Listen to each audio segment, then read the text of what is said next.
Different type of animal. Different type of animal. Yeah. Different type of animal. Now everybody better listen up. For my people in the struggle who never gave a what. Even when life try to press you down, turn your frown to a smile. I make styles just to lift you up. I'm a different type of animal. Way different type of animal. To the succeed, easy to see. I'm a different type of animal. Different type of animal. No fur, no scales, just feathers on me. Different type of animal. Steady hustling, steady grinding. Getting money every time I put my time in. When they ask what I got up under my sleeve, they never gon' believe when I tell them it's all timing. Everybody want a real life attitude. Incoherent, now they mad at you. Some people can't get it, now they laugh at you. Till they see the glow, now they copying the altitude. I never was a type, it was handed to. Had to put it together like mechanics do. Now you see I got the tools to succeed. Different mindset, different breed, different view every time I play or breathe. Quantum thoughts, I evolve every week. Young Al, been wild since a young child. Still fresh to the death, no funeral style. How could you walk in my shoes? We run the town. Big shoes to fill. Never been a clown. I'm a different type of animal. Way different type of animal. To the succeed, easy to see. I'm a different type of animal. Different type of animal. No fur, no scales, just feathers on me. Different type of animal. Talking about the block, I've been around, fighting through the hard times till it spin around. Game tight, move smooth, never hear a sound. Big pressure every time we hit the town. Couldn't touch me with a yardstick. Running through the paper on that backyard business. Chasing dreams, chasing cream to the team. Rich 5'8", but I'm standing on that stand tall mindset. See these monkeys trying to pull me from the tree. Yeah, they pulled me down before that, just turned me to a beast. So I hopped into the streets, showed the hungry how to eat. Oklahoma on my back, now I'm bringing pressure to the beat. Cold hard world, colder in the streets. Money on my mind, barely get to sleep. Dreams feel close, still feel out of reach. Lights up ahead, I just want a little piece. Still a student of the game, don't qualify to teach. Learn lessons every day, so I evolve every week. I'm not an animal, life just got wild. So I did what I had to do, the other routes was foul. No copy, no paste, you can't get my style. Heart on my sleeve, still walk with a smile. Judge me by my past, take a look at me now. I ain't doing this for me, I just wanna make my mama proud. Quantum only is untruth, yeah, we bringing it out. Why y'all watching me? Better watch the crowd. I'm a different type of animal. Way different type of animal. To the succeed, easy to see. I'm a different type of animal. Different type of animal. No fur, no scales, just feathers on me. Different type of animal. Different type of animal. Yes, we in here. I'm over here sharing the link. Let me play another song while I share it.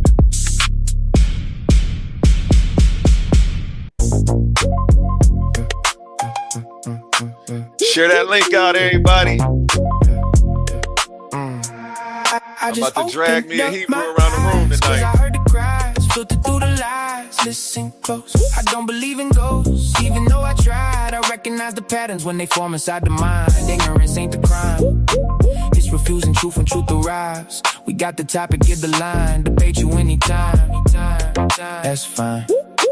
You done crossed the line. Drop the claim without a spine. Bring your thoughts, I find the incoherence. Book you every time. Recognize I can see the fallacy before the sentence finished. You confuse a strong opinion with a reason proposition. You keep reaching for conclusions, but your premises are missing. Then you hide behind your feelings when the logic need a mission. I don't argue with a person, I examine what was stated. Define the terms, expose assumptions, then determine what was weighted. Is it valid, is it grounded, can the structure be defended? Or you built a house of cards and got offended when it ended? I don't need to raise my voice, I let the contradiction speak. Every claim has got a burden, every burden got a receipt. You can decorate confusion, you can dress it up in pride, but a polished contradiction is a contradiction every time. I just opened up my eyes, cause I heard the cry, filtered through the lies. Listen close, I don't believe in ghosts, even though I tried. I recognize the patterns when they form inside the mind. Ignorance ain't the crime, it's refusing truth when truth arrives. We got the topic, give the line, debate you anytime. That's fine. You don't cross the line. Drop the claim without a spine. Bring your thoughts, I find the incoherence. Book you every time. I recognize the dodge when the question make you nervous. Changing subjects every minute doesn't make the answer surface. That's a straw man, that's a false choice. That's an argument from fear. That's a claim that keeps on shrinking every time. Just in time. You know what I came to do, man. This one is titled The Misinformation and Logical Errors of GDN Capone, man. They tried to jump me the other night on here, man. Him and Omar pulled up, hopped out the whip, tried to run up on me. Like I wasn't, you know, like I'm not TTG, you know. They thought I was just the host. And me and GDN actually have a face-off coming up this August. We are going to be doing a pay-per-view. I think he was just testing the waters and seeing what it's like, you know, sizing me up, so to speak. But let's get into it, man. Let me pull up this video. I dropped that link too. The panel is open. You're going to have to sit through the presentation now. First, we're going to go over what happened. Then I put together a little presentation. You know what I'm saying? We about to break this down. And this is what I keep dealing with a lot of these gentlemen on here too. Category errors, straw mans. It's getting real bad, man. Equivocation fallacies. It's just, and on top of them being all over the place, you know, I think that we need to go back to the basics and teaching people how to put a sound argument together. I don't think that everybody who's on these panels actually know what a premise is, how to put one together. We need to just, we're going to go back to the basics, and I'm going to do some classes. But first, I'm going to teach you how to defend against some of this fallacious behavior that you see left and right, panel to panel, when it comes to talks like what I'm about to show you right now. Let me go ahead and share my screen. Boom. Let's get into it. Let me full screen this. Spirits. God is a spirit. Okay. We are spirits. Yeah, we at the right spot.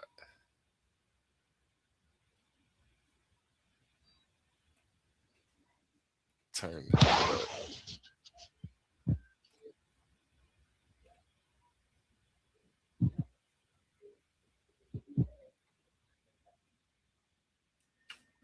Hotep Tahuti. Yeah, pull up Tahuti. I know you've dealt with some of this from them too. You can hit that link and kick it up here with me, man. I need somebody to play wing, man. Yo, shout out GDN Capone. Any questions, comments, or thoughts on anything you've heard so far? Hey, shalom, everyone. Peace Shalom. Peace to the brother, peace to the chat. No, I'm right. I'm just listening, bro. I just looked at the thing. So I hit the link. Oh, okay. Yeah, I saw you hop up and drop down. I thought you might have wanted to say I something. saw that it was recorded. I saw that it was a previous video, and I'm like, oh man, I'm tweaking. Yeah, I'm just going over some footage. You know, I got a debate coming up with sis, so I'm like, you know what? Let me review this and see what she was talking about on here. So, yeah, she into the hierarchy, big G, little G, believes in the talking, you know, donkey, snake, etc. So yeah, 6,000-year-old Earth. I think she was talking about. You know, doing my little recon work, prepping. We got our face off August 15th.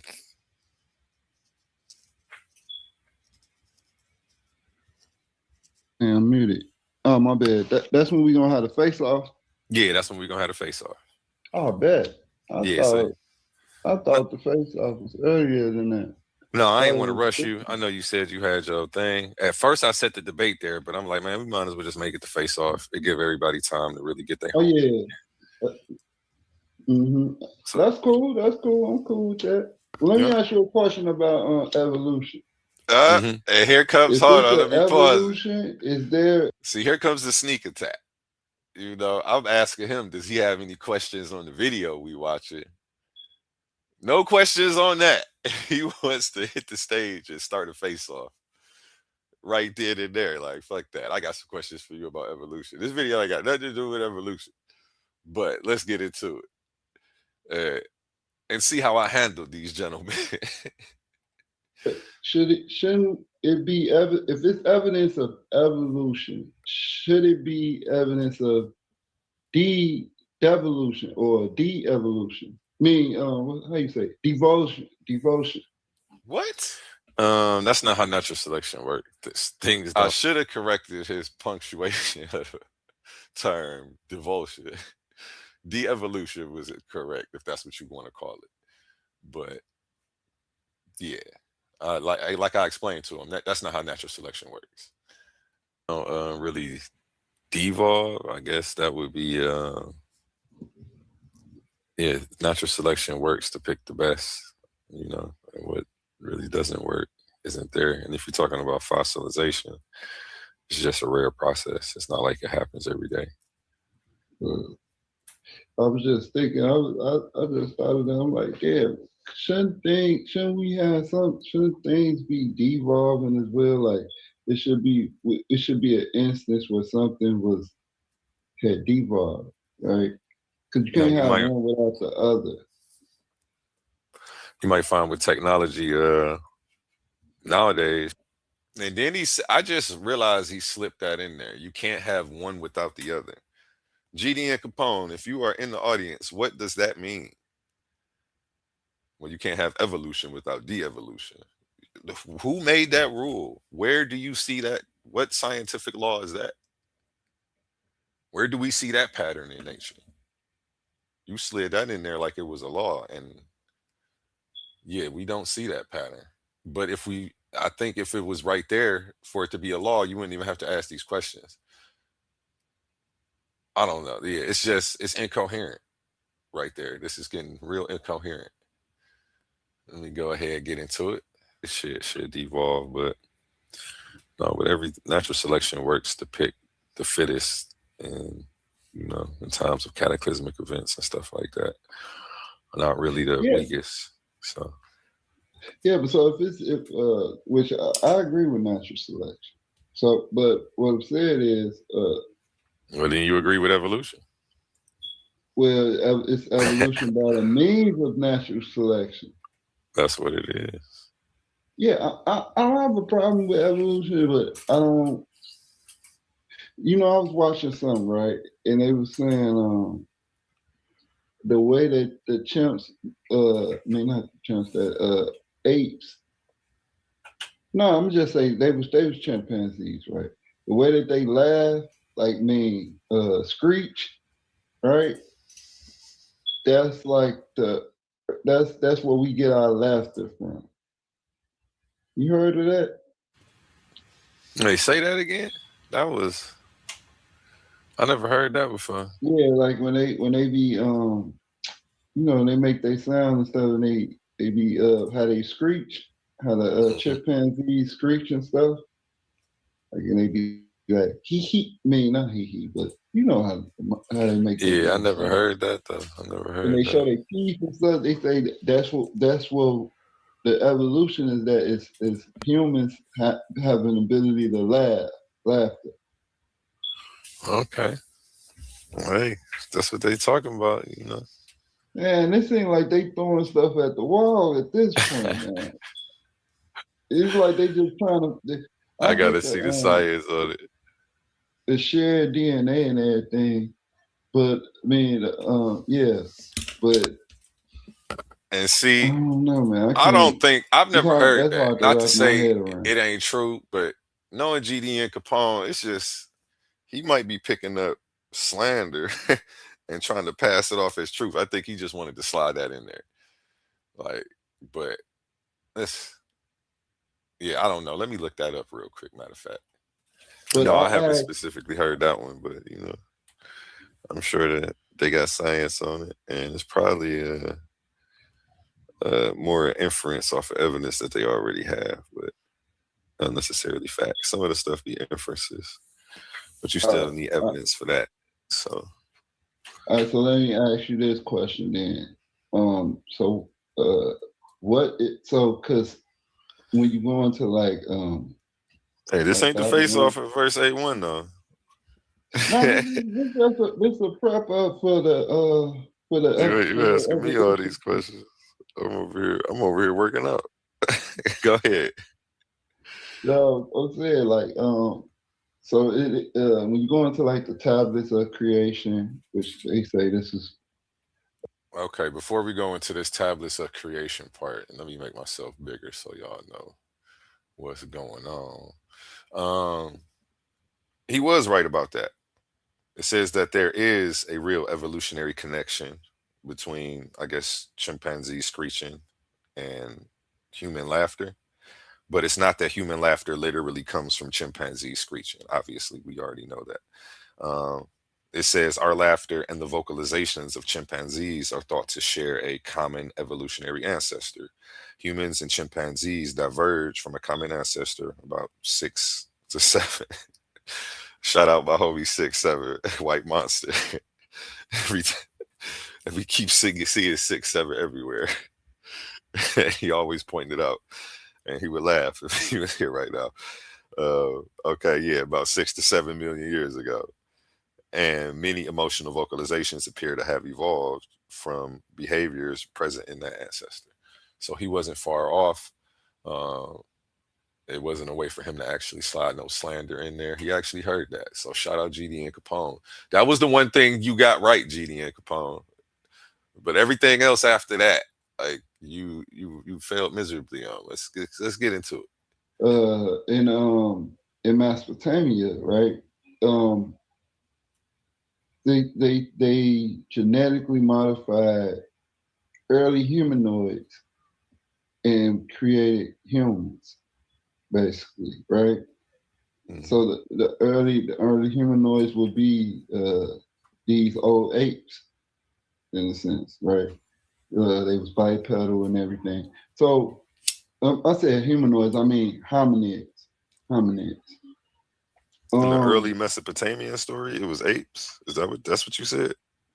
yeah, they was uncivilized hominids. They basically describe them as being apes. Oh, and this was on the tablets. You said Yeah, on some tablets they described them as being apes. yeah. What's the name of these tablets? You got a name for Uh, any of this stuff? the Sumerian tablets or something like that. Yeah, You talking about the yeah. Sumerian tablets? They didn't say there was apes on there. Yeah, so they found so when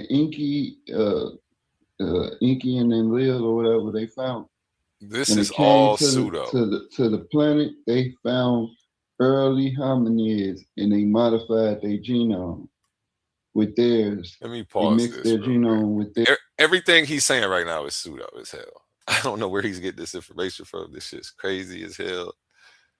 But as you see, I don't jump to cut him off. That's not my thing. You know what I'm saying? I try to enforce decorum, so I try to be the example of decorum most of the time. You know, sometimes I get triggered too, but nonetheless, I let him get it all out. Like, give me all the pseudo you can give me, and then we gonna deal with it. Um, so let's get back into the video. Theirs, I think Inky did, and and he formed mankind. These was mankind. These was gonna be the kings and stuff like that. But I was bringing that up because I was saying because I found out that Charles Darwin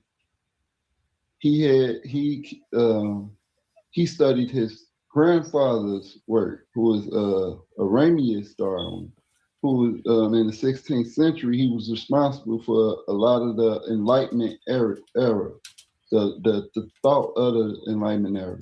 Him and some others, right?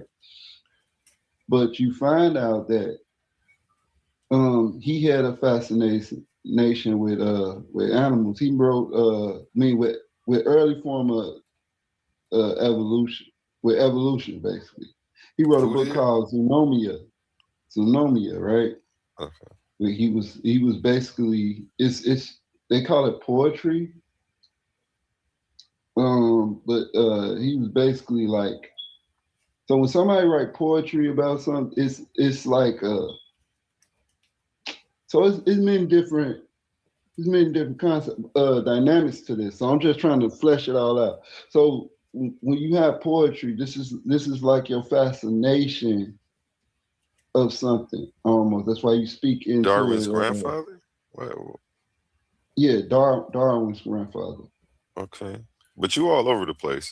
First you Well, I'm getting to well, a point. I'm getting to a okay, point. go I'm ahead. just I'll wait till you trying to finish. give all the And how wait, so it went from particular. I'm Sumeria trying to to get Darwin's grandfather. yeah. I'm just making sure I'm tracking this right. Let me start writing this down because you see, I gotta keep a map with this. You just went to three different two different definitely two different time periods. Go yeah, ahead. yeah. So Then a the book that you poetry. quoted. Yeah. You So the quoted poetry. Zoonomian. So in this marriage. So poetry. Well, all right. All right. I'll just get to the point. So anyway, we found out that he wrote the Zoonomia, right? Which was a ode to the Sumerians. So my point of saying all this is to saying all this is that do you think that the Sumerian that those tablets could have been correct if those tablets are correct, right? Or say if um if a deity modified early hominids or whatever. Anyway, and so what I'm saying is that Darwin's research is the science behind that. Like Darwin discovered the science behind it. When early on it was just folklore or myth. You get what I'm saying? No, I don't, because you're wrong about like five different things and everything you're trying to present. One, Uh, Zoonomia isn't a poetry book. Zoonomia isn't a poem. It isn't a poetry book. It's a scientific book, bro. In it, he claimed the same thing that all humans might descend from one common ancestor. So, like, the theory didn't even start with Darwin. Like, this didn't even start with Darwin. But, and then you led with the Sumerian tablets are about apes. And what else? There are no apes. It's not talking about any of that. And in the Sumerian tablets is saying that gods were fashioned from clay. Like, show me what specific tablets you talking about that says anything about apes or some ape species or anything of the nature. yeah, they found the early known uh, species, hominid, right? And well, basically they found apes because they wasn't bipedal at first, but when they once they put when they put the genome, once he modified them, then they became like them.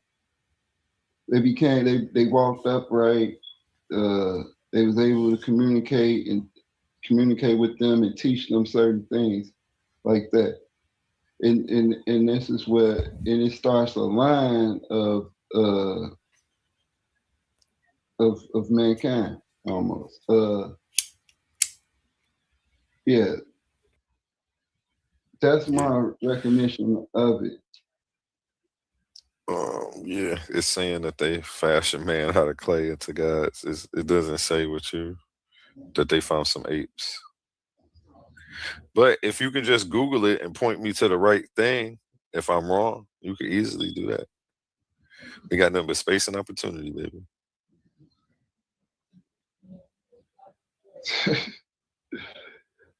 I'm just I gotta pause it. You hear the insecure laugh right there? Why are you getting shot now? GDN Capone? It's time to pull out sources. He start giggling. What's what is we giggling for? You grown as hell on the internet giggling. I'm giggling right now. This shit funny. Uh, but that was the wrong time. Like there is nothing funny. Pull your source, brother. And as you see now, Omar done hit the panel. Um, at first, I'm only dragging GDN Capone. He sees I'm dragging GDN Capone. He chooses to grab onto GDN Capone and get dragged too. I don't know. All he has to do is let go. He doesn't have to get dragged with GDN Capone, but he does. He's going to, and he does it in the worst way. Because after GDN Capone verbally concedes, Omar starts trying to pick it up. Like, no, my brother was right. Like, what? So yeah, this was a really horrible display of intellectual. What do we want to call it? Intellectual sparring by these gentlemen. I just beat these men up all around the ring, like on everything that they were bringing up. I would have been embarrassed if it was me. I don't know. Maybe they're not embarrassed to come up here and speak about stuff that they don't know. I would be embarrassed to do that shit publicly. Like, I just wouldn't do it. But nonetheless, let's get back into the video. That's it. That's what it says. Like you can find it. You can find like videos and not videos, but this is known with this in the Sumerian. They find the earliest. I'm just say hominid, right? That's the best way to explain. Hold on, I'll pull it up. Yeah, that's all we was asking. That's all we was asking to show me where to say some apes. You talking about an early hominid? I mean, there were people. What does it say? I know what it says, but it definitely don't say nothing about no apes. That's something you're trying to insert to segue it into evolution. Like that's the ape hominid species that. But it doesn't say nothing about no apes, though.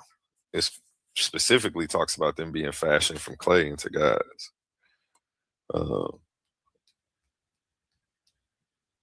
But yeah, like I say, show me.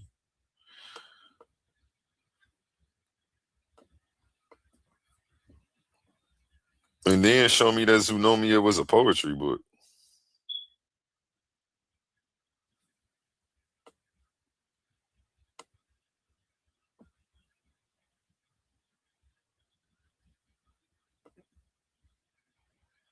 Zoonomia well, definitely wasn't.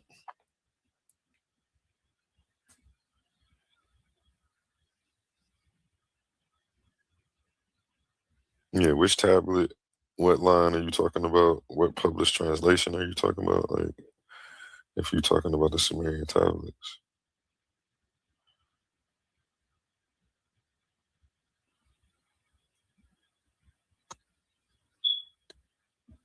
Hey, yo, A1, can you hear me?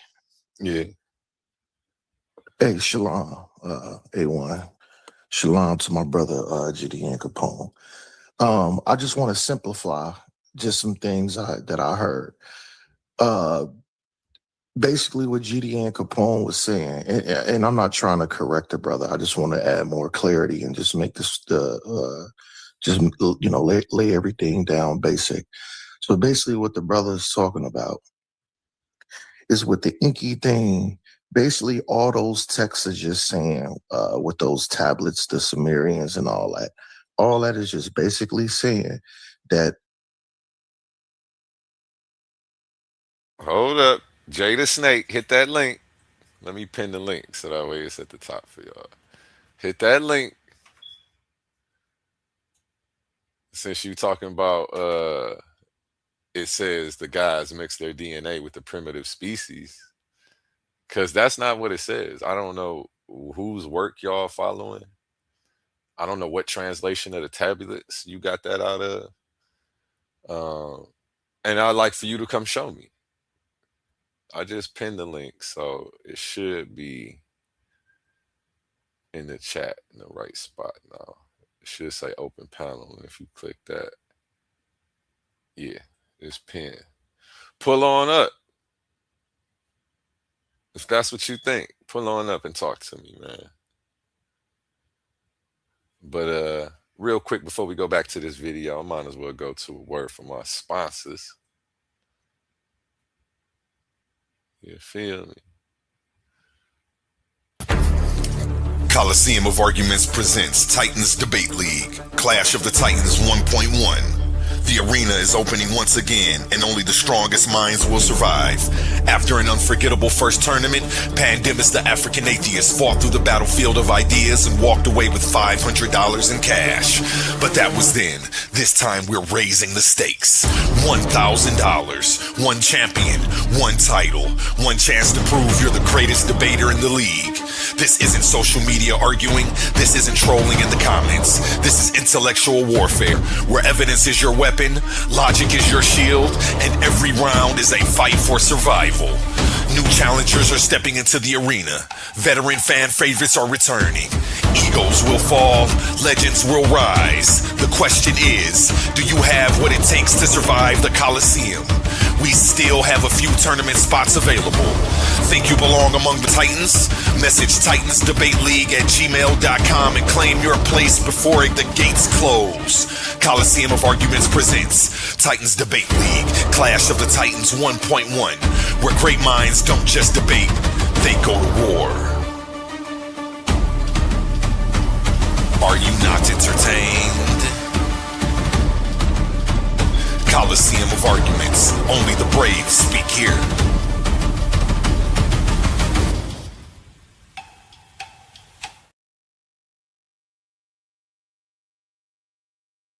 Okay, and back to the video.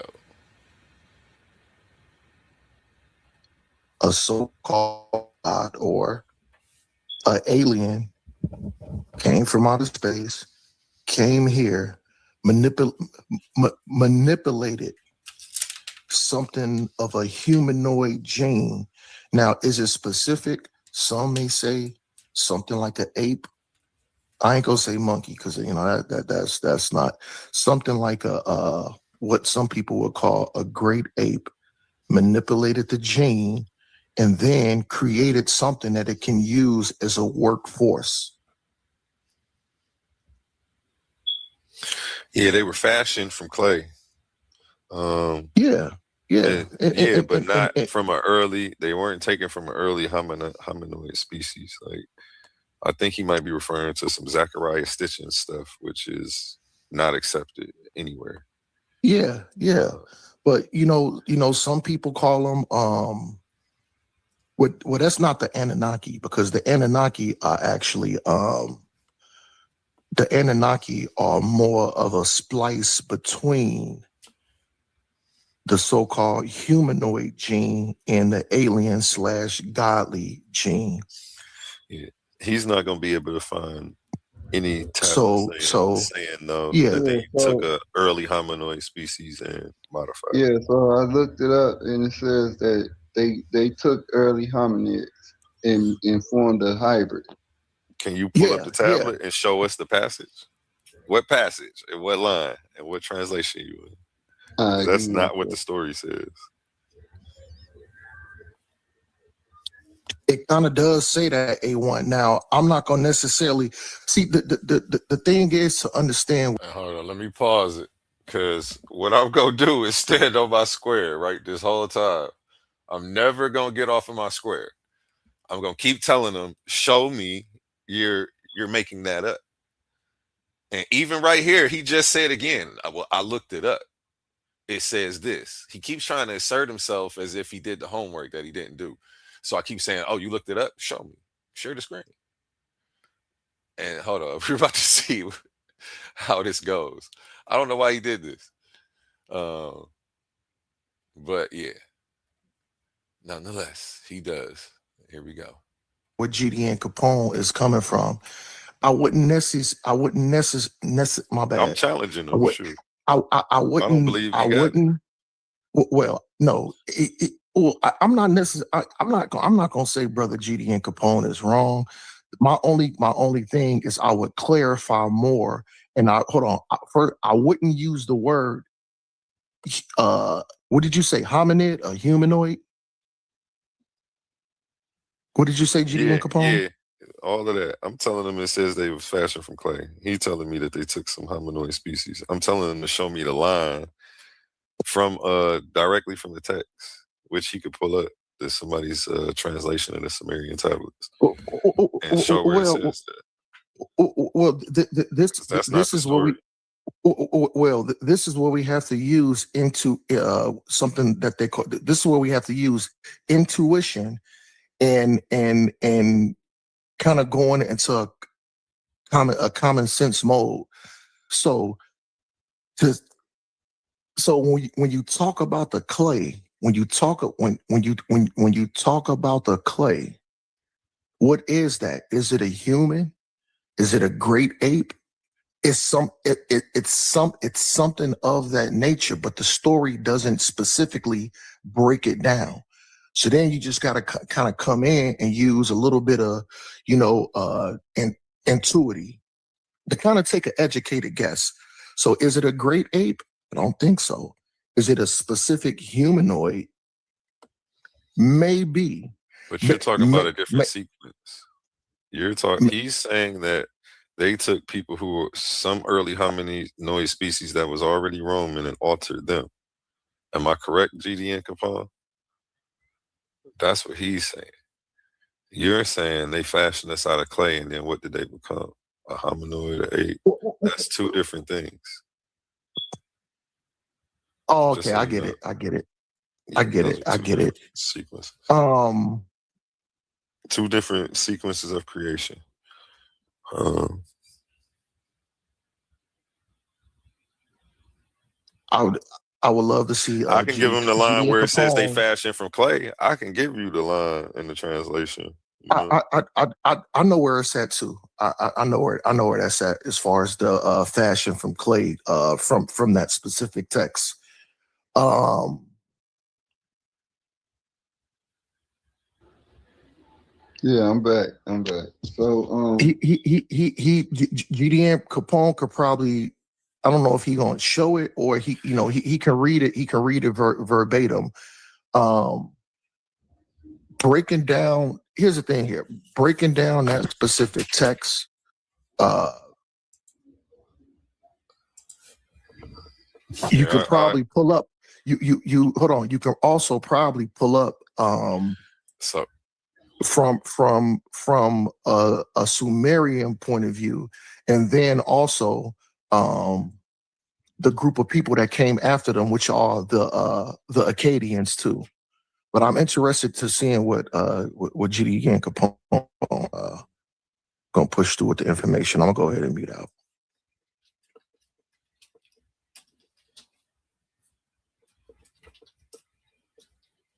let me look it up. I'm about to share my screen if you don't.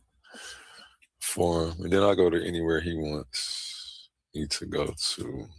I just typed in Wazunomia. I didn't type in a poetry book. Wazunomia. Let me share my screen before I start searching this stuff. Share screen.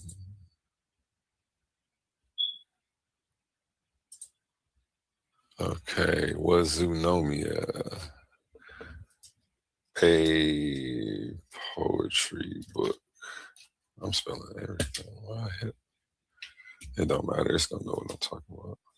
Keys getting stuck. No, Zoonomia was not a poetry book. It is a scientific, medical, and philosophical treatise published in 2 volumes between 1794 and 1796. It discusses topics such as medicine and disease classification, human physiology, animal behavior, plant and animal life, speculations about how living things change over time. You may be thinking of another work by Erasmus Darwin. He did write poetry, including The Botanic Garden, a long poetic work about plants and science, The Temple of Nature, a philosophical poem that includes ideas about the history and development of life.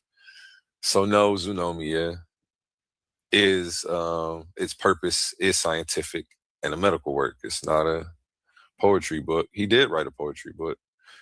Maybe you're just misquoting that. I don't know.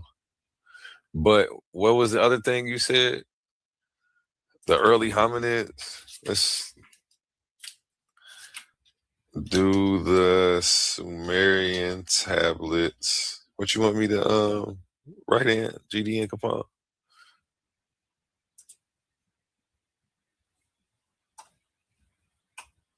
Okay.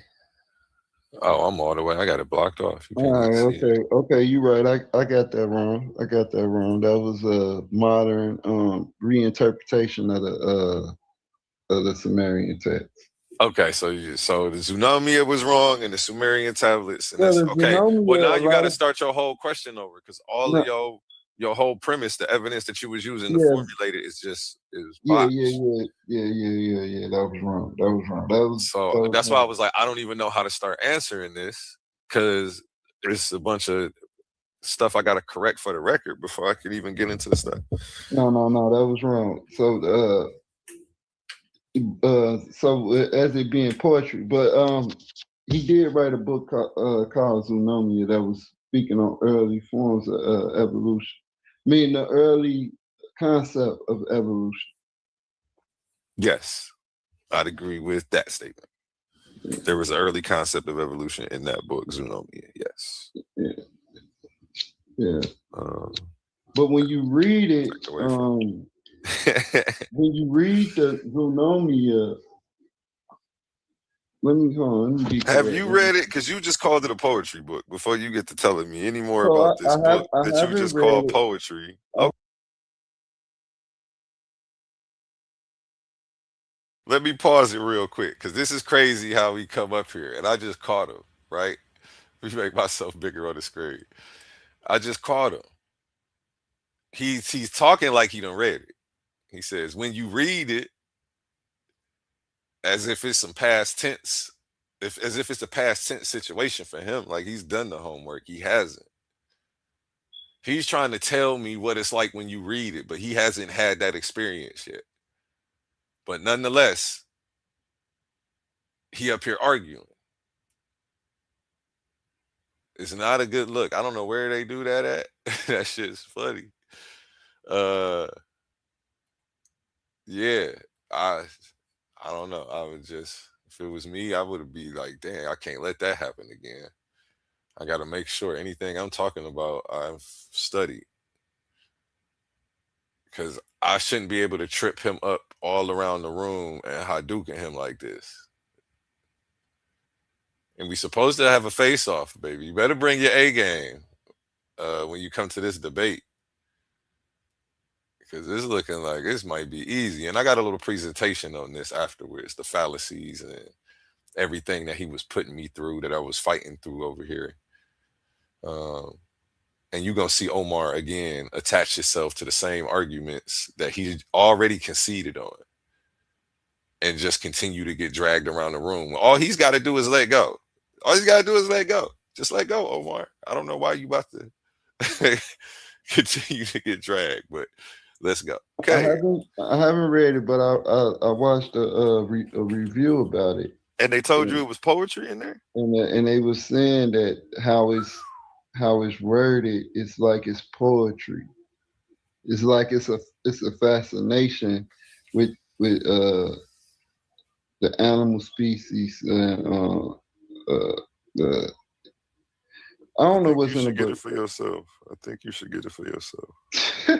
I had him up here quoting Darwin out of context too yesterday and caught him up. They didn't know I already had the book, so it was like, okay, he's not using this to talk shit about black folks, even though he did use some racist terms in there. He's using it to explain how it's gonna fuck up the fossil record. You don't want that shit to happen. But go ahead. Yeah, so I was wrong about that, but his Yeah. grandfather is Ramius Darwin, and he already wrote the book called Zoonomia. Did you see my presentation I did in response to Neftali and Israelite Williams? I went No, over that. You didn't. you did. Yeah, I already went over it. Hold on, man. I'm gonna just go ahead and pull it up, man. Don't worry about it. I got you, man. I'm gonna pull up the little slideshow. Where is that? I meant to go back and look at that too. Yeah, I was going over it. They were, they were saying we were talking evolution, and then they came at me. Darwin's a racist. You're out here following your racist daddies, trying to peer pressure me and I wouldn't stuff say like that that Darwin into coming to himself their was a side racist. instead of actually presenting a sound argument. But let's get into it. Let's share this No, tab. I saw the part when you was saying that he was a abolitionist. Well, did see that outside of part. that part, just where I go into, just to show you, like I didn't really leave no stone uncovered. I went into they daddy and they granddaddy and all of that though. So we talked about him yesterday, actually. Erasmus Darwin. He was a pioneering free thinker, and he was a vocal anti-slavery advocate as well. But I touched on him and the background coming from Darwin and how this was passed down. I think you would like the presentation. You should probably go back and check it out. You know. But yeah, you know, oh, it's not sharing on the screen. My bad. I'm over here thinking it's sharing on the screen. Yeah, we covered this yesterday. Both his granddads actually. So, Elder Wedgwood. You feel me? He Yeah, produced the famous anti-slavery medallion as well. So that was Darwin's other grandfather. yeah. He the one. Yeah, he was an abolitionist. Yeah. Josiah Wedgwood, yeah. Yeah. So where my sound effects at, man, for that question that you just asked? I know I got something over here. This is for me. I didn't hear it, but I'm assuming there it goes. Yeah, I just Hadoukened you. a vicious Hadouken. I just Mike Tyson him out the ring. Like, I don't know what was going on. And then for your question, we can hit this because I don't know what that was. But save it for the face-off. I hope this isn't a highlight of what's to come, brother. The people expected better than this. Like, you know, you knew you was coming up here to Titans Debate League. That's all you had, it's all good. It's all good. I was just asking the question. But I'm just, If the question made was faulty, I agree to that. I had a misconception of the works. So yeah, I do better research going forward. it happens to the best of us. I ain't reviewed it. That was just from my recognition, what I remember. Okay. Yeah, I covered a lot of this.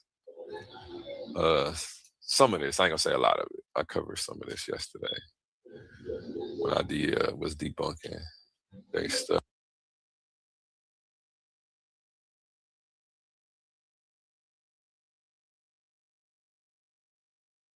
Shout out to Hootie, to the panel. How you feeling, to Hootie? Hotep. Hotep. I'm listening, and yeah, I dealt with GDN Capone, and I dealt with him on the panel. Obviously, everybody knows, you know.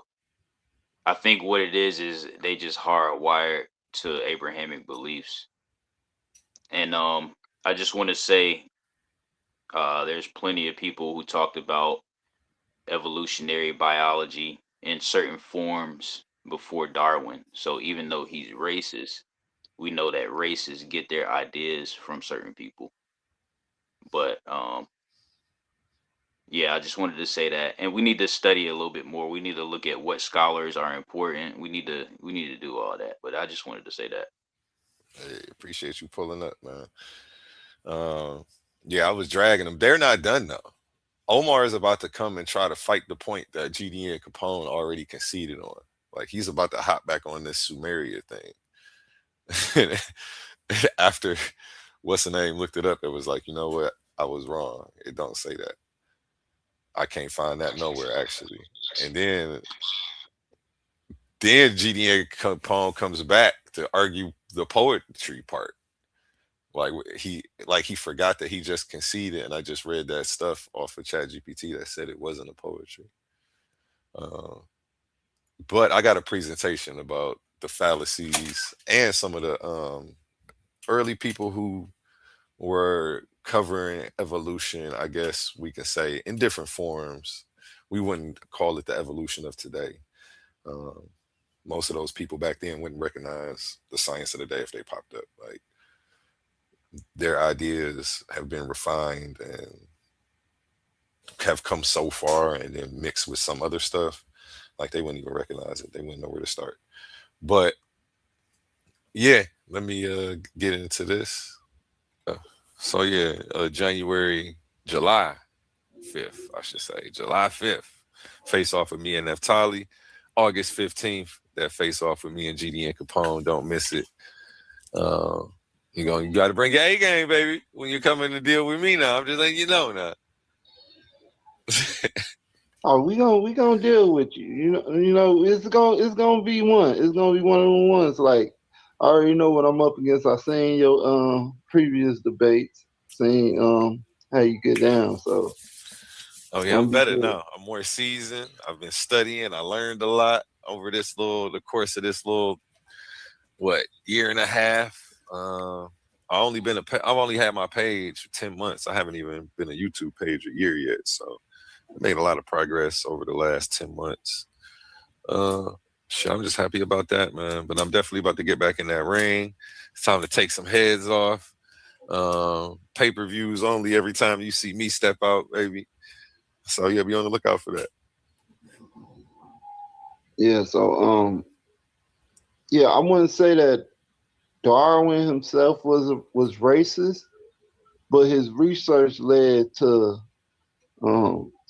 social Darwinism, and what they use, and they use this research for to promote pseudoscience and racism. I would say that. You don't think they was fighting? That's what Darwin stuff was fighting? Yeah, but I'm saying, but that research allowed them to do that, to use the pseudoscience for that whole, for the next 2 centuries. You know what I'm saying? Huh? It's only been like 160 years since Darwin. My But bad. I I said mean, 2 centuries, but for the next century. okay, it's only been like 150, 60 years since Darwin. One. Two, that's he came in fighting a whole bunch of racist science that was already out. They was trying to say every race was created separately. And that was the racist science he was fighting against, trying to come in and say it was only one common ancestor. And we all come from the same family tree. They wasn't having that shit. They thought they was like, nigga, don't come in here with that. But even if his stuff was used to support racist pseudoscience, that ain't no different than when you try to defend, well, that's just people using the Bible wrong. So it's like, okay, you can find some people who took his stuff and may have either misappropriated it, used it to support things that it didn't actually say. But what does that actually say about the real science that's been tested globally by everybody across different fields? You know Well, what I'm saying? Darwin himself said in his book, and I quote it, he said, if his research leads people to studying further to correct him, then that's a job well done. His research led people to go further in the science. So he does state that after he stated that he relied too much on natural selection because he couldn't find the catalyst. And So what he book said does he say he relied too much on natural selection? it's in his second book. Let me get it real quick. It's in my slide. Which book was that? It's in his last book. Say a second. It's in his last book. Oh, it doesn't matter. Go ahead. You can finish what you were saying. I'll get it. Hold on. Let me grab a quote real quick. Because you were saying some other stuff that was bogus too. I didn't want you to cut you off from that. I shouldn't have stopped you. I should have waited till you got it all out. So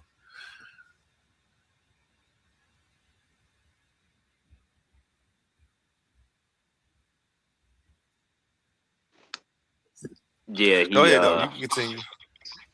I'm sure he did say something like that. He was very critical of his own stuff at the same time. Um, it's not like, and he documented all of that, which a good scientist does, so they can come back and look at their notes and see how they came to these conclusions, to see what was wrong later. It's you can't keep it all in your head. Go ahead though. Yeah, can you hear me? Yeah, I can hear you. Hold on, let me pause it. Go ahead. Yeah, I think he pretty much he's agreeing, or no, I'm saying, let me reverse that. He's disagreeing to agree because he just keeps going to at first he's racist, and then now he says, well, if anybody can correct my or update and advance my scholarship or research, and that's a good thing. So it's like, what is GD and Capone even trying to say at this point? He hasn't made a sound argument yet. This is the whole thing and the whole point I'm making. That's why I was like, I don't know what's going on. His first question just blew up the whole premise. Everything was wrong. First, the Sumerian tablets. He tried to tie that to Darwin's grandfather, and then to some book that he wrote that he was claiming was a poetry. It was like bad. So that blew up on him. Now he's trying to go to Darwin's races. But this all started with, let me ask you a question about evolution. So it's like they were just trying to grill me for real. And Yeah, like they pulled up to jump me and it just wasn't working. nah, It it backfired. I didn't even get to watch it, but as I can see as it develops, how much longer do we have to go? not I And think about like that's just what GD and Capone talking about and trying to make his point, yeah, this it's about his like first five point. more minutes. That's about Okay, and that's what I'm saying. Not even 5 more minutes into it, we already see what they about. Like the yeah. Abrahamics, they just trying to be hardwired. That's all that is. I ended up shutting this down because I was like, I got to a point where I'm like, okay, man, you know what, we can, whatever. I'm about to play the video back because I was playing the video, and they hopped on stage like 4 in the morning and trying to ask me questions. I was up getting ready to go work out. You feel me? So, but yeah, let me let it play for a couple more minutes, and then I got some slides on this. And I'm sure that that just meant that because there's other mechanisms to evolution anyway. So it's probably what he's talking about.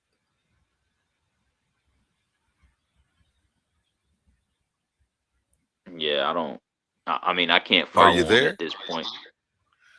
Omar the Bully, you got something you want to share? I see you got your screen shared. Mike check. Okay. Omar, you muted. Unmute yourself if you're trying to talk. GDN Capone ain't muted. He just ain't saying nothing. I see you got a video. Oh, snap. Hey, yo, A1, can you see to where it says 38 modes of knowledge? Nope. You got to look at the Oh, top of the screen and it should say share this tab instead. Click I that see. button. I see. So hold on. So let's unshow, and now let's go into this one. So this one is more of a personal article. Okay. And then I'm gonna go to an. Let me explain what I just did. I just fast forwarded like 30 minutes, right? After I already proved to GDN Capone that this book wasn't a poetry, he still like he tried to double back, like he forgot. Omar still riding GDN Capone coattails on this Sumeria thing, tried to prove me wrong. But nothing The he's pulling up Abrahamics coming is right. together, man. Yeah. Now I don't say they say when you give somebody their flowers while they still here that's dick riding. I think that this is dick riding when a person is admitting that they're wrong and you still over here like, well, to your point, you keep saying stuff like that. Like there is no point. He said he was wrong. There is no to his point. He was What did Omar have to say? I want to hear what he had to say. yeah, I'm about to let it play. I want to read some of these comments over here first. It says GD and Capone over here says, let me blow it up a little bit so it's a little bit bigger for the people at home. There we go. Let's get into these comments. Damn it. Okay, I don't want to do that. Click out of that. There we go.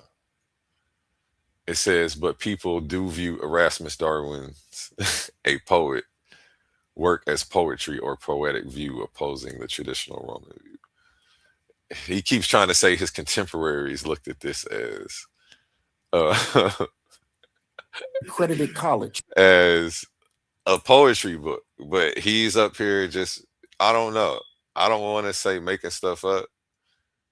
I almost want to steal a word out of Omar's vocabulary. No integrity, man. Not even so much for GDN Capone, because he can admit when he's wrong. But even once GDN Capone admitted he was wrong and Omar kept going, I'm like, oh, you ain't got no integrity. You just trying to save your Israelite brother at any cost. Like, Right. you're And going we to seen that try in to, action before. We seen yeah, that in action on what's the other platform? Well, on other platform, I'm not gonna name them. On other platforms, we seen that in action, man. He does that, and they all do that actually. That's why you have um him coming to the rescue of the other the other lady. the other guy, you Um, mean GDN Capone. GDN yeah, GDN Capone came to the rescue of the other lady. I forgot her name. Tably or something like that. Capone. Yeah. Yeah. So And then what else does he so say? y'all having He a says that face off tomorrow? no, I was supposed to have one today, but we moved it to next week. So Oh, okay. I All had to right. set something up. I was just a little behind. And he wants to debate you on this? Oh no, me and GD and Capone's face off is in August 15th. We're debating Okay. is intelligent design proof of the Hebrew God. Okay, yeah, that's right. Y'all do have that debate. And that in of itself is illogical. Yeah, we're not gonna get into But that I'm though. not. Let's not get into that. I got you. I got you. I got you. Down here, he's still fighting for zoonomia. He says the text is known for using poetic passages to illustrate scientific concepts, particularly regarding life's beginnings and the growth of organisms, which influenced later romantic poetry. I don't know. He's still trying to say zoonomia was a poetry. Nonetheless, it's not. None of his contemporaries viewed it as such. And he's trying to use this language to force his interpretation on it, which is just disingenuous. Or I won't even say that. We'll just call it poor scholarship Yeah. because I won't say that he's doing it. I don't know if he's doing why he's doing it, but it's a poor scholarship at best. You know what I'm saying? So Yeah. let me let this play. Next, but let's go into a personal article now. I think is I really want to skip hold on real through. quick. Okay, yeah, it's a GD and Capone comes back. That nigga GDN Capone said that during when they spoke about being formed from the clay, it was more of a poetic text. Yo, please show my screen. That's the Sumerian tablets. No, He the didn't say the Sumerian Sumerian tablets was tablets, poetry. they- I knew you was those getting are excited him. for no reason at all because you've been completely off this Oh, whole did I? time. Well, Even no, the stuff You you ain't bringing up to gaslighting them, share, though. you keep trying to give We talking GDN like about y'all the was clay. both making some good points. No, No, he y'all made did. a point Y'all that did. these were supposed to be apes in the Sumerian tablets and that they were genetically modified a He species that didn't was already necessarily. here. No, That never happened. So when you keep saying he made points, he didn't he only necessarily. made one and it didn't. A1, It wasn't a point. A1. I remember when he said first he said apes, but then Man, he I'm was not about to like, argue. no. I didn't already. I didn't A1, already expose both of y'all tonight. I'm not going in circles with y'all. A1, Y'all A1. both can't admit when And y'all then, wrong. and then he said He's still in the chat and you humanoid. still here, bro. He used the word I'm muting out. humanoid. Y'all got it for the rest of the night. Go ahead and My present bad, what you want A1. to present. No, No, it ain't because you cut me off. Y'all wrong, and y'all. bad. He My already bad. admitted he wrong, and you still trying to show stuff and tell him he made good points. I don't even understand why I you don't would agree do with that. the Sumerian text. I don't follow that. You're not listening to me, but I'm gonna be quiet because I don't want to have to repeat it again to get you to understand it. Like I wanted to say it once. No. Okay, that makes sense. I don't want to keep repeating. You know what? So I don't know. You have to read the Sumerian text, and you have to read it. It does say clay, but a lot of people mistranslated that or misinterpret that as being early hominids, and I made a mistake of doing the same. You mentioned Zachariah extension, but I didn't get it from Zachariah extension, but the source that I probably saw it probably was hinting at Zachariah extension right. I haven't read his stuff. So, because if you go to the Sumerian text and like on YouTube and stuff, they have videos. Like I've seen a few videos, and they show them using early hominids. You know what I'm saying? In a comedic way, but to each his own. But to get to this Erasmus Darwin, right?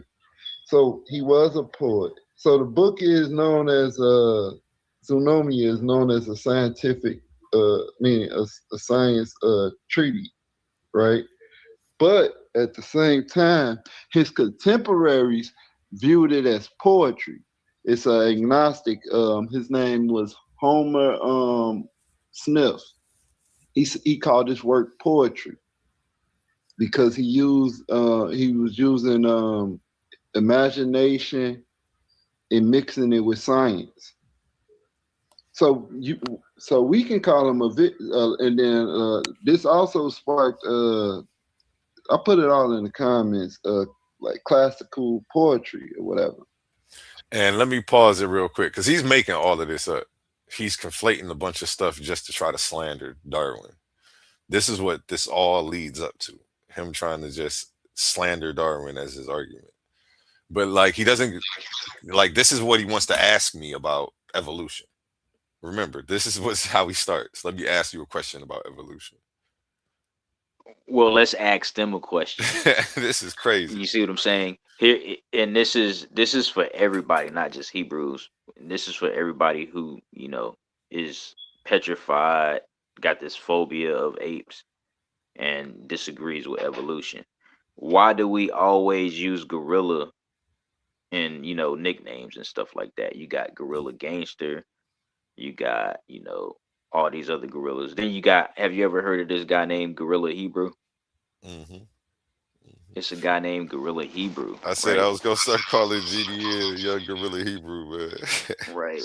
How because can he you name called and Shamar Milton a young. I'm not even gonna repeat what he said, but right. And that's my thing. These guys, it's all disingenuous at this point because you'll say a guy who's real strong in the gym, you'll say, "Oh, he's got gorilla strength," blah blah blah blah blah. And it's just disingenuous at this point.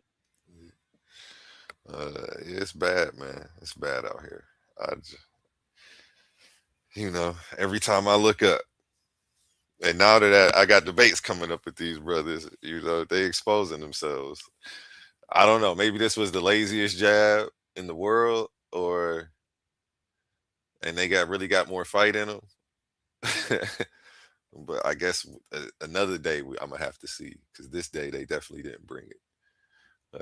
Let me go ahead and let them finish. But his fascination in this whole evolution thing, uh,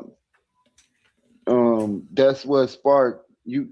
We can tell that's what influenced Darwin, or pushed him to do his research. Not to say that his research is flawed by anything, but you can see his grandfather's vision. He carried on. If you understand how people carry on your ancestors' legacy, you know what I'm saying? So his grandfather's vision, he expounded on that. It made it more scientific. And now we have evolution by the means of natural selection, which is the same thing that his grandfather was envisioning. But people were saying that it was imagination, it was poetry. So was his vision correct? Today we would say, yeah, we would say he foresaw it.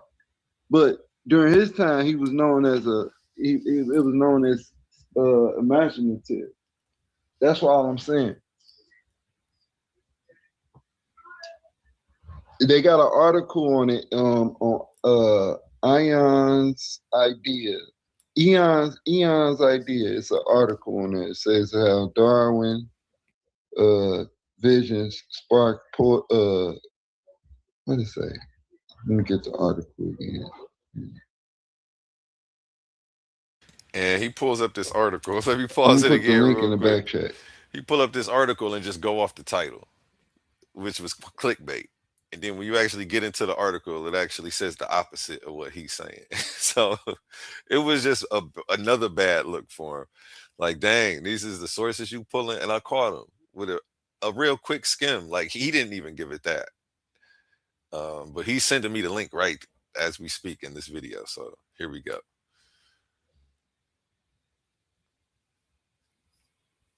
We definitely got to read more. We definitely got to read. Reading is fundamental.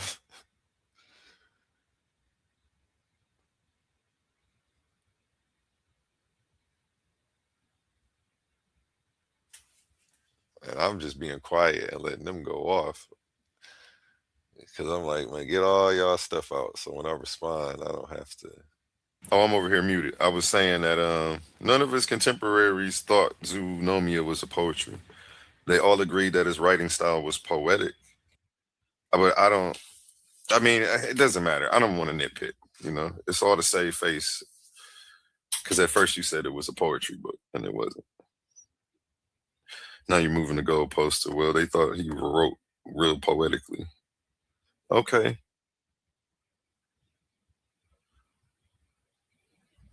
And then you're saying that Darwin picked up the tradition off of ideas that his grandfather had. I agree. You don't got no dispute out of me on that. Just when you were calling Zoonomia a poetry book, and saying that all these ideas came from poetry that he wrote, I was like, nah, that's not. He specifically defined early natural selection in the book. But go ahead, Omar. I'll share your screen. It's on you, brother. Your screen is sharing, Omar. GDN dropped down again. If he comes up, he's got the floor to show some sources, make a solid point. I'm waiting to hear a premise. I just haven't heard one yet. Omar, you're muted if you're trying to talk.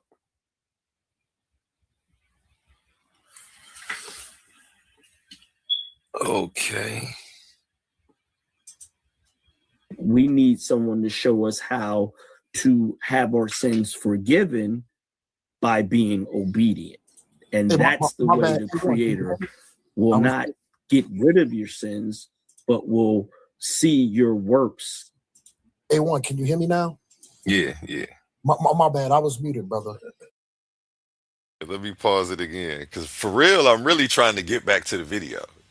But they decided they wanted to hop on the panel and pick on me, for real. That's really what's going on. So I'm trying to get back to the video that I was originally playing. And they're like, no. They just kept letting me do this to them. I don't know. They kept letting me drag them around the room. I wanted them to come up and defend this. Like, I just want to hear what they got to say about this. I know anybody who agrees with them. I know one of them is watching. Pull on up if you're watching. Yeah, this is bad. There you go. Your screen sharing. All right.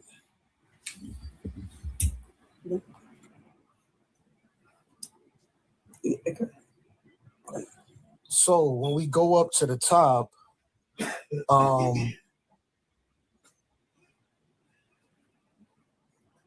this poem begins. So basically, this is kind of explaining the creation story as far as the clay.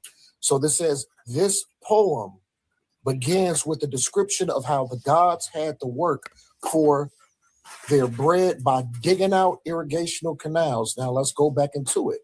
To be precise, why was they digging out the canals? The gods were dredging the rivers while piling up the slit of the projecting blends, and the gods, lugging the clay, began complaining.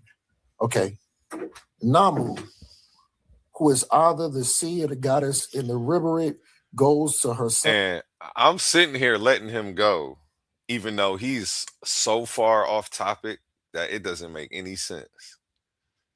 He's trying to prove the Sumerian tablets are a poem. And that's not what GDN claimed, and that's not what me and GDN was arguing about. He's so far off topic, it's crazy. The claim was, is Zoonomia a poetry?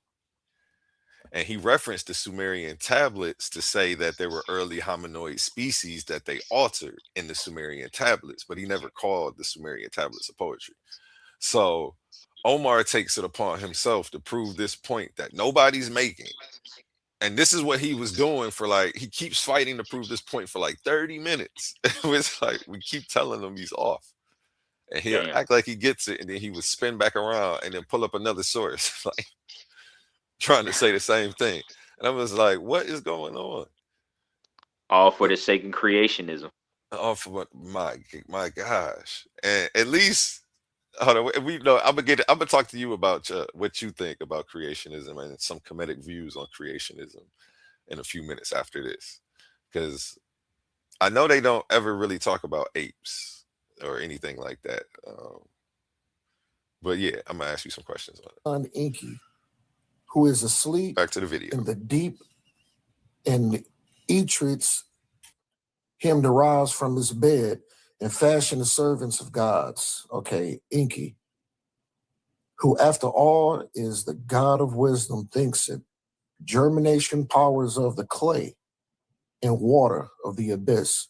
And he tells Namu to have some womb goddess pinch off the clay and have some princely fashioner stick in it so she can mold it or give birth to it. So here's just something of it. Mix the heart of the clay that is over the abyss. The god and the princely fashioners will thicken the clay. This is Namu speaking now. Do you bring limbs into existence? Ninema will work above the goddess, will stand by you at your fashioning. O my mother, decree, fate, Ninema will bind upon it the image of the gods. It is man. I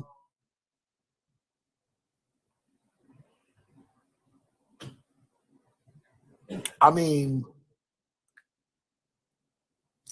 you can kind of just use your imagination at that point. It wouldn't necessarily I don't think if it 100% verifies your point, A1, it don't 100% verify GDN Capone point. I just wanted to line it up. You know what I'm saying? I apologize that, I had, some technical difficulties or whatever, but I just tried to do my best to line it up to contribute to the conversation. It does what me and GDN Capone was both saying it does. It lines up my point and it continues to further prove he's wrong. We get it. I get it. He gets it. You still haven't get it, even though we told you that. You still saying that? It proves him. This further proves him wrong. That it doesn't say anything about early hominids. It says they fashioned them from clay. Okay, this is also what I wanted to show. I wanted to go back to this shot right here. This other one I had pulled up, which was it's this green one. So let me go and show that one. This green joint. So I put the link in the back chat. Let's see. If you want to check it out on your own time, you ain't gotta share. You ain't gotta put it on the screen. Okay, so do you see the green joint up there to say the creation of man? You would say that because he know it's wrong.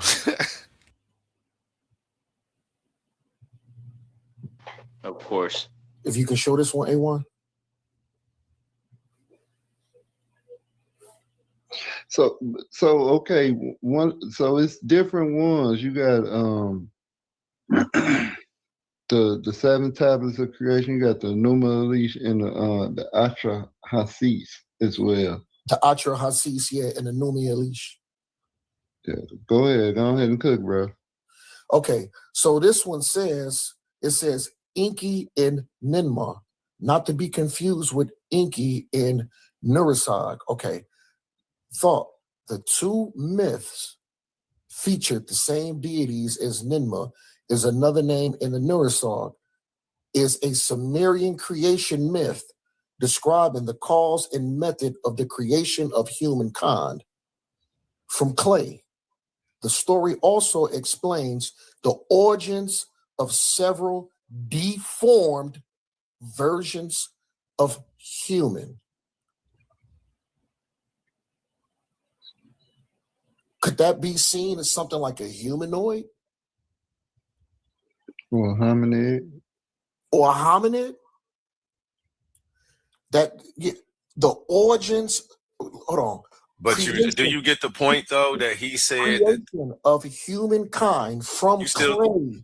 The story also explains the origins of several deformed versions of humans. But go ahead, A1. My bad for cutting you off, brother. his whole point was that this species came and modified species that were already inhabiting the planet. And that's not what the story says. Because the story he says involves no clay. It's just them taking people that was already here. But it's so different. You keep trying to reiterate a point that only keeps proving me right and then saying, but he had a point. He didn't. He didn't. He admitted he didn't. And you the only one trying to prove he had a point. He gave up on trying to prove he had a point. I don't think I heard that point. Was the clay less intelligent than the Inky, than the Anunnaki? That's a different question. That's just not what we was talking about. But we can go left, but just make sure Omar is ready to move if you move, because he still hasn't. I'm just playing around, A1. Remember what I told you I was doing? I was briefly listening in to the.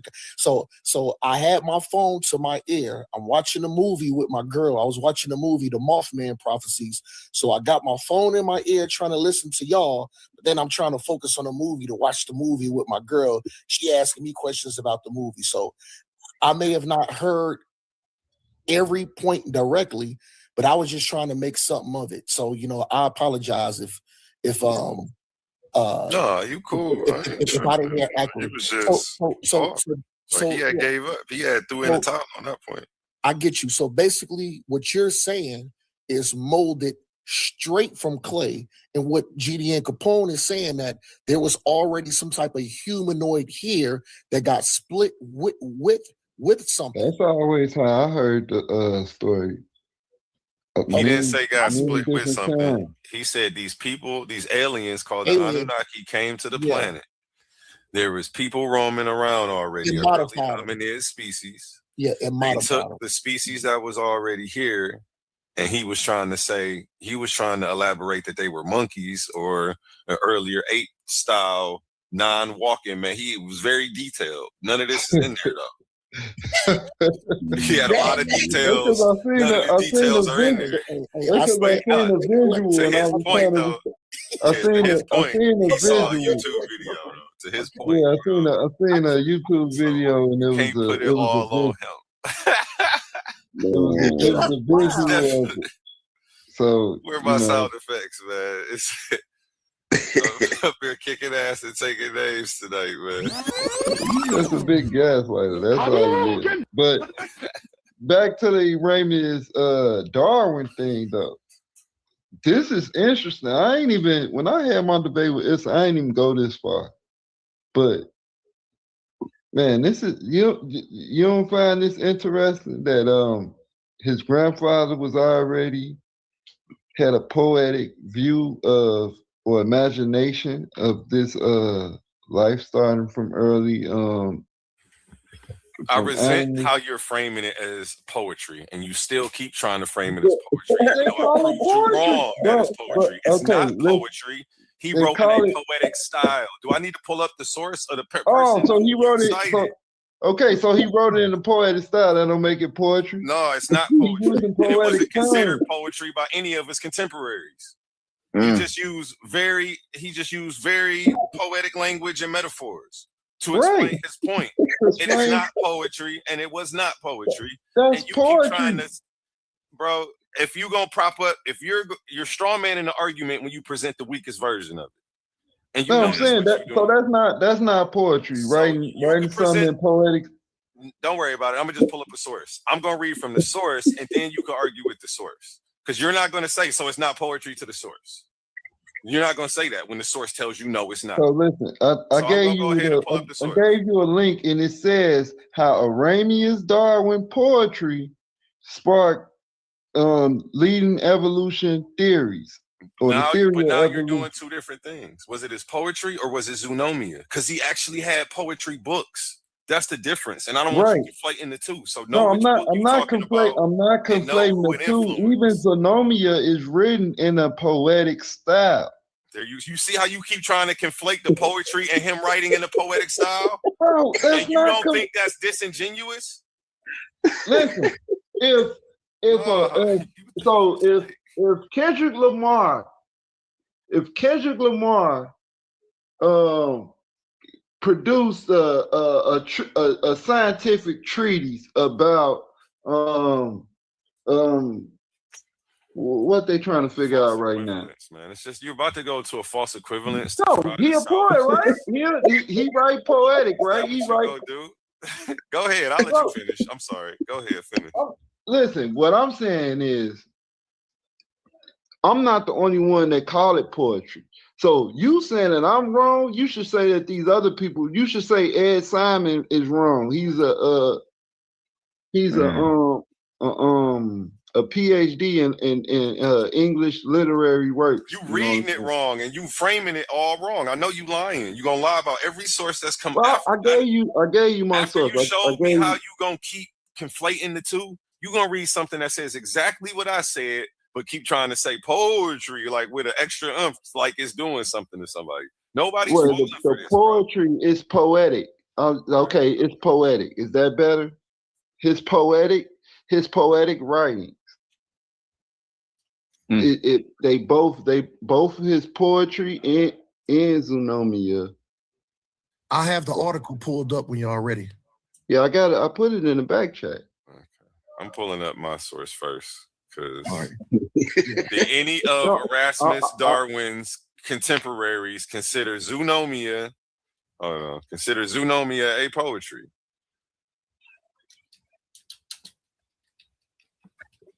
This is an easy yes or no question. I'm not framing it some type of weird way for AI, and then we can go into his contemporaries, and we could pull up the specific one who you cited, and I guarantee they all gonna say the same thing I'm saying. If not, I'll stand corrected up here. I just haven't had to be corrected yet. I've been the only one corrected. So I'm sure I'm gonna have my day. This ain't gonna last forever, but okay. Now let's share the screen. Share this tab instead, because the answer is no. So I don't know why you're saying that. And then you cited a source. So maybe there is one contemporary, and we're going to go to him just to see what's going on and what he wrote. It says, no, there is no historical record that any of Erasmus Darwin's contemporaries considered Zoonomia to be a poetry. How it was actually understood at the time. Let me zoom in on this. I don't know why you keep trying to force this, though. You tried to force it. I knew it was weird just how you was doing the language.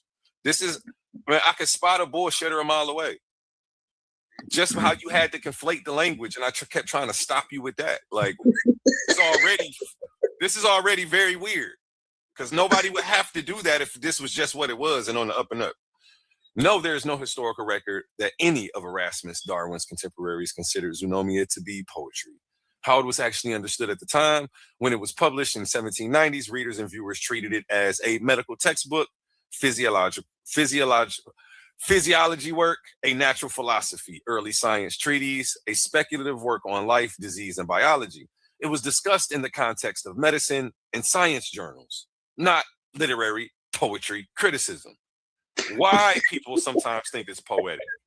And here's where what you keep getting caught on, and you keep conflating and muddying you keep conflating two things and muddying the waters for everybody who's actually trying to get something learned here. But you're doing that because you want to try to slight Darwin, like, man, he read some poetry. That's how all this came about, y'all. I said he read his grandfather's work. I'm not saying that.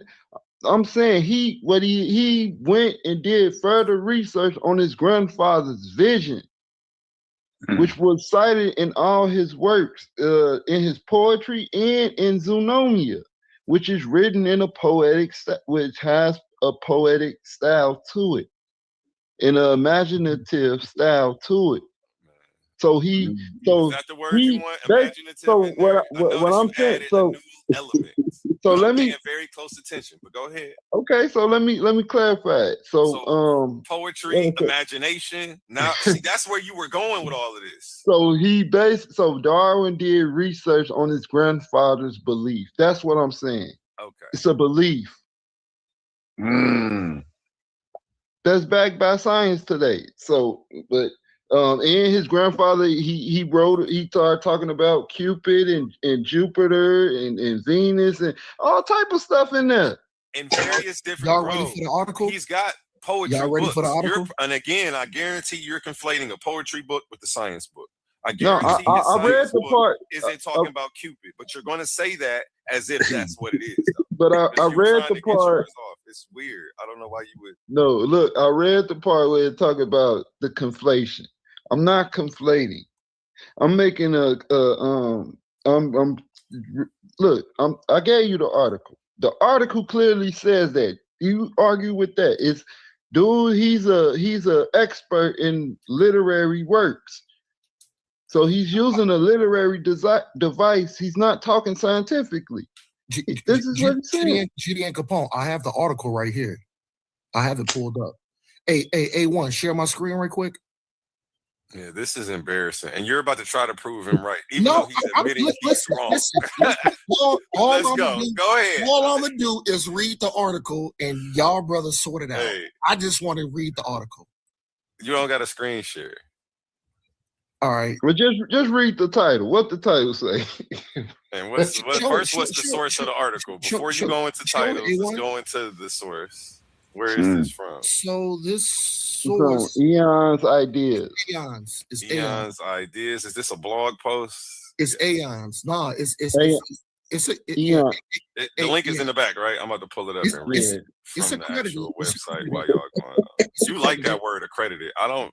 I'm losing faith in the word accredited the more you use it. So right there it says, now, go ahead, Omar. Go ahead. All we gotta do. So how Erasmus Darwin's poetry prophesies evolutional theory. All right. Now look, right there, the title says it all right there. I don't know. You ain't gotta go no further. Hey, let me pause this. Let me pause this. I don't want to have a. That's why he want me to stop. He say the title says it all. We don't gotta go no further. Yes, we do. Yeah, you gotta read everything. Did y'all hear this, man? The title says it all. We don't gotta go no further. He trying to stop me from reading the article for real. Yeah, when you already see the bias in the title. But the title really was clickbait. When I went and read the article, while they talking, I'm reading it. Because if you heard, I said, hold up, let me pull up the article myself so I can read it while y'all going over it. So who was I know they take too long to read. So I'm like, man, I can read twice as fast as y'all talk. Who wrote it? Let me say something real quick. Sometimes you can prove things with the title of the article, but this is a clickbait article, just like you said. So anytime you're trying to prove a point with an article that's designed to clickbait, that's disingenuous, just like you said. So he either didn't read it like he didn't read Zoonomia, but he frames it like he did when he talks. He says, well, when you read it, it says, and then I asked him, did you read it? He said, well, no. Like, was crazy. It was weird. This is very weird.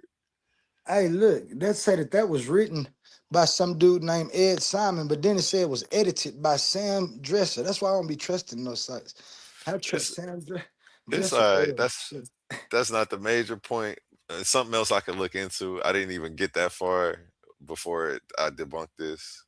Really, this debunked them. It wasn't me debunking nothing. It was the article that they chose to read. Not read, I should say. And then after this is over with, yeah.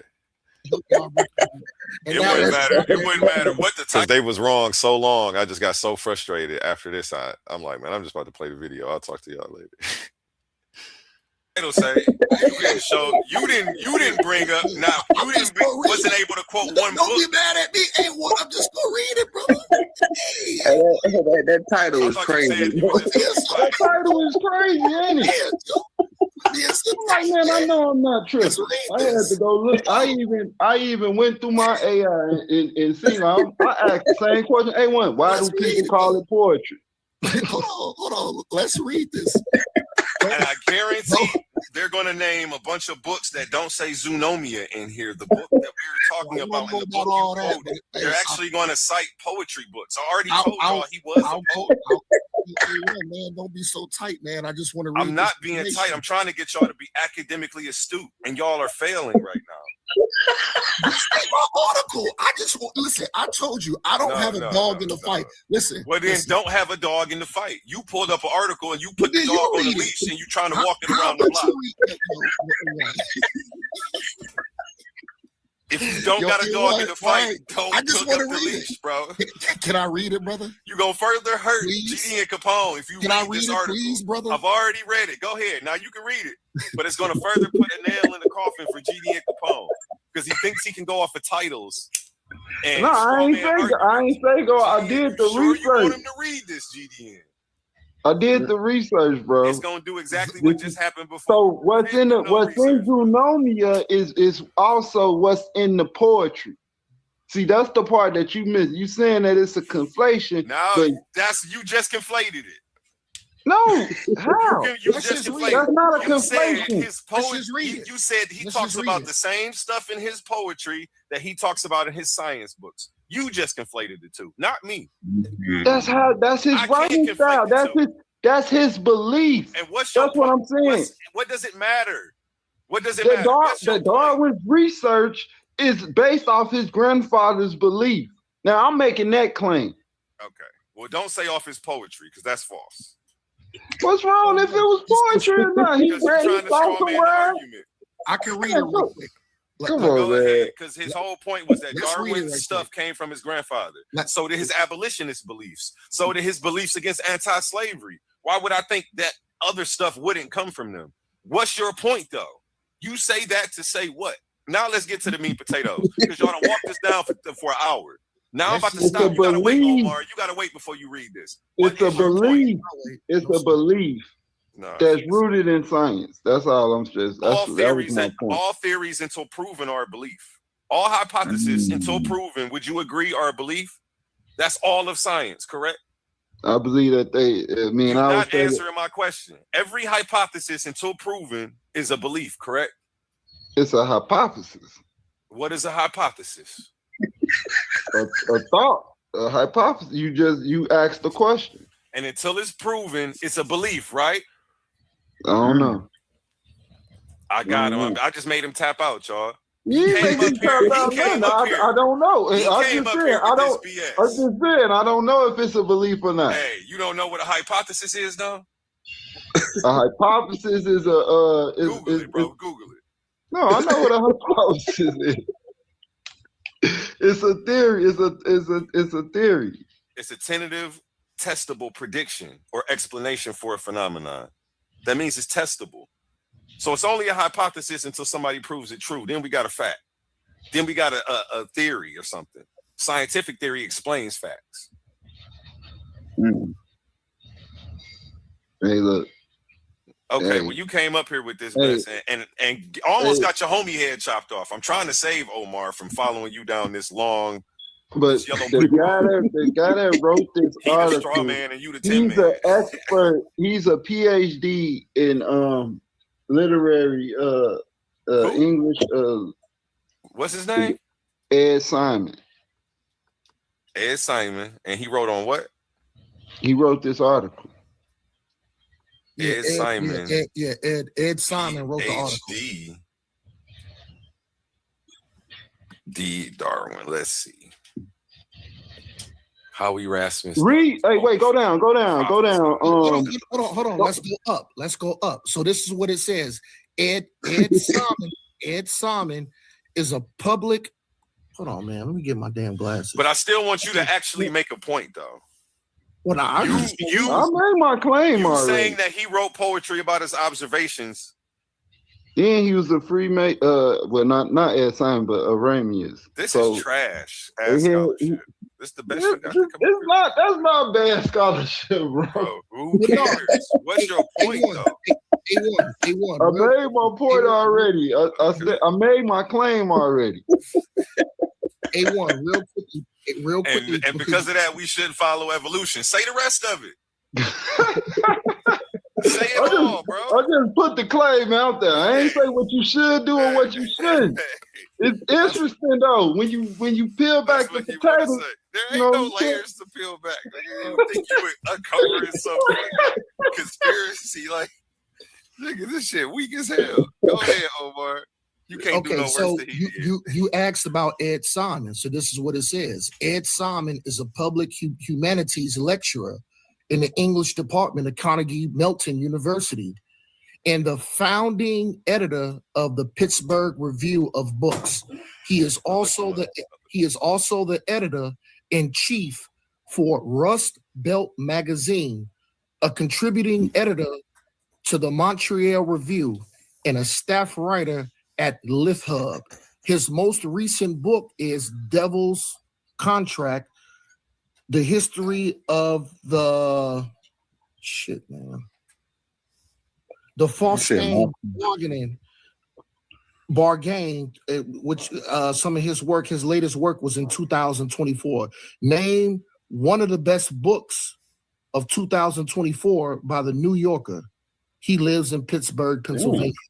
So that's just a quick background of Ed Simon. Yeah, I just looked him up before you can get all that out already. Yeah, he a PhD. But my whole point was even he's a PhD. My whole point was that GDN Capone is not making a point. He's trying to slander the idea of evolution. That's all he's doing by reducing it down to it was just somebody's poetry and somebody picked it up. That's what he's trying to do. I don't necessarily believe in evolution. Now, he didn't come up here to dispute the archaeology. He didn't come up here to dispute the paleontology. I don't necessarily believe in evolution either. I'm just showing you how a belief could become science. A belief can become. You need to show that the poetry came before the natural observance of natural selection, and you haven't done that either. So you ain't showing nothing. You showing that he wrote poetry about things he observed. Who founded the idea of natural selection? Who coined that? Darwin, right? Charles Darwin. Ooh. No, his dad did in the book Zootopia, actually. But go check that out though, because you up here quoting it as a poetry book and it's not. You don't know that he was the first one to write about natural selection. You're trying to get. No, he's the first one to write about evolution. And you got this man trying to. He's the first one to write about evolution. You got this man trying to tango with you, and he don't even know the steps. And he about to get messed up. Stop following GDN Capone until you know he knows what he's talking about, Omar. You shouldn't. You're running up trying to verify everything he says before you verify it. First, verify that it's true. You ain't even doing that. I don't care about Charles Darwin. He ain't my daddy. Okay, well, I'm just saying, every time you bring up something, it further makes him look worse, and then it drags out me even proving the point. I stop and I let you read it only for it to say what I've been saying. It don't never say what he been saying. Listen, man, I'm gonna be honest. I don't give a rat's ass about what none of this garbage say. Okay, I don't agree with this garbage. This is all this is. All this is what I'm looking at. Life beneath the shoreless. This is pure garbage. That's why he's up here, because he don't agree with this shit either. Let me go ahead and bring up something out of one of my slideshows. I got some stuff coming up this week. Else, man. You something else. I'm not doubting that they was abolitionists. I don't think Erasmus was, but I know that his other grandfather was Josiah. The Josiah dude, he was the abolitionist. I think Charles Darwin I didn't say the other one was an abolitionist, though. My quote-unquote words were he was a vocal anti-slavery advocate. Well, you said both of them was abolitionists. I quote-unquote say he was a vocal anti-slavery advocate, and it's on my slides. Like, if you want me to go to that folder, pull that up, I can. But because I remember the slide, I remember what I said verbatim. And you may have caught me slipping and saying it because I'm talking too fast, because y'all are all over the fucking place. Yeah, I'm fighting two people who are both wrong as hell at the same time.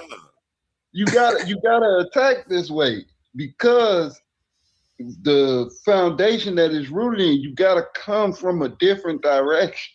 You know, so you don't see the punch. But what you just did was fallacious as hell. How? All right, bro, I'm done. You need me to show you how that's fallacious? Instead of talking about the science to debunk evolution, you want to talk about who came up with the ideas, what their background was they racist or not? What the hell does that have to do with 150 years of I ain't say they was racist. 150 years of microbiology, 150 years of biological evolution? What does that have to do with all of these different sciences that converge to make this, that have tested and proven this? What does that have to do with the fossil record? So his grandfather was. So you saying that everything but the things it takes to debunk. So was Aramis correct? Was he correct in the terms of science? Was he correct? Wrong one. Was he correct in what? What? Be specific. In his poetry, was he correct? I'm gonna answer the question when you answer the question.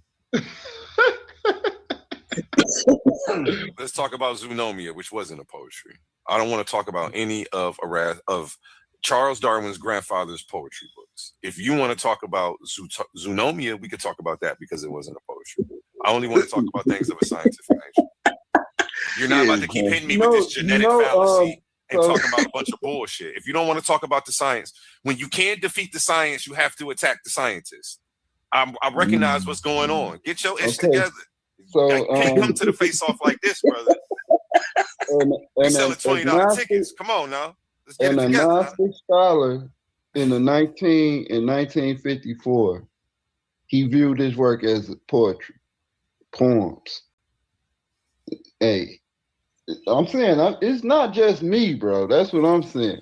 Nigga, didn't I just tell you he had 2 books that were poetry? So you saying that doesn't say anything. No, but he specifically cite and quotes from Zoonomia. And give his critique on it afterwards. Pull it up and share it on the screen. I'm in the process of getting. So then we can say he a rabbit ass nut, and then let me pull up a scholar who says he's crazy. We can go scholar for scholar. Maybe science is just some nutty ass shit. I mean, that's what you want people to believe. That's why you're trying to go to poetry. But I'm not about to let you get up here and make a mockery of science. Not on my watch, and not while you. Not all science. But what if also is I'm just showing that scientific. Well, we already went through that. You already said it's rooted in belief. You already acquiesced to that. So well, that's what a hypothesis is until it's proven true. Like we can all agree to that. So I don't even understand why you keep saying a guess, a hypothesis, a theory. Like that shit means something. It only means something till you prove it true. It's only magic till you learn the trick. Then it's science. It's only voodoo till you learn the science behind it. Then it's science. It ain't no longer voodoo. If you take a cell phone back in time right now, they're gonna think you doing magic too. Okay, so what about creation? Is that still a belief? Or is that rooted in science? The falsifiability filter, okay? Come on, man. I don't want to fight. I gotta fight you in. Man. You already asked me. You was asking me questions. And then when I said you was wrong, your homie jumped up off the bench and start trying to swing for you. All right, go ahead. So now I gotta give it to y'all. Go ahead. If you want to prove evolution wrong, you need to stop trying to show up talking about this nigga used to write poetry too. Nobody gives a fuck, bro. You need to come and show mammals and rock layers far older than expected. You need to show genetic patterns entirely contradicting evolutionary relationships across multiple sciences. This is the stuff that you need to bring if you want to debunk evolution. Y'all keep trying. He was racist. It's false. Bro, that's not how you present an argument, and that's not an argument, bro. It's an ad hominem, it's a fallacy, and that's all you trying to do is slander the man, make straw man arguments. A1. Nobody cares if he was racist or not. There's holes in Darwin's whole again, bullshit. I'm muting out There's because I'm whole, not debating two people for there's free. I'm holes charging in $20 to debate Darwin's one person. whole theory. So I don't know what y'all think y'all doing, There's all kind of missing but links. it's done. Hey, Y'all hey, two can what, talk man? amongst each other. You take it into, And until they find Y'all them, can talk and guess amongst what? each other. You And got guess it. what? And guess what? No, A1. you taking it too personal, bro. Yo, I'm just A1, yo, putting A1, it out there. hey, yo, A1, get your monkey ass back up in here, G. I ain't going nowhere. I ain't showing no more Get your slides. I ain't monkey talking ass about back up this. in here. Yo, This I ain't ain't saying it ain't face off day. but And no, if you want to argue in circles and keep pretending like you're not wrong every time I prove you that you're wrong, everybody's seeing this. Who, It's like me? 14. Both of y'all. You kept co-signing for him.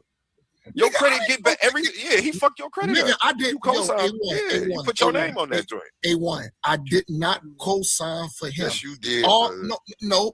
I said you brought up good points, and GDN Capone brought up good points. GDN didn't bring up no good points. He'll even tell you I was wrong. So right after he says I was wrong, you keep saying, but GDN brought up a good point. No, he didn't. Even he said he didn't. He said he was wrong. I went back. Everybody's saying he's wrong, including him, but you. You don't see a problem with that? Yo, I got a question. I wasn't wrong. Hold on, watch this. I was misinformed about. No, you was definitely wrong about the Anunnaki, bro. You were wrong. Okay, that's enough of that. Yeah, I got to dragging them. It was they was trying to make me work and debate for free. I had to stop it. Definitely. He said I wasn't wrong. I was just misinformed. Yeah, you was misinformed for an hour arguing with me. That's wrong. That's what was wrong. Hey, you said you had questions about Kemet's origin. Yes, I did. Cosmology story. I did have some questions about Kemet's.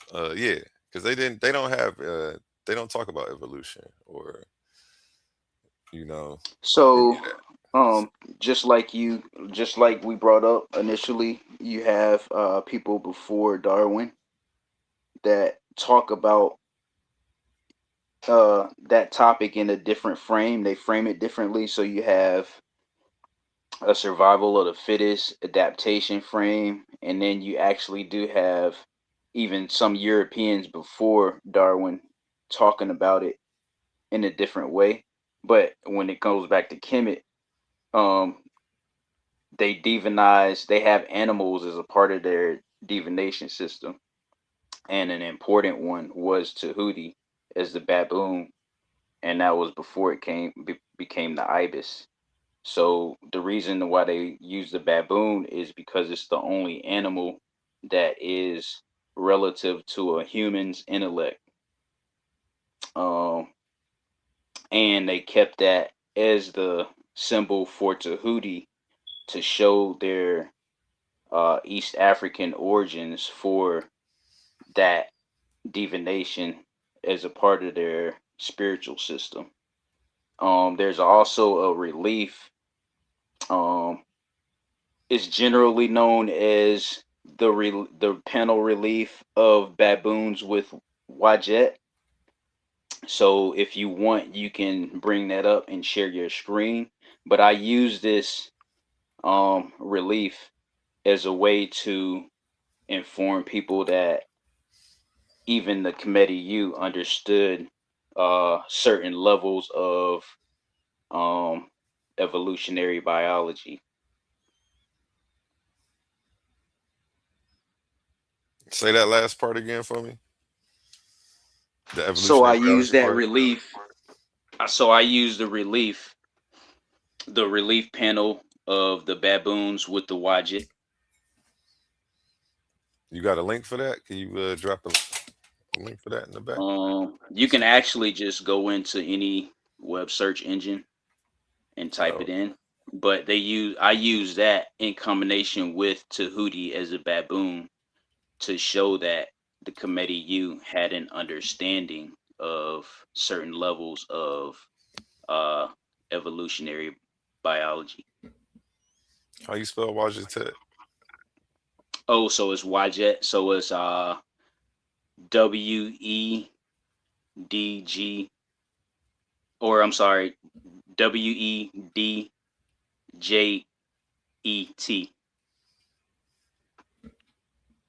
It should come up. It should be two baboons standing on their hind legs. Holding the eye of Horus. Is that the one? Tahuti was also, as the baboon, Tahuti was also the guide for the deceased in the underworld. Well, there you And go, right there. That's our common ancestor right there. You see it? It's right on your picture. Matter of fact. You said what? Yeah, definitely. That's our common ancestor. But there's another We done figured it out. I just cracked the code, Yeah. y'all. Right here on Titans Debate League. Well, that just Well, say actually, that to me that point to maybe Kemet was pointing to that, and later experimentation would have led to what we found out today about evolution. So you could be right about that, Tahuti. I mean, if you look at it in that aspect, maybe that was their landing point. Once they did have the technology to be able to look deeper into that topic of descendants, maybe they was pointing to that with that Tahuti. I'm with you, A1. I'm with you, Tahuti. I feel. yeah, and even then, just like we do today, we also associate our strength, our levels of strength, and our levels of savagery with a gorilla. You know, even though it's part fictitious, but we do that.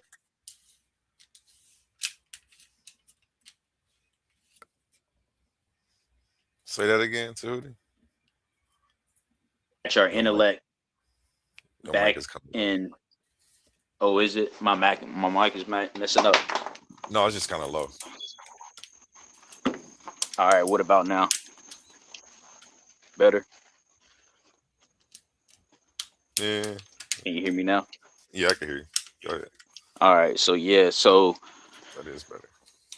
the committee, you just like today, we associate strength, having a lot of strength, and having a lot of savagery and brutality with the gorilla. So back in ancient times, the committee you related intellect with the baboon. Okay, okay. Uh, the wise baboons, you know what I'm saying? They had to survive. The elder hominids, we should call them, huh? But people don't understand that they say what did they say? We come from monkeys. We don't necessarily come from monkeys, but we are part of the taxon of great apes. And we're Right. apes the same way we're mammals, the same way we're vertebrates, the same way we're eukaryotes. So, And the comedic origin story also talks about, you know, childbirth and being formed in the womb. We have Canoe on the potter's wheel, Mm. fashioning man. so y'all got a little bit of all of that up in there. Y'all got the clay, Yeah, the baboon definitely. represent intellect. I did a presentation on the Dendura light, and one of the things that I pointed out is that the French didn't become leaders in electrical engineering until they raided the Dendura temple. So they discovered the Shabaka stone, and they went from there because they discovered atomic theory back when they were Greeks and they were studying in Kemet. So that showed up again when they raided the temples, and they went from looting the temples to studying, and then they came up with Egyptology out of that. So a lot of your modern science, uh, it owes its you know, authority to Kemet and the French raiding the temples. Yeah, yeah. And I got this presentation over here. Basically just covering what y'all saw me dealing with GDN Capone. So anybody can use this as a defense guide against. We got Elder Yara up here. Go ahead, Elder Yara. How you feeling today? Hey, I'm feeling good, man. I'm feeling best, man. Peace to y'all, man. Hey, man, I just had to jump on, man. My good brother Tahuti, man, like, you don't have a source for any of that, brother. Like, you don't, bro. And I get, man, that people like to have these feel good. People that play with the Bible like to do that. You know what I'm saying? I just got through, I argue with Hebrews and Christians when they try to get me to believe that a man was swallowed by a fish and lived in his belly for 3 days. Now, I'm a Hebrew Israelite. You can read those words in black and white in the text, but I'm smart enough to understand that it's metaphorical. You understand what I'm saying? Like, that's holy wow, bro, that you try to say that. You understand? I know the reason why those baboons or the baboon was associated with Toph. I've known that for years. So the and the With reason who? why is not what you say it is. There's no source that says that. I mean, it sounds romantic, but it doesn't exist. Y'all give these ancient people ideas and concepts that they never had, right? That's disingenuous scholarship. And then my man, when he asked you, do you have a link or a source for that? You told him to go and Google something, bro. That is not what he asked you. I was definitely over here Googling it. Ain't nothing come up. I ain't see it, but You gonna Google till your fingertips bleed, bro. It's sit up not. desk and how do I I know why you know what I'm saying? I want to hear the brothers reason again. I just why did they associate the baboon with Toth? Because Toth Well, is well, wisdom, but tell first us you why. said you had an understanding, so I want to hear yours See, first, no, and no, you then, ain't asked me no question with a question, bro. See, this is what I mean about well, when I I already answered the already know question. you're not. You're see when people do that to me, bro. That tells me they already shaky on what they think they know or what they've created. You see? I got you, but again, we got to take that with a grain of salt because No, right we now we're don't. doing the I I presentation. I asked you a Right direct now, question. A1 is doing the presentation, and it focuses on Abrahamic pushback Okay, that's perfectly fine. for evolution. That's So perfect. now I here don't have you it. See, here are, we go right? again. I So don't have now it. here you are, you pop up on the panel, and See, you are now he a deflected. Abrahamic, right? No, You are a Hebrew Israelite. let me help you. Let me help you. I don't have a pushback for evolution. That's where you go wrong. I believe in theistic evolution. I do believe in the evolutionary process. So, as a Hebrew Israelite, I believe that's what the text reads. You see? So, let me ask you again. Why do you associate the baboon with Toth? What is your understanding of that? Well, I just told you. I already answered it. Do So you have a source for that? yeah, the pyramid text, the Which coffin pyramid text. text? Which pyramid text? You can. What are you talking about? Which pyramid? Do you know how Which to bring there are up? many pyramid texts. Which one? Do you know how to bring up the I pyramid know how to text? search the TLA. Which pyramid Okay. text are you referring to? So when you search it, Brother, you can tell me, why you didn't could you listen, you li- can tell me it's the you can tell me it's the Harris Papyrus. You can tell me it's the pyramid text of Unis or where you can tell me which pyramid text are you referring to because you made a claim that exists in a pyramid text, and I'm asking you I also which said the coffin pyramid text text. as Okay, well. which coffin text? So the pyramid text and the coffin text that I refer to are the Hmm. ones that are interpreted in Milana Karinga's book, and there's another one that's interpreted in another scholar of Africana studies. What's the So name of those those are the books pyramid that I texts? go on, right? I'm asked. That's not what I But I asked you. don't. But the thing is, when that's what I go off of. Oh, so So you don't really directly, know what the answer of those pyramids. You don't know. You don't know which pyramid text those are or coffin text they are. That's not what off you the just top of said. my head, I don't. I Okay, don't I know off the appreciate top of that my head. because that's all I asked you. That works for me. If you say I don't remember or I don't know, I got you. Now let's Hey, move on. So, yeah, I what do got you. you understand about Tahuti and not thought? But because the Greek stuff, and this is how you It's know that Hebrew is Greek, because y'all always refer to the Hellenized versions of Kemetic identities. hey, bro. Do you not know So that? now I want you to answer my question.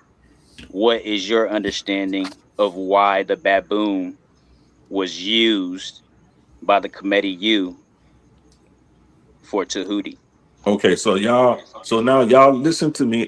Give him an answer and explain, right? And then why my good brother A1 Google searched me, then I want him to come back and tell me why me and A1 is wrong, because A1 is going to agree with what I'm about to say when he Google searches it, right?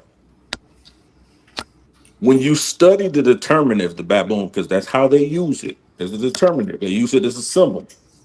They used it as a symbol for Thoth because they expressed that the baboon had wisdom, which Thoth or Tahuti is associated with, because of the way that the baboon naturally lives in its environment. What does that mean? The baboon is known to rock, to wake up at the crack of dawn when the sun begins to rise, which the Egyptians observed or were called Ra. So at the height of Ra, as he's coming up from another world, the baboon, that's the clock that they use naturally, internally.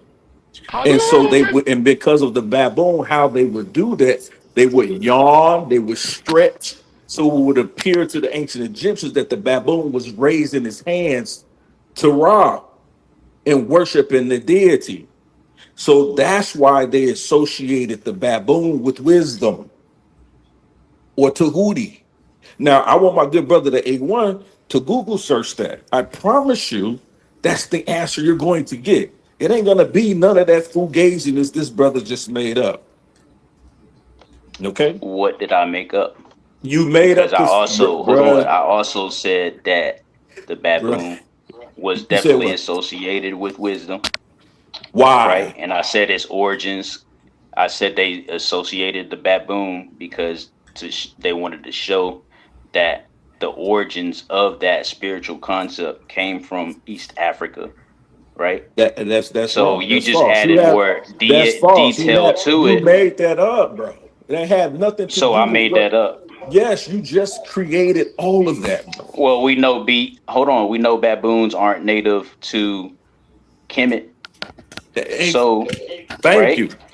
They're not. So if I say that they use that divination in the baboon Uh to huh. show that it came from Central or East Africa, Uh right? huh. That Uh doesn't huh. mean that I'm saying it's from Kemet. We're just You going further into the details based on you pushing for and creating a narrative that I was incorrect.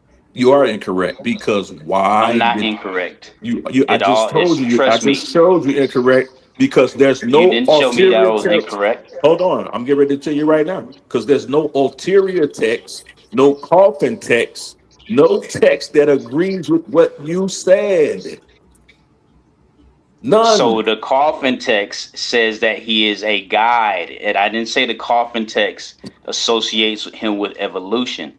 So I didn't say nothing I about made 3 evolution. points. So I said 3 points about Tahuti associated with the baboon.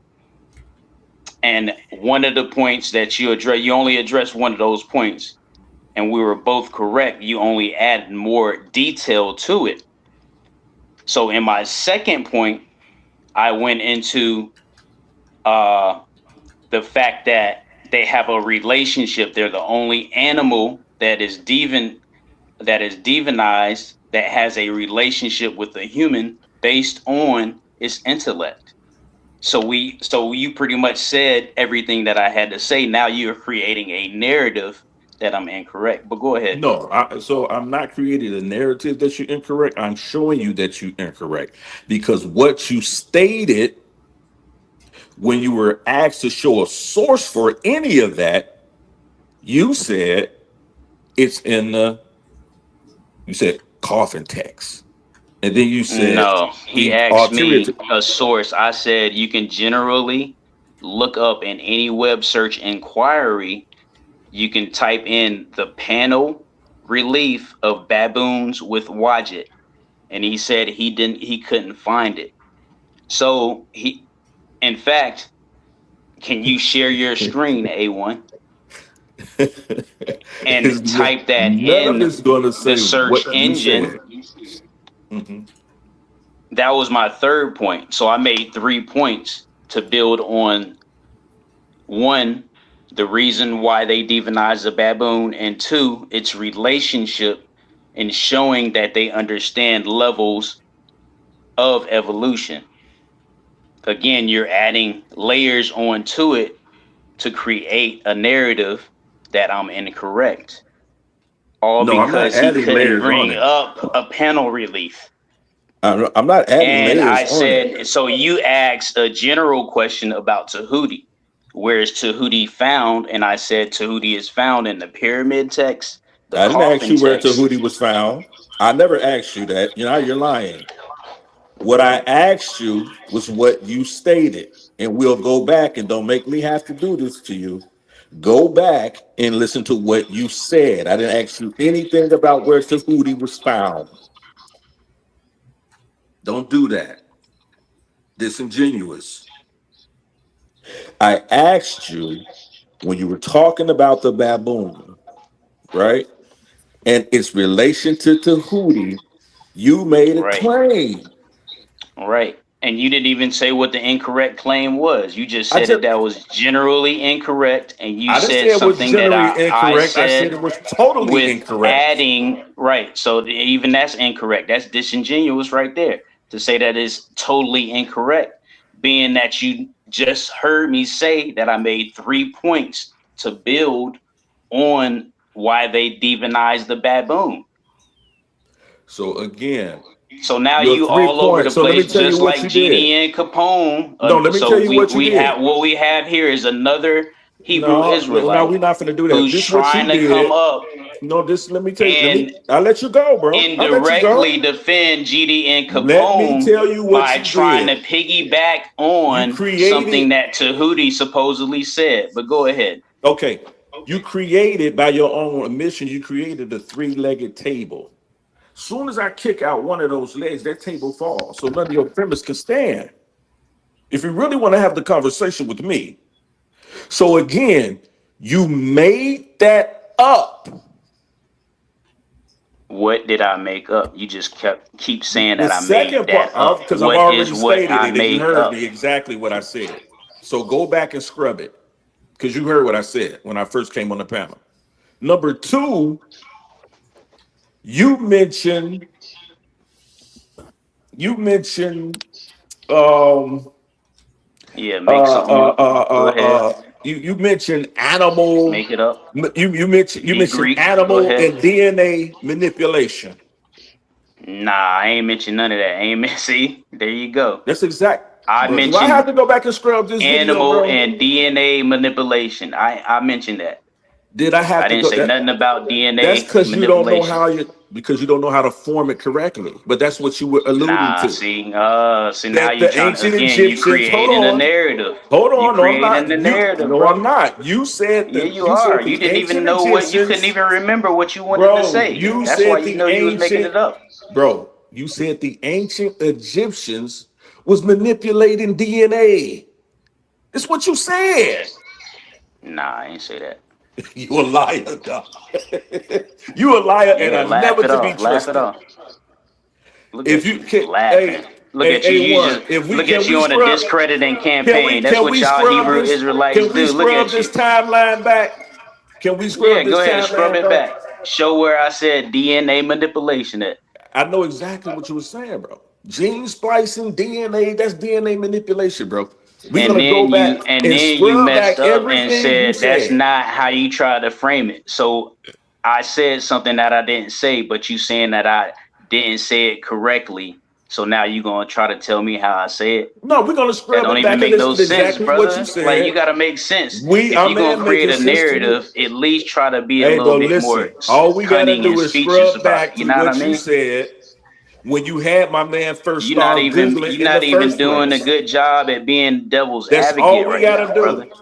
That's all we gotta do. Because you died already on this whole baboon and talk thing. You have no idea what you're talking about.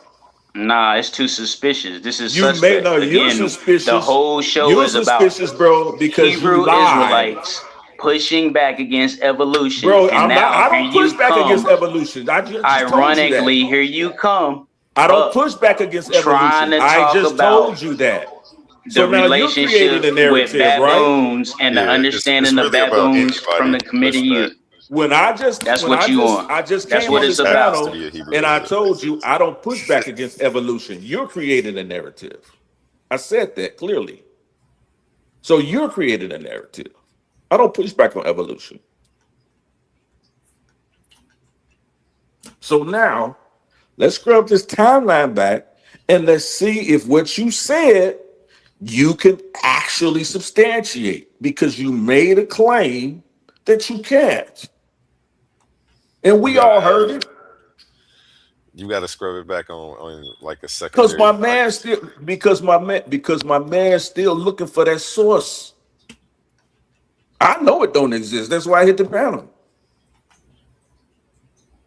And then you talking about go to Malenga's book. Okay. Is he gonna mention the coffin text you said that it existed on? Because you did say coffin text, and then you said you didn't say it. And then you tried to say you said What that exists Toph. on what? What you talking about? Then you What said, exists on what now? then Because you now you're said, saying a whole bunch of then you things. said, no, I'm saying what you said, bro. That's why my man was Googling in the first place. A1 was on the keyboard Googling anyway, because you told him to Google it. What did I tell him to Google? You confused, bro. You told him to Google a bunch of BS that you can't substantiate, and that's why he's still looking for it now. Well, he stopped looking for it. Because he couldn't find it. Nah, because he just wanted to stop looking for it. He said he couldn't find it. It's just a simple. It's He just a just simple said he web couldn't search. find it, bro. Okay, so somebody not being able to find something does not mean that something does not exist. That's why we asked That's you disingenuous, to brother. substantiate your claim for the source Okay, so if you was talking specifically about that you haven't been I able to just do as told of you. yet. I just told you what it was. No, you didn't. You didn't tell nobody. So you just hold on. So you just want to know what the actual name of the two baboons standing on their hind legs. I didn't ask That's what you that. I asked you. Okay, so I what do you asked you what is what text does it exist in for the claim that you made? Oh, that's not in the text. Oh, so now All I so why did. did you So when I why made did you my tell third me? point. So why did you tell me it was in the text? So when I made my third point, right? When I So was why making did my you tell third me it was point in the text? about the committee used, because first we already Now you established. backtracking, bro. So hold on. So if you ask me, so you backtrack too, didn't you? Did you not I didn't backtrack? backtrack on nothing. You backtrack. I'm So still asking for so when I for the said, source that hold I on. came on So hold for. on. So first That you he said, oh, asked I me, don't know. I gave him everything that he asked me, right? And we concluded, right? And then here you popped up out of nowhere, and then you asked me for something totally different. No, I You didn't. asked me about Tahuti. Hold on. You asked me about Tahuti being in written text by the Kemetic youth. No, and I did told, not. And I gave I you. never asked you So that. okay. So now I the never point asked was you I had that. to backtrack because there was confusion about Why your are you question. lying? Why did you just lie? So I never asked now you we that. need to clarify what your question is so I Tahuti. can answer it properly. Tahuti, why did you So lie? what are Because you I never asking asked me? you that. Tahuti. What are you asking me? Tahuti, Just ask me what you asked me. Tahuti, I never asked you that. Why did you just lie? Huh? Why can't you just ask me the Tahuti, correct I question never so I can asked you answer it? anything about whether or not Tahuti existed in any text. Why did Okay, you that's lie? fine, but ask me, No, it's not what do fine you because you want just to lied, know? bro. What do you want to know? You just lied. I want to know what I What did asked I you when lie I hit the about? panel. What did I lie about? What did What I I lie asked about? you when I hit the panel. What did I ask you when I hit the panel? I don't know. So how did Nah. I lie about something So that I now you. don't know about? What do We you mean don't you know don't know about the about? question. What do you We don't know about the you question don't that know you about? asked. I'm still trying to find What out do what you the mean you question don't that know you about? asked. I asked you, did you Right. know, do you know the actual reason why the baboon was associated with Thoth?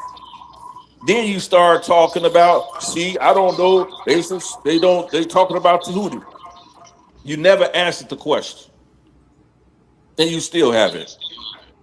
Okay, yeah, I And did you answer still that got question. A1 Googling. And that's hold on.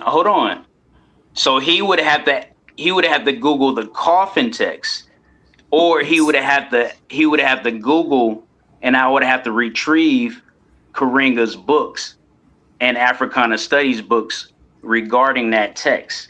That's where we're at with that. As So you far as don't him have Googling something, have a source. he's only Googling the panel. I'm talking about the You came question up I new with asked you. a burden of proof on The a question text, that I and asked I you, you gave you don't the have a text source. examples about what So tells the you and question lets you I know asked you that. regarding So the those are claim the two that you texts. made, So those are the two texts right there.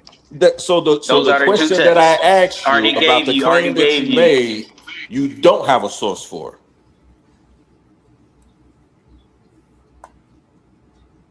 You just don't have a source for it. You made it up. So just say you made it up.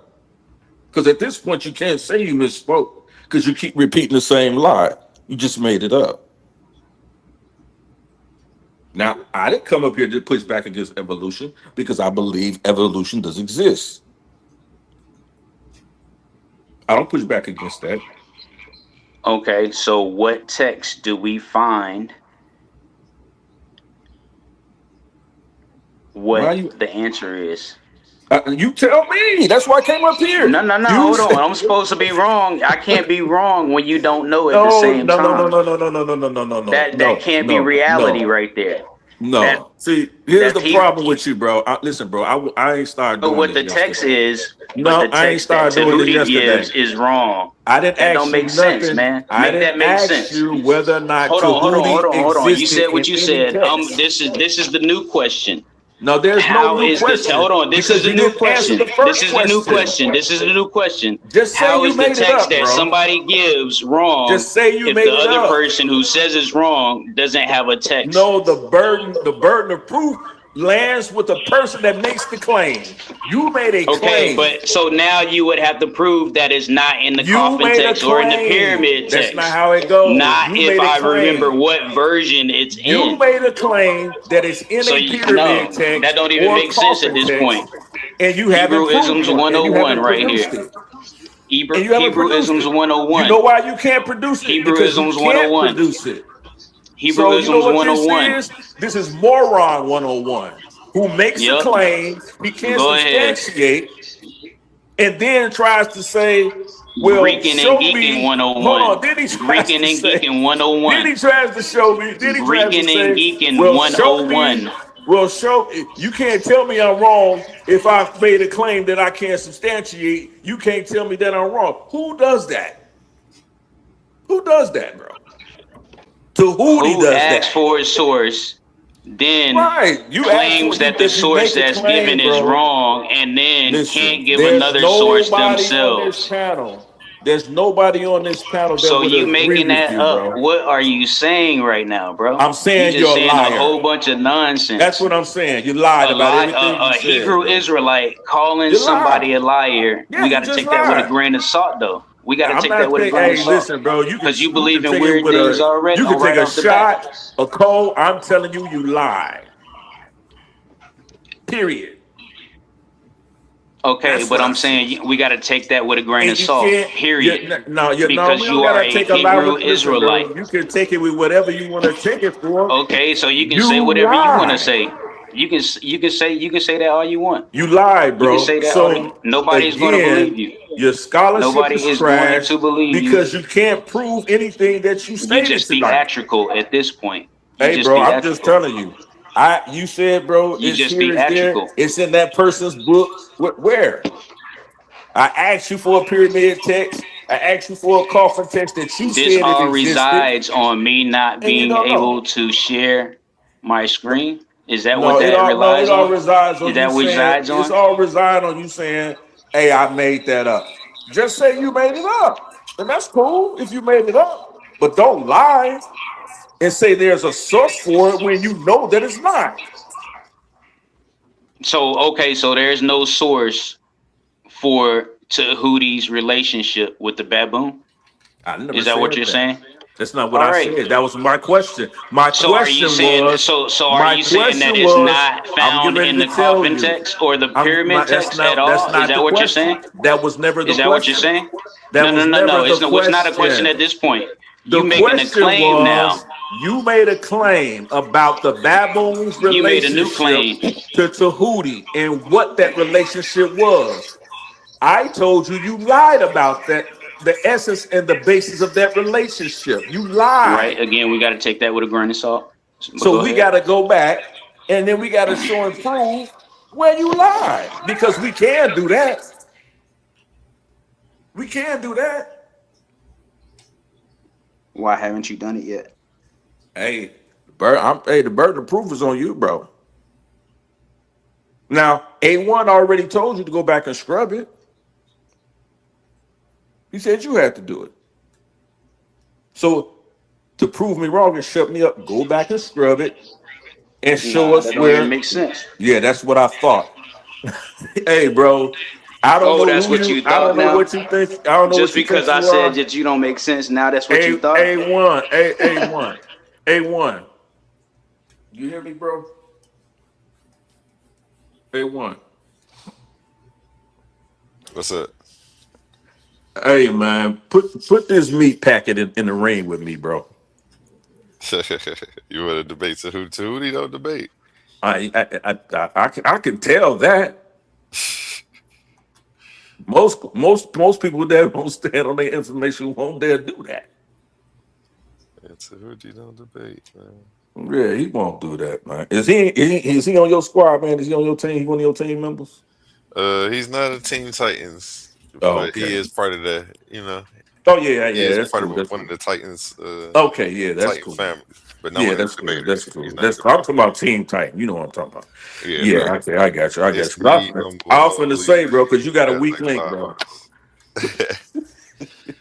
I was gonna say you got being to reevaluate. You we got a got weak being link, bro. eaten. I know you've been trying to get it being eaten. We got being. Hey, he's running for me at this point. I'm convinced. He got a show this Thursday coming up, so He finish running for me. He Thursday. running for me at this point. And Oh, hey, that look, I older don't got no dog. problem. I don't got no problems with man. I ain't got no problem with the Hootie man. But I ain't got no problems with Ben. But he keep running from me, man. 'Cause he keep trolling me. But every time I try to catch up with him, man, he disappeared for some reason, man. You got to catch him on Who Thursday. keep He can't trolling you, run man? from you on Thursday. Yeah, no doubt. Yeah, no doubt. Yeah, I'm tell Ben. He know I'm looking for him. You know I'm looking for him. You know I'm looking for him, man. I don't think Ben D wants to smoke, bro. You know, I don't know, man. Your people. Now, I ain't gonna say your people, but you know, your Cavs is running from me, man. So you I just still. pretty much trying to promote yourself for a debate. You hungry for a debate? Is that what it is? The irony, huh? It's the That's dude why you said. came up here. Dude said I'm hungry for a debate. Hey, bro, let me tell you something. It ain't no debates you heard, bro. Maybe except for a couple of I heard over here. It ain't no debates you heard, bro, that I ain't debated, bro, in the last 8-9 years, bro. So I ain't hungry for no debates, bro. What are you talking about? I can see you some of my papers, my published papers to read. I can see you some of my peer So, reviewed papers to read. so now you So I psychic. so I ain't hungry. So I ain't hungry. So I ain't hungry for no debates, son. What are you talking about? What you mean? How you not? Then that's what I'm saying. You act one way, but then you say you not doing something, and that's what you was doing up here the whole time, What? and now you doing it again. What am I doing You again? What came was I up here, doing? you promoting yourself for a debate. You talking about who's dodging you, who doesn't want the Well, we smoke, talking and about. I then didn't when I bring up being ask you easy. and I didn't bring say up being easy, that you but hungry I'm for a being debate, easy. That's because and being that's what easy I'm is saying. Like trolling me. if this was boxing, if you was watching boxing on ESPN and this young fighter came out of nowhere You and wouldn't. said, They wouldn't "Yo, even let yo, you this in the person's ring, bro. dodging me, this person's doing this, yeah, he running," you know full well he's hungry for a fight.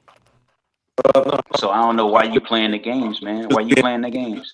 Being easy is he trolls me. So that's a kind of inside. So that wasn't really for you to comment on. You understand? And I bring up being easy. One part of being easy. Please don't.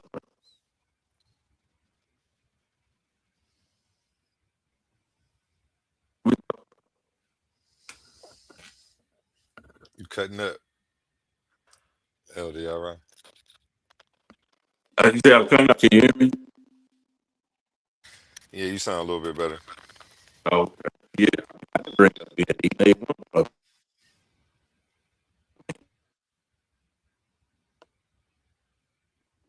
Yo, is it me or is it him? I think it's him. Yeah, I think it's it might his be thing him. messing up. I mean, this time is up, man. Get back to the show, the point of the show. Yeah, what was I doing over here? I think I was going into this presentation. I don't even feel like going into the presentation. I'm gonna save it for another day, man. Yeah, what I'll do is I'll get that panel relief that I was talking about. I'll put that in the back chat. And then actually I can probably maybe I can do a presentation on your channel about it. Yeah, let me know when, And bro. Let me know when. okay, there we go. That's how we do things the proper way. We get the trolls out of the way, the people who hungry for a debate but don't want to say it. You know what I mean? But anyway, I enjoyed the show, man. I enjoyed his antagonism. That's typical Abrahamics and Hebrew Israelites, and it was on point. Like I said, he followed the pattern, and but I appreciate the show, man, as always. No doubt, man. No doubt. Let me see what I was. What was I even about to go into? I'm over here doing something else now. Oh yeah, yeah, yeah. The misinformation and logical errors of GDN Capone. For anybody who's stuck around. Um, yeah, we're gonna say that for another day. It's 3 o'clock in the morning now. Oli, what you doing over there, man? Oh man, over here, toucan and listening to them. They was going in for a little bit. I was definitely asking for that source. I didn't get it, but Tahuti said he's gonna put the presentation together, double back, and show us about the baboon and some other stuff too. It's gonna be fire. Yeah, I wonder what GDN at. I thought he'd probably be up here. Yeah, see, he could have brought me. I should just go through the presentation, man, just to get it out the way. Because it was bad. It was bad. Why is you opening your book, but he got his book close to his chest? You funny. That's just how it happened, man. This was a comprehensive tactical blueprint on how to defend against this this type of misinformation and this type of fallacious behavior. Um, a logical rebuttal framework for modern empirical science. Okay, anchor the debate in modern empirical biology. And that's what I kept trying to do. Like, where are you going with this? What point are you trying to make? So that way I could say this has nothing to do with that. Because at the end, he kept trying to ask these questions and lead me down a path. And it, but it was all non sequitur to the science that needs to be debunked if he wants to come up against evolution. So remember that to say we're not debating 18th century speculation, we're debating modern evolutionary biology based on genetics, fossils, and observed natural selection. This is a response that you can use for anybody who's trying to conflate poetry with his scientific work. Um, say that we're following an old model. A lot of what you saw GDN Capone doing when they try to bring up their early theories and how some of the stuff may be wrong, some of their racist stuff and terminology that they used at the time. This is an excellent response for that. You know, stop them right in their tracks. Let them know. We're not debating 18th century speculation. We're debating modern evolutionary biology based on genetics, fossils, and observed natural selection. The core principle, say this early and say this often, okay? This should be in your introduction. This is the core principle of how to defend this fallacious behavior. This forces the conversation out of the historical weeds and into the correct scientific category. What are we actually talking about? And that's what I kept trying to do when he kept trying to conflate zoonomia as some type of poetry, you know, and then saying his contemporaries, like it was just bad. It was all bad. Evolutionary theory is not frozen in the 18th century. Okay. Let's make it make sense. In 1700s, early pre-genetic natural philosophy, you had figures like Erasmus Darwin, um, and some of his stuff, speculation, poetry, or literature. That's not to be confused with structured natural selection theory. Okay, Charles Darwin is one of the figures of that, and it's observed foundational theory. So confusing these eras is like claiming atomic theory is false today because early atom theorists guessed the wrong details. And it's just stuff like that that people don't do. Nobody debates those topics. We see the bombs dropping. We know what works and what doesn't. But I don't know. Evolution just seems to be a tad bit different. They'll strawman the arguments. They'll come up here real fallacious. And you know, it's never a good look for GDN Capone and anybody running, chasing behind them. Oh my. Conflating literature with empirical science is a category error. And this is what they were doing with the poetry. Real bad. Um, he was mixing literary style with scientific validity, which this is just not what you're supposed to do. Writing style doesn't determine truth value. These are different domains of knowledge developed under completely different standards of evidence. And he actually had poetry books. At first, I'm like, well, maybe you're misquoting the book you're talking about. Maybe you're talking about a different book. But he was like, oh, no, no, no. So it was just, he kept running into all the jabs. Every jab I threw. This is the pre-face off warm up. What was this? I don't know. I don't know what to call this. Omar, what should we call this? Not Omar. I'm tripping Omar. I don't care. Holy. What up? What up? What would we call this, man? Conflating I ain't gonna even lie. I stepped away for a second. Conflating Okay. literature with empirical science is a category error. Literature and Nah, philosophy. I was talking about in boxing. This is before the face off, but Oh, this is our sparring session. well, yeah, He yeah. got beat all around the ring. Yeah. And I gave him examples like the Botanic Garden, but he didn't jump on that when I said, "Are you talking about that book? Maybe you're misquoting the book you're talking about." And he went to this more scientific book, then tried to conflate it with his actual poetic writings to try to diminish his works. And it's just poor scholarship, to say at best. That's me being nice. I'm not gonna say they ain't got no integrity. That's what Omar says about somebody. They ain't got no integrity. Now we challenging people's character. I'm not gonna do that. I'm gonna just say it's poor scholarship, and he watched a couple YouTube videos that you know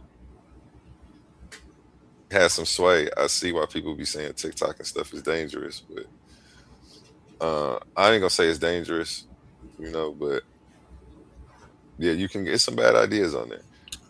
And the category error is conflating literature and philosophy versus empirical science. Okay, and he needs to stop doing it. Another thing that you should do is diagnose and neutralize historical misdirection fallacies. The fallacy, guilt by association, the trap. Erasmus Darwin wrote poetry, so evolution is false. This is really what GDN Capone was trying to say. He waited. He never really put the evolution is false, so I forced him to. Like, so go ahead and finish what you're trying to say. What's your point? That he wrote poetry, that this came all off a poetic idea, so it's false. That's what you really want to say. And then he was like, well, yeah. So it was like, and then I kept thinking of you, Oli, like how when somebody trying to smuggle God into the conversation when they talking. He was trying to smuggle that this was all bogus in there, and I'm like, I sensed it real early by how he was framing all of it, like just because it was just weird to me. So that was the trap, the flaw, linking a scientific theory to a writer's unrelated stylistic choices.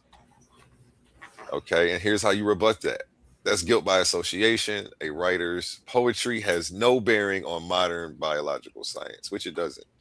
I kept referencing 150 to 160 years of study across several different fields of science that corroborate this theory of evolution by means of natural selection. So, again, what he needed to do is come up and dispute some of the science instead of trying to slander these men, conflate their poetic writings with their scientific writings. It's also a genetic fallacy. Evolution was developed by certain historical figures, so it must be wrong. Judging an idea strictly by its historical origin rather than its current empirical evidence. What does science say about it today? Why do y'all keep trying to go to Darwin's granddaddy and all of this to try to say we shouldn't? Like it's silly to me. He said, "Let me ask you a question about evolution." That's how this all started.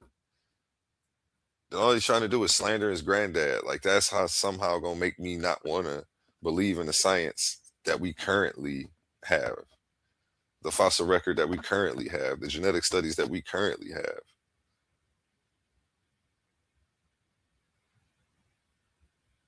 I don't know. It's just poor argumentation and horrible scholarship. Okay, and the rebuttal to this. That's a genetic fallacy, judging an idea by its origin instead of its evidence. What I do is I recognize it and then I try to make them realize it. But as you saw, they just kept pivoting and pivoting and pivoting. He had somebody to co-sign for him while he Googled more stuff to try to pivot on. And then they never stuck to one thing. They bounced around.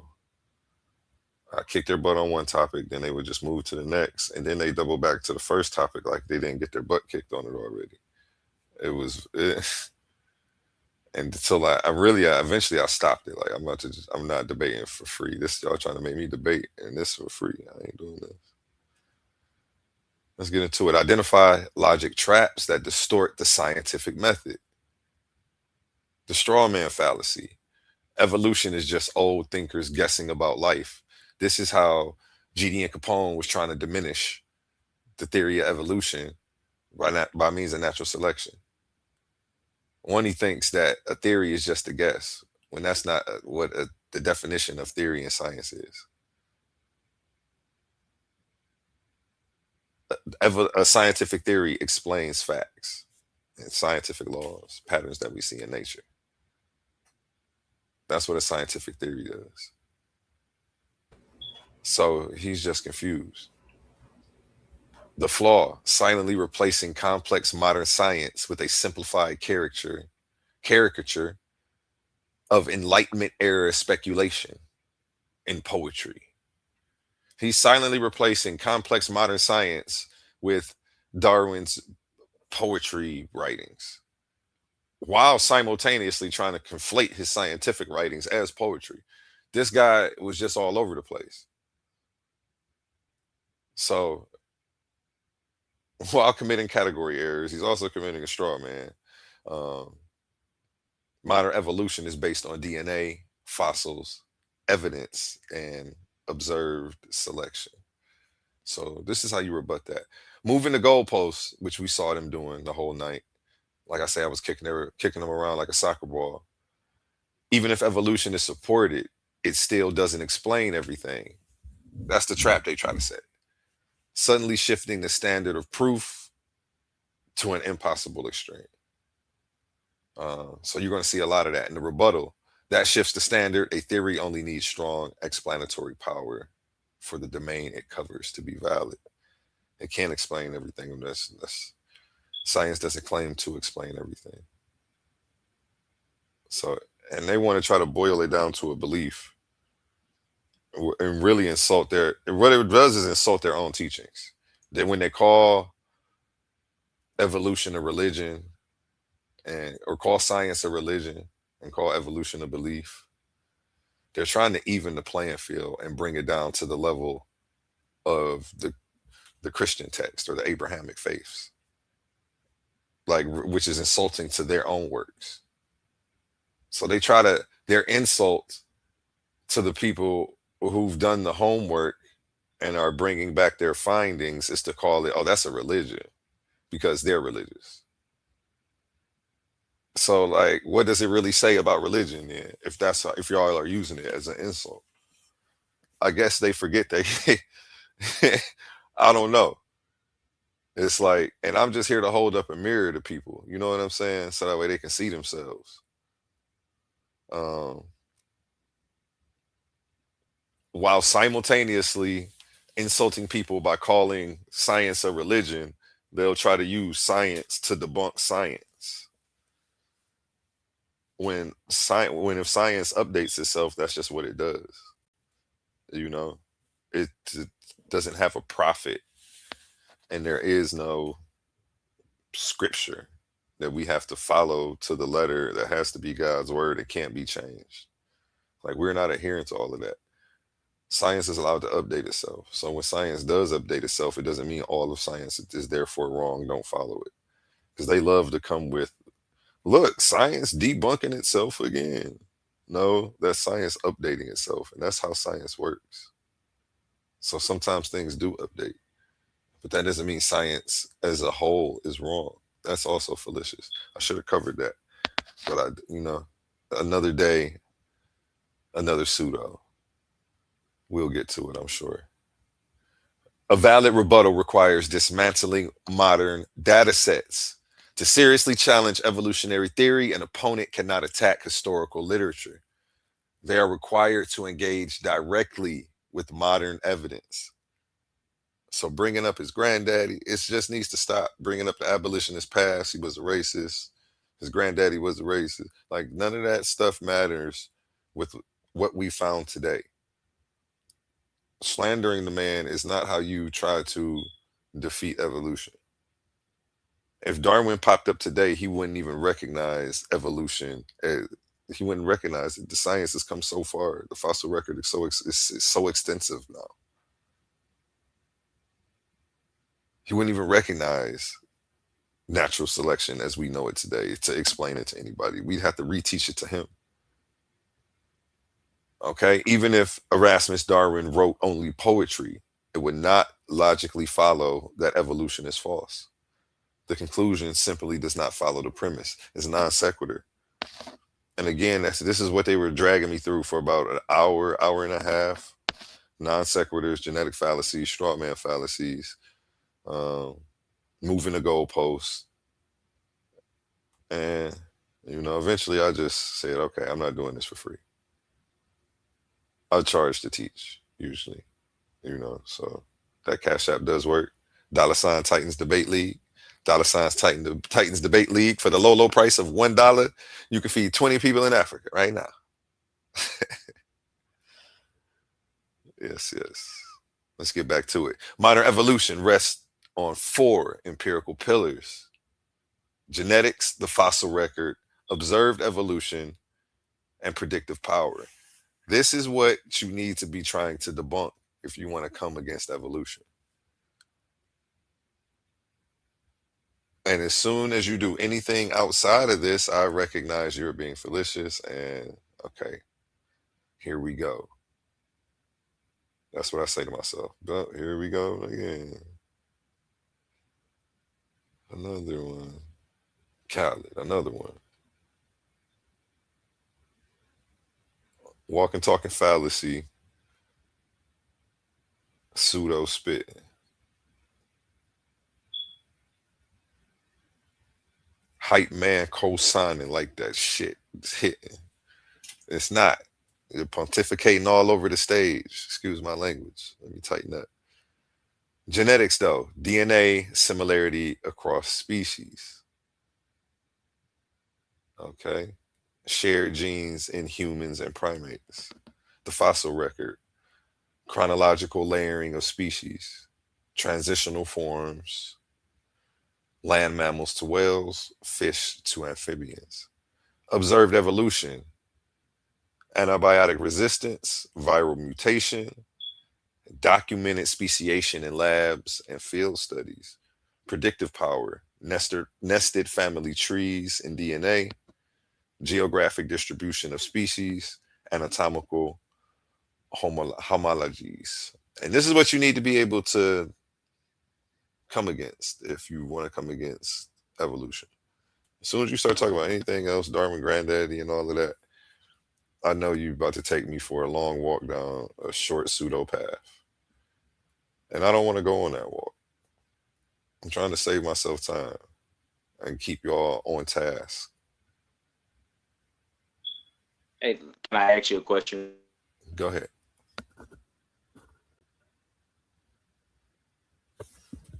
Go ahead. You cut out. The scientific. I couldn't hear your question. You cut out.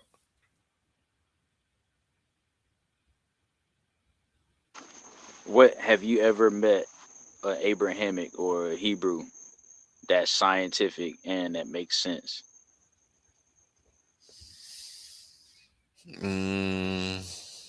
That's scientific. Yeah, I'd rather be scientific sometimes. Some of the intelligent design people are more scientific because they'll accept evolution. They'll accept evolution and say like that's another part of God's creation, which I feel like is the strongest argument to make if you're gonna go for a creator, but it doesn't. It's still a bad argument for one at the same time. But that's not what happened today. But so yeah,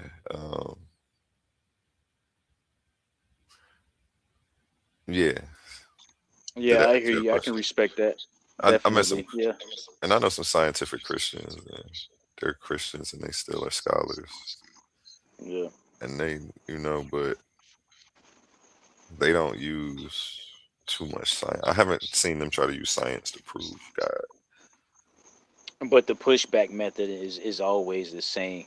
Is always built on like faulty foundation and stuff like that. But yeah, I respect your answer, man, because that does make sense. There are religious people, but I see that as them attempting to be scientific just to Hmm. justify their belief. Yeah, I mean, you got a lot of them though. You got the young Earth creationists, and I feel like that's the bottom of the barrel when it comes to um, pretty much the creationists. They think the Earth is like 4 to 6 thousand years old, give or take a couple thousand years, and they think that Yahweh is, formed Adam and Eve, killed everybody twice, populated the earth through incest because that's families interbreeding. So it's not an ad hominem. This is actually me being accurate to the term, so that way, I can defend it the right way. Because you can't found a population off interbreeding or incest, mating too close within the gene pool. Um, and yeah, I forgot where I was going for a second. I start trying to do two things at once. But yeah, these are a lot of the arguments you're gonna come across. Just try to make sure you keep these people on task. Um, we got a question from the chat. What other observable evolutions besides viruses? Um, that's funny. I have a presentation on a few of them. We have observable evolution. Um, I have this presentation I'm doing on a jellyfish, so be on the lookout for that. He said $1 a day will feed the hungry. It definitely will. Uh, I remember those commercials from when I was a kid. Like, for the low price of 13 cents a month, you can feed 20 kids in Africa. Like, now I'm looking back at the commercials like they was hustling, man. Um,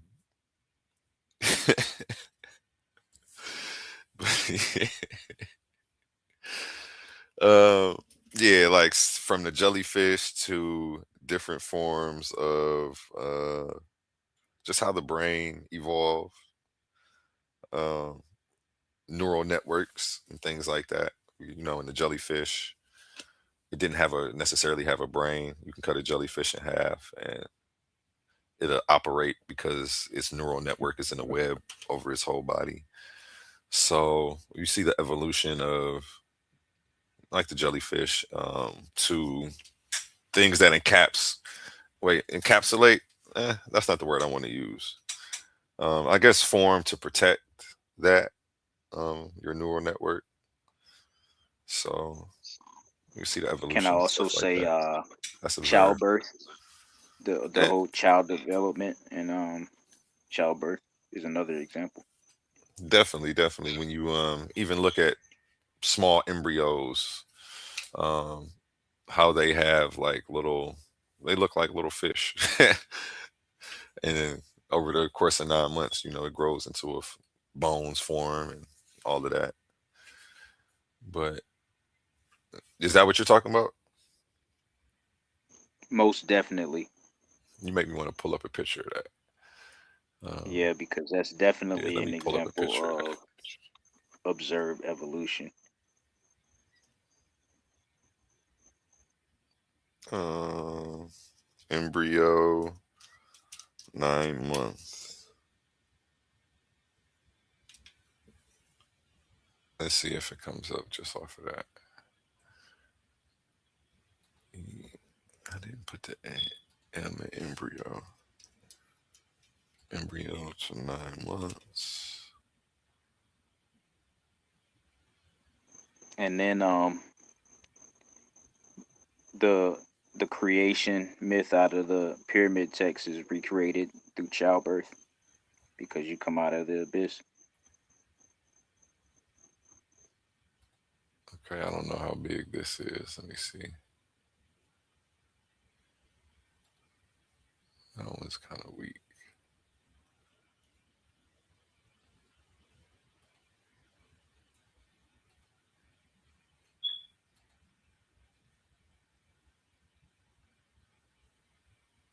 Would bring me to a damn Facebook picture, but I still just want to share the picture. So, let's see what this says. The milestone of baby development in the womb from embryo to 9 months gestation in a square size. The journey from a single cell to a fully formed newborn is one of the most complex processes. First trimester, 1 to 12 weeks. The foundation. This is the period of organgenesis, where the basic structures of the body are formed. Month 1, embryo. Following fertilization and implantation, the zygote becomes an embryo, the neural tube, which becomes the brain and the spinal cord, and the primitive heart begin to form. Month 2, the heart begins to beat. Bud like structures appear that will eventually become limbs, and major organs like the liver and kidneys start to develop. Month 3, fetus. By the end of this month, the embryo is officially a fetus. All organs and limbs are present, and the fetus begins to make small, spontaneous movements, though they are usually too faint to be felt. Okay, I don't want to go through all of this. This is a lot. But yeah, it looked like a little sea lion or something in a little sack. You know what I'm saying? And you can even see the evolution of embryos and childbirth. One of the first things to probably ever give birth to something was an egg, but you see other life forms giving birth to, some stuff produces what what you see in this first month early sac, an embryo, but without the casing. You know what I'm saying? Some of these have soft shells and they lay eggs. Some have hard shell eggs. Uh, and it's funny the evolution of. It's almost like deadbeat parents. Some parents can lay eggs and dip. Some parents stay to protect. It's funny that even humans, if we were just born and put in the wild, we'd be pretty defenseless for a number of years. So we would need protection and guidance. Whereas certain animals, like a deer, just comes out the womb, shakes a little bit, and hops around and starts running. You know what I'm saying? So I don't know. I think that's interesting. But back to the presentation, forget my little thoughts on evolution. Let's stick to the basics and the facts. Control the debate using the 3-step checkmate framework. Okay. Clarify. This is the first thing you need to do. Force them to define their target, which you heard me doing. I kept saying, what's your point though? Let's say all of this was true. What's the point that you're trying to make? Because I wanted to identify the fallacy that he was trying to walk me through without being clear. He was being very vague with his style of questioning. So yeah, I forced him to define his target. Are you talking about Erasmus Darwin's writing style or modern evolutionary biology? And I told him to stop conflating the two. Because if you're trying to defeat evolution and you're trying to slander Erasmus Darwin's early writing style, they're not the same thing. So you're wasting your time, my time, just to try to be funny or slanderous. Or like Omar would say, no integrity. You ain't got no integrity if somebody was doing that. I'm not going to attack people's character though. I feel like saying somebody ain't got no integrity is attacking their personal character over some information that he obviously half read, so I can see him believing it. But after you clarify, you categorize, name the domain of their error, which I did. I told him y'all being fallacious. Those are two entirely different domains. If you're trying to conflate zoonomia with the botanic garden and his other poetic writings, you shouldn't be doing that one. And then if you're trying to compare that to modern evolutionary biology, that's another category error. Like you're tripping. So, identify that and put things in their correct category when you deal with these type of fallacies from people. Separate the literature versus the scientific theory. Separate the poetry from their scientific works. And don't let them conflate them as if they're the one and the same, because they're not. Step 3, redirect. Point immediately to the 2x2 dashboard data sets. If you want to challenge evolution, you have to address genetics, fossils, and observe natural selection, which was this right here. We just went over that. You know, I'm expecting better from you gentlemen next time I see both of you guys. Omar, GDN Capone. I'm expecting better from you boys. That was a weak display of scholarship.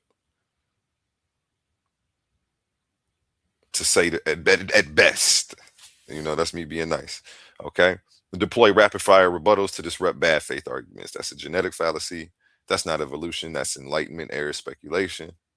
You're confusing literary style with scientific validity. Evolution stands on genetics, not historical authors. You're attacking a caricature, not the actual theory. That's what I kept telling them. You're presenting the weakest form of the theory of this to try to dispute it. That's a straw man. You know, you got to call this stuff out in real time, which I do. You know, they can't get one pass over on OA1. I got it, though. You got the right one, baby. I forgot who sang that song, but it just popped in my head. Yeah, some of that, man. Hadouken. You never have to defend historical figures. You only have to defend the data, which they refuse to really look at. I guess if they're scared to look at the science because they feel like they're going to agree with it. That's usually what happens. So then they just try to run these slander campaigns. That's all I've dealt with is slander campaigns. Nobody wants to talk about science. Nobody has any evidence. Just a bunch of non sequitur, straw mans, and genetic fallacies and category errors. Even if every early writer on biology was wrong or poetic, that wouldn't affect modern evolutionary theory. Science is judged by evidence, not by the literary style of its early thinkers. Okay? It's not judged by how poetic their writings are, or Darwin's granddad. You can't judge modern evolutionary biology based on his like it's silly. I can't believe y'all really came up here and did that to me though for like an hour and a half. I really feel like y'all owe me a cash app for that. GDN Capone, you owe me a cash app for that, bro. You're not just gonna waste my time for free like that. Like my time ain't valuable. We gotta do better, bro. Okay. Shift the burden of proof to the empirical data and close the door on historical speculation. He kept trying to lie and say that his contemporaries viewed the writings as poetic. That was false. Lie detector proved that was a lie. But even if it was true, it was all fallacious. Even if it was true, it was all fallacious. You feel me? So remember, you never have to defend historical figures. You only have to defend the data. Stop letting these people take you on a long walk down a short path. It's not, as you see, I shut down the argument. Like, you know what, I'm done. Y'all can argue amongst each other. There's nothing else to talk about here. I'm not doing this for free. I'm not doing this for free.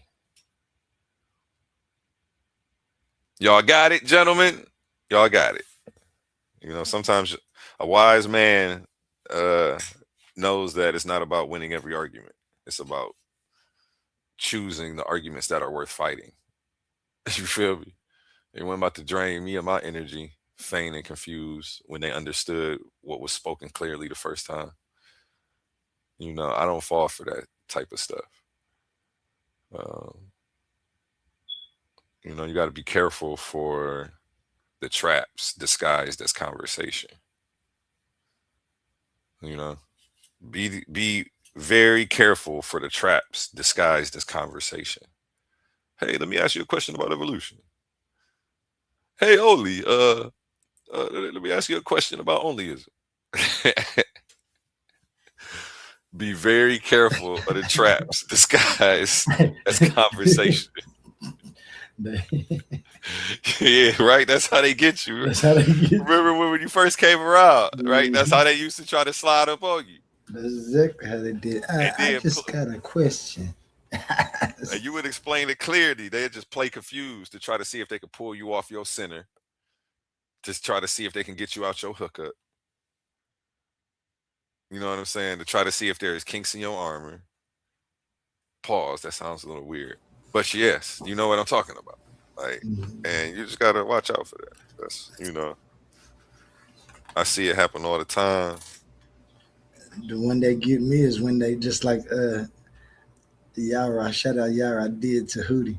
When they try to tell you what you saying and you sitting there telling that ain't what I'm saying. Yeah, that's what you saying. That was just torture. I literally tried to ask him to ask the question so many times or get to the point of what I was wrong about, and he just didn't really define it. I think like y'all right lightweight got at you, man. I'm not gonna lie. I don't know, man. You got to source I up. mean, of course, yeah, for the sake of the show and for the sake of theatrics, yeah, he got at me. He got at me. He got at me. Definitely. Definitely. He said you just be making up stuff, man. Show a source for that. And then what he cited was the correct definition, but I don't know. I'm gonna leave it alone. I mean, He's not up here to argue the point, and I don't want to argue. what we gotta understand when it comes to African, things and stuff, especially when it's pre-dynastic, you're not gonna find like sources on it, but you do find that their origin is from East Africa because of what Ra said with the actual, the vegetation and the environment that they come out of. Obviously, I didn't go into the, yawning and stuff like that and all this other stuff because, it wasn't about Tahuti. It was about pretty much the baboon and why they used it and stuff like that. So I kept it short, and other things. But you can find Tahuti in the coffin text. You can find it in the pyramid text. Obviously, I don't memorize what version it comes out of, but for the sake of the show, yeah, he got at me. He told me that a lot, so we can run with that definitely.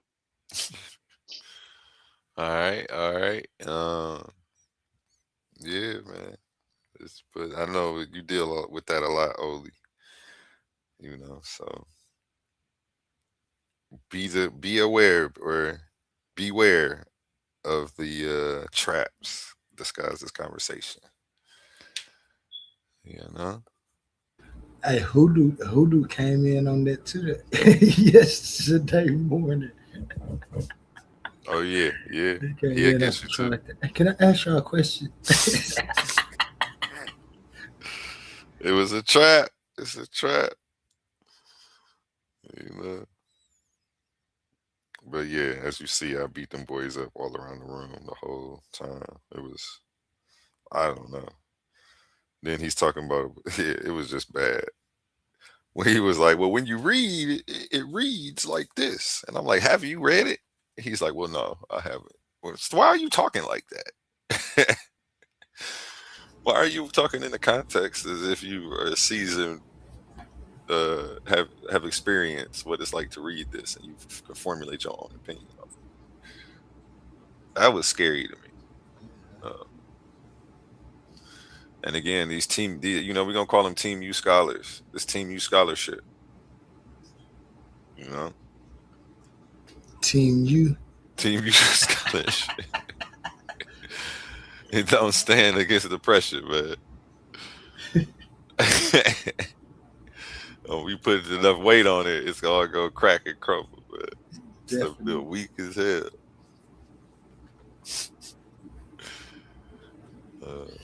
Yeah, that was wild. That's the end of the presentation I had for this.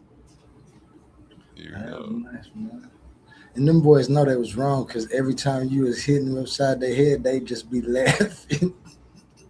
Yeah, eventually they just start slandering. They just came out like, fuck Darwin. They just start screaming like that, like some angry Knicks fans. Fuck Darwin. We don't fuck Shots fired. yeah, like that. Yeah. I almost want to finish playing the video. Come on, let's Just a finish. You couple gotta more finish it. minutes. Because Just a couple Omar, more minutes. because Omar, you know Omar the best. He always say, "I don't have a dog in the fight." You a lie. You What I tell him, I say, nigga, you took the dog, put a leash on it, and walked it and I around the walked block. around What the the fuck you block. talking about? Excuse my language. What is you talking about? You don't got a dog in the fight. You over here pulling up sources. Trying to tell this man who already admitted he was wrong that he's made a good point. I don't know where I was at this night, but I'm glad I wasn't there so you could just beat him up by yourself. I was definitely beating him up by myself, man. 2-on-1, man. I was beating them both up with one hand. Looking like the Grand Master out here. That's how they had me looking, bro. Shout out GDN Capone and my man Omar Muhammad. Yeah, shout them out, man, because, every gym needs a good, sturdy punching bag. You know what I'm saying? Which one was the speed bag and which one the punching bag?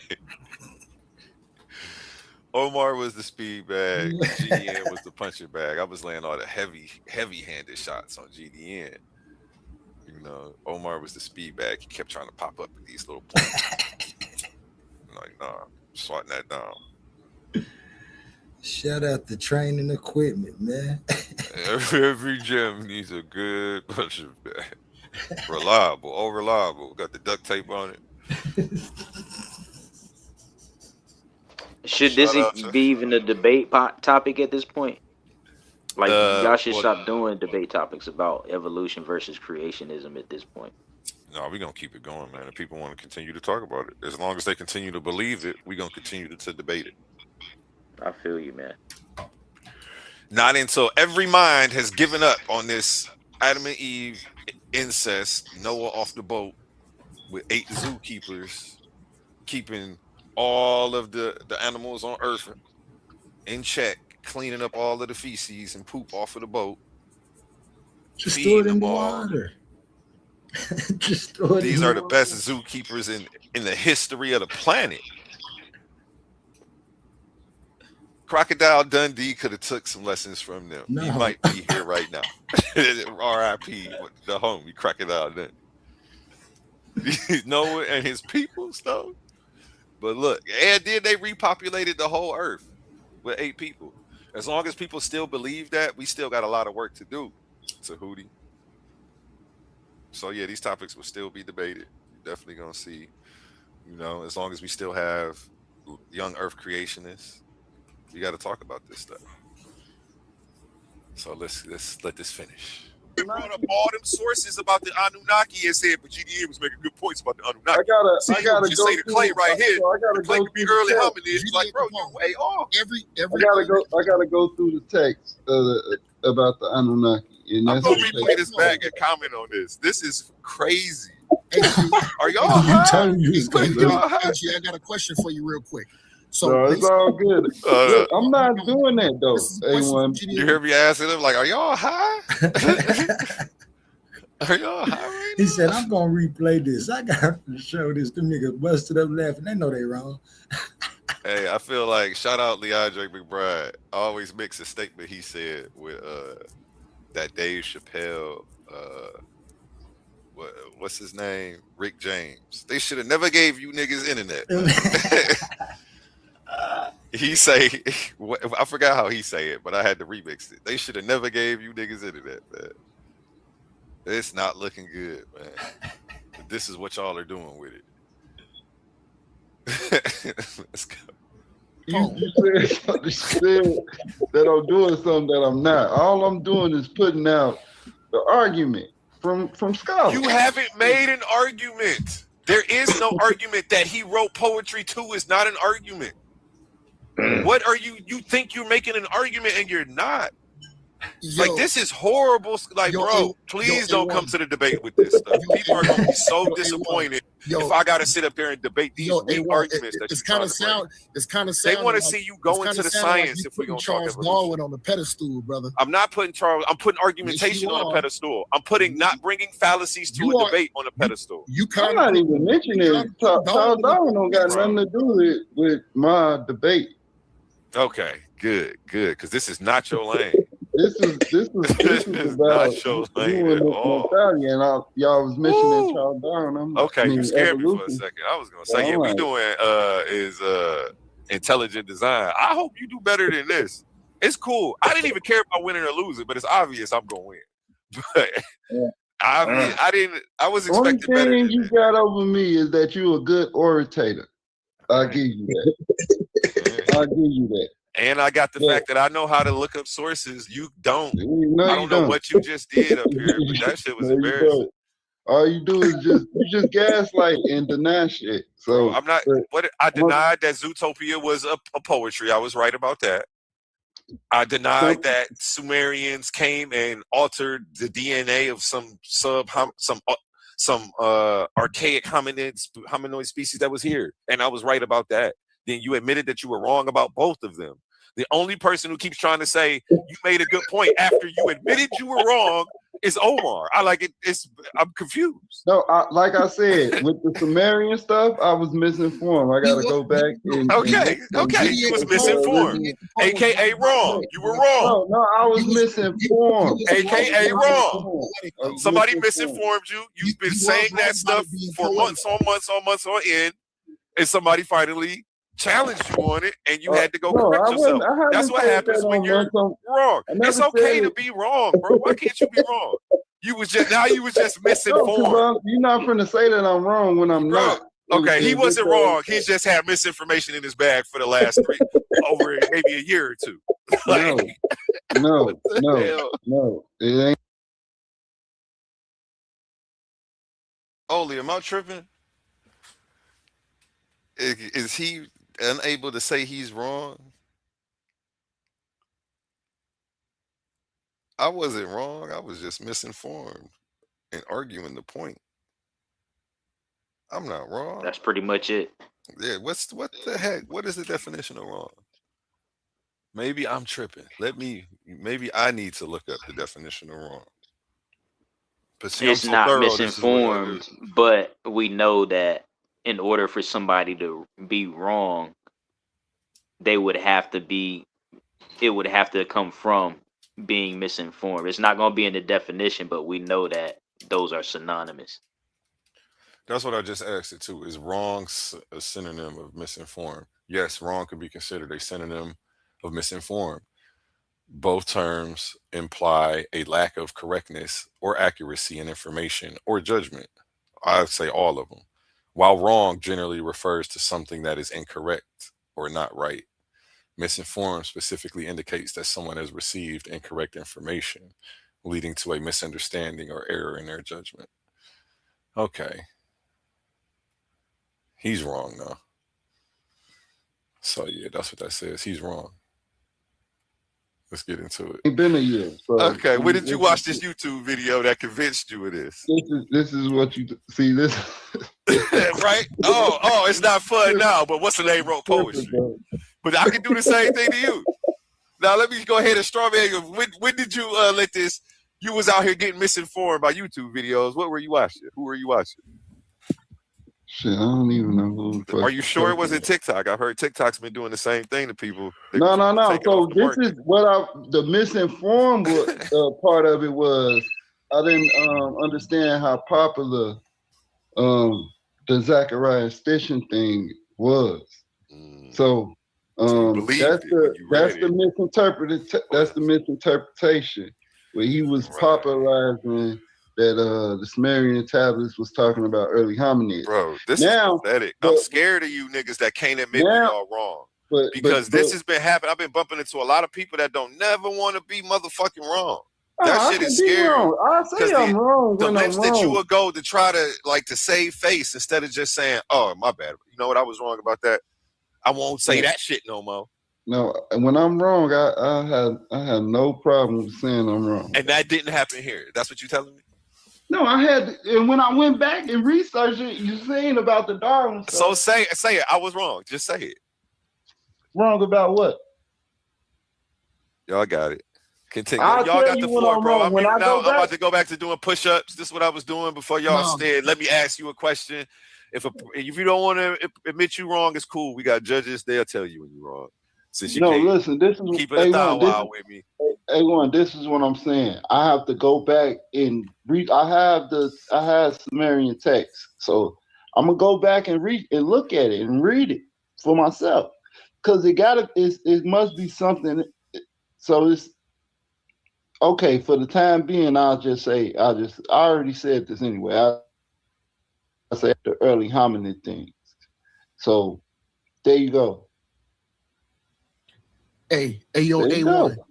Hey, yo, A1. Before you go try to do them I'm push not ups buying again. that because Yo, Omar yo, actually just read yo, it for you, and it showed you was wrong for the record twice. First, I told you Yeah, was that's wrong. in the Then Omar read it and proved you was yo, wrong. A1. Yeah, Like you should just be Before able you to be go like, do I your was push wrong. ups, but before you it's go Be do like, your no, I also wasn't wrong. I was just misinformed. It's you the need to that's in same hear the this. damn tablet. That's thing. Yo, in the A1, you need tablets to hear of this. creation, though. It's you had an Atra Hasis, you had a Numa Leash. You know, Man, you it's got. not in none of them, bro. It's not in none of them. All right, It's all not in right. Well, Epic they of had Gilgamesh. It's not in none of that. so they GDN had to get Capone, it let me from show you right somewhere, here. though. It's something that it's a mistranslation, and that's the part that I want to get to. So you want to talk about where Zachariah and So Stitches? I'm a double check myself. I'm gonna double check myself. I ain't got no problem with doing that. But Shout out Omar for reading it to you and proving you was wrong. While saying you was making a good point, though. But There no, was no point. I wasn't here for that. I had to go get the what's it called? Yeah. I had to fact check the Raymond Darwin, because I know that it says it on this Wikipedia. Now that's Wikipedia, so I did further research from the Wikipedia, which I already had a knowledge of Raymond Darwin in the Enlightenment era and everything, being a Freemason and all that other stuff. So I just did further research and I came across that article and I'm like, oh, look at this. You know, they calling it poetry, bro. And I'm not saying that they conflating They calling what poetry? What are they calling poetry? His writings. All of his writings, they're calling poetry. So his writings on science, they're calling poetry. I just read how they're not doing that. Why do you keep saying that? Because this dude wrote. It's the guy. He wrote the book 1954. He agnostic. What's his called name again? Man and His Gods, and his name is Homer Smith, and he cites zoonomia, and he says it's poetic. Everybody says it was poetic, but nobody says it's a poetry. Poetry is poetic. Bro, you see how you're trying to conflate the two, bro. And if you're not going to be intellectually honest, just don't. So can you write science? Could you present science in a poetic fashion? That's what I want to ask you. Yes, you can, but you don't call it poetry when you do it. It's still science. Stop trying to. You need to recognize they made a distinction between this poetry and the science, but you don't want to do it. All right, bro. Whatever. And I'm reading right here. No, there is no credible evidence that Homer W. Smith describes zoonomia as a poetry book. What Homer W. Smith was actually saying. Let's bring it up because. Man, I'm not finna fight against AI, bro. I mean, because AI is gonna kick your ass every time. No, and it's not. I'm not guiding it. I'm just asking the simple questions. The shit that you keep saying, I'm gonna ask it. No, I'm not fighting against AI, man. I did that once. Okay. Well, yeah. Homer W. Smith discussed Erasmus Darwin in the context of history, early biological thinking, the development of ideas about evolution and adaptation. When writers like Smith mention zoonomia, they typically mean it is speculative natural philosophy written in a literary. My bad. That's what it was at the time. They didn't have all the evidences for it yet. So yes, at the time, it would have been considered speculative. It was a hypothesis. Mm-hmm. So you want him to be the one to have proven it. That's the problem, since he didn't prove it when he first thought of it, and it took 150 years. That bothered. He was a then why did prophet. you say he was a visionary? Okay, anyway. It is speculative natural philosophy. This is what Smith writes about it. But he never. Let me pause that, man. You see how he calling him a prophet? They keep trying to reduce science to religion so that way there's an even playing field when they're fighting against it because they know that their stuff is just a belief and they can't prove empirically that there is some cosmic Jewish zombie in another dimension who grants all their wishes if they pray hard enough. So they want to try to diminish science to be in a religion because they practice religion. How is calling something a religion an insult now? When that's what they're showing up to use to argue with. They're using dogma and scripture. And to try to slander science by calling it a religion, like that's an insult now. You're following that religion, science. Now call this a religion is an insult. They're just trying to even the playing field. It's not testable. Science is the systematic method of investigating the natural world. It seeks to explain natural phenomena using examples and explanations that can be tested and potentially proven or disproven. I've been hitting the flashcards. Yeah. But yeah, come on. That's what science does. Science and methodological naturalism. Science doesn't look for supernatural explanations to prove anything. That's the difference between science and religion. So science can never be a religion. Science doesn't look for answers outside of nature. There is no supernatural explanations for none of this. That's not how science works. Science doesn't have a prophet, which GDN Capone keeps trying to call Darwin's granddaddy. Okay, he may be a prophet to you, but we don't consider him that in the realm of science. There is no prophet. That's like this God complex that they have. They trying to insert that onto what we doing, and we don't even get down like that over here. Can we test it? Can we observe it? Is it repeated? Is the predictive evidence coming true?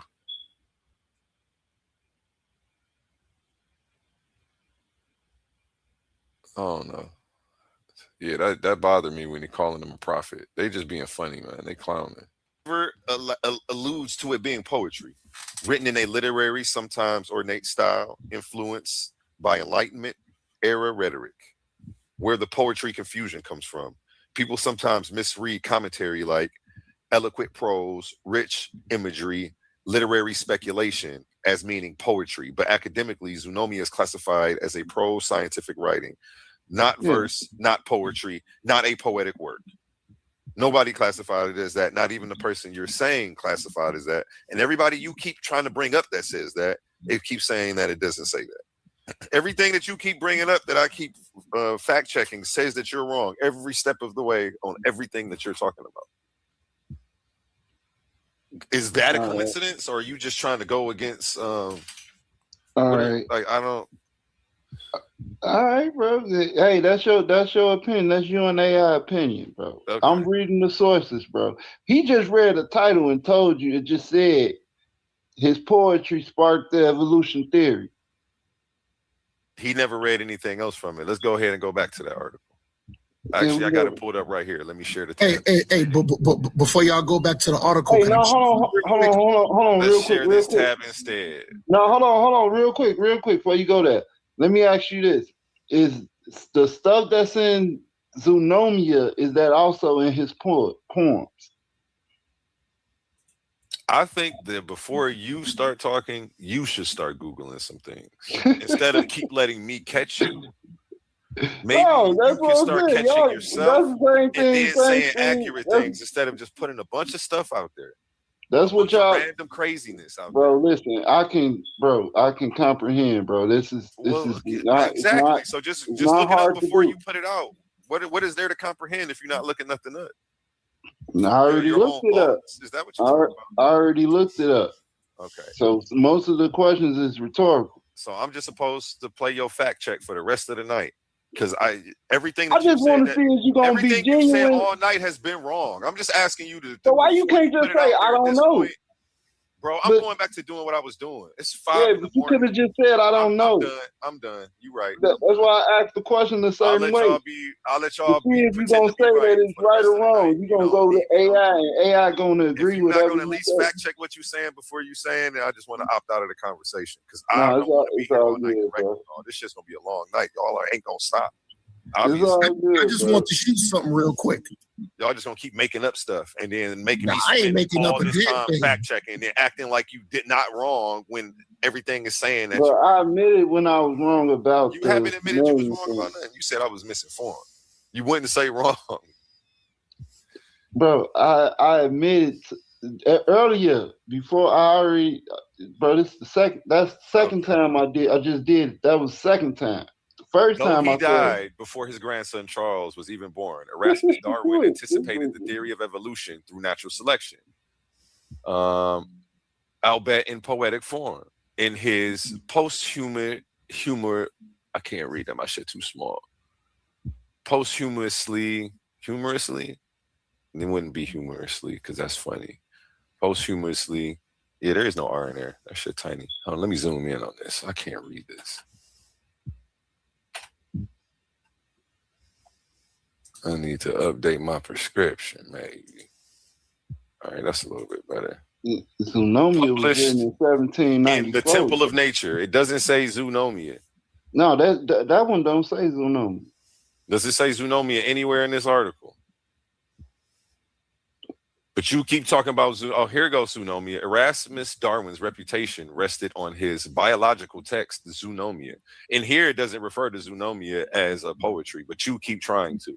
Posthumously. I'm down here, and I'm going to highlight where I'm at. Oh, thank you, Omar, for correcting my pronunciation of the word. You're very welcome. Go ahead. Erasmus Darwin's reputation rested on his biological text, Zoonomia.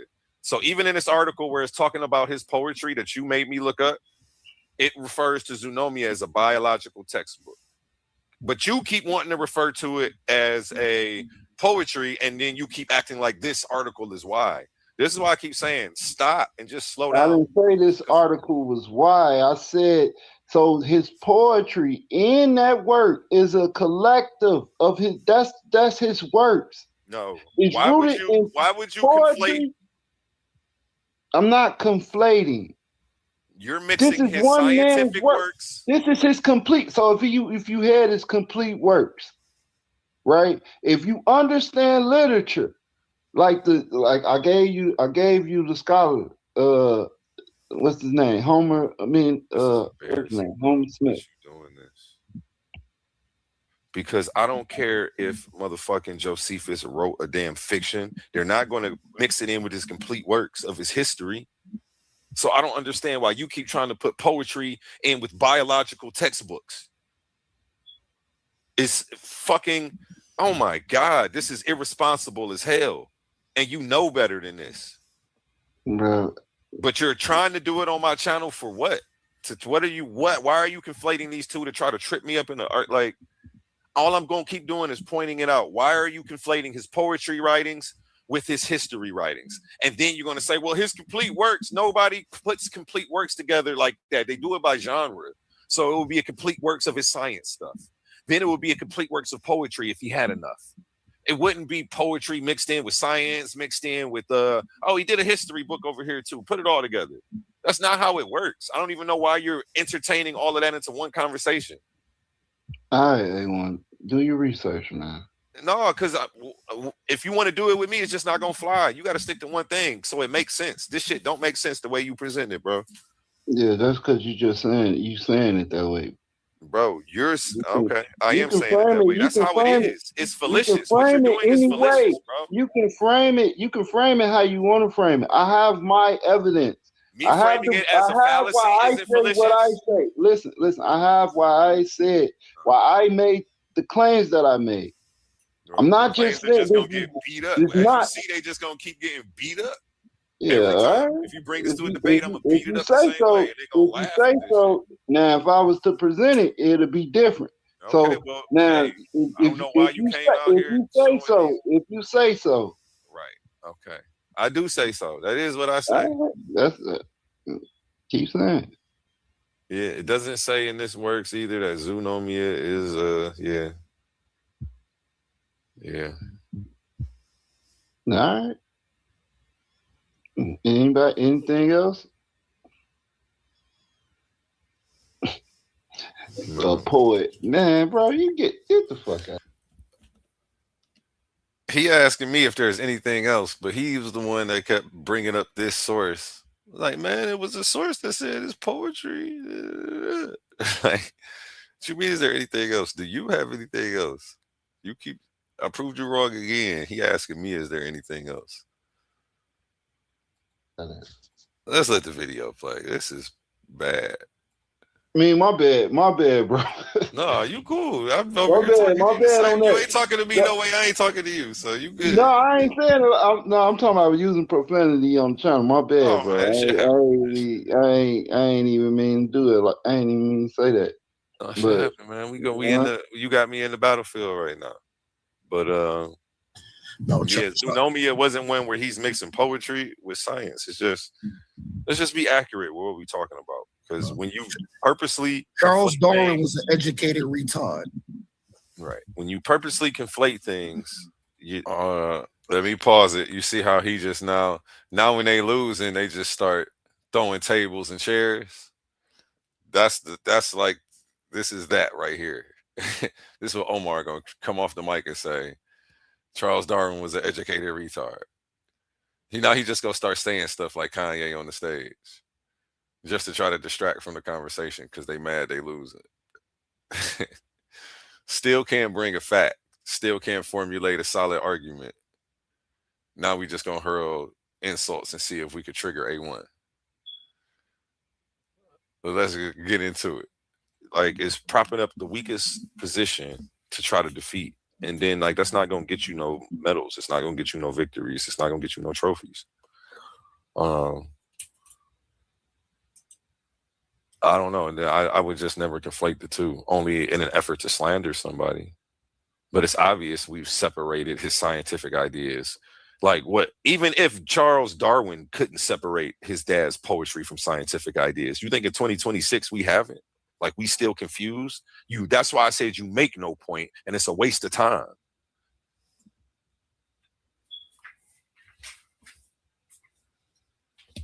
To even go down that road.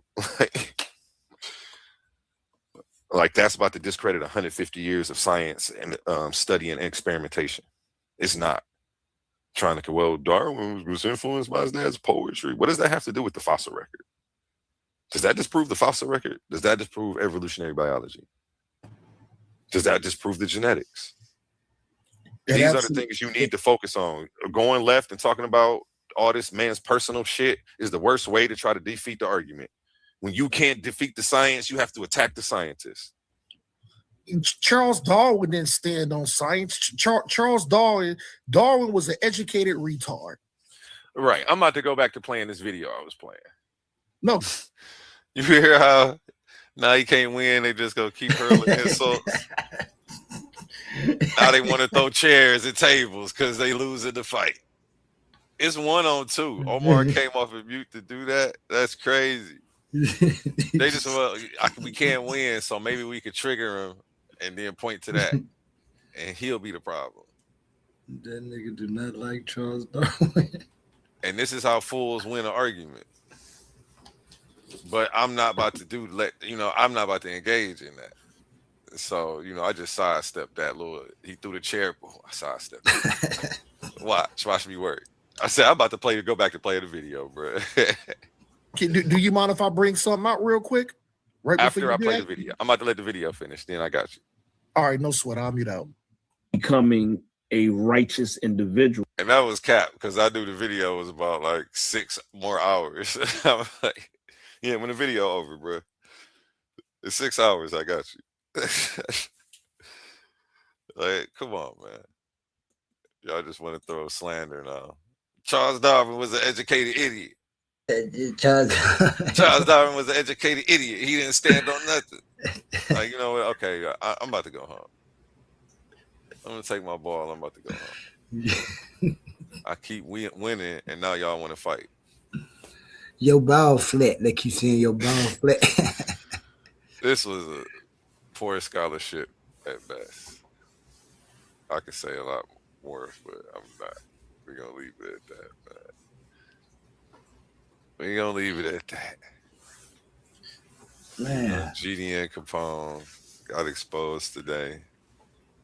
Well, I exposed him that day. This was just a recap with the presentation. If you missed the presentation, make sure you double back and get a bite of that. Them slides was jumping. Um, yeah, man. I gave y'all the defensive playbook on how to deal with these fallacious arguments when they come your way. You know what I'm saying? So, you know, you yeah. don't got to argue in circles with these people. You know, and shout out Omar and GDN Capone for being the most reliable punching bags we got in the gym. You know, Since King J stepped away. ever since King J stepped away, you know, you two have been the most reliable punching bags in the gym. Oh, King J, they knocked the stuffing out of King J. We might hang him back up. Get some duct tape, put it back together. I remember when he took his boxing gloves and left. I don't go to box at this gym anymore. You funny. I never heard it like that. I'm not boxing anymore. He got hit too boxing hard. here anymore. He done left the gym. You said we were sporting. You hitting hard. He done left the gym. He done took his gloves and got in the car and pulled off. Humble did that. He hit that boy so hard. That was a body shot he'll never forget. It be the body shot. And be quick too when he hit. I thought you said we were sporting. It ain't nothing like getting hit in the body. You can't breathe. You go to take that gas for air. Ain't nothing there. That's the worst. What about when you think you're tough and you try to walk through it like it ain't hurting you? That's what you gotta do. That's what you train for. So all that training is so that way in the ring when that happens, you can just keep going like that happened. Like ain't nothing happened. If you tough enough. Remember Garcia did that and then he ended up taking that knee? He ended up taking that knee. On Tank. Yep, he caught him with that rib shot. That short check rib. Boom. Boom.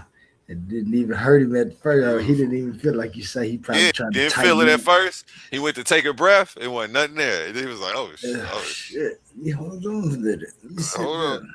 Hold on. And that was after he had already got set down with that little straight to the face. Then he come back with a body blow. That's what happens, man. And that's what, you know. I hope they come back with something. GDN Capone, you got the stage anytime you want, man. If you want to do a rebuttal or come up here and correct the record or come do something, man. You got to redeem yourself after that, brother. You do a presentation or something. We'll give you the floor for the night. I'll sit in the crowd. We'll have some Humble or somebody else host it, man. Put on the bodyguard when you come in there. Yeah, man. And leave your hype man at home because he wasn't doing this job, man. That's my coach. Hey, one, you can't tell me not to have my coach in the gym. Yeah, that guy didn't bring you one solid source. He was useless out there. What you say? What you say? Hey, wait, I'm starting not to like the word accredited. Because he kept saying everybody was accredited. Then you look at that source. That motherfucker done been edited by somebody else who didn't even write that source on another on a website that ain't a .com website. But even if the source didn't say what they said, it said what I was saying. Every source they brought up said what I was saying. But while he's reading it, he'll say, but GDN makes a good point. Like, what are you talking about? This just proved him wrong. Where's the good point? That's why I was like, oh yeah, he riding my man's jock, man. Just because they both his Hebrew brother. And then at the end, he crashed out for him. Like that's at the end when like he see me talking to his man winning, and he hit me with Omar tried to hit me with the bottle. Oh, because he was just like Charles Darwin didn't stand on shit. He was an educated fool. Shots fired. Shots fired. Where's the Sabio? We gotta clip that. We gotta clip the Sabio and make that a sound effect. I'm clipping you niggas and making it sound effects. I'm clipping Omar. You ain't got no integrity. That's what we about to turn that into a sound effect.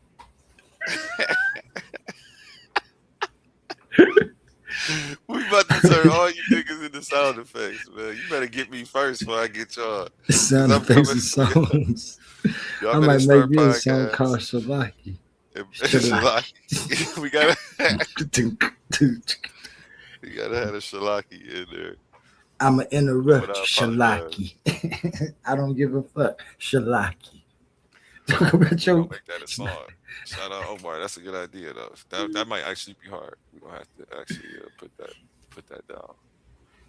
You might be on to something with that one. No, sure. I won't bring a source. Shalaki. You crazy. Source ain't credible. Shalaki. Source of credible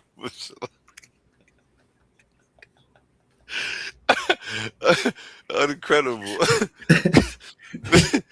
Hey, they was standing on all that weak ass. What the heck? That was crazy. It was like, I don't know. And I'd rather bring no source than a source that confirm what the man I'm arguing with. Yeah, it's like, dang, y'all not even gonna vet y'all sources. And they was reading it with their chest out. And then every time they thought they had a victory, they would get hype before reading the source. They got all hype at that title. And then when we read it, it said Zoonomia was a biological text. Right. And separated it from his poetry. It's just bad out here, man. That's what made him come back and say, fuck Charles Darwin. After they actually read what the source was saying. Yeah, that's like we rap battling and then Omar just tried to punch me. That was the equivalent of that. Yeah. Because I roasted his man, it's too bad. But I was getting aggressive. I started cussing. I was listening when I played it back like, damn, I was getting aggressive. Maybe I forgot how I'd be. Like Hitman hollering his brother. Hitman holler, say something his brother Joe. You ain't gonna sneak you and knock you up. They had me in debate mode. They was being cool though. I shouldn't have started cussing though. I was about to say it didn't even seem like you was in debate mode. It seemed like you was in gaslight clown mode because you knew they didn't have no sources. Man, they ain't had no sources for everything he was saying was wrong from the beginning. But and then Omar gonna say, but he made a good point. Where we just had to throw everything he said out. What are you talking about? Why are you digging in the trash trying to salvage a point out of that? It's not there.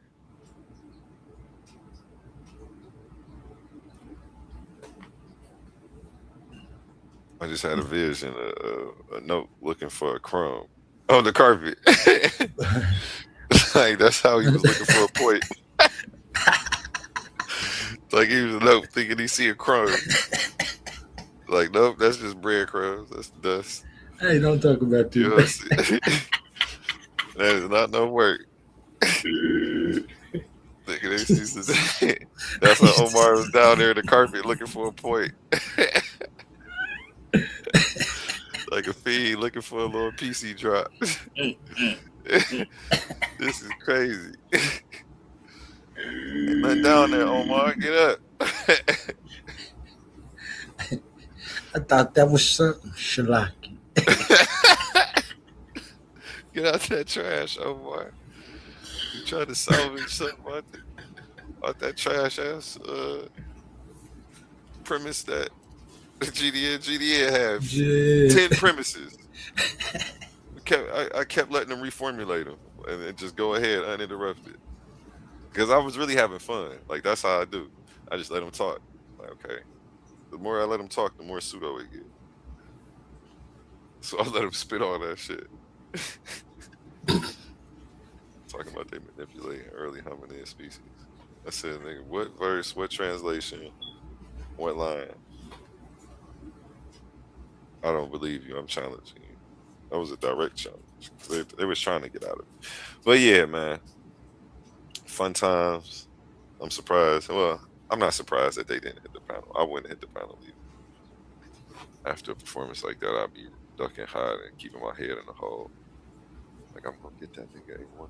Man, oh my, y'all better come up here, man. Stop playing if y'all in that chat. I'm gonna get that nigga A1. Shit.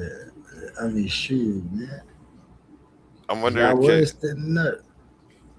I wonder if cognitive dissonance will let them watch this the whole way through, because to see themselves wrong like that, I don't know. It's either gonna be a shock or an awakening for them to be like, man, I gotta study. Boom, I gotta stop doing that. Boom, A1 called out all them fallacies. Damn. Boom, That was damn. just a few of them. And then I taught them how to actually properly attack the information on top of it with the presentation. That's what I showed. I was kind of skeptical about you doing that and doing that. You got a debate with somebody who actually has information and stuff. But at least it's gonna be worth. People gonna get their money's worth, man. yeah, I need people to bring sound arguments, man. I don't want it to look like that. People show up. that's true. You know what I'm saying? No, we not about to have that. So I'm about to give these boys a couple pointers. I'm not tripping. I know I'm good enough that I can, you know, what they say. I can give them some. I'm gonna spot them a couple points. So give them something to steal, man. And it ain't nothing like I'll give you all the information so you can steal me in my argument if you're a real debater. Because I'm ready to rebuttal that in real time. So I don't need to have everything in my slides. If they say something crazy and jump out the window, I'll just screenshot that, slap it in there, and then have my rebuttal for it. But it's about to be easy work. They're not ready to stand up against science. That's gonna always be my first question in my question and answer round from now on. What? Could you please steal me in my argument? I'm about to start. I'm about to pick up the torch for quantum onlyism, man, and start debating quantum onlyism. Coming soon, man. You're gonna see it probably before the end of this year. Probably this winter for sure. You're gonna see me in the ring on quantum onlyism. Okay, get there. It got Go ahead. It got a nice little map for you to use and walk about. You get lined up, right? Shit. I know some people won't debate me unless I got something for them to attack. Yeah. So now I can be like, boom, here you go. Here go these 2 books. This is the framework I'm standing on. Here's what you can attack. And you know, some Christians or Hebrews don't want to attack you if you don't got a belief system. Or don't. I shouldn't say attack. They don't want to debate you. Yeah. So boom, I do got one. Quantum onlyism. You can't use that now. You can't get out of this debate now saying I ain't standing on nothing. I got a whole philosophical system right here. Got a whole philosophical framework that removes the devil and the creator from all of this. Mm-hmm. Leave you with the highest power, a God and a goddess. Let's go to a word from our sponsors real quick, man. Coliseum of Arguments presents Titans Debate League, Clash of the Titans 1.1. The arena is opening once again, and only the strongest minds will survive. After an unforgettable first tournament, Pandemis the African Atheist fought through the battlefield of ideas and walked away with $500 in cash.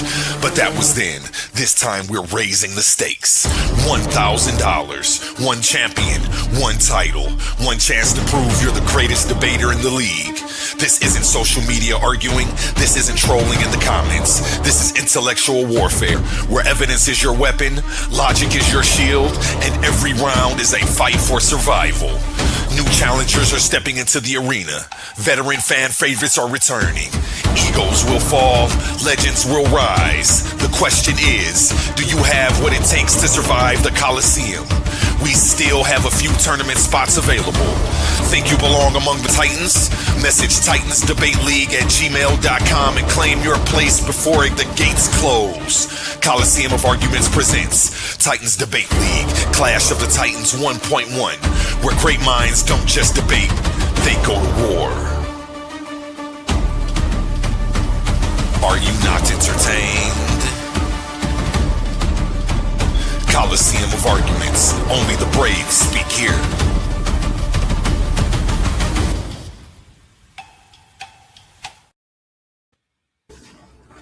Yes, yes. Man, I'm glad that's starting. I can't wait to be a part of that. Yes, yes. Oli is in that tournament. His name is on the bracket. We got the Evolutionists. We got OTK. We got Omar. I forgot if GDN Capone was on that list. We got Jill, Jesus is Lord, Rebuke and Reprove is on that list. Who else we got? We got Ben Eaton on that list. We got Humble Mystic on that list. We got another special guest on that list. The name's so big that we put them under special guests. So yeah, I think we have 2 or 3 spots left. So make sure you email me fast, TitansDebateLeague@gmail.com. Again, that's TitansDebateLeague@gmail.com if you want to enter. Yeah, I'm really saving them last couple spots for a couple bigger names. I'm vetting some people right now. But yeah, put your bid in. If your record is what it is, we might slide you in there. So yeah, this one about to go, man. We up in the ante. We doubling the prize, doubling the grand prize. Let me change the background to that. $1,000 grand prize, $50 each round you win on the way to the finals. After each judgment comes out, when you're granted the winner, you will receive a cash app that same night for $50. Ask Pandemics that money is real and it comes. Cash app, Zelle, Venmo, whatever you got, we gonna make sure you get paid. $1,000 grand prize again. We doubled the ante to bring some bigger names out, and it definitely worked. So shout out to each and every one of these contestants who are brave enough to come up here and do what they do, because it's not easy. As you see, I was just dragging these boys around the room tonight, embarrassing them. It's not for the faint at heart. Because yeah, how do you pick yourself up and come back from something like that, what you witnessed tonight? Did the kid? Have you ever seen me in action like that? No, not like that. Like I said, that was like a spar session for you. I kind of like that session more than I like regular debates. The face-offs be fun. That wasn't no face-off or nothing, but the way, I don't know where I was when y'all was having that night, but that night that's like one of the fun nights in Clash of in the Debate Coliseum that I'm mad I missed. I must have been off flying somewhere doing something. Yeah, you was flying around somewhere doing something. But yeah, let me move this where I want it. Yeah, that was a light spar session. I spoke with Sapphire today. Me and Humble had I say and Pitbull lined up. Pitbull said he was going to bed. They ended up finding him on I was sleep. He was on Bigo and on 2K. Oh yeah, I was sleep. So he was asleep. But they rescheduled it for next Friday if it's open. I went ahead and scheduled it, but I didn't know if you had anything. Because I'm sure that's perfect. I appreciate you, man. Shout out to Vice President Oli in the building, man. Titans Debate League representing.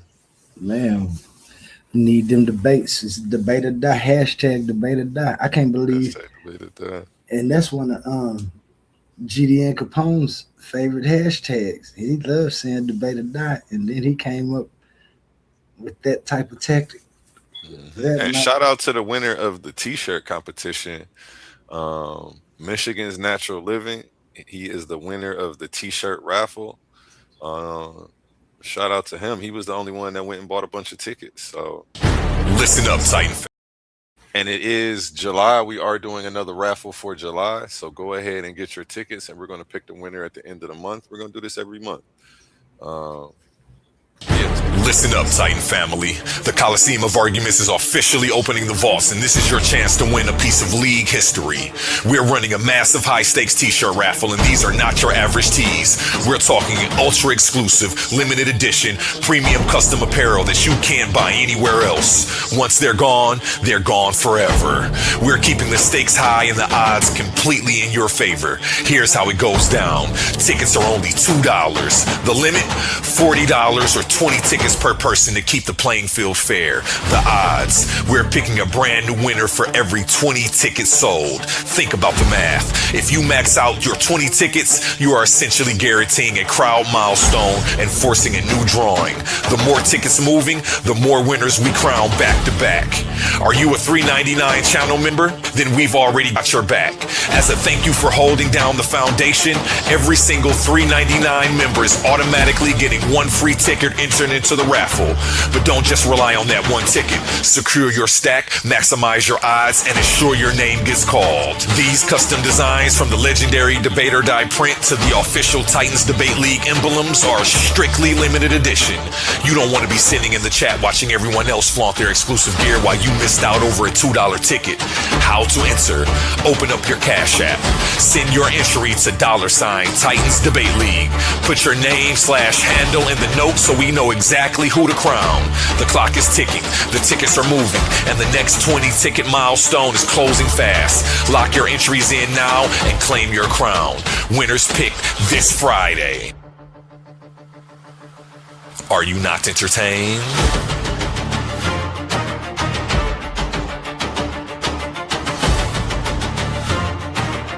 Yes, and we will be picking the winner on the last Friday of every month. Go ahead and get your tickets. It's going down. And again, shout out the winner, Michigan's Natural Living. I'm gonna bless him and send him 2 t-shirts, man. Shout out Michigan's Natural Living. Yeah, shout out Michigan's Natural Living. Got to make sure I get my raffles in. Yes. Dang, I think I had a bracket already made somewhere. Kind of want to pull that up, but I kind of don't, because I might change it. I had Sapphire was in the chat today. We was gonna try to do a little face-off after that debate today, but everything fell through. So Sapphire, if you watching, you get this. No, I ain't forgot you. We're gonna have our face-off. I need to, since you know how to get in touch with us now, since you said you didn't that last time.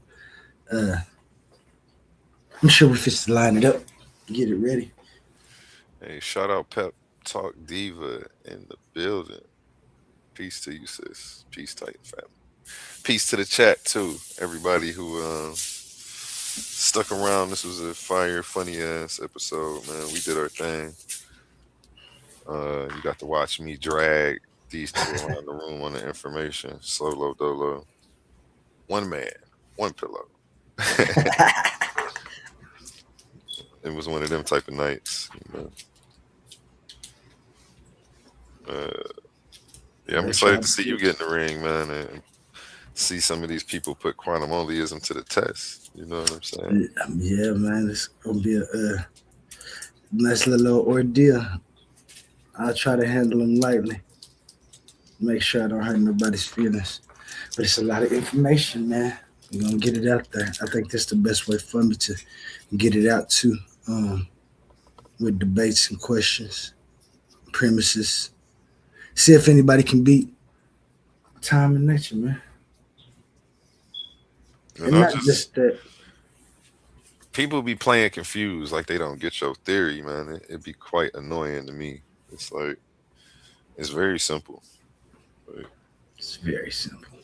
Nothing exists outside of time and nature. They just that's hard for them to grasp for some reason.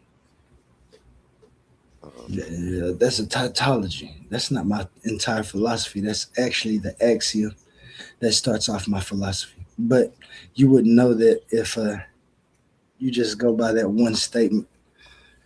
So when I be talking to them and they tell me that isn't that a tautology, I already know that they critical thinking skills are malnourished.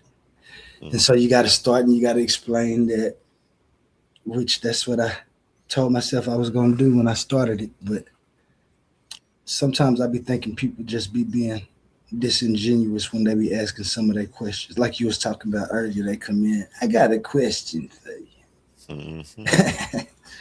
You don't got no question for me. You think you trying to humiliate me or debunk something, make the philosophy look silly, and you never attack any of the premises that anybody gives you. I don't know. I like I said, I put up with it. I'm glad I came from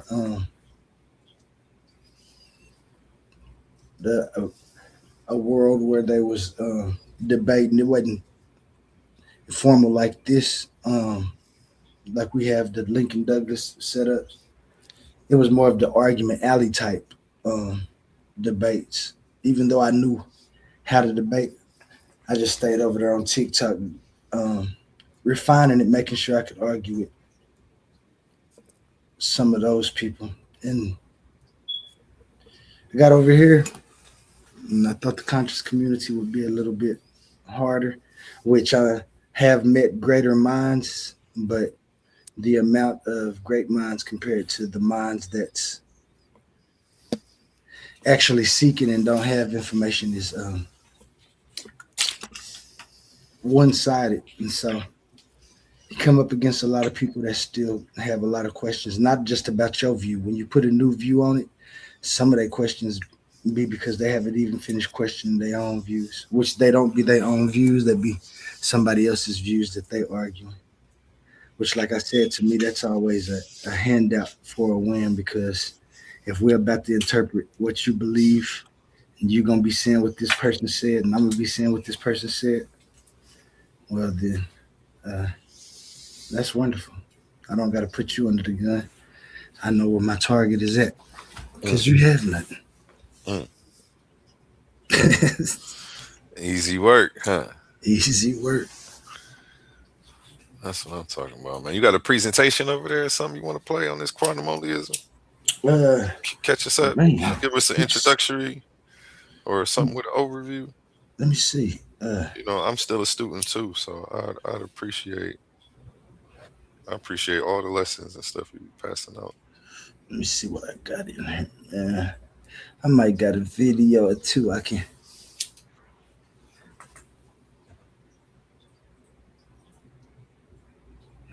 Video slide. And then I need you to send me something I could start the animation. Remember I told you I want to start the cartoon off of it? Yeah. Yeah, send me something to get that stuff going. Bet. Let me see what this At is. least for just one of your little explainers, you know. Will knowingly do wrong. Traditional. This right here is just one of my quick explainers.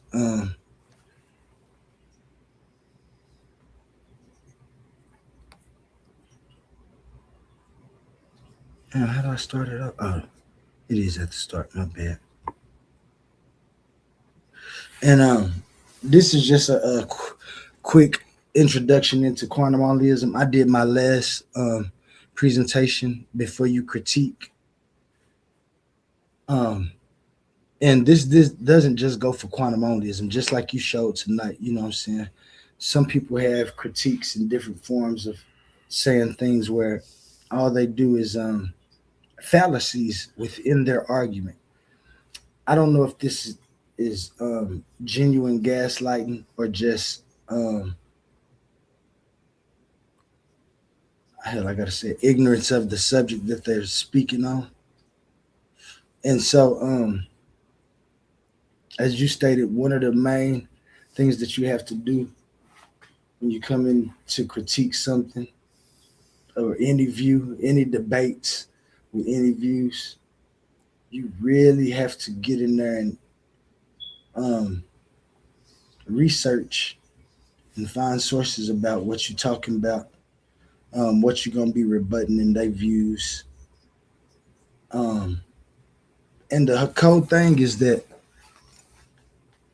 you'll have a view about a topic, and somebody else will have a view, and say A1 is the affirmative to a view, and I'm the negative to a view. I can go find other debates that's gonna have different people with the same topic. They're gonna be talking about topics. They're gonna have research. They're gonna have papers.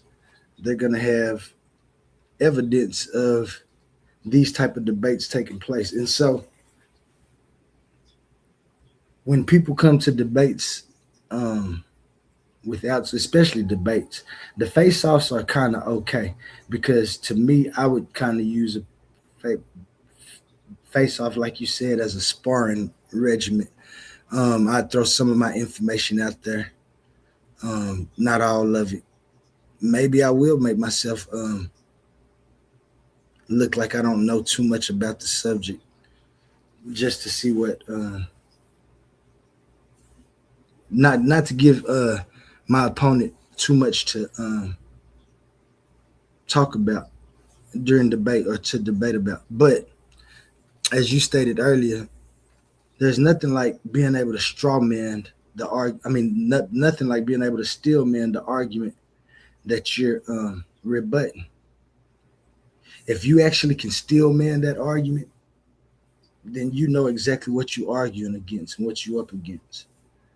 And so this is just another little video that kind of shows steps that you can take before you critique anything and make yourself look foolish. People knowingly do wrong. Traditional explanations often point to a devil or an evil spirit. But if an external force controls the action, responsibility becomes fractured. Does the person bear the blame? The devil? The creator of the devil? The supernatural explanation acts as a placeholder, shielding the actual mechanics of human choice. Through an academic background in philosophy, history, and logic, the creator of quantum onlyism sought a coherent answer. The goal was to build a framework that investigated conditions and consequences, rather than relying on unproven inherited assumptions. When we assign human malice to a supernatural entity, we remove the mechanics of true accountability. To locate actual responsibility, we have to discard the scapegoat and examine the system of consequence itself. The innocent daughter paradox provides a stress test for inherited moral frameworks. Imagine a young woman who commits a minor theft, but dies suddenly before she has any opportunity to repent. Compare her outcome to someone who violently attacks her. The attacker survives, sincerely repents later in life, and accepts the required theological doctrine. Under strict inherited models, the attacker attains salvation, while the victim is condemned. We have to ask if this framework is evaluating objective harm, the reality of suffering, and actual responsibility, or is it merely rewarding technical compliance with a specific doctrine? A system where doctrinal status overrides moral reality is intellectually and ethically incoherent. True accountability must be grounded in the observable consequences of our actions. Quantum onlyism replaces belief with recognition.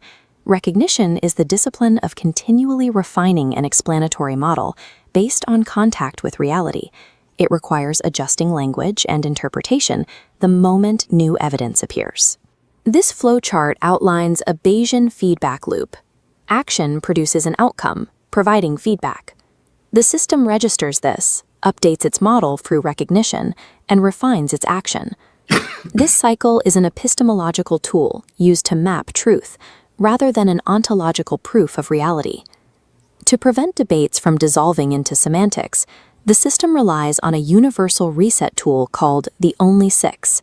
These are 6 sequential questions designed to strip any claim about reality down to its absolute functional floor.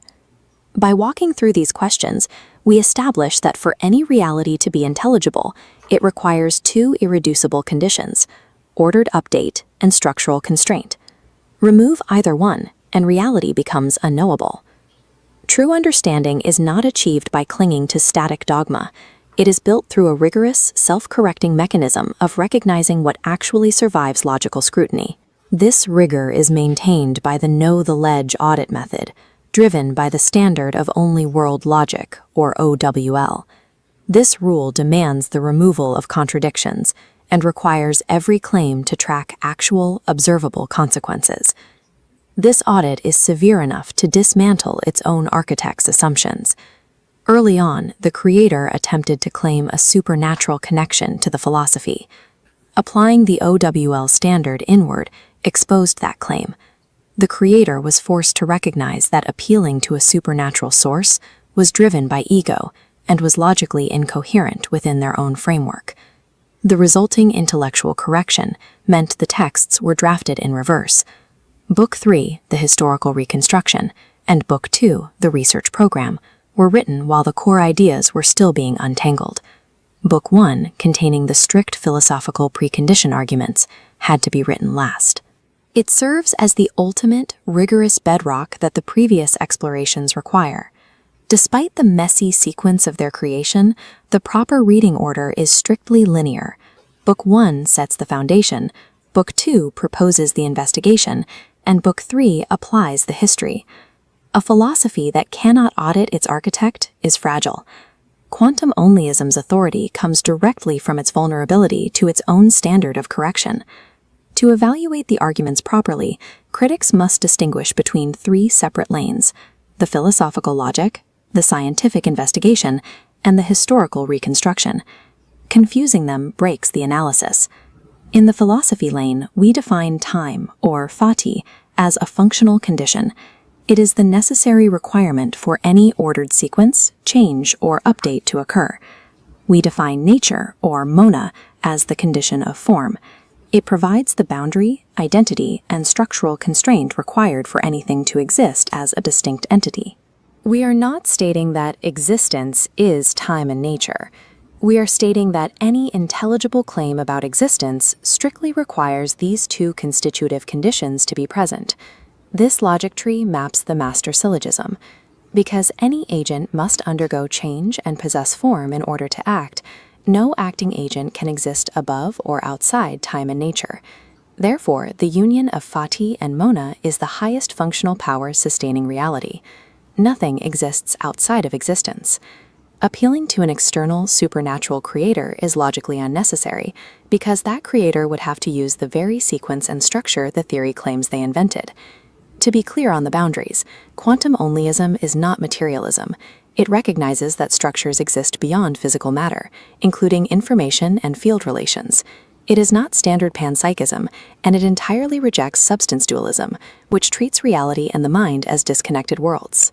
It replaces traditional theism, and it goes beyond the purely negative stance of atheism.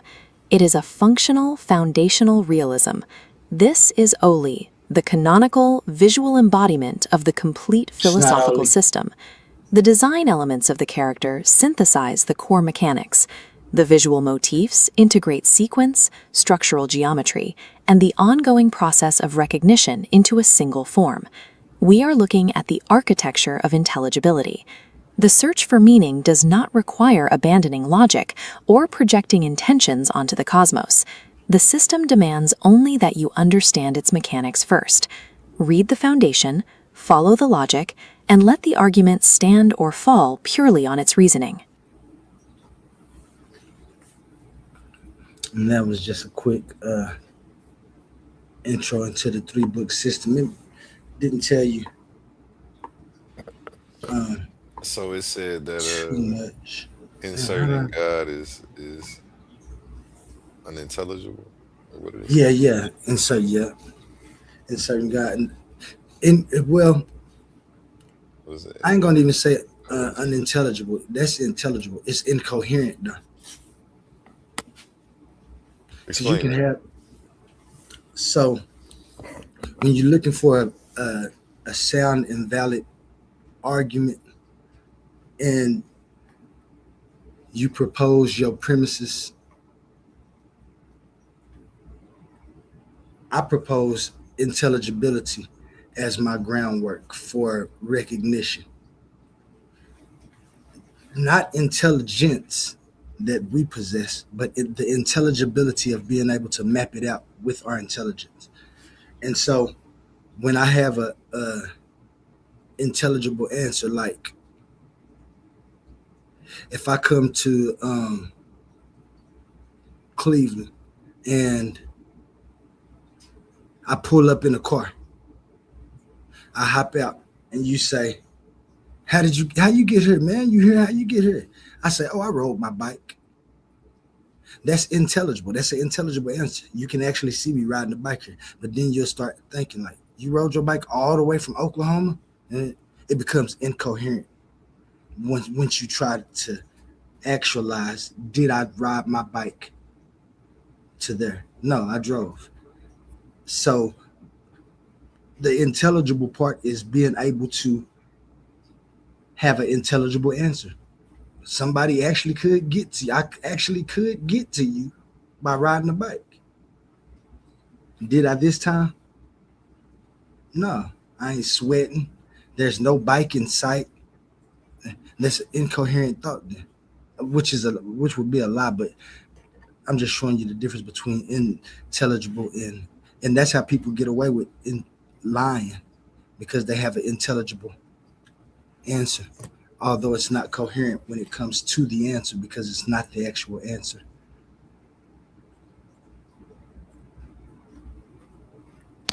That's deep. That's deep. I also think inserting God into at least the creation conversation is incoherent, um, or anything that has to do with science, because inserting God is a philosophical position. It's, science doesn't test for supernatural things, so eh, And that, the incoherence. the incoherence, and that's why I say like there was a time when we think about our ancestors and stuff and the way things are going, just like we think about the history of America and how even though we're at a spot where we at, the incoherence of the way we got here and the different stories that people have to conjure up to talk about how we got here, along with answering for some type of intentional, efficacious agent for existence, while clearly stating that that agent doesn't exist, or it exists but not in the same way we exist. Like somebody told me one day, like, you closing the circle. Why are you doing that? Why are you closing the circle? And I'm just like, if I ask the question, I want to answer.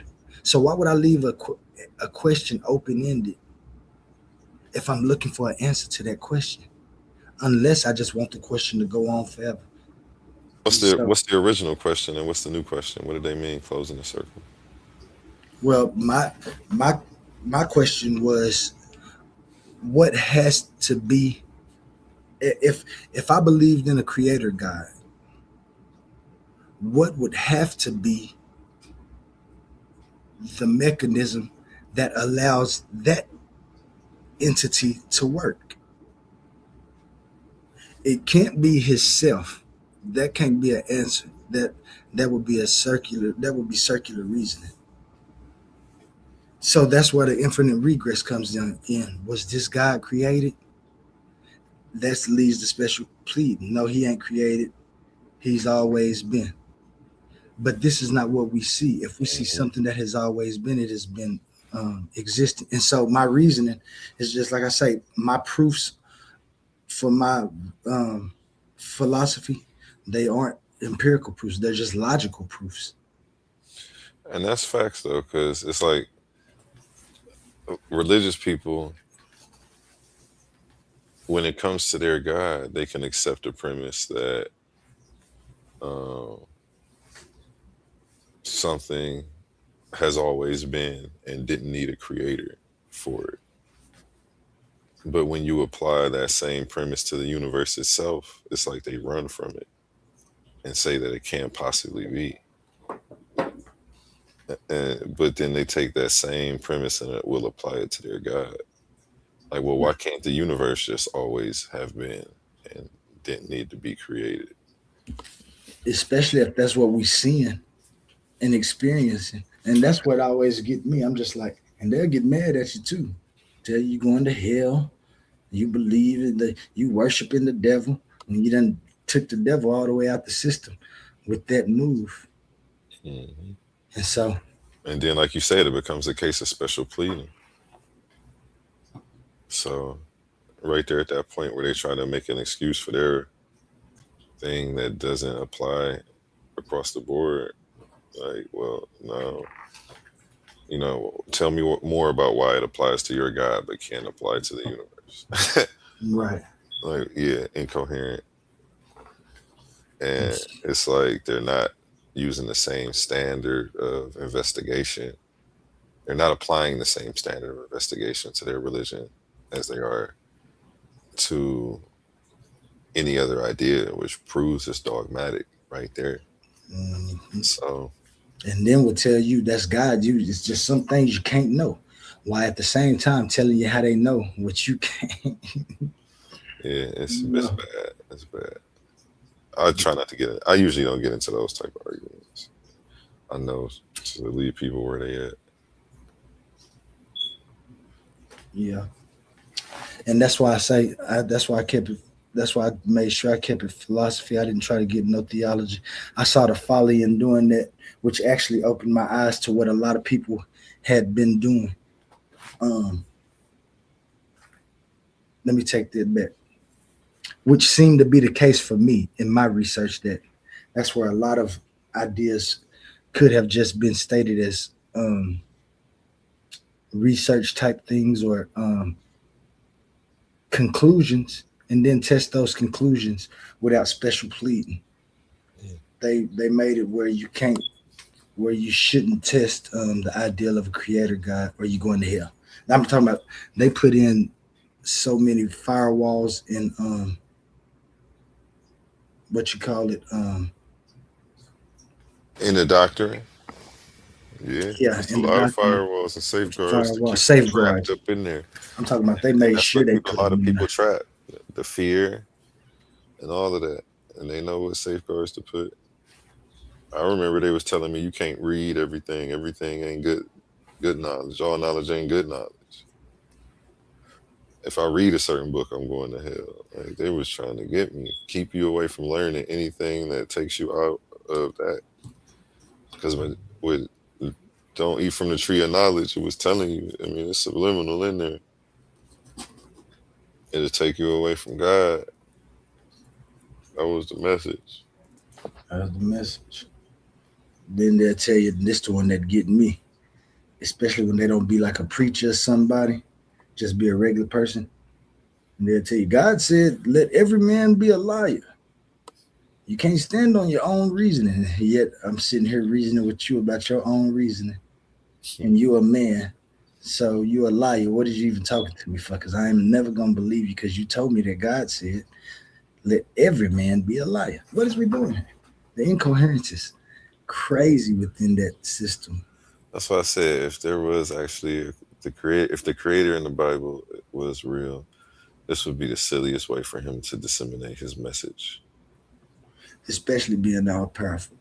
Yeah, and then how could you deem people to hell for creating a sea of confusion, multiple religions, and then people not knowing which one to pick from? Like, so it's again, these are dilemmas that religious people usually don't want to deal with. And it's like they don't understand that they're only the religion that some people are converts, but outside of that, you're only the religion that you're in right now because of where you're born. So it's really based off geography. Yeah. Especially when it comes to that base religion that you first start out believing in. And worshiping due to your parents making you, or that's their lifestyle, their culture, and they go to church and you go to church with them, you part of it. You have an innate way of believing. They teach you about belief. You read the Bible and the New Testament and the letters that Paul wrote to the churches, and it tell you about how you're supposed to believe. And when I read that, it's just actually just telling you to insult your own intelligence. Don't worry about nothing. There's this book. You won't understand it, but there's someone who will. Listen to them. And I found it to be true. A guy told me one time, if you want to be a Christian, then you should let the preacher read the Bible to you. Because if you don't want to be a Christian, all you got to do is just read the Bible for yourself. Even if you want to be a Christian, while you reading it yourself and having your own understanding, you're gonna deviate. I haven't found a person yet. Even and when I'm talking about, I take my man Shadow for instance, shout out Shadow wherever you at. Like he talk about the precepts and how people should stick to their precepts, and how it's the people that sticking to their precepts is done. It's a person that can stick to every one of them precepts and still do something that's not a precept. You can stick to every one of them precepts and then go about your day and still go about something that's going against one of them precepts. And then you still gonna say you holy. And you still gonna say you got the way. You still gonna say that some reason you understand it because you've been touched by some type of knowledge. I'm gonna just call it knowledge. I ain't gonna say superpower. To get you to understand why at the same time you telling me that no man can understand it and let every man be a liar. These are the people that's ready for themselves but still want to stick to it. And so they have their own views. We come across a lot of them. Came across a lot of Christians who have several different beliefs within Christianity. Some new, some old. It's all kind of what did we look up? And it ended up being about 150 different Christian denominations throughout the world. Don't seem like a lot, but when you get it within them churches, doctrines change. I think you read something one time that said that one church is some churches that have names of churches, but actually worship different things. And so it's just all incoherent to me when it comes to that type of theology and the creator, because then you have to look into other cultures and say, what do they say about this creator? And then they have their own concept of a creator, which is totally different from this creator. The only thing that they have in common is that they created, but they may have created in different ways. A lotus flower growing out of the belly button of a deity. A deity creating other beings and then creating us as beings in a hierarchy of worship. And you got to figure out where evil came from, who's really responsible for what you're doing. Man, the incoherence just stacks like Legos into structures that you become caught in. You build a wall around your critical thinking, and that right there is, to me, very detrimental to the thought processes of the entire human race. And I ain't gonna get too far ahead of myself, like my man Sadiq say. I don't want to jump too far in front of myself. But yeah, the incoherence is detrimental.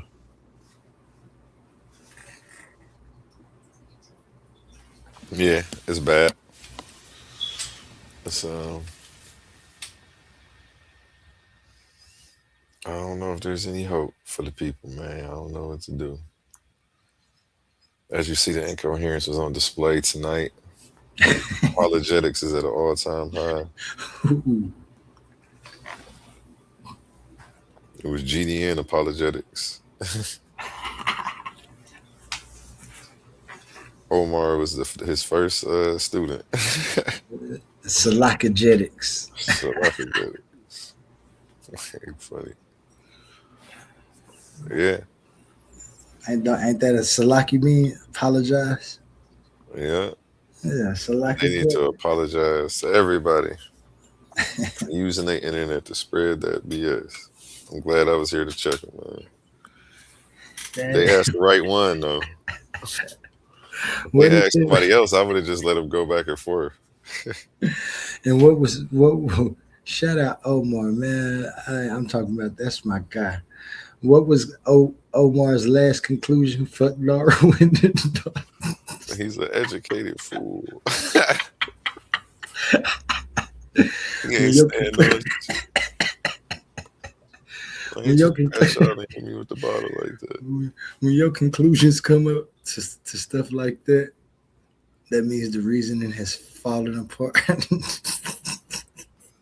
You can't attack the science. You must attack the scientists. Yeah. Wherever you at, Omar, Shalaki, brother. Shalaki. I wouldn't. Shalaki.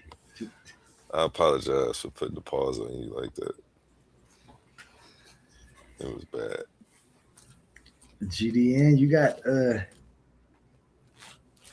month and a half before y'all face off. Or it's just you and A1. You think you're gonna be able to stand up?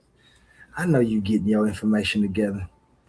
And like A1 said, when y'all have y'all debate, it ain't gonna be about evolution, which might be a good thing for you.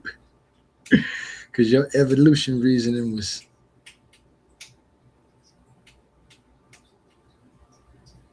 I ain't gonna say horrible, but that would be the best word to describe it.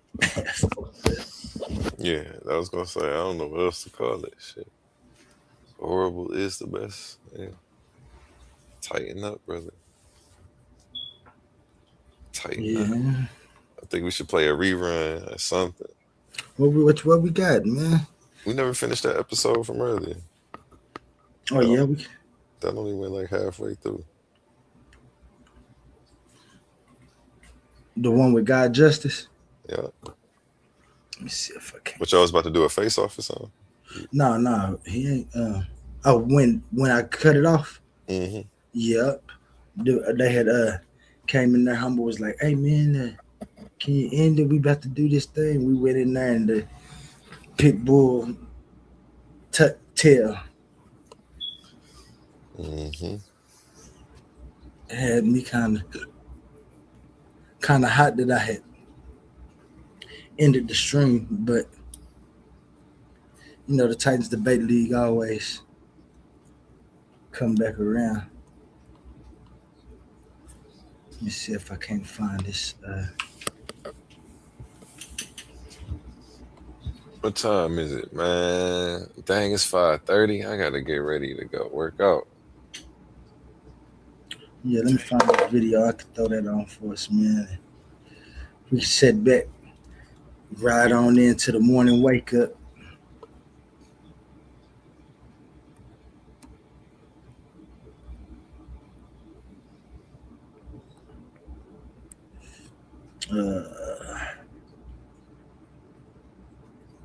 And I'll go to a word from our sponsors while you get that up.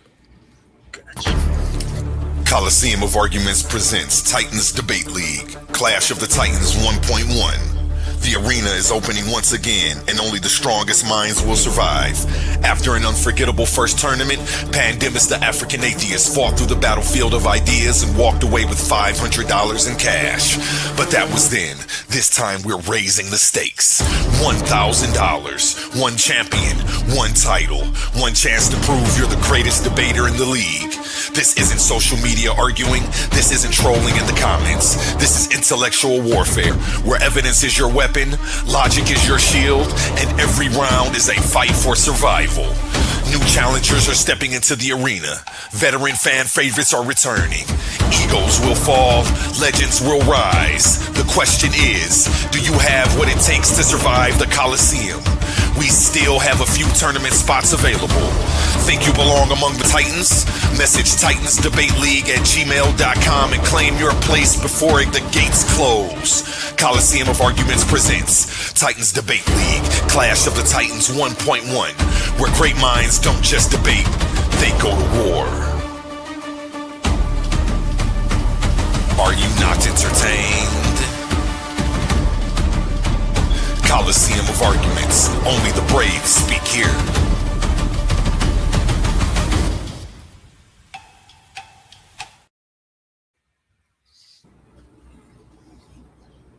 And we're back. Okay, I got it on there. And I so want you to be. I still don't have an answer to the question. I'm You so don't- confused. that's what I'm Come on, saying. 3 or 4 minutes That's into the answer. absolute. That's blow it up. The answer. That's what I'm saying. He didn't get my question, because here's the thing. got it. You say something, Awa? Yeah, blow it up and close that window. Oh yeah. Good look. If we, this is why this is why I say you didn't get my question, because if you can do anything outside of the will of God, God can't be all powerful because He doesn't control your actions. He doesn't control anything. Now, here's the thing with the movie. God, wait, hold on, wait, hold on, wait, He ain't done, bro. He's not done, Cosmo. Thank you. So let me get this straight. Now, the devil is smarter and powerful than us. Keep this in mind. This in mind. The devil is smarter and powerful than us. There is a book in Revelation that tells you exactly how the devil would move, right? I know I can't be smarter than the devil. Wouldn't I make God a liar and say, you know what, since God said I'm going to do this and I'm going to do that and I'm going to be trying to anticipate the last days, you know what, I'm going to sit back and chill and make God a liar. That's the one way I would do it. But just like us, the devil got to play his role too. Revelations is things that haven't happened yet. And the devil knows the Bible better than you. And yet and still, he's going to play out the role exactly how God designed it. If I'm on a football field with you, and if you give me your playbook, I'll know how to better battle you. So with that being said, when you asking me something about something that switches, it's hard to determine this. If God is the cause of all things that happen, and everything has happened because of his cause, it's simply like a domino effect. We all know that, guess what?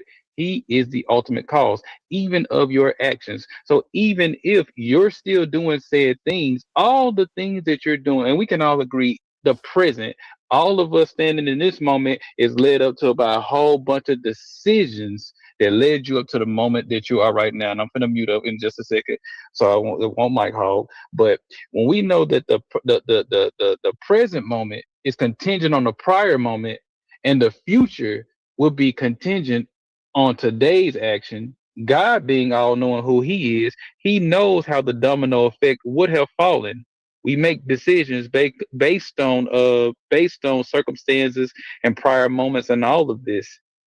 If I'm telling you, and I'm finna land here, if God said everything goes according to my plan, I would think that in order for God to be all powerful, you couldn't do anything outside of God's plan. If you have free will like that, then God can't be omniscient. He can't be omniscient because he doesn't know what you're going to do next, because you have your choice in your own decision making skills. Or separation the is point false. is We're not separated. Yeah. Say Or that from the point beginning. is to Go ahead. have free will. You dig what I'm talking about? That would be the point. The other point would be, as we see in reality, the point is to have free will. And what you're saying doesn't make sense, even in your made up world, right? In this, this situation, it doesn't make sense, for the simple fact of,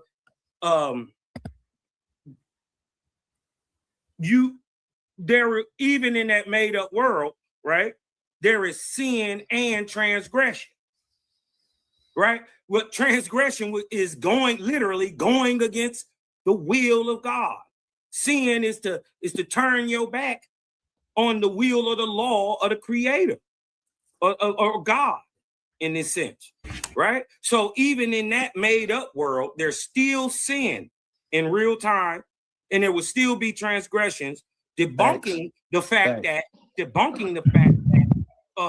you don't have free will. I'm saying life. By default. Hold on. The crazy part is he admitted also that all you do is choose. Right in this life, you choose. But look, you may not have chose the conditions you are, but guess what? You can also choose to stay in them or not. You can change your whole program. By you're the default of observer. choice.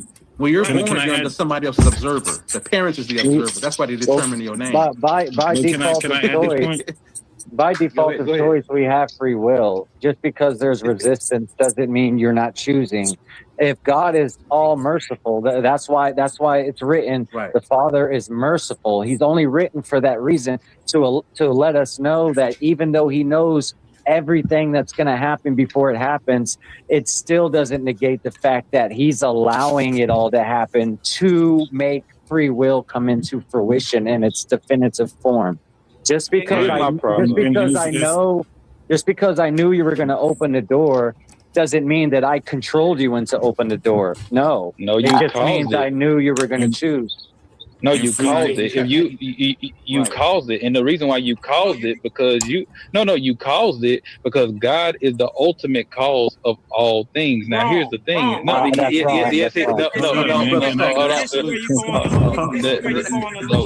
him explain before you tell him why he's wrong. That's what God is. Go ahead. Before I go into my submission, that's why I use the domino analogy as an analogous thing. If the domino that fell, which one is the ultimate cause? The domino by. Oh, do I got echo? Oh, sorry. No, that was King. No, he's talking to me. I was on mute. That was me. My bad. So the domino that fell, which one is the ultimate cause of that domino falling? The domino behind it, or the one who ultimately started pushing the first domino to make all the dominoes fall? Which one is the ultimate cause? The first one. Okay, so that's my point. God is the literally ultimate cause of all things. He is the creator of all things. With that being said, with him being the creator of all things, he would be the ultimate cause. That's why it literally said, hold on. I'm trying to understand what he's saying, but if you don't get to finish his thought, that won't happen. Go ahead. Yeah, that's what I'm saying.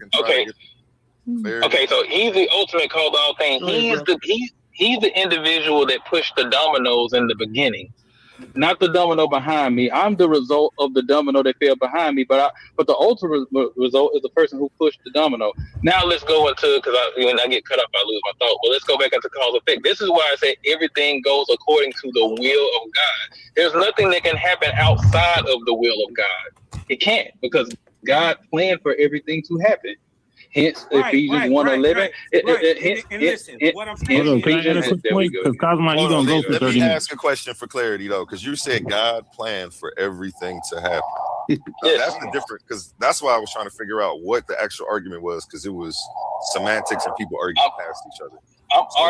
Your claim is that God planned for everything to happen. Right. Yes, everything. If I go eat a burger tomorrow, that God planned that. Like, yes, before I knew I wanted that burger, he had already planned that. Yes, and if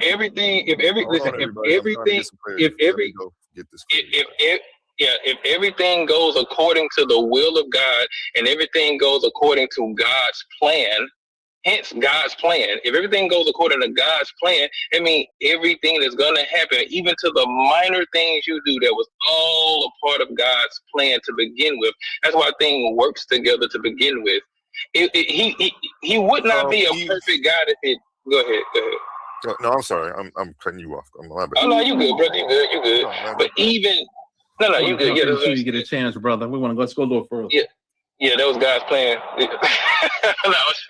No, what I'm saying is, when we come to having these conversations about hard determinism, if we understand God's omniscience, right, that means even the choices you made today literally got to start from him creating in the first place.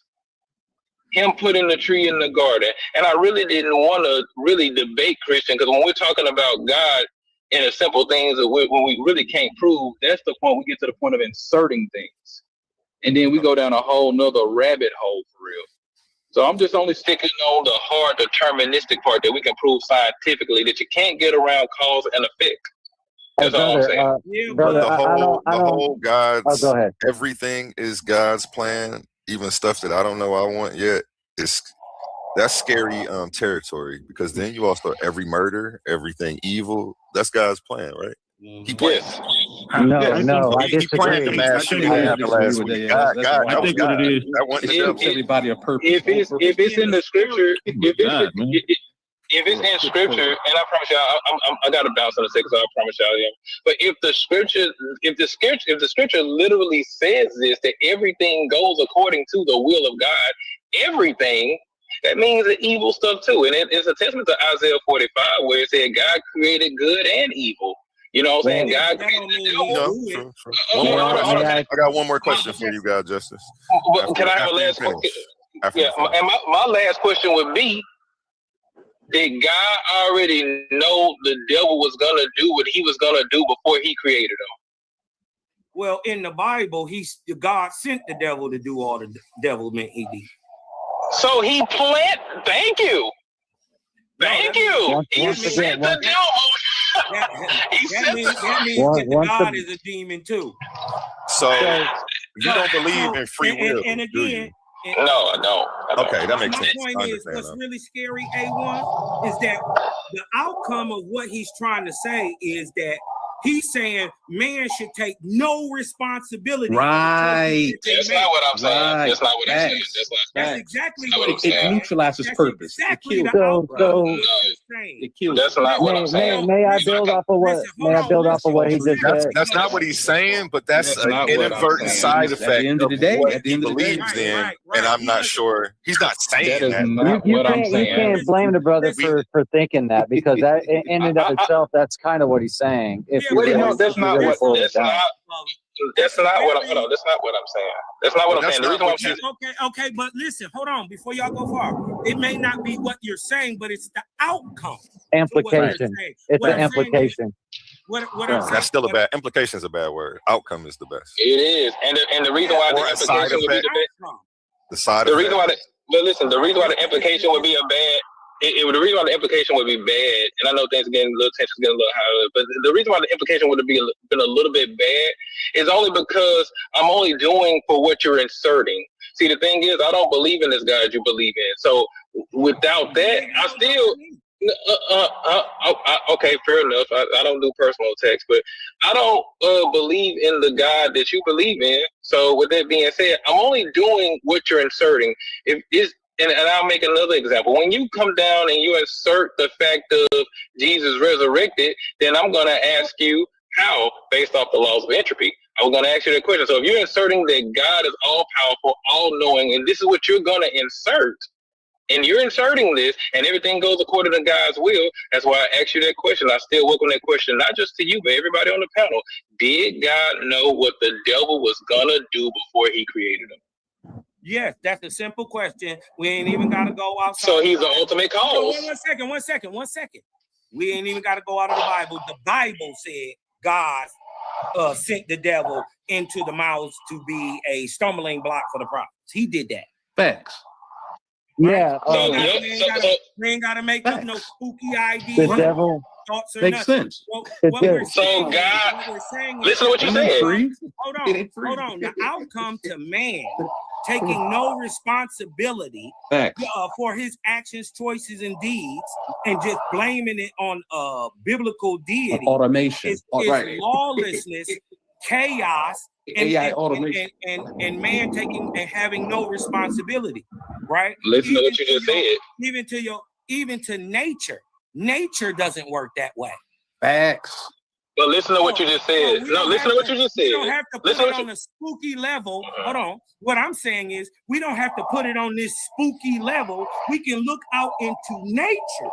Right. Into the real physical world. Nature don't function in absolute things that go against this doctrine. Actually, they do. Because guess what? Because if he's the creator, he's not only the cause. If you can't rotate. He's not only the cause and the material that's happening or making the choice, but he's also either way, you can go with that choice. The 3 or 4 or 5 ways you can go with that choice. So you basically hold on. So not only is he the cause, he's the potentiality for the outcome. A1, you can you basically agree can you with that. rotate us around so that everybody can make their assessment on the matter? This is my last submission. And this is my last submission. And the reason why I say this because you just agreed to me. But basically what you said to me, you said the devil came down. God sent the devil down here to be a stumbling block for humans. Which, by the way, the human is not smarter than the devil. And you send this person to come down here and be a stumbling block to imperfect people. Mind you, let's go into a little deeper. He sent this individual to be a stumbling block to people that didn't even know that they were naked. If I put you, hold on, wait, hold on,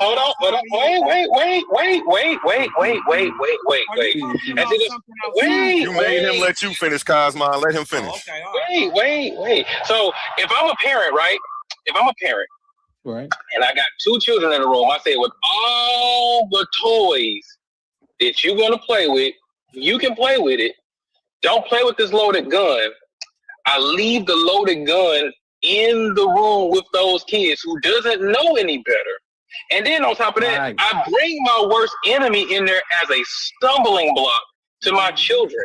And when you bring them in there, and I leave, by the way, and he tells the children, he said, hey, you can play with this. Nothing's going to happen to you. And my kid pick up the gun and do something harmful to themselves. And I come back in and I look my kids in the eye and I say, hey, didn't I tell you not to play with that gun? Now, I want to ask you this. Are they bad children or am I a bad father? In that story, you're a bad father.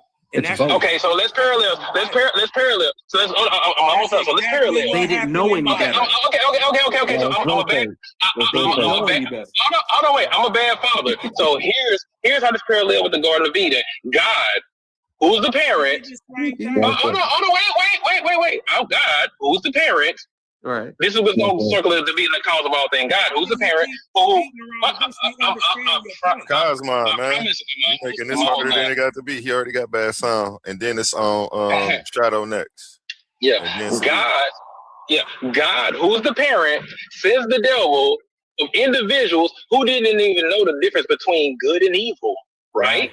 So God send this stumbling block to these individuals who didn't know right from wrong and left them alone with these individuals and they ate the fruit.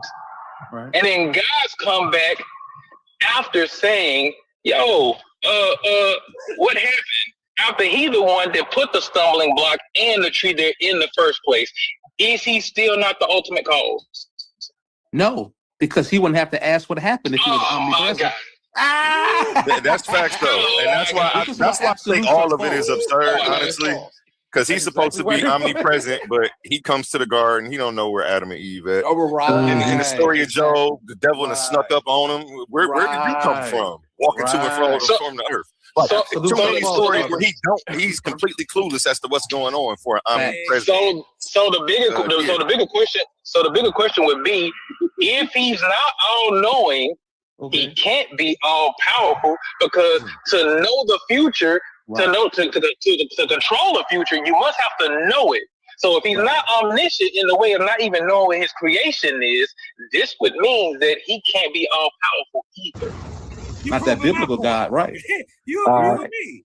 Real quick, before we pass it around, hold on. I want to shout out Issa Queen. We got Issa Queen to the panel. She's been sitting patiently. How you feeling, Issa Queen? Any questions, comments, or thoughts on anything you've heard so far? This is nice. I like this. Having a good time. Hey, peace, everybody. Hey, what's up, Issa Queen? Salute. Y'all know I don't believe in the Bible, so I don't really have any thoughts to that. Much love to the panel, but I gotta disconnect. I'm so sorry. I don't mean to cut y'all off. We'll catch you later, bro. I didn't want to leave rudely. I'm so nice to meet y'all. Host, thank you so much for inviting me to your panel. Much love to everybody. Thank you. It's nice to meet you, brother. Appreciate you. Yes, sir. See you soon. Okay. Have a good one.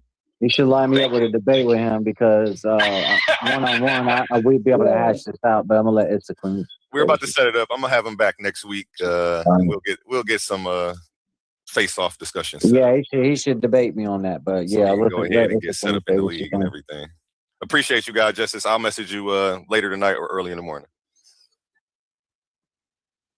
Yeah, go ahead. It's the I think queen. he What already you gonna dropped say? off. Because I'm a Yeah, rebuttal. so I After her. I don't believe in these stories in a literal way. Obviously, they are fables and telling us how to deal with things. So if you look at it as a fable, then God doesn't have to be all present and omnipotent. And then the little discrepancies that we have, like the devil popping up on him and he's like confused or can't find Adam and Eve in the garden that he created where he's all knowing and all seeing, that wouldn't matter, right? Because it's a fable. I think that life is a series of both fortunate and unfortunate events, like a lot like one of those, you ever read one of those books where you do your own adventures? And you pick the route that you want to go, and you go to the page, and you don't get to see what's in front. You don't get to see all the pages that you missed. You only get to see the decision that you made and what goes on in that future. And I think that's how life is. All right. That's what's up, though. Hey, so let me. I'm gonna expound real quick on the brother that just left. Because I disagree and I like to debate him on the matter. I didn't get a real chance to assert or to assess his logic behind his reasoning. But this is how I break it down, right? So I understand that brothers and sisters don't understand script, or not, I don't want to say understand, that they reject the scriptures based off of their assessments. I do not fault them for that. I totally understand. I get it. But I understand scriptures to be principles told as stories at face value in terms of historical events.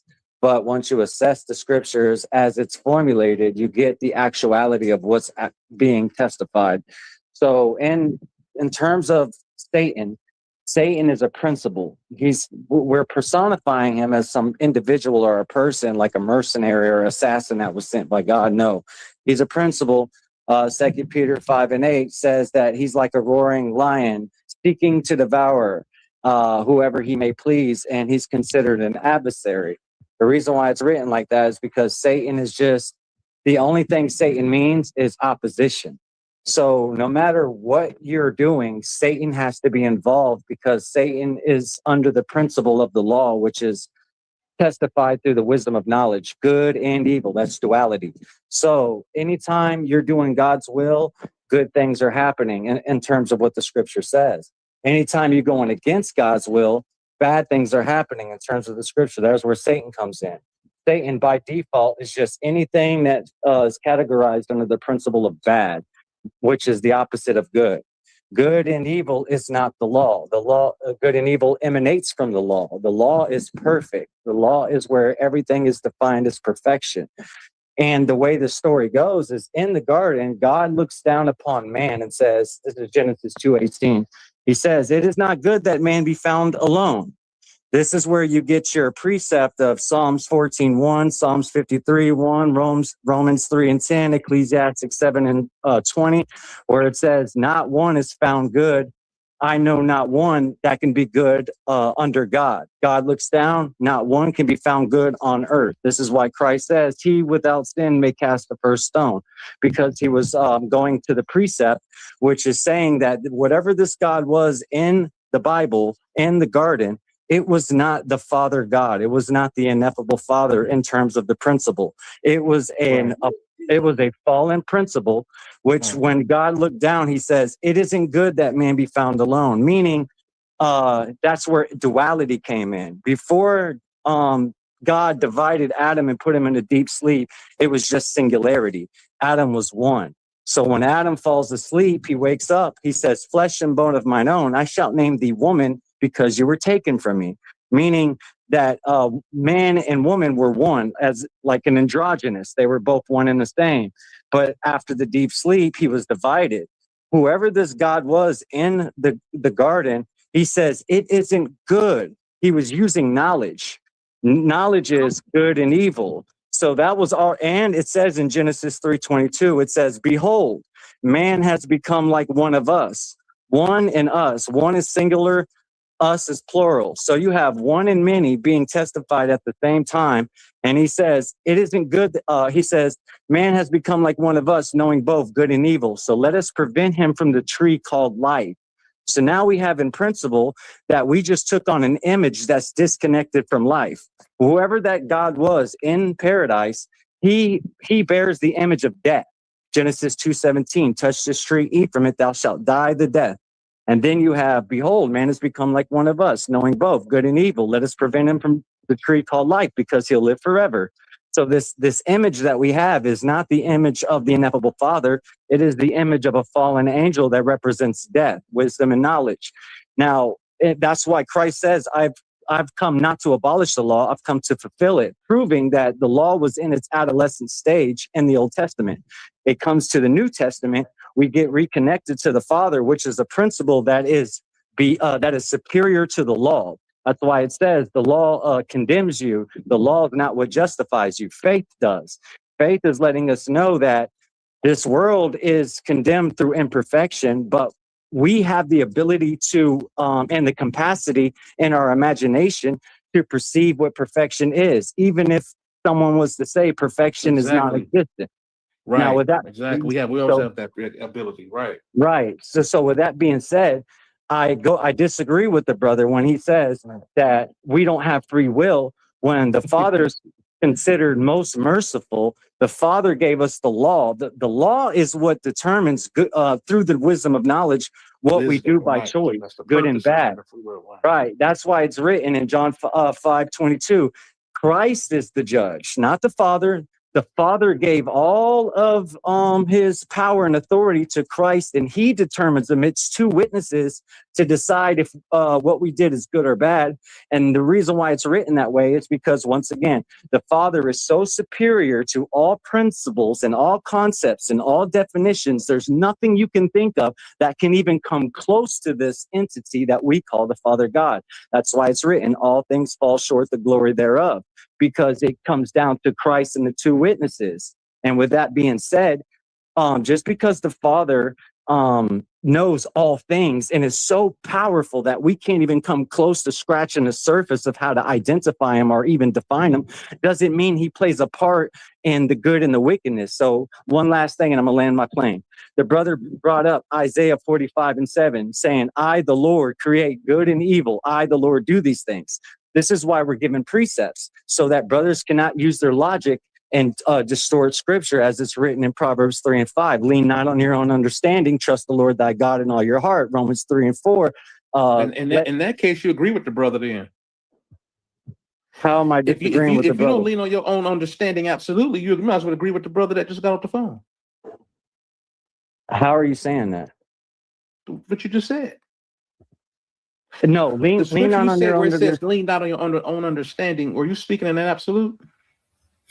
No, I'm speaking in regards to, if I read the scriptures the way I'm taught, like if it says that Christ walked on water, I can be like, oh man, maybe the water was shallow. Maybe that's why he was able to. No, what if the water is translated as many nations? And what if Christ is translated as a principle, as the Son of God, the only begotten? So now I'm no longer personifying him or politicizing him. I'm taking him the way scripture is written, meaning I'm taking away the way I believe it's supposed to be read because of how I was trained. And I'm looking at it the way the scripture is actually written. The same way you would look at mathematical problems and not argue with the fact that you have to subtract or you have to divide. It just is what it is. In order for you to get to the definitive answer, you got to do exactly what the mathematical problem is asking you to do. 10 plus 10 is 20. So, but there's millions of ways to get to 20. If you found out another way to get to 20, are you a blasphemer? Can I? No, I'm gonna repeat that because I'm breaking absolutes. If there's only one way to get to 20, 10 plus 10, according to your logic on how you see scripture, and let's say you belong to the 10 plus 10 church, right? And we got a 10 plus 10 mathematic book. The book only one page because it ain't much wisdom in it. So I gave you on that one paper, it got a scripture that down there says 10 plus 10 is 20. And I'm looking at the audience. Guys, you all hear that? I don't want to hear no 9. I don't want to hear about no 19 plus 1. I don't want to hear about no 21 take away 1. If so, you are of the devil. That is a witchcraft spirit. You see the ignorance. You see some of the ignorance in that. And so the point is that, bless my brother that was on here earlier, we have to push through experience so to earn additional wisdom. That's the purpose of life. And so there is no absolute purpose because we all have different purposes. And so the purpose of life is to find the purpose of life. Right? Come on, Sadiq Rob. I'm going to stop there. So I'm just going to stop there before I turn into Zion Warring on this motherfucker. All right. Can I just hop in there really fast? So I heard. And can I go after you? Yes, ma'am. So I heard Darkness and the brother talking a bit, and they touched on two topics that I felt as though Darkness dropped the ball a little bit. The first topic they touched on was God all powerful, right? Darkness, I just want to ask you really fast before I continue. Do you believe that God is all powerful and omnipotent, as the Bible says? Yeah, the ineffable Father, it makes all things possible, like our existence. Okay. And so that was one of the topics. The other topic was the fact that God do all things, but it is us who create good and evil. Both of those statements are fallacies, even according to one's own text. I'm gonna share my screen and I'm gonna show y'all what I'm talking about. Right, one of these verses y'all done already went over, Isaiah 45:7. But I'm gonna bring up Matthew 19:20 really fast, and we're gonna see what that say. Yeah, I tried to give a precept, I got cut off, but I'll give it on the next one. And so the reason this is important because these are some of the verses that strictly tell us, right, that God is all powerful, right? This is Matthew 19:26, the King James Version. But Jesus beheld them and said unto them, with men this is impossible, but with God all things are possible. Right? So that's what Jesus is telling the people. Jesus is telling the people, right, that with God all things are possible, meaning that God can do all things, right? Then here we go with Isaiah 45:7, right? I form the light and create the darkness. I bring prosperity and create disaster. I, the Lord, do all these things, right? Which means, even according to this verse, we really don't have no free will because God do all these things. Now, this takes me Can you pause it real quick, Oli? Judges 1:19, right? Because we got Kazak to the stage. Things and God is so powerful, right? Then why in Judges 1? Just take this down real quick. What's up, Kazak? Hey, shalom, everyone. What's going on with you? Shalom. How you feeling today? I'm good. Besides the fact that it's early, it's all outdoors, and I'm already at slavery. Yeah, I'm about to go and get my morning workout in right now. I'm just letting my phone get a little more juice. Actually, I'm about to run out of here in 3 minutes.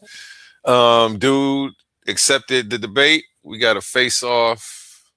Did you want to do it Sunday? Will Sunday work for you? Saturday? If it's Sunday, it's got to be Sunday night because I work until 8, so 8 o'clock my time. I could do it Sunday. Saturday, it could be a little earlier. I don't know if I'm going to camp or not, but either day works for me. It's just gonna have to be after, let's say after 8 o'clock or 8 o'clock. Either day, PM. Were you trying to do it during the day? He just asked me what time. I told him this weekend coming up on the Is Jesus the Most High God? All right. Yeah. So he all right, so just to make sure in the little face off, I want to make sure he ain't playing semantics. Yeah. We all talking Bible, right? Yes. I had some cats on Discord. They told me that I can't remember how he said it, but basically what he was saying is sola scriptura was like evil. it was like heresy to just go by the scriptures. You got to go by the church fathers, the traditions, Yeah, that's the the first time church, I the heard that. council. Yeah, me too. It caught me out because I heard that term from them and I just brought it back up. I was like, yeah, I'm sola scriptura. I want to go about the scriptures. I don't want to go about the tradition. He was like, yeah, that's a heresy or something like that. I was like, whoa. Yeah, dang. I'm about to have to start doing some calls in the Discord and get it up and jumping. I'm glad you spoke on that. I might start doing some early morning streams from the Discord to hear in an effort to get people to sign up. So, because it's a way that we could all link, you know what I'm saying? Yeah, there's so many apps and so many platforms, man. It's getting ridiculous. I can't keep up no more. Yeah, it is. I just show up. I'm glad you made it over here, man. What's I the thought this word was I today? thought this was live, man. I thought this was live what they was talking about, man. Oh no, I did an episode on GDN Capone, the Yeah, incoherence. GDN Capone come from Vigo. Yeah. I dragged him around the room the other day, him and one of his partners, and then What was the subject? the subject evolution. They was trying to come at me about evolution, but it was just a bunch of logical fallacies. And They believe in evolution or you believe in evolution? no, I was rocking with evolution. They was trying to come challenge me on it, but they didn't have their ducks in a row. You know, they weren't even asking the right questions, so they made it easy. But like I say, every gym needs a good punching bag. You know what I'm saying? So shout out GDN Capone and Omar Muhammad for being my punching bag. The most reliable. Yeah, I don't like it's like you gotta know where you at and what you're doing. You can't have a scientific conversation and include the Bible, even though it's science in the Bible. The Bible is completely based on whether you believe in it or not. So science is that way too. However, it's a whole different avenue, I guess. It's like it's like a Christian and a Muslim arguing, and the Christian don't believe in the Quran, and the Muslim don't believe in the Bible. You know what I'm saying? Like Yeah, we it's two talking different. at each other. It's two different conversations, two different fields of Right. study. I think for a brother like GD, he try to be in those conversations, but then at the same time hold on to the Bible. You get what I'm saying? I think that's very difficult. In my head, any brother that's trying to prove an invisible God to an atheist is gonna lose that debate, even though I believe in God. See what I'm saying? Like, how can you prove it? It's facts. That's what I be trying to tell them, man. Damn, you know, it's and science doesn't look to prove that. Science is just uh, the observation of the natural world. So it doesn't look for supernatural causes or explanations. That's outside of the realm of science. So it's just like you say, it's semantics. Two people arguing past each other. You know, he's bringing a philosophy approach to a scientific conversation. You're gonna lose every time. Right. Why is 2 + 2 equals 4? Because God said so. Yeah, that's not gonna work. Yeah, no, that's the math and the philosophy. That's what he try to do, though. He definitely tries to step into them arenas. That's what they do with Humble and Shane when he get conversations with them about deity. Remember when they came on the joint where you interviewed me and they Hmm. started talking about these deities? I was like, I don't know, but I know what the Bible says. Say blah blah blah. And I will keep going back. I'm not gonna have no conversation with y'all about no ancient deities that I don't study, I don't believe in. Y'all Yeah, you got it. ain't step outside your box. You stayed in pocket. That was good. I wouldn't have said nothing because I was just interviewing that night, you know. But they No, was trying to pick on. I do know a little bit, but it's like if that ain't what we talk about, that ain't what we talk about. Like if we going into history, I believe that'll be like history, anthropology, like stuff like that. And I deal with it a little bit, just because of I gotta have something to shoot at if somebody's shooting at the Bible. That's the only reason I deal with it. You know what I'm saying? But Bro, it's it's not just my something. thing. It's hard for the agnostics because people want to have something to come at, and it's like, well, we don't have to. We can stand on some philosophies. I guess that's what I'm about to start doing, just to give y'all something to shoot at, like you said. You know? So yeah, just to have some fun. I'm getting back into the debate arena. I got some pay-per-views coming up. So Uh-oh. Uh-oh, you got so you mostly be trying to debate like that type of stuff like what you was doing with GDN Capone. evolution. I mean, I'm on the agnostic side, so all of that's wrapped up in there. I stand on science. I'll debate somebody just on the Bible, uh, certain things in the Bible, whether it's true or not, did it happen or not. What I've debated is the Bible the best thing for Black people. I don't know. It's a bunch of topics people always come at me on. Yeah, I'll take that debate. You know? You got to tell me what's better first.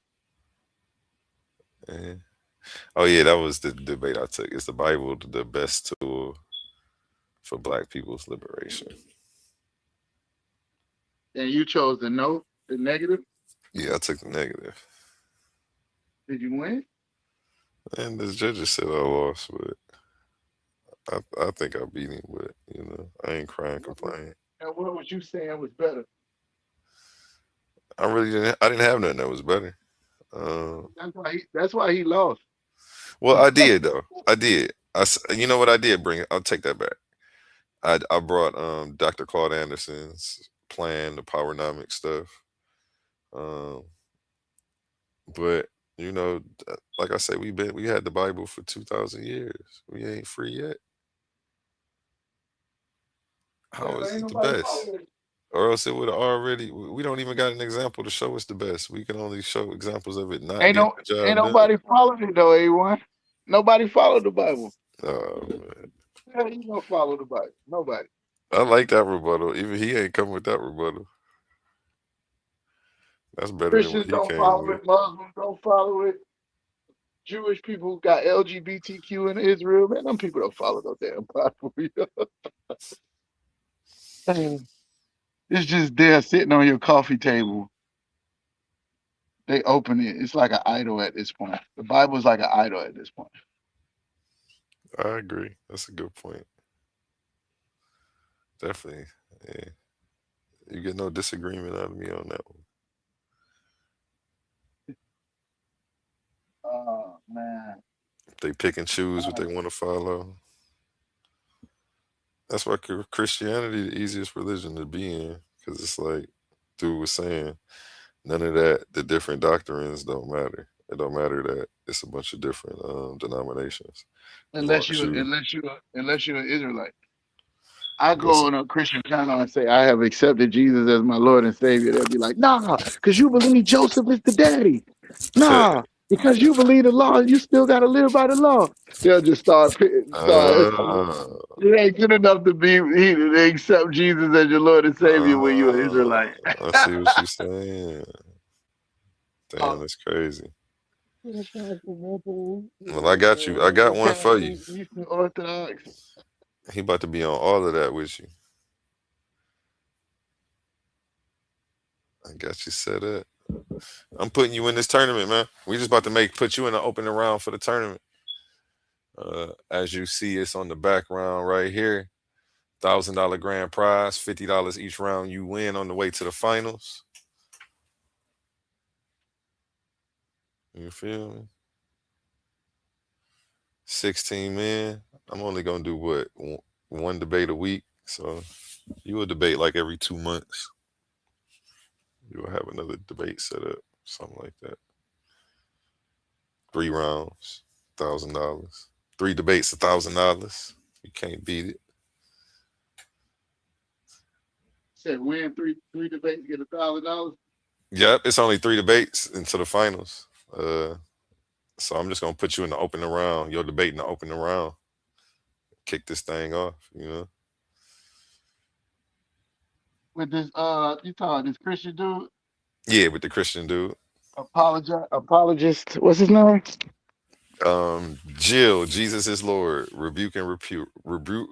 I can always mess up this name. Rebuke and reprove. Oh man, he debated on here before. He just He got some open panels. He was on here doing this thing. He came up here and got me on the open panel the other day and corrected me on some stuff. He still didn't Jesus is Lord. change my mind about the whole point, but he corrected me on some Nobody stuff. gonna change your mind. You know what I said in that interview when you said you liked it. I was like, for those people who believe, no evidence is necessary. For those that don't, no amount of evidence is gonna be enough. Well, yeah, he didn't come at the major point. He was correcting some sub points. I was wrong on a couple like little things, but it didn't Oh, change the overall point that I was you was making. talking Bible? Yeah, I was talking about the Bible. What was our topic? Um, over 10,000 guys and the one, and you just happened to pick the right one. I like that topic. I like that topic. So yeah, we was up Real here getting talk. it. Cause I don't believe the God of the Bible is the God for everybody. Mm. See, I like that. That's different. That's why I can appreciate an alternative perspective on the book, man. Anything that's just a little bit different from the traditional, I appreciate it because I'd be like, at least people thinking they doing something different. The diversity is there, but it just further accentuates my point that this would be the silliest way to disseminate your message if you was really the Most High. Like it's just a sea of confusion, and all knowing would have to know better. But Oh no, man. I The like all that. At least I made you laugh first thing in the all knowing will have to know better. You making me laugh at my own self. Though. That was funny. You know, I got to put my own little twist of comedy on there. It gets the people going. You know what I said? Yeah, you gotta have a couple things, some things that trigger people a little bit. It make the conversation. And shout out the red. Shout out the red. I just hit 1K subscribers. It's going. It's going. All right, Uh, keep building. yeah, I Building. think I just hit yesterday. I was at 990 for like a week, 2 weeks. All right, Finally, I'm gonna turn your platform up. let's go, man. Let's go. Say a Bring the bunch of whole stuff. One West It's the through same here, thing. man. It's the same thing that like you just said. The most high, the all knowing will have to know better. Stuff like that. Little stuff like that. This is gonna say ruffle feathers. That's all you gotta do. Ruffle some feathers. Ruffles the feathers. Get people in their feelings. Now you can have a conversation with them, and they're gonna Shout say out the dumb. red. I don't know who They're gonna this say is. He said the dumb. cocaine keeps me up at night. I've never done snorting a line in my life. That's funny though. I actually just worked third shift. Oh, they try to say you up at 5 o'clock, 6 o'clock in Yeah, the morning. You that's must be on probably JJ 7000. That sounds must like be on JJ. them people. Yeah, Must be on that girl. that's JJ 7000, man. I bet you. I guarantee you. Yeah, he said up all night talking about my numbers. JJ the only one that talk about my numbers. He said up all night, but still only gets less than 10 in his chat. I guess it's 9 people watching right now. Some days it'd be 9, some days it'd be 30. I'm not competing with nobody. You got to remember, I only been a channel 10 months. You know how much progress I made in 10 months? Organic growth. I ain't hit my numbers with the BBL and pay for the subscribers. I just got out here and was grinding. For real, it's stuff like this tournament. Uh, I just did a $500 tournament. You know what I'm saying? So that was 1.0. We moving to 1.1. Like I say, it's always the money that's gonna move the people. I got a bunch of new debaters. That's gonna bring 16 new fan bases, 16 new sets of subscribers. And then I'm gonna do it again, and I'm gonna do it again, and the prize is gonna go up from 1,000 to 1,500 to 2,500, and I'm gonna just keep having fun. You know, people compare me to pages and people that's been around 15 years. I only been around 10 months. I ain't even been here a year. But the fact that my name is in these conversations and that people are watching my numbers like that is just salute to me. You know what I'm saying? I appreciate y'all. You know, for real. Every time y'all hate, I put out 2 pieces of content, and that's what got me where I'm at right now.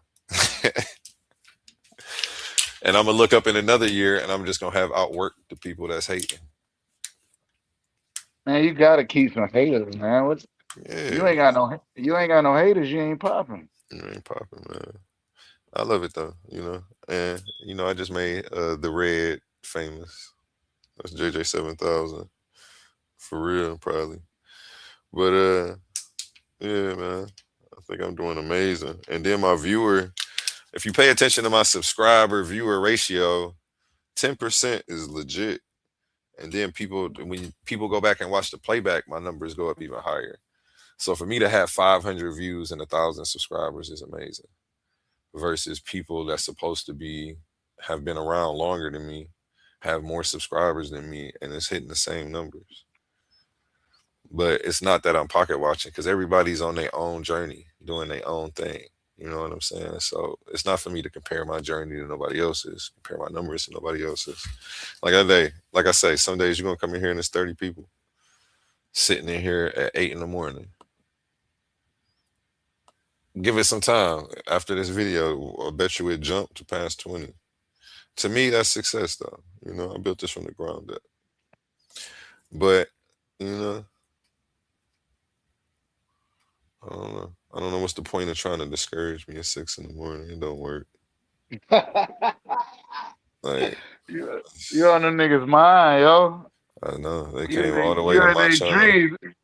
You in their dreams. They woke up before they even got coffee, brushed their teeth. They was like, let me go hate on A1. I love it though. Now's a good time to hate on A1 right now. Yeah. I'm just happy I hit 1K subscribers in less than a year. You know, I did a little less than 100 subscribers a month. To me, I felt like that was actually kind of weak. But looking at what other people do who just start out of nowhere, I did really amazing. So Well, you know, you was talking about organic. You can't really gauge what's good and bad no more, man. Like you called it a BBL. I never heard nobody use that term like that. but I completely understand.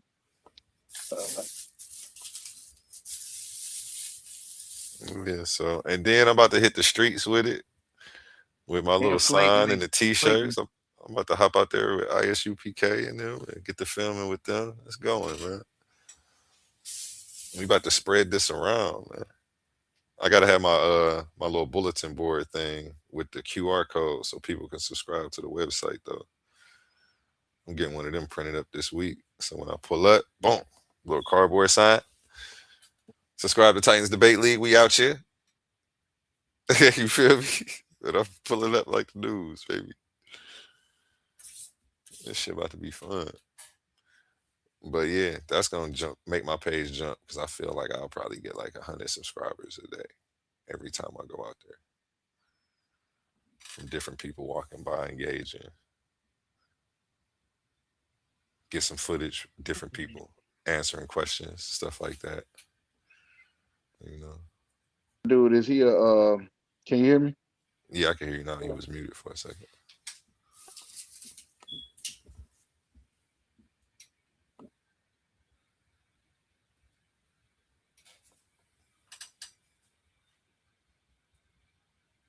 And then he said have to pay people 1K to debate. Is that supposed to be slander? I just looked again. The stuff that they be saying really be promoting me. Like I hope they don't run around saying this to other people. Because that's definitely one of my haters being my biggest promoters. Um, I have to pay people 1K to debate. Shoot, I'm paying because y'all actually, this shit is a sport. I'm trying to turn this shit into a sport and bring the best out of y'all. One. Two, y'all been doing this for free for the longest. I was doing it for free. It feel good to get paid for your work. Ask Pandemics how it felt to get $500. You must be somebody that can't win. You must not have faith in your Hey, look. talents. Hey, Uh, you can hear me, anyone? yeah, I can hear you. I was a I was a club promoter for a while, right? Mhm. Uh, before I came into the truth, and you always would have to come up with some type of gimmick. Let's say, for instance, if we gonna be at the same club every single week, right? How do we make it feel different? So like people ain't getting the same old thing. So Mhm. sometimes they'll do, all black night and everybody wear all black, all white night.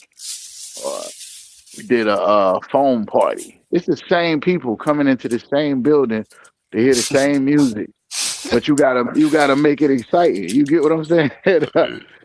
And one of the ones that jumped that I never would have thought we had, it was like an open mic night, right?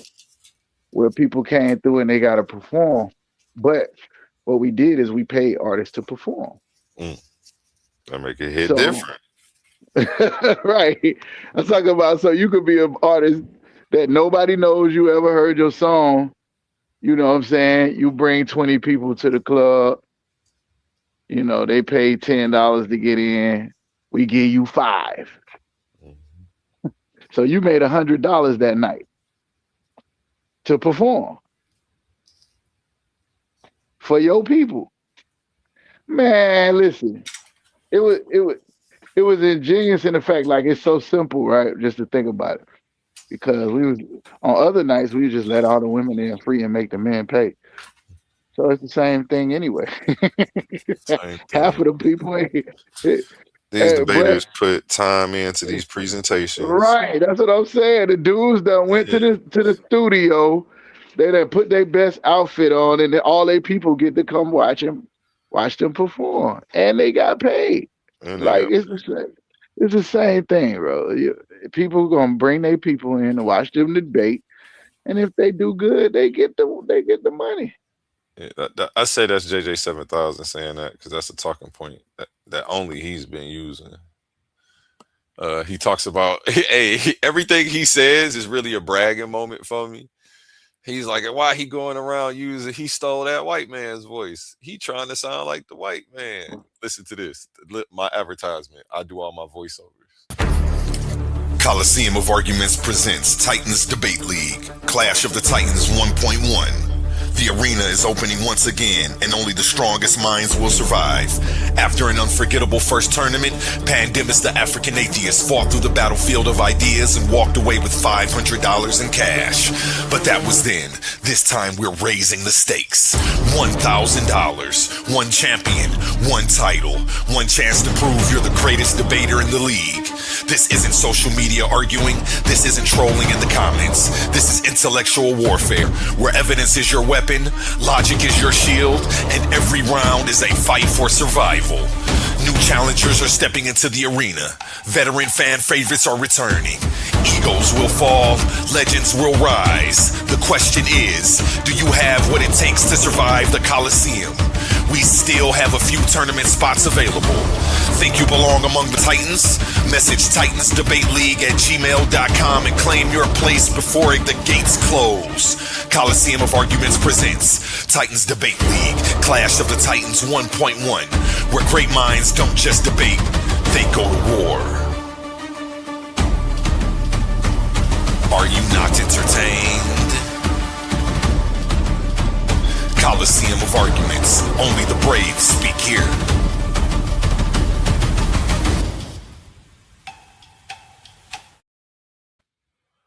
Yeah, so them was his two talking points. I got a rebuttal video. I guess he was kicking it with one of his homies, and they was roasting me. But I'm about to play it back and rebuttal it because it was really just them bragging about everything I do for real. Uh, and they didn't realize it. Like maybe when they play it back, they'll start seeing that. Uh, A1 has to pay people $1,000.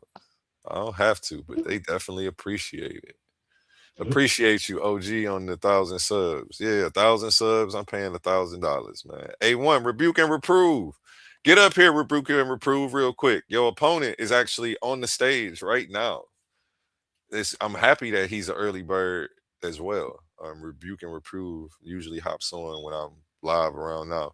Yeah, the opponent that I emailed you about is up here. So if you guys can just hop up here real quick and schedule a time together, you don't have to go over the topic if that's, if you're busy, but that would be amazing. Yeah, Jesus is Lord is his name. Just cause you hear me? You almost did it. Yeah, I almost did it. See, I keep remembering. I keep remembering. But you got me together on messing up a bunch of people's names, so I appreciate you. Because I was doing it and people weren't even saying nothing to me. You know? Well, it's like that too. I had almost gave up on Bigo, and I just let him start calling me Chazak and Kazak and Chaz and all No, kinds don't of do it, bro. stuff. Correct everybody nonstop. I just, I had time like, all right, you know what I'm saying? my my ribs call me daddy, so I'm all right. Hey, and to my hater, I hope you subscribe too. Subscribe as well. We need to get our subscribers up. Appreciate your chat engagement. You helping tweak the algorithm so we popping.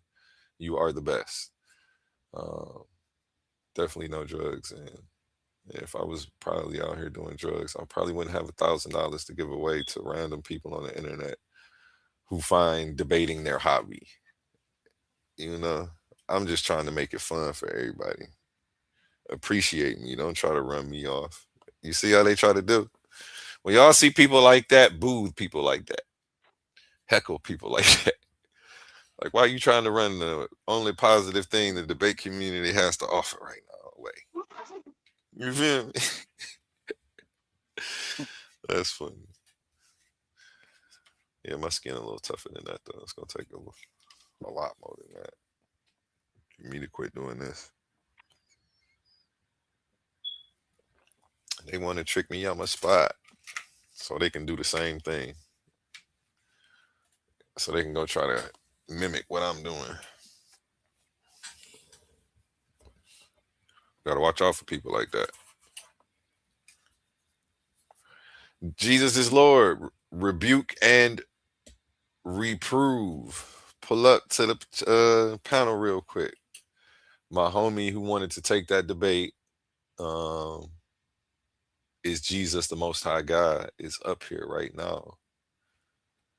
And since we have you two both in the same place at the same time, I'll drop that link again for you. It is pinned in the chat. It's funny because I'm supposed to be running right now. But I saw you here when I was about to walk out the door. Yeah, get on out there, man. I ain't No, running, man. that workout ain't going nowhere, man. I'm gonna get it in regardless. Whether it's in the morning or at night, I'm gonna still work out today. But yeah, I want him to pull up and get this time locked in with you, so that way I can go ahead and make the flyer. Get this shit right.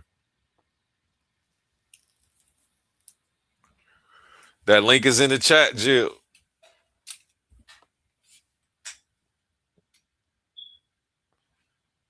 And then he can come and get that premise out to you. Yeah. Well, Kazak dropped off. See? See what happened? All right, guess I'm gonna go ahead and play this video then. Forget the link.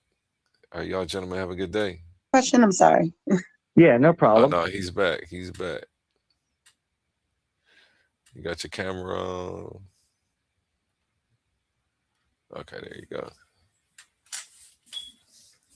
Yeah, let's see if Jesus is Lord pulls up to lock this date in. Date and time. I know he's not scared. He's one of the toughest Christian debaters I've seen out here. Oh, really? Yeah, he's pretty good. He taught me a few things. So All right. It don't happen often, but it happened.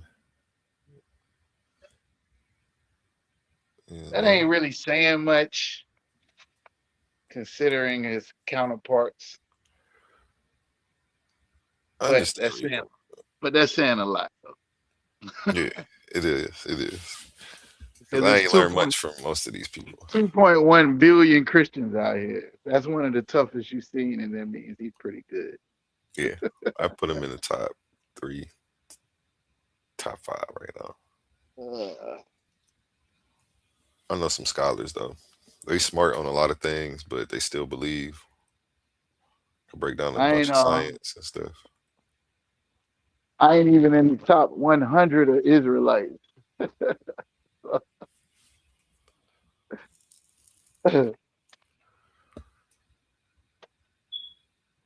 Yeah, I don't know. I don't think he's gonna pull up. Maybe he just did a little drive by, came and said Yeah, what's he up. probably That's it. did. He ain't expect nothing. He was like, "Oh, there's people there. They talking." Yeah, we talking, Jill. We trying to get you to pull up and get this Right date now. locked in. You popped up. Yeah, Your get with opponent him. is here.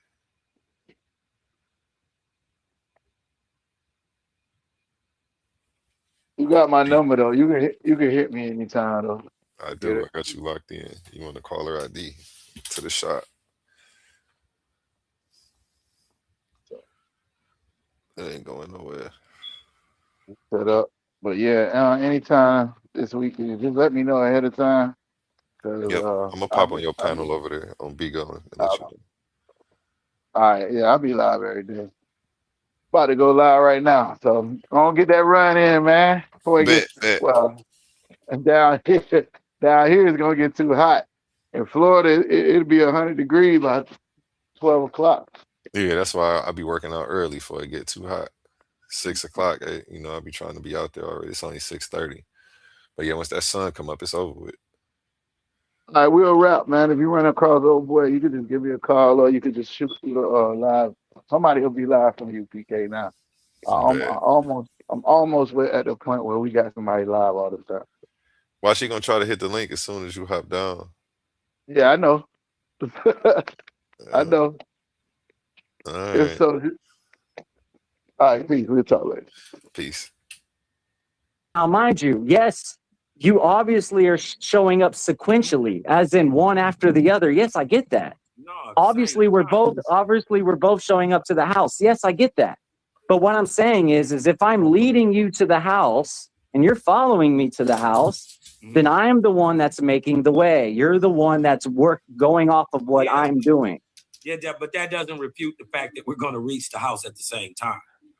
And I never said nothing of that's not the argument. That's not the Right, but argument. and it also doesn't mean that one came before the other either, right? Because even if you have the instructions, you're not a leader until I decide to follow you. Okay, that's great. That's not the argument. You You're guys are just a man deviating from the walking. argument. And That's fine. That's not the argument. You can also lead from the back. You don't have to physically be in front of a person. Right. You can lead from in back. You can instruct a person. Right. You can also just follow the GPS.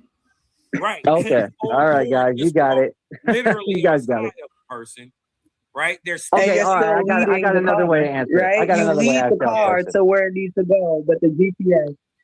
I got another way. I got another question for y'all then. Since leading and following, right? I get it. I get what y'all are doing, and it's fine. It's great, right? I'm cool with that because y'all did say a lot of stuff that could be true. So it's not like I'm saying that y'all are wrong. All right. So let's do it like this. In terms of dominance, right? If one is dominating, does that mean the other has to submit by definition? Because one, and if I say dominant, right? If I say if I say A is dominating B, does that mean by default of the statement I just made, B is submitting? It's subjective. Oh, okay. All right, guys, you got it. You guys Everything got it, man. requires agreement or disagreement.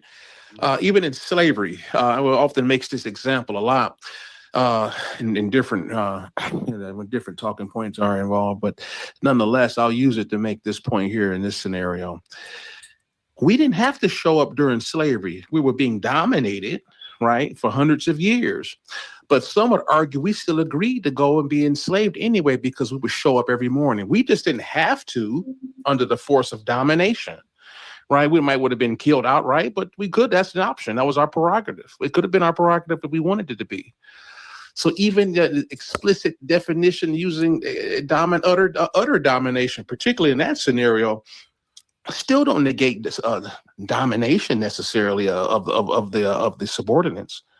There's always an option to leave or just don't be dominated. I don't care what the scenario is. You see? Even in the same iteration that Sadiq Rob brought it up during slavery. Can I shoot, brothers? Can I shoot?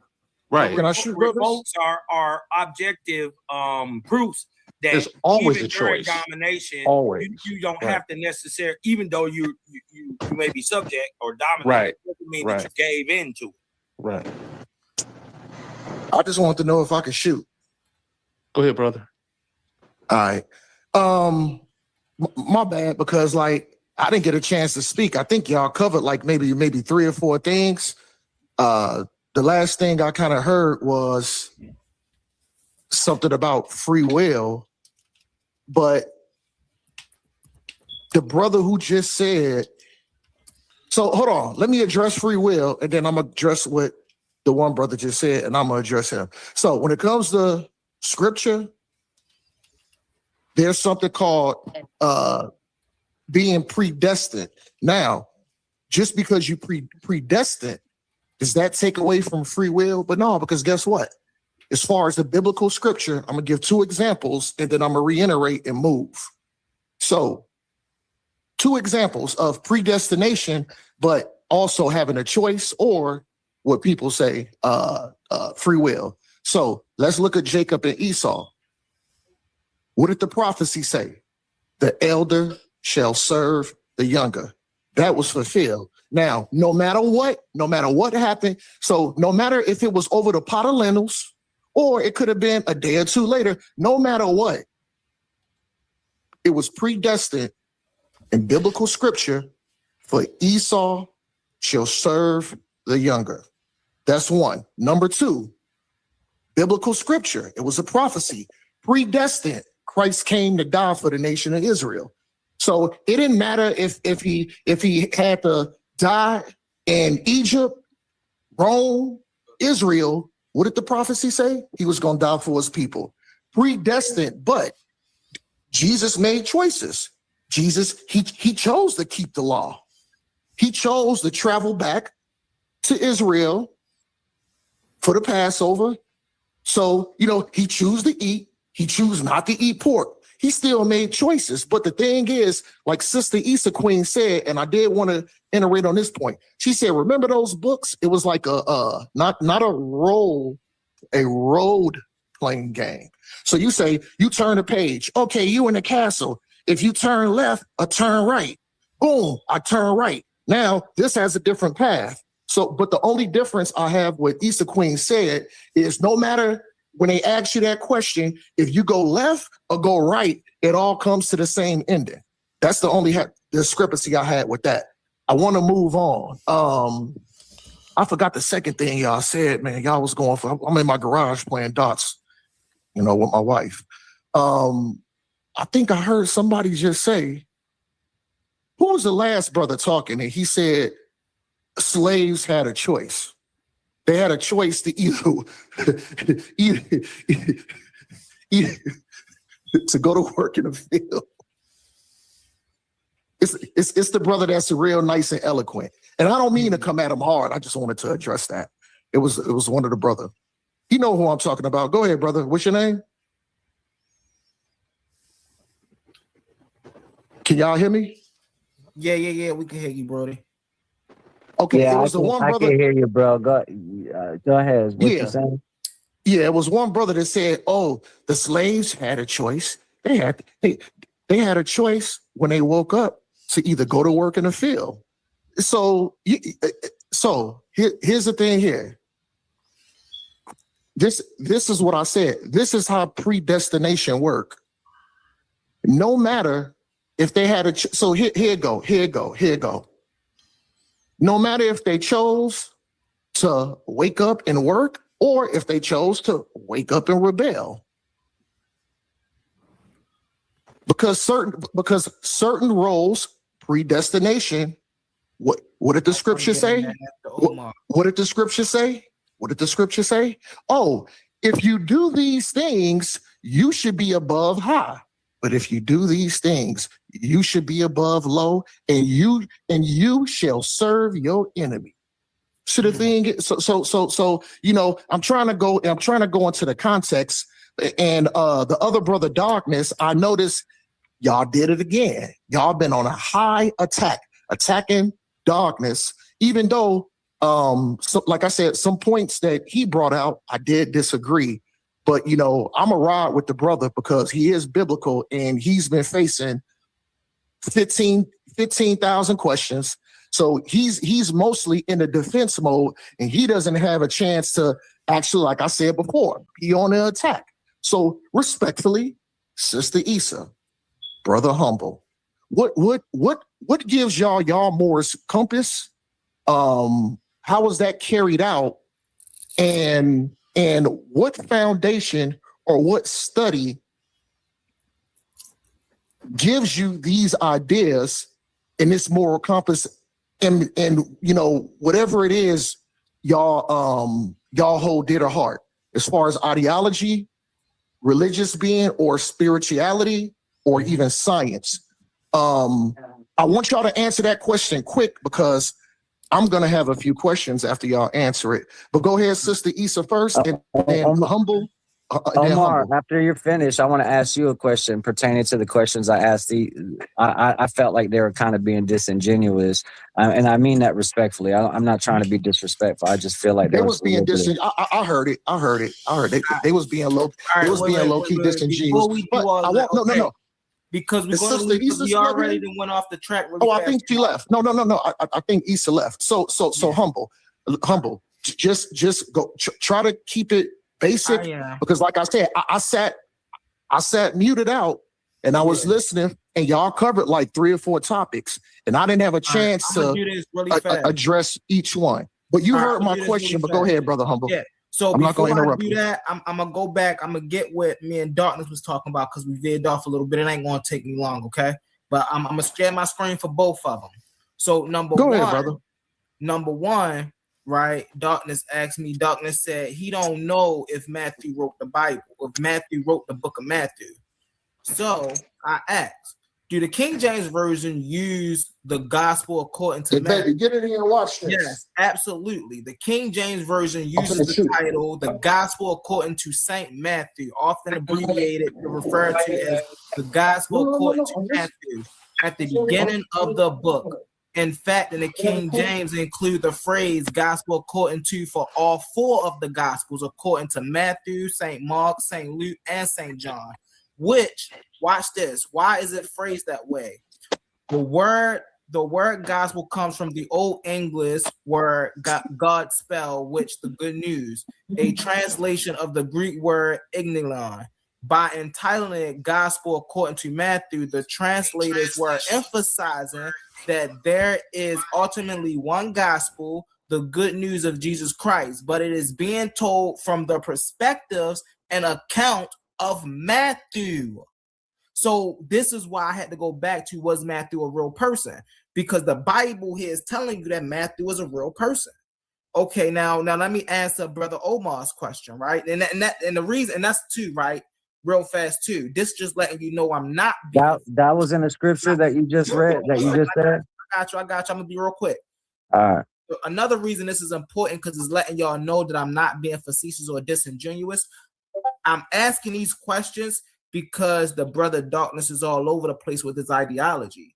You see what I'm saying? One minute he's saying he believes in the Bible, the next minute he's giving his own interpretation. I already know where you're going, Humble. I already know where you're going. So I want to answer your question real fast, Omar. It's not going to take me long. I want to answer your question real fast. So now, go ahead, Omar, brother. You ask me, what do I stand by, right, that have the principle of polarity or the book of ethics and things of that nature, right? So we have the pyramid text that I read. I do read the pyramid text. The instructions of Ptah-hotep, right? Now, these both also have, they discuss ethics, politics, polarity, science, right? Down here, we also see the Tao Te Ching by Lao Tzu, right? It also teaches about polarity, morality. These are some of the books, and these books came out way before the Bible. So this is what gives me precedence to actually read these books and take what I can from these books and apply them to my life. Oh, okay. That was good enough. So now what I'm gonna do, and you know what? You did make a good point, because at one point, like I said, I think darkness was a little bit all over the place. Like I said, I agree with some of the things he said, and I disagree with some of the things he said. But like I said, for the most part, he stood his ground, and I think the brother did a good job. But this is what we gonna do, because I knew you was gonna say that, Humble. So this is what we gonna do. Let's put the Bible aside, and now let's go on offense. So here we go. So as far as when it comes to these Kemetic texts, do you pick and choose which one? Do you pick and choose which one and what you wanna believe and throw out, or do you accept all these texts, all these spells, and all these confessions? Be quick. So I don't believe these stories as literal stories. I understand that they are parabolic motifs. They are stories that teach me life lessons. So kind of more how can I say more? Well, is so what you're saying, I want to make sure I'm clear before I attack again. But before I go on the offense. So are you saying more like parables to teach life lessons? Yes. Okay. I just want to make sure, and you don't have to be spot on. Like I said, I want to look at it from your lens. Right. So here's the thing here. Now, about maybe an hour and a half ago, brothers was talking about the Big Bang Theory, expansion, science. So here we go. Let's bring up Atune. Did not Atune impregnate his own self to create the galaxy and Earth? Did he stick his own phallus in his mouth to impregnate his own? Listen, did he stick his own phallus in his mouth to impregnate himself to create the galaxy and to create the Earth? That's a yes or no question. You should know that. You should know that. No. Humble. Answer my question, brother. No, he didn't stick his own phallus in his mouth. Humble. See, this is what darkness was talking about. See, the thing is, when y'all attack us, we at least try to be as honest as possible and stand on integrity. Humble. I specifically asked you, do you agree with all of these, the texts, the negative confessions, the walls, the scripts, the scribes? You was like, that's why I asked you that first. So the thing is, you can't, and I heard you come in when they was talking about it was a polarity and everything was condensed. It heated up and boom. So listen here. You cannot accept the Kemetic text and then vouch for something being out there, the Big Bang, being condensed, heating up and exploding, when Atune put his own phallus in his mouth and he impregnated himself to create the universe and the Earth. So humble, brother. And this is respectfully. Nope. Let me land. You got 1 foot in and 1 foot out. You know the reason? Hold on. Let me land. You know the reason why I was on a panel, but you know the reason why I didn't chime in when these brothers was talking about the science and the Big Bang Theory? I chose not to chime in. Number one, that's really not my speed. I know a little bit about it, but I'm gonna tell you that's bullshit. Number 2 is I stand on Bible. I stand on Bible and everything it say, and I don't take it to be esoteric or none of that. I stand on it. I stand on it and I will not be moved. So you need to address my question. You cannot be believing in these in certain areas of science, Big Bang Theory, evolution, and all these other things when Atum put his phallus in his mouth, impregnated himself, and then he gave birth to the galaxy and Earth. I need you to address that, brother. I need you to address that. Go ahead, Humble. I got you. So I'm gonna share my screen really fast. Oof. Share my screen really fast. See, this is why I like to share my screen, bro. So y'all ain't gotta always believe me. Y'all can also go look this stuff up for yourself. Who was Atum in Kemetic culture? Atum in ancient Egyptian religion, Atum, also spelled Atem, Amu, Atem, is the primordial creator. I hate when they say God. But it's the essence of the primordial creation. Now, watch it. He says, "What? Listen, this is so funny, right?" He said that Atum put his phallus in his mouth to create the universe. Right? Let's read what it say. It say in ancient Egyptian mythology, revered as the first deity to emerge from the primordial waters of chaos, Noon. How did he emerge, y'all? How did he emerge? Did he emerge from himself, or did he emerge from the primordial waters of Noon? This is why people have to study. People will go off of anything you. This is why when he asked me, "Oh, did he put his phallus in his mouth to create?" No, he did not. You asked me a question. Hey, do you agree with da-da-da? Yes, I agree that these are ways da-da-da. Letting you know that these stories. Read that back again. Humble.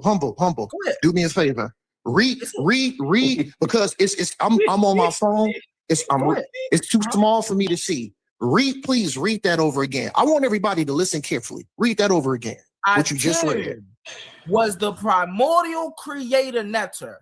In ancient Egyptian mythology, revered as the first deity to emerge from the primordial waters of chaos, Noon, the source of all creation.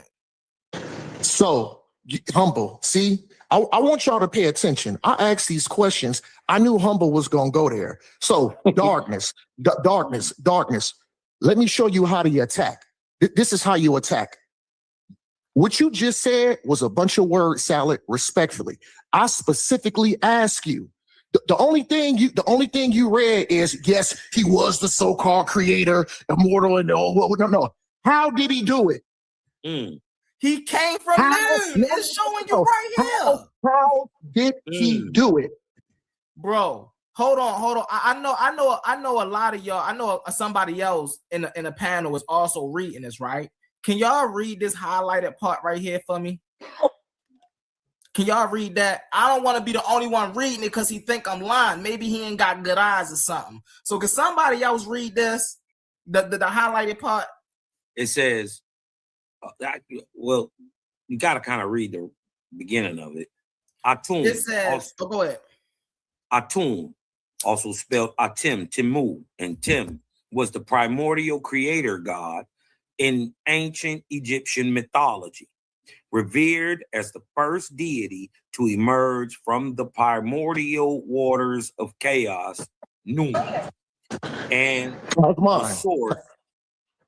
the source of all creation. I can't see the thing is in the way, brother. So that's what I want you to read right there. Cosmo, answer this. Hold on, I'm asking Cosmo a question first. How did it say that? How did he do it? To be? Hey, I want y'all to pay attention. I really want y'all to pay attention. I understand what you're saying.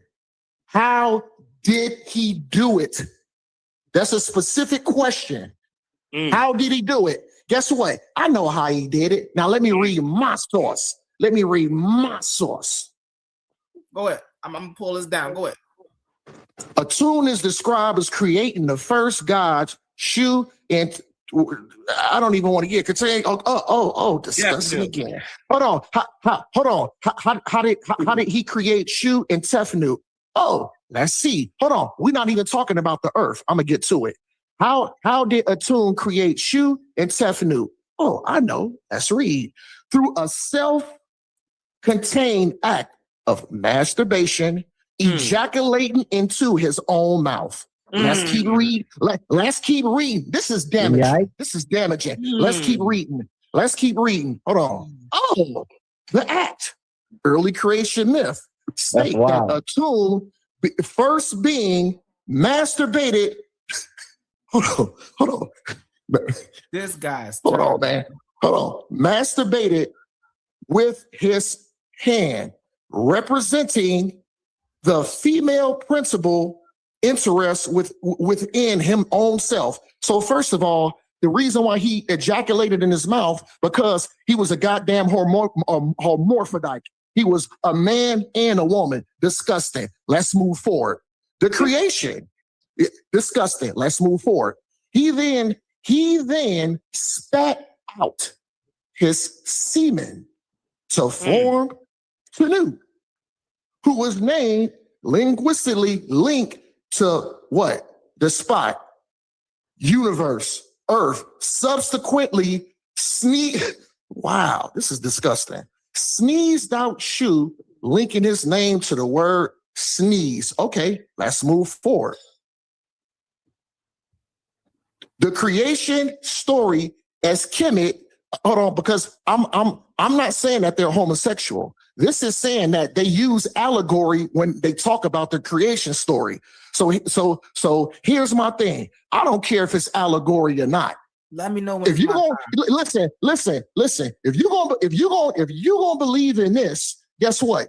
You gotta put pictures. You gotta put pictures of a tomb with his phallus in his mouth. You gotta put that all around your house because you believe in it. You believe in it. Let me know when it's my turn. I'm a land. Number two. I heard you. Like I said, you talked about the Big Bang. You talked about something heating up and something being a polarity and a singularity. And like I said, it was well spoken. It sounded good. But like I said, I sat back and I listened for an hour and 30 minutes without saying nothing. And the reason I did that, because I wanted to be clear. So I need you to address my question. How you look, you read that. I read what I read. I just want to know. I know you, like you said, creation. No. How did he do it? How did he do it? Let you know right now that everything you read was a lie. Because I'm about to I'm gonna read mute this. out. Hold on. I'm gonna mute out. This.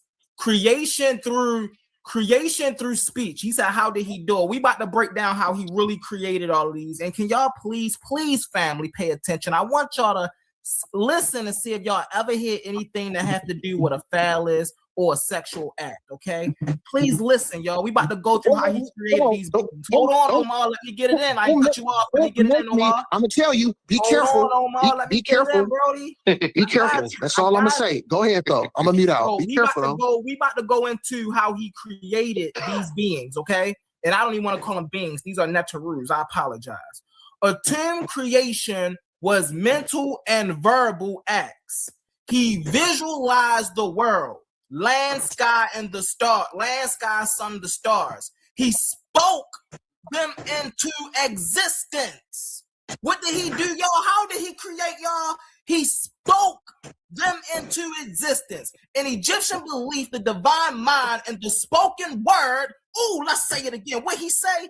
In the Egyptian belief, the divine mind, let me come up when I say this. The divine mind and the spoken word were the forces that shape reality. See, we ain't gotta go off of belief, right? Because what my brother up here was talking about earlier, he was right. The first law of thermodynamics, and that we got vibration. What is word? Vibration. What is the mind? See, we already see when we get into, we know this. Let's go into what he was talking about, Shu and Tefnut, right? Now, this is the story I really want to talk about, because this the phallus, y'all. Please, y'all, listen to this. How was Shu and Tefnut? Hold on, Omar. Let me get it in, bro. I didn't cut you off. He ain't interrupt you, Omar. Birth of Shu and Tefnut. How was Shu and Tefnut birth? A term first act of creation with the birth of his children, Shu, the god of air, and Tefnut, the goddess of moisture. In some versions, he spit them from his mouth. Did it say, hold on, did it say that he shot semen in his mouth to produce them? That's no, in that story, he though. spit them out his mouth. Hold on, Omar, because I'm not done. Hold on. In other stories, he spoke their names into existence.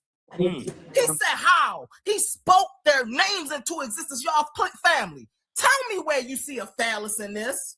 Tell me where you see any sexual devious acts. That ain't how else scripts are written. This is why I say they be trying to have anything on a comedic tradition. Anything.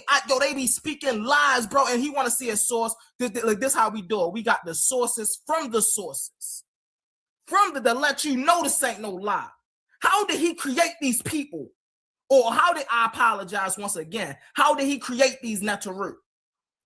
It show you how he created them. It don't talk about him ejaculating. It don't talk about him doing none of that. None of it. So I don't know where they get off, keep talking about ejaculation and all. Yo, that's crazy talk, bro. Crazy talk. I land my plane with that. You don't even got nothing else. I land my plane. Are you done? Are you done? I'm asking you that for a reason. Are you done? Yes, sir. Yes, sir. Oh, okay. Okay. So I don't have the ability to show my screen. So I'm trying to find something right now. And what I'm gonna tell you what to pull up. And then I want you to explain this, because this is what we do. You can believe me, or you could believe humble. But you know what? I want to go. I want to go to exhibit number 1. Let's go to what the walls show. Let's go to what the hieroglyphics show. So that way he can't put his twist and I can't put my twist. But just to say, what did I say? He spat out and spoke the word. How did he get the word? He ejaculated in his own mouth. You said you was finished, humble. You said you was finished. He did. He did. He did. I'm telling you, because I heard what you read. You said, oh, how did he do it? He spoke the word and he spat it out into existence. How he spat it out into existence is he put his phallus in his own, you know what, and he boom, boom, boom to his own self, and then he spoke it to existence by spitting it out. Let's move forward, because like I said, you can either believe me. Are you about to show us humble, the source? or humble, or why don't we go to the walls? What is this? No, I'm not. No, babe, I'm not gonna take them to the east walls of Pepe yet. That's for later. Yeah, or should I go for the one-shot kill? No, we ain't gonna go for the teach it all. Don't leave no stone uncovered. If you got sources, we would love to see them. You could drop the link and I'll pull them up.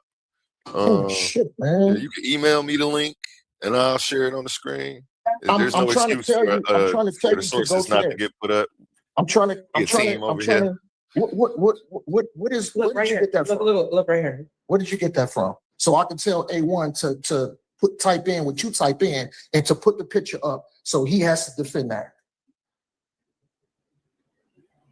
Where's that from? No, where did you go to get that? Right. Yeah. I don't even want to go to that. We're just gonna go ahead. We just gonna go ahead and go for the kill shot.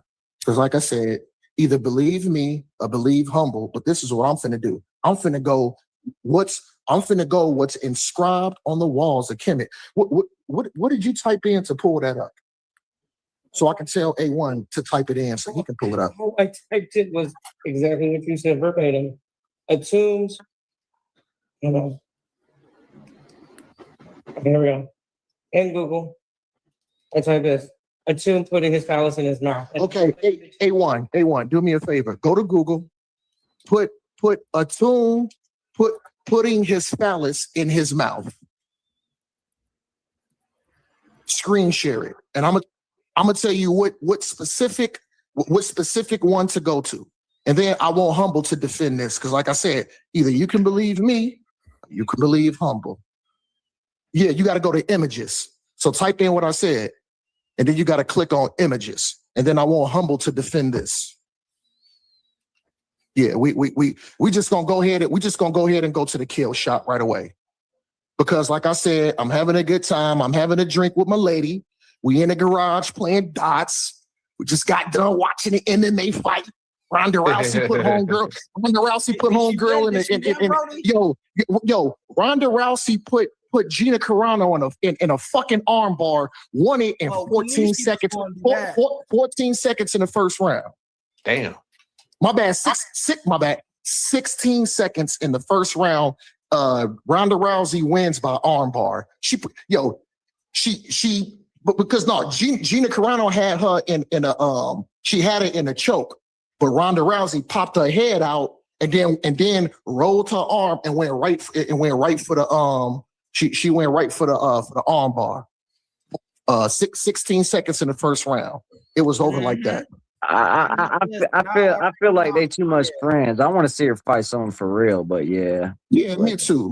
And then Nick Diaz, oh my God, it was a bloodbath. Nick Diaz was, it was so much blood in the ring. He fought what's money name? Pitbull.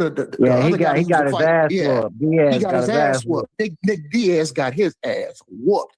And then Francis Ngannou won by knockout. Francis Ngannou went right upside the dude equilibrium with that left hand check hook. That's my bro right there. Put dude up. Yeah, I like Francis Ngannou. He real heavy-handed. You know what I'm saying? That was a good fight too. Yeah. But let's get back to this information. Did you find it, anyone? I didn't know phallus was spelled with a PH. Well, phallus is spelled with a PH. So you got to put phallus in his mouth. Is that what I'm supposed to look at? And then you got to go to images and then screen share it. And I'm gonna tell you which one to click on. And I just want everybody to look at this, and then I want Humble to defend this. Because like I said, don't believe me. Don't believe Humble. Let's go to the art. Let's go to the art that's on the walls. That's all I'm saying. I don't know if Dog got it. You got it, A1? You got it, A1? Yeah, I got it. I'm about to share it right now. Yeah, screen share it. And then, yeah, we can hear you, Cosmo. Oh, go ahead, Cosmo. What I was going to say. This is going to be too long-winded. You know what? Go ahead. There you go. You know what? No. You know what? Salakia, go ahead. My bad. My bad, Cosmo. Salakia, go ahead, brother. Let's hear it, Cos. Okay. Oh, do you want? Hold on. Click on that first image, and I want you to blow this image up. It's a Facebook page, though. It's not like an actual. Oh, click on the third one. Click on the third one. All the way over on the top.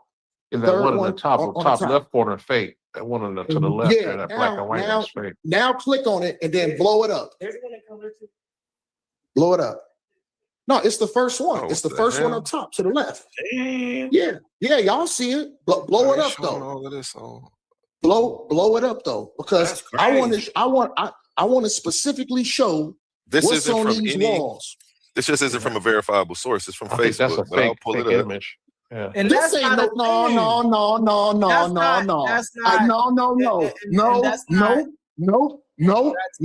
don't want to hear it. No, I don't want to hear it. That's what I'm saying. The way I found it is the way I found it. I Google it. Yeah, look at the image. That's funny. This Who image drew that is on this guy? I want to say it might be Somebody drew that on there. It might be on the east walls of Pepe. But click on the image, man. Click on the image. I'm tired of clicking. When I click it, did you click it already? I think you should click it on your phone first and see where it takes you to. I'm not on my phone. Listen, I'm on my woman's phone. It takes you to a Facebook page. It doesn't take you to anything that we could consider a credible source. So he can look at and it doesn't show the picture on the. Omar, listen to me. Stop talking, Omar, and listen to me. Thank you. I'm telling you, it takes you to a Facebook page that isn't a verifiable source. And when I click the picture to go to the page, the picture that I clicked isn't even there. That's what I was trying to tell you, but you were over talking me and weren't getting that. Okay. So, like I said, what I have, because like I said, I'm on my phone, so I'm having my girl look it up. Where I'm looking at this picture at is not on Facebook, brother. It is not on Facebook. Okay. So I just did it. I followed your instructions. You told me to click the first picture. When I clicked the first picture, Yeah, I let me want go to back. click, baby. And even I on the clicked the first first one. picture, if you look at the bottom of the first picture, it says Facebook. It has a Facebook icon. Then Okay, it it's not says the God Facebook Atune one. masturbated himself, which is all cool. No, When I no, click it, no. I'm I going to know. click it like you told me. Then it brings That's me not to, it then. That's not it. to That's this not it. Because Facebook like I said, page right here. A1, you know, that A1, same image, you know, A1. Noom got a penis too. Hold on, You didn't see that too? hold on, Omar? brothers. The other one got Hold a on, penis brothers. too. Hold on, I think brothers. that image is fake. Sadiq, hold on, so we can figure this out. There's too much They both confusion got a right now. penis. Hold on, Listen, Sadiq. Let us get this figured out. I agree. On that image, they both got penis. I agree, but like I said, what I'm looking at is not from Facebook. Can you have her copy the link and either And email send it to me? Put it in the chat. Yeah, because if this As isn't a matter of working, fact, that's why I was trying to. I'm trying to talk to you to tell you how we can figure it out. I don't know. She's gonna do it. She's gonna do it right now. The confusion doesn't need. He said copy the link because that's the one you looking at ain't Facebook, is it? Okay, so copy that link. Copy that link and then go to YouTube to A1 Try joint. to help him, A1. Yeah, go to A1 joint. There's a website. It's called Egypt Tours. Egypt Tours. The problem It's on the tour. is It's on the tour. East Walls of Pepe. So I don't you know, because I know that's where y'all want to go. Yeah, but the problem is that's not a tune. Tell him again, bro. Tell him again, bro. Okay. I think it's hold on. I think it's not a tune. I think it's Geb. But hold on. That would be Geb, the Earth, and okay. I think it is Geb. But my point being is if you stand by. You can't pick and choose what you want from Kemet. You can't listen. You can't pick and choose what you want to take and leave out from Kemet. You gotta take it all. So I don't care if it's a tool or Geb. We just need you to figure out where the source is and what's actually going on. I'm doing it now. Okay. Man, this picture is validated, man. I'm not arguing with you. I'm trying to get you to do this with accuracy, so that way, bro. That's not a problem. Can you just show us what's going on, bro? Hey, brother, let A1 speak. So, but it's at Egypt Tours. He's talking about Gab. Now, what did you just say Gab was, A1? The Earth. Gab was the Earth. When we I'm go not outside, dumb. I know that. When we Listen, go listen, outside, listen. Let him speak. Let him speak, brother. Let him speak real quick. When we go outside and we plant apple seeds and orange seeds and grape seeds and banana, where do we plant that stuff at, y'all? Do we plant it in the sky or do we plant it in Gab? Like, I don't be understanding these guys, bro. It don't. That's crazy. Oh, is my joint messing up? I tried to help him out. Now he getting punched on. He had a point for a minute. I'm just saying, bro. You show me. You show me somebody that planted a seed in the sky. No. Show that source, cuz. No. I'm trying to help you. Y'all, first of all, y'all niggas see what's on that first picture. The only thing why A1 won't take it credible because it came off of a Facebook. This picture is in a this picture is in a goddamn archives, and it's a fact. I didn't make it up. It's in there. Okay. You see her put it in? Click on that. Defend this, nigga. Defend it. You can use this picture. No. I don't care if it's a tool. I don't care if it's a tool. I don't care if it's a tool or a Gab. You gotta defend it. You gotta look. A1. Just don't interject when he's talking, brother. Allow him to speak. That way you can rebuttal. Well, no, it's just echoing because I'm in my garage. Look, A1. Look. If somebody want to debunk this, If somebody want to debunk it, let them niggas look up the picture in their spare time and pull it up. I'm playing darts with my woman. I just wanted to shoot right quick to get back to my dart game. That's why I am getting a little frustrated. This picture is verified. Blow it up, blow it up, blow it up, and scroll down. Like I said, I don't care if it's Nuke or a Tune. I don't care if it's Gab or Tune. Okay.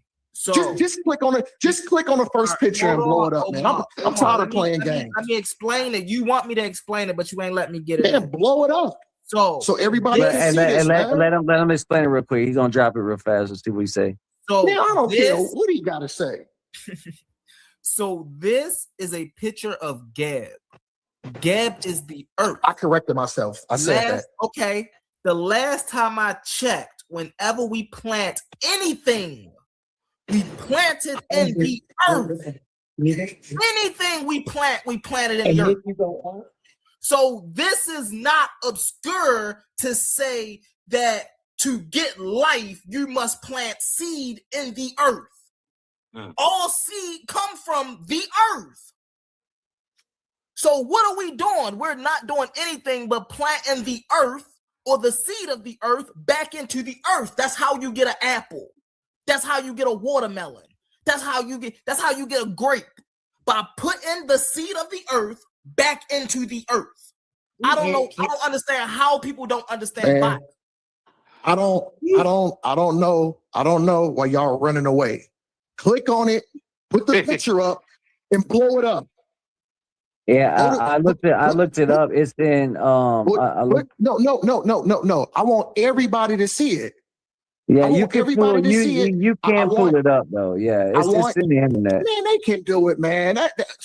It's on the internet. It says I copulated with my own fist. Hold on. I masturbated with my own hand.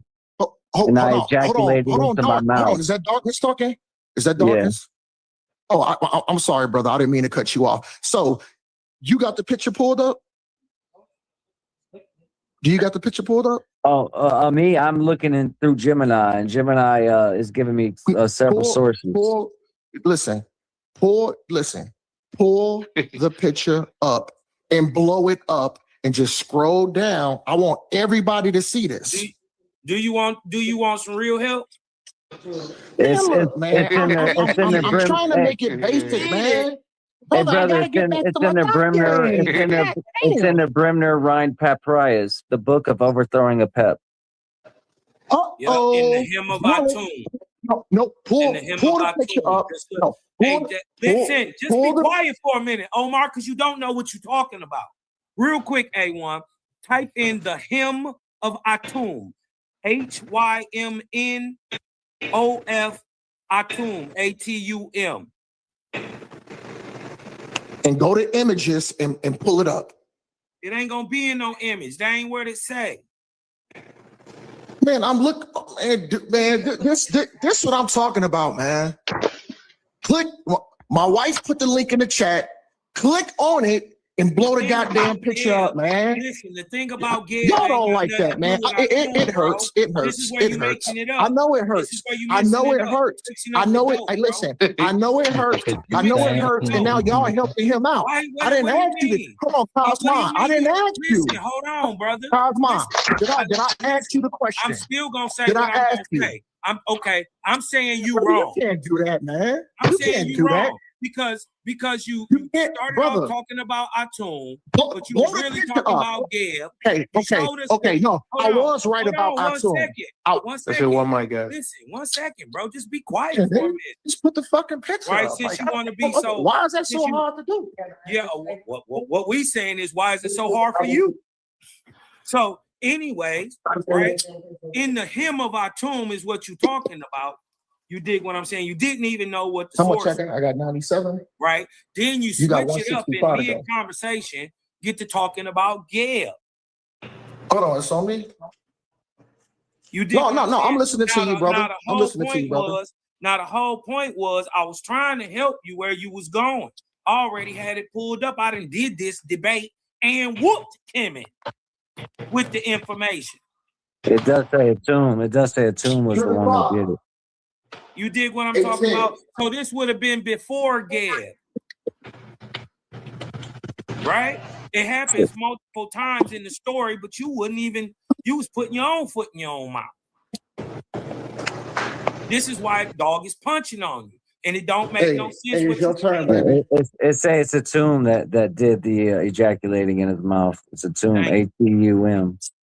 Thank you. Thank you. Now, can somebody please pull up the goddamn picture and just blow it up, man? Trying to hurry. See, y'all trying to drag this out because it's damage control, and y'all trying to help your brother humble. I'm not talking to darkness either. I'm not talking to darkness. So the thing is, we can end this conversation by pulling up the picture and just blowing it up. How come we can't do that? We can see it.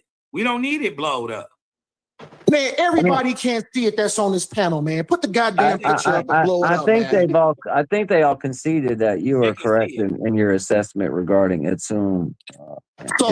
Okay, hold on. Okay, I'm correct in my assessment regarding Atum, and like I said, I'm doubling down because what we're doing, I'm building a case. So not only is it Atum, it's Geb also. So anybody looking at that picture, blow it up, scroll down. You see this nigga like in a goddamn Boston crab, fucking with his legs back. Where's his phallus at? Where's Geb's phallus at?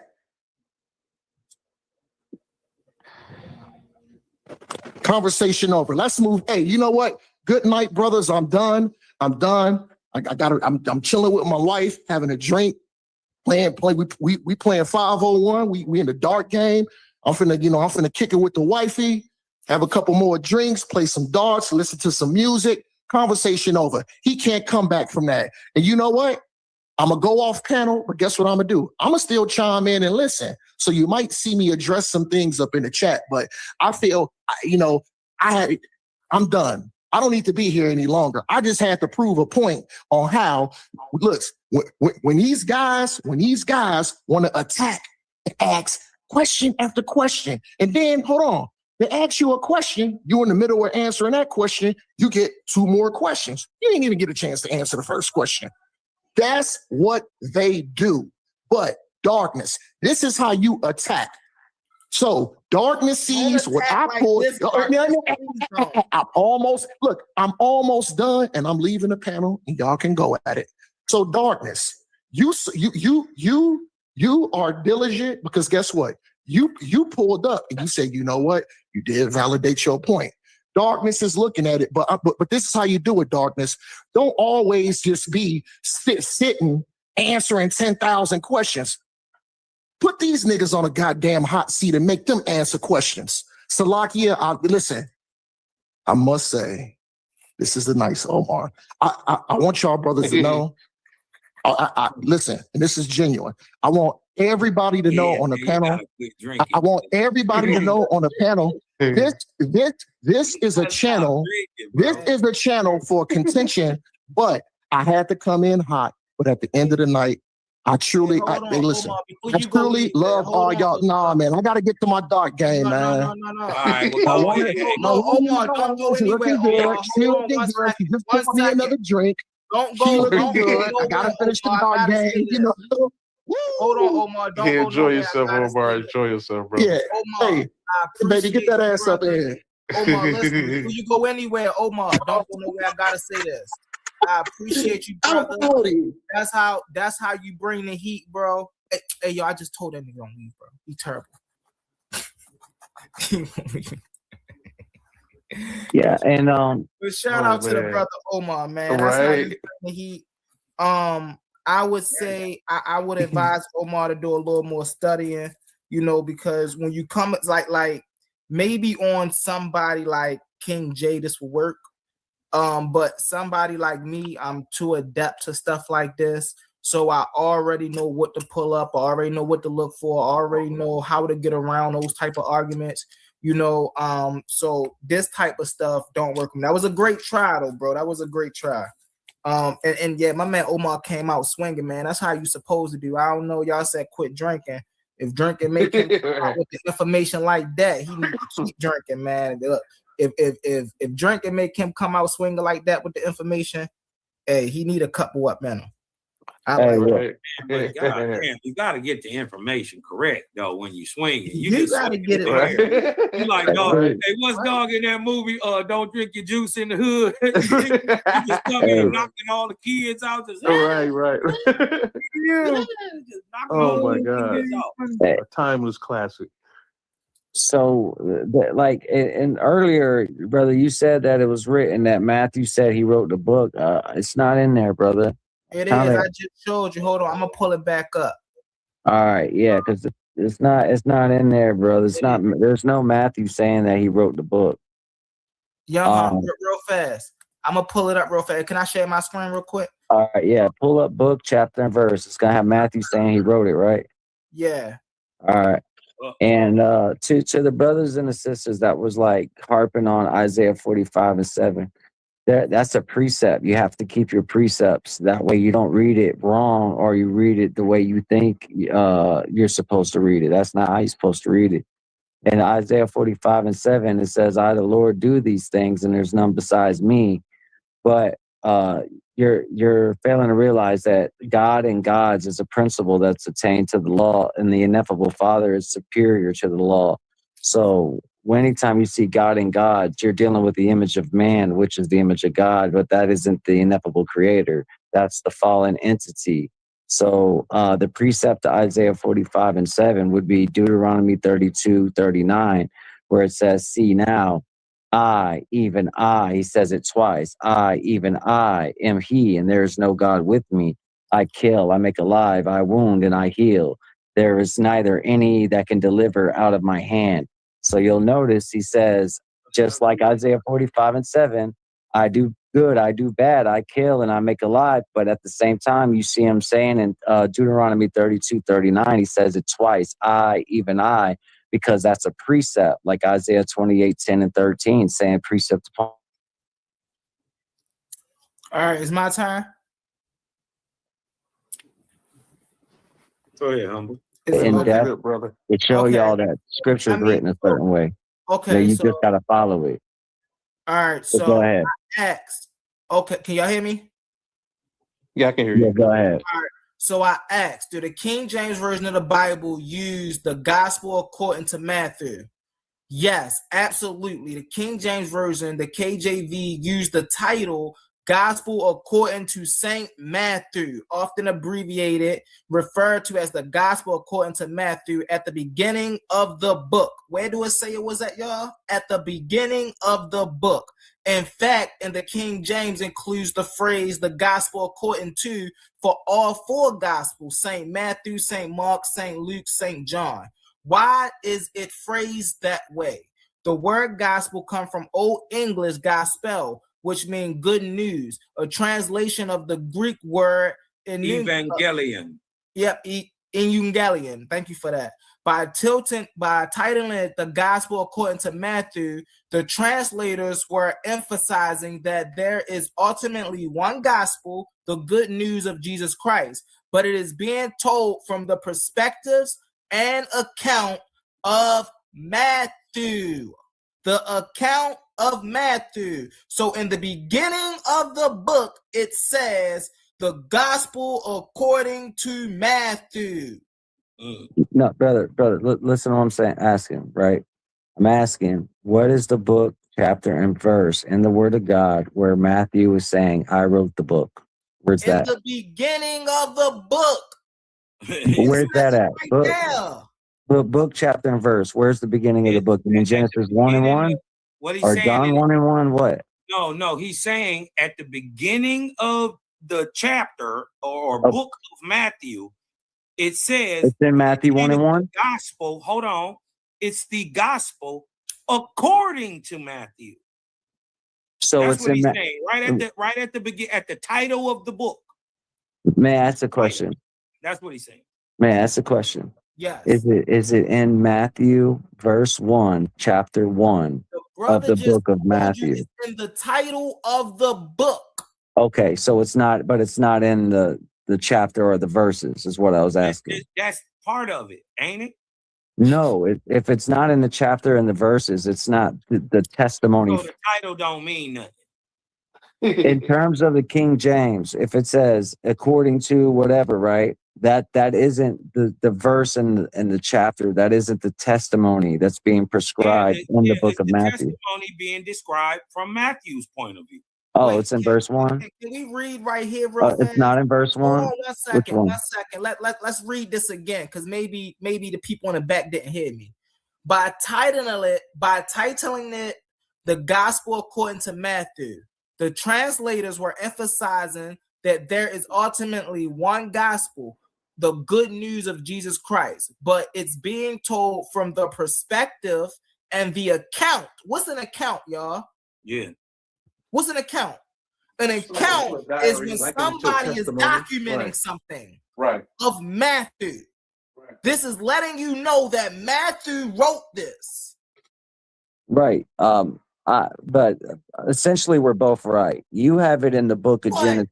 You have it in the book of King James that it says, according to Matthew, Luke, John, and these things. But in verse 1, chapter 1, it doesn't say that. It says the book of the generation of Jesus Christ, the son of David, the son of Abraham. Who is writing that? So essentially, Who wrote that? Well, So you saying? Hold on. Saying is you for you to believe that Matthew actually wrote this, you need Matthew to say, "Hey, I wrote this down, and this is my account in the book." No, essentially, this is what my premise is. My premise is because I'm not allowed to bear false witness.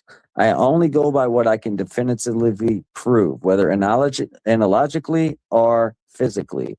If I can't do that, then I would be bearing false witness to tell you what I can't prove. I don't have a time travel machine, and I can't take you to definitively.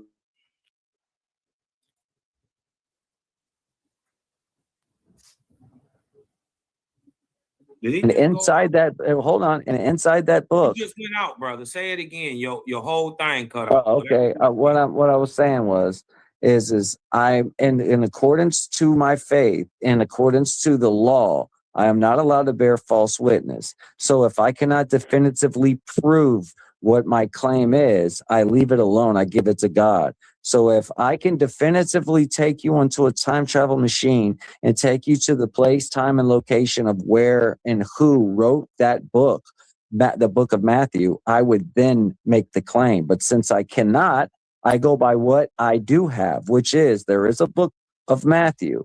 We can all read the book of Matthew. We can all read that what is testified within the book of Matthew. Now, I was under the assumption that we were going to read in the book of Matthew that Matthew, wrote this book, but that's not what happened. That's what I was saying. Wait, with that logic, hold on, with that logic, what would be, if your logic is, if you can't prove it to be true or false and don't want to bear false witness, what's the point of reading the book entirely and believing it? Because you got to understand, these are anecdotal experience of other people that we don't even know to prove to be existent for real either. We have no evidence. Well, no, excuse me. We have no proof or no concrete proof that these people existed. Only thing we have is the word of mouth of other people. That's all we have. So with that being said, if you, and I'm only going based off the logic that you presented, based off that logic you have, what's the point in following the book at all? Facts. Oh, he came back up here. Go ahead, Darkness. My bad. I accidentally clicked out of here. My bad, guys. What was the brother saying? I accidentally clicked out. I missed what he said, so I apologize for that. What Can was you he hear me? saying? Yeah, we can hear you. Can you hear me? Yeah, go ahead, bro. I can hear you. There's a delay.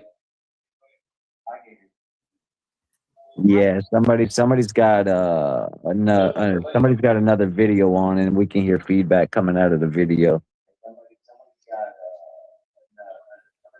I'm trying to see who it is. We can hear you good though. Yeah, I can hear you. What was the brother saying before I got clicked out? So he was asking. So he was saying, Yep. go ahead, Justice. Go ahead, God Justice. This is on you. Wait, drop me and bring me back in. I got you. No problem. Your audio's good. Yeah, your audio was good. I don't God think you Justice. could hear though. All right. You back up here, Brody. Yeah. Kick him totally from the studio and then make him reset it. Yeah. He gonna reset. He'll be back in. Yeah. Okay. All right. Uh-oh, I can hear my feedback again. For some reason that came through mine. I don't know why, but I don't hear any feedback on my side. Yeah, if anybody's got like a video where they're watching this episode, they're watching this show in live stream. If you have another external source that's that's playing this live stream, it's gonna pop up on the audio and it's gonna give feedback. Yeah, you clear. We can hear you. Snaps up. Yeah, I'm just trying to see what the brother was saying before I left. Oh, go ahead, God Justice. What you was asking, Darkness.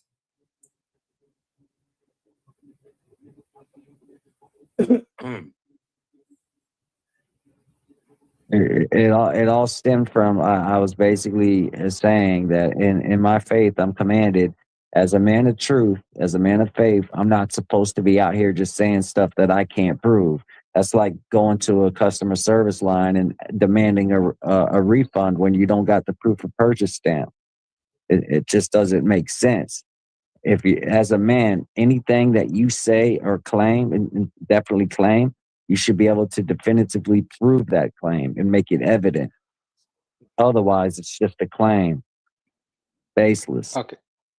Am I good? Yeah. Okay. So that's what I'm saying. With your logic saying you can't prove anything, if you can't prove anything, you leave it alone.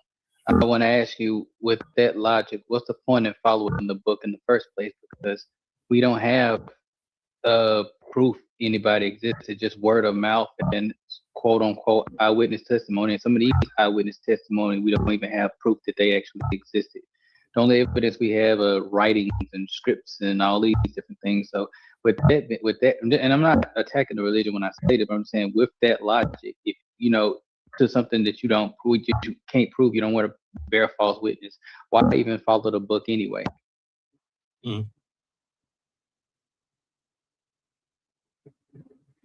Yeah, that's a good question. So what I do is I prove that the scripture is not just stories written in terms of historical events. It's like the saying it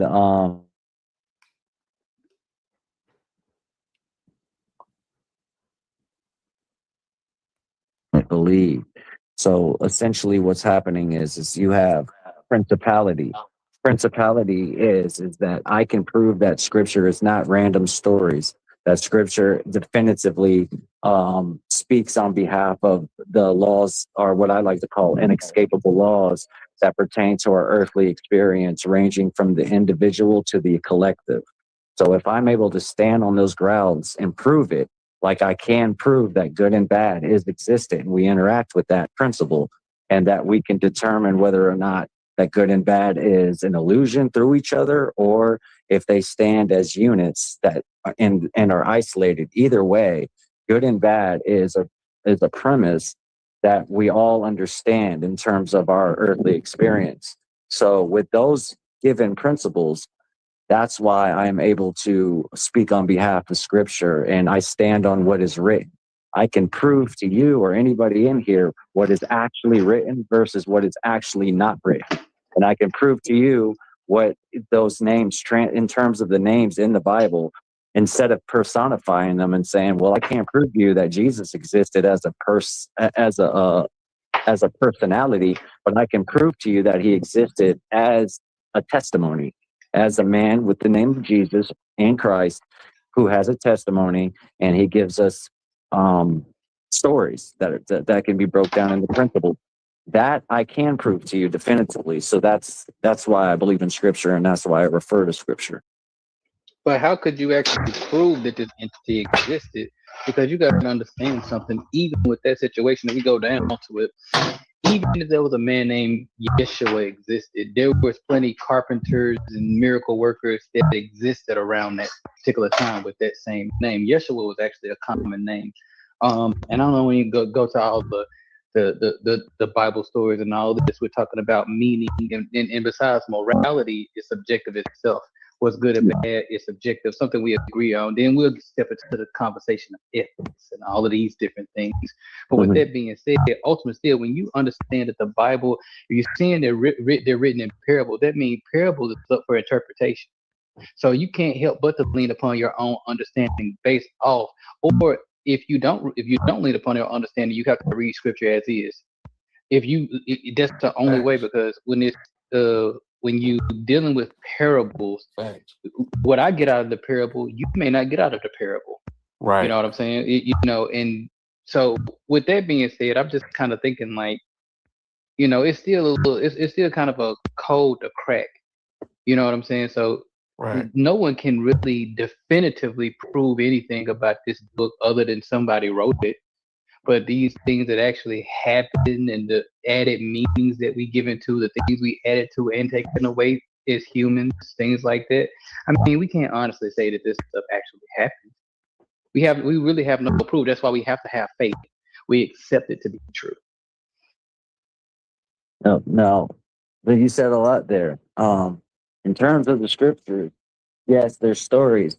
Once again, once they're broken down into principles, it's not about proving it, a personified character existed or not. It's not about proving if he was 6 foot tall, if he was 5 foot tall, if he was black, if he was white, if he was this, if he was that.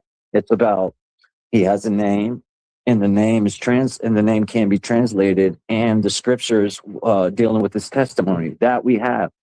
And by doing that, we understand that scriptures is existed through the test of time as allegorical stories written as a record of events that can be broke down into principles.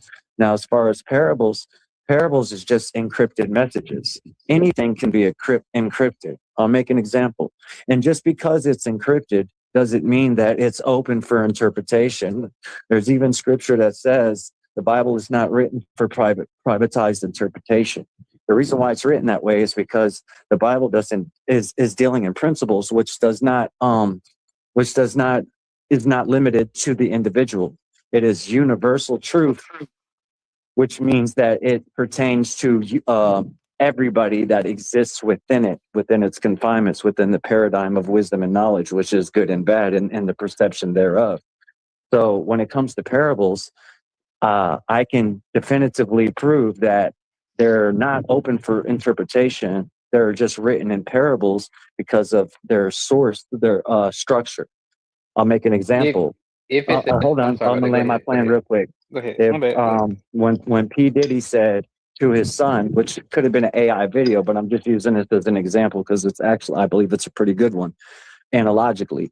When P. Diddy said to his son, he said while he was in prison, we know that phone calls are monitored in prison, they're on record. So the way the story goes is that one of his phone calls got leaked, and the phone call was brief, and it has P. Diddy and his son exchanging words. And P. Diddy says to his son, he says, recycle all of the plastic and get rid of the pizza boxes. Now, the issue is that it went viral, not because of the fact that P. Diddy and his son's phone leaked. It went viral because people thought P. Diddy was speaking in code. Now, that principle actually applies to the reason why parables are written, because in terms of the scripture of the Israelites, they're under captivity, meaning that they're being oppressed by a higher power that's holding them hostage. So what they did is they took their very own master's language. They took the language from their master and they encrypted the words. That's like me taking English like P. Diddy did and flipping it. I can make pizza whatever meaning I want it to be, and I can make it, let's say you and I, we say pizza actually means this. You and I would know that, but nobody else does. Now, that doesn't leave that open for interpretation just because it's a parable. It's a parable because it's encrypted. meaning only you and I understand what it actually means. No one else. The way scripture is once you keep your precepts, you realize that all the words are encrypted, and there's plenty of times where scripture actually translates the words. So with that being said, it's not about interpretation. It's actually about definitive understanding.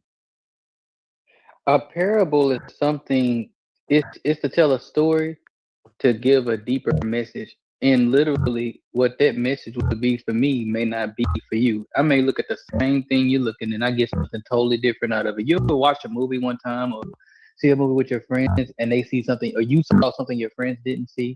And then after y'all go to the movies, y'all have a dinner or whatever, y'all eat and y'all talk about the movie and what you peeped and the hidden Easter eggs and all these different things.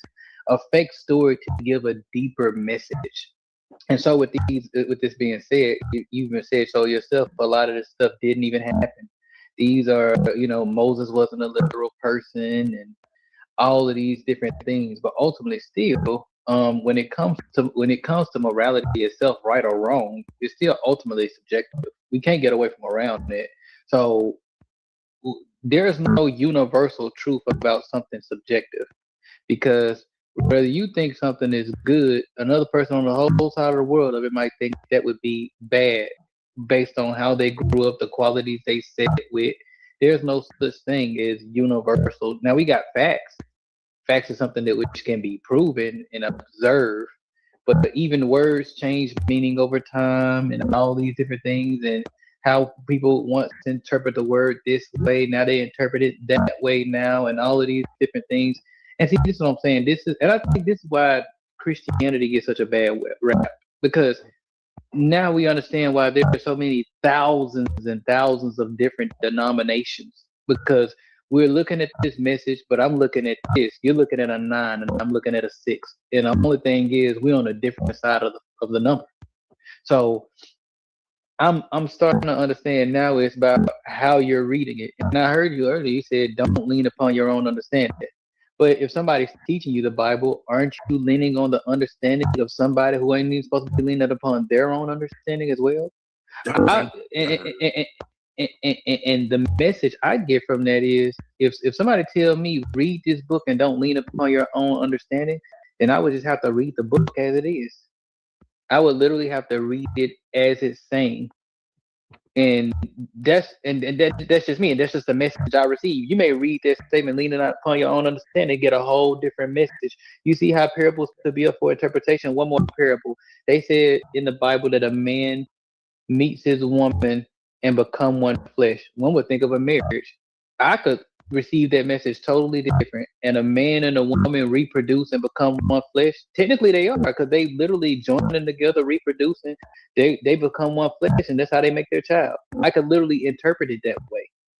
So there's literally nothing definitive. There's always some holes that could be poked. And even into the things that I'm bringing to the table could be holes poked in it as well about the Bible. The water analogy of him walking, the water could have been shallow when he said he walked on water. Yeah, until you read in the context that Peter was starting to sink in that same water that could have been shallow. So I mean, I don't know. It's just too many holes that could be poked in this. Yeah, I'm gonna let anybody else add on before I rebuttal that. That way, I'm not like hogging the mic and stuff. Other brothers can get in on this, but I can't rebuttal what you just said. So nobody's taking the mic. All right, so I'll make an example, right? Because you spoke a lot again. You got into objectivity versus subjectivity. Do you believe that both exist and we can interact with both principles, objectivity and subjectivity? Yes, but not in the same accordance. Okay, not yeah, but you do agree that we can interact with both. Like 2 + 2 is an objective truth, right? I would say a fact. Because would you call that objective truth? That fact? I don't. And forgive me when I say this, and I promise I won't go long with it. I don't deal with it. I don't deal with objective truth, because if you can even look this up. No, listen. Let me get it out. What I'm saying is this: truth can be subjective, because what's true to you may not be the facts. You know what I'm saying? There's literally, you can look it up if you take online. Just type in truth versus fact, and it'll literally tell you truth can be facts, and it could be truth can be the facts, and it could be subjective. Because what you believe to be true may not be the facts. I can give you a lot of ticket right now, and you really believe what you're saying is true, and you'll pass it. But is it the facts though? Yeah, That's but what I'm saying. I don't think true got anything to do with belief. Because It like does. you could say the blind man says there's no light. He just telling his version of his belief. That don't mean that there ain't no light. Well, I got a request, host. If I can, I don't know how to do the YouTube screen, but if you could you type in the difference between truth and fact and put it on the big screen for us to read it? So brother, I'll while tap it in. while he's doing that, it's like all I'm hearing is that you're to me, you don't realize it, but you're agreeing a lot with what the Bible teaches. You just got done saying, well, here's what you just did though. You just said you don't really like to dabble too much in what you would call definitive truth, and you made that's not what I said. But you did take two words that are synonymous. You took two synonymous words and you isolated them into their own definition, and you base your premise off of what a fact is versus what you would say is an objective truth. Did you just not do that? I didn't agree with anything with the Bible. But how do you know? How do you know until I demonstrate? Because one thing is, I'm not referencing the Bible at all in my statements. What I'm saying is this. What I'm saying is when you're talking about truth, and that's why I asked him to pull up the difference, the host. When he reads it to us, he's gonna break it down how truth and facts aren't necessarily the same thing. So when you say objective truth, it kind of like I'm taken aback a little bit because truth can be subjective as well. And and before we move forward, host, do you have it? I like to gauge your logic on who would you say is older, the Bible or you? The Bible, but before we move forward, host, do you have it? Yeah, it says, I asked the question, right? To the AI, it says, I asked, what is the difference between truth and fact, or are they the same? It says, while people often use them interchangeably in casual conversation, truth and fact are not the exact same thing. The easiest way to understand the difference, hold on one second. The easiest way to understand the difference is that a fact is objective, undeniable piece of data about reality, while truth is the deeper meaning, interpretation, and context applied to that fact. So when we use interpretation, that means the truth can be subjective. That's why they're not the same facts, and that's why. Thank you so much, host. That's why I invited that conversation. So when we use the word truth can be used too loosely because what's true to you, like you believe what you believe in, right? And you believe it's true. You believe your religion to be true, and although you believe your religion to be true, your religion, and I'm not saying this to be disrespectful, but your truth may not be the facts though. That's why a lot of things you have to go by faith because there's a lot of things you really can't prove. So like I was saying, like you're agreeing with the Bible, but you just don't know it. I'll explain. One is you did make a difference between objective truth versus fact. And you explained your reason, especially through agreement with the brother who just read through the AI. So what the scripture says, it starts at John 18:38, where Governor Pilate, he's a Gentile. So that means by principle, he's a worldly individual. He's rooted in only his nature. He only answers to his nature, which is worldly, thirst, hunger, sleep, wake, these things. And he asks a question to Christ. He says, what is truth? He asks it directly. We don't get an answer in the biblical edit. However, if you go to the Gospel of Nicodemus, we get the answer. Christ says that truth inherently doesn't come from the earth. He says truth comes from heaven or the spirit. And Pilate then asks, he doubles down and he says, so are you telling me truth doesn't come from the earth? And Christ says, no, truth doesn't come from the earth alone. Truth comes from faith. If you were to believe if you were to believe that truth comes from the earth, then you would form righteous judgment. So essentially what Christ was saying is that the earth testifies as a witness to a truth. You testify as a witness to a truth.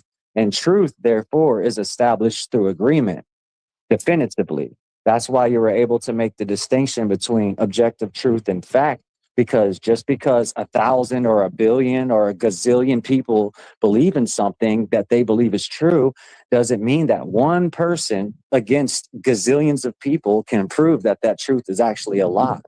And that's why truth in this world is established through agreement, but that doesn't make it a fact just because people agree on that truth. So you're not actually, you're actually agreeing with me. I'm not agreeing with the Bible. And the Gospel of Nicodemus is not in the Bible. It's in the Apocryphal.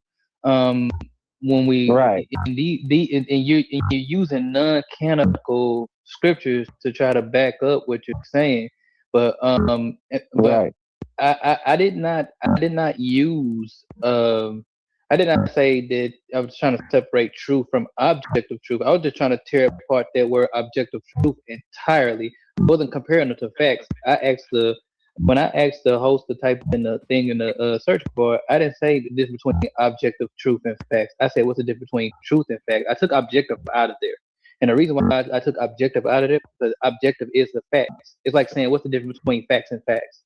So I have a problem with that word truth when it comes to that, because your truth can still be subjective, because although, like you just said, we can all shake hands and agree that something is true, and they may not be, but we believe them to be true. So yeah, so the truth ultimately is still, the truth ultimately can still be subjective versus the facts. Y'all arguing, but y'all saying the same thing. Exactly. He's saying what I'm saying. Brother. Thank you for saying that. He's saying what I'm saying. I'm not saying what the Bible is saying. And then brother, I'm drawing my source from the Bible. He brought it out the Bible. The Bible is the Gospel of Nicodemus is not in the Bible. It's in the Apocrypha version. Brother, I'm that's a Gnostic. I'm a Christian Gnostic. It is the Bible. I'm a Christian Gnostic, brother. It's scripture. It's all scripture. They got all of it. It just didn't. Okay. It just didn't kick out the non-canonical stuff. It just didn't. Yeah, it's not. It's not in the bid. That's why I said biblical edit. That's why I used the word edit. So I made that very clear. So are we accepting going forward? Yeah, are we accept all the text, every text? So if we accept the non-canonical thing, and I'm not saying this to be disingenuous, we even accept the part of Jesus being a slave master. Brother, where do you drawn from? The Gospel of Thomas. And the Gospel of Thomas, what saying? He sold Thomas into slavery in the Gospel of Thomas. That's in a non-canonical version in the Gospel of Thomas. And can you give me the those wouldn't number? be considered Christian texts. That's what I'm saying. So neither would be the Gospel of Nicodemus. To acknowledge what they're acknowledging that they acknowledge, and they don't acknowledge the Apocrypha. They don't subscribe to the Apocrypha. Now, if you want to put that, if Dwayne wants to put that in there, well, just the nuance and context just needs to be, That's why I said what I said. So going forward, if we're going to use non-canonical text like the Gospel of Nicodemus, we got to also include the Gospel of Thomas. And it's literally you can fact check that. And host, I promise you I won't ask you to look this up. You can just type it in your search bar and it'll take you right to it. Just ask in the Gospel of Thomas, the non-canonical version, did Jesus not sell Thomas into slavery? That's the slave master. So you said Jesus sold Thomas into slavery. Yes, in the Gospel of Thomas in the Apocrypha, he sold Thomas into slavery. Yes. And I'm gonna I'll read it. Hold on. Yeah, please. Now, like think of Deuteronomy 28:68, where it says that on ships they were sold, but no man shall buy them.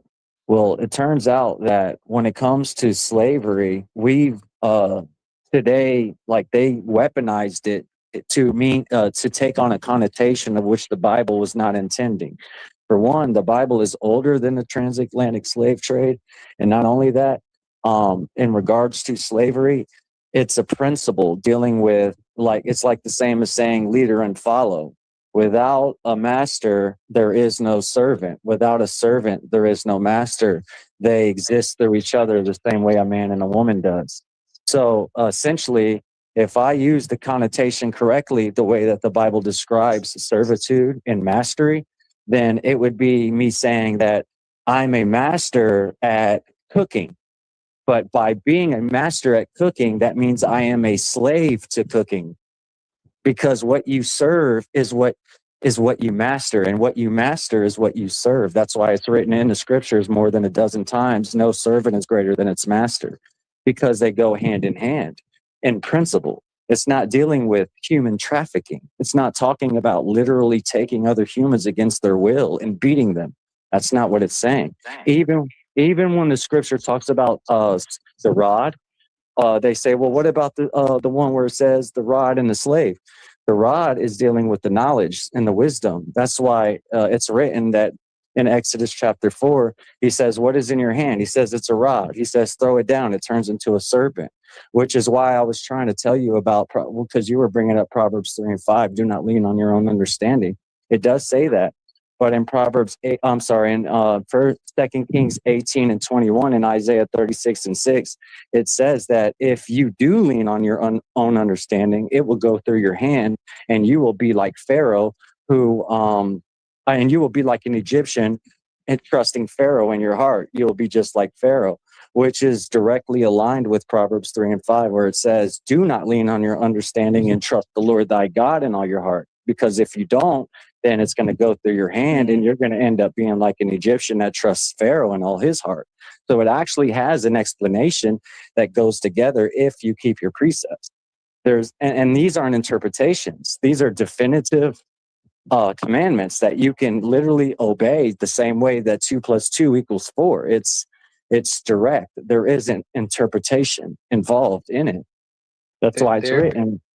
Hey, There is nothing definitive about, and I think we got to be honest about this. There's nothing definitive about the Bible. It's not, and even in the context of what I was using, which, excuse me, it wasn't the Gospel of Thomas, it was the Acts of Thomas. I won't. Yeah, that's what I was like, what's going on? And now I got to read that. It was the Acts of Thomas, the Acts, not the Gospel of Acts of Thomas. My bad. I know my books well, man. Yeah, I but was in like, the Acts what? in the Acts of Thomas, he did, not the Gospel of the Acts. But that's not the context it was using. But I mean, like I say, there's nothing definitive about parables. And like I said, when we have these conversations, and that's what I'm saying, it's still up for interpretation, because that's how you would interpret it. Somebody could come up here. I can easily invite a Christian up here who will probably go deeper. It's not. You can find out. I think you know him, host. His name is Chap. He got like 1,000 books that goes in deep on certain scriptures, the etymology of certain words, what words meant at the time, and all this other stuff. So when we're talking about something definitive, we're talking about something concrete. And you're saying something about rules that are concrete. And like I said, even from a pantheistic point of view, I said the true God, you can't break real laws. You can't break you can break the rule of man. And sometimes you can get away with it. You got different killers out here who still on the loose, never got caught. You can't break the laws of motion. You can't break the laws of thermodynamics. You can't break the laws of gravity. You can't. Those are real laws. Man-made laws, however, you can break those any time of the day. Now, there will be consequence for some if you get caught, maybe. But as far as we're talking about something definitive, which is something that can be proven, even when you're going into meaning of words, we still can't really prove this. And then you asked me a question. You said that but and before I go forward with this, what was you saying? What would you ask me when you said, is the Bible not older than me? So I can answer that correctly. Say I what? don't want to. Say what? You asked me was the Bible older than me? Yeah, because I knew that you were going to say, oh, well, just because we're agreeing doesn't mean that I took it from the Bible. But the Bible was written long before you and I were conceived as even an idea. Okay. And so essentially what happened is you actually was preaching principles that are testified in the scripture. And just to furthermore add to what you just said about the Acts of Thomas, because I'm going to have to look into that book. I haven't really read it. in 1 Corinthians 7:22, it says, "For he that is called in the Lord is being a servant, is the Lord's free man. Likewise, also he that is called being free is Christ's servant." So if you translate that, it says, "For he that is called in the Lord is being a slave, and it is the Lord's freed slave. Likewise, also he that is called being free is also Christ's slave," because it's using the connotation of servitude and mastery, not as human trafficking. It's using the connotation in terms of the laws of duality or relativity. When you speak of thermodynamics, you're not escaping what the Bible had already testified in regards to inescapable laws. The laws, in terms of the Torah, it talks about the law establishes 2 or 3 witnesses, meaning nothing you can think of and nothing you can observe, whether immaterial or material, doesn't escape this principle that everything has an op to it. That means if you say energy always was, I can say, well, energy never has been. It's the opposite to each other because they both exist to each other. You're only telling me what something always was because you don't want me to think that it never has been. That's why you said it. That's how scripture, that's what the scripture testifies. If you was to say that, then you would be intellectually honest, because the fact that energy can't be created nor destroyed, that lets you know right there that law energy always was. So just because you insert that, you would have to prove in what you're inserting. And as far as the slavery goes, not everybody in the Bible was that type of slave. Some were. There were chattel slavery there. You got Leviticus 25:44 through 46. You got Exodus 21:20 through 21. Talking about the rod. You got you got the New Testament, which was Ephesians 6:5. You got 1 Peter 2:18. You got scriptures in there that say, "Obey your earthly masters, no matter how harshly they are." There's literally scriptures that literally says that. So, and if I'm thinking about the slaves, the black people when we were in slavery, and they read that scripture, it tells them to obey their earthly masters no matter how harsh they are. And if you need me to, I will go get the exact scripture for that. It won't be a problem.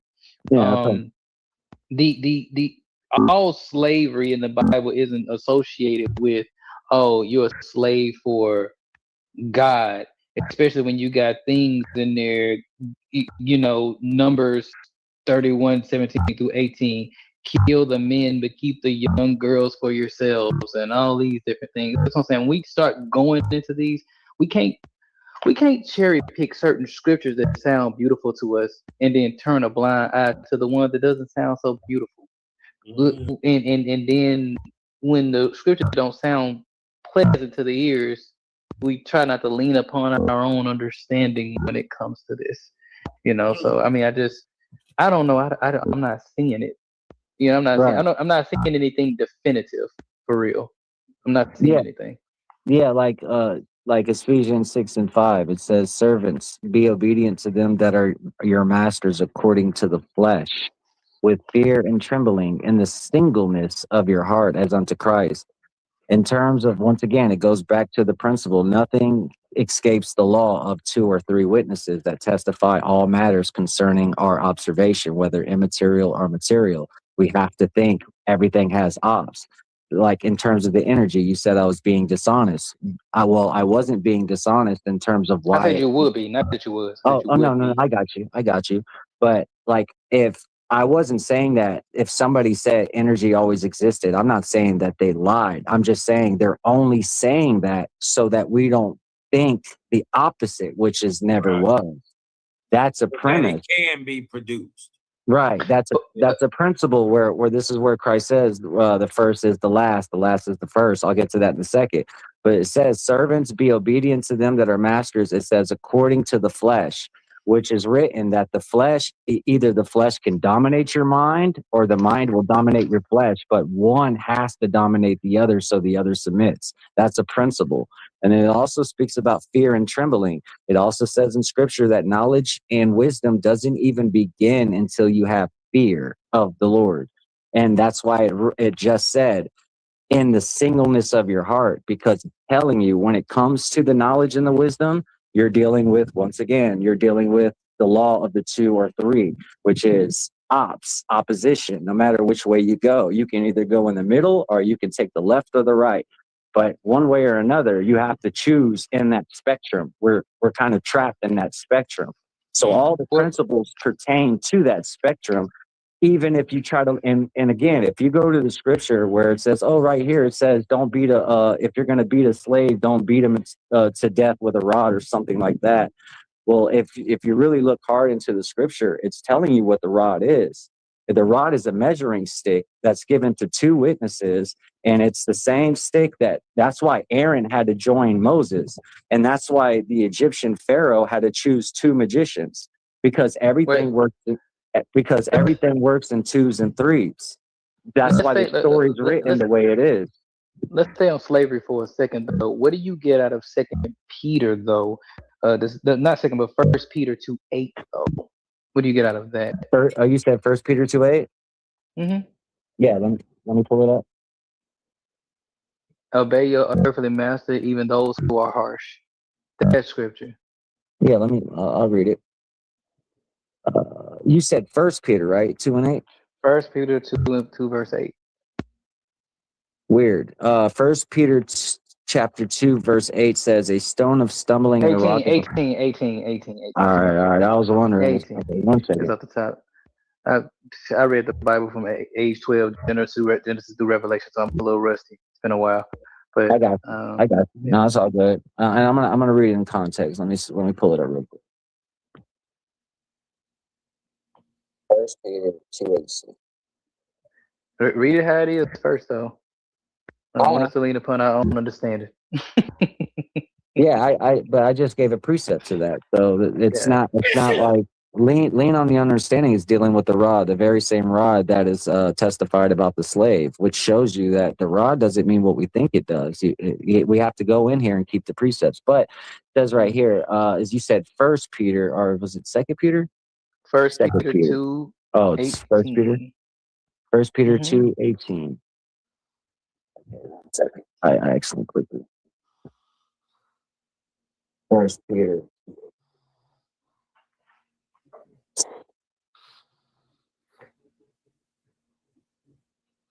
First Peter 2.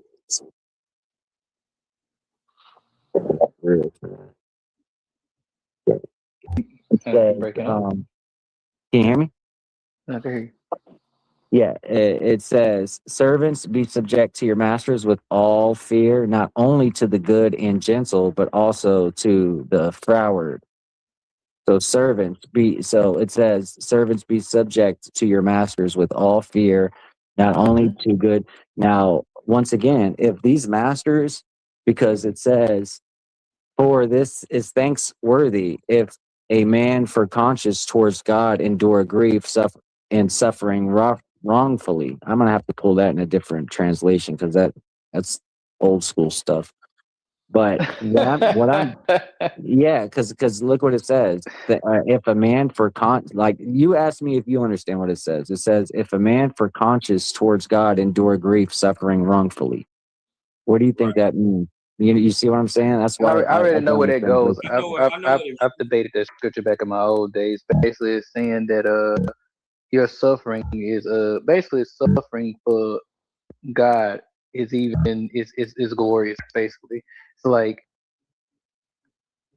for an example, when a slave getting beaten and all these different things, it's like, yeah, but it's kind of like you endured that. You was long suffering for that for God. Yeah, it was a way I like broke it down. being And a I had martyr. that debate like when I was maybe about 21 years old, maybe or something. I don't know. But I've had that particular debate about that though. But that's what I'm saying. But when we talk about the scripture, have fear for this and obey your earthly masters, even the harsh ones. So I'm just think about it like this. I'm telling this person. I'm telling my great grandfather who was enslaved, and I showed him this scripture, and I just wanted to justify it. And if I want to make it seem like what he's going through is divine, you're like, look, he's harsh.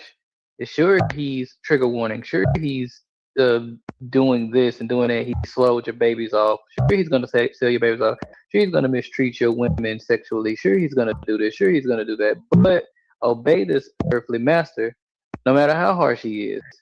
And I think, and this is, I'm not trying to champion a book, but I think we should kind of tap into the book called How to Make a Negro Christian. I really think we should really tap into that book. I think that'll be a good read for, Now, I will concede and give you this basis that Scripture does ask for something that a lot of people aren't going to meet eye to eye with, because you have the fulfillment of the law and the adolescence of the law.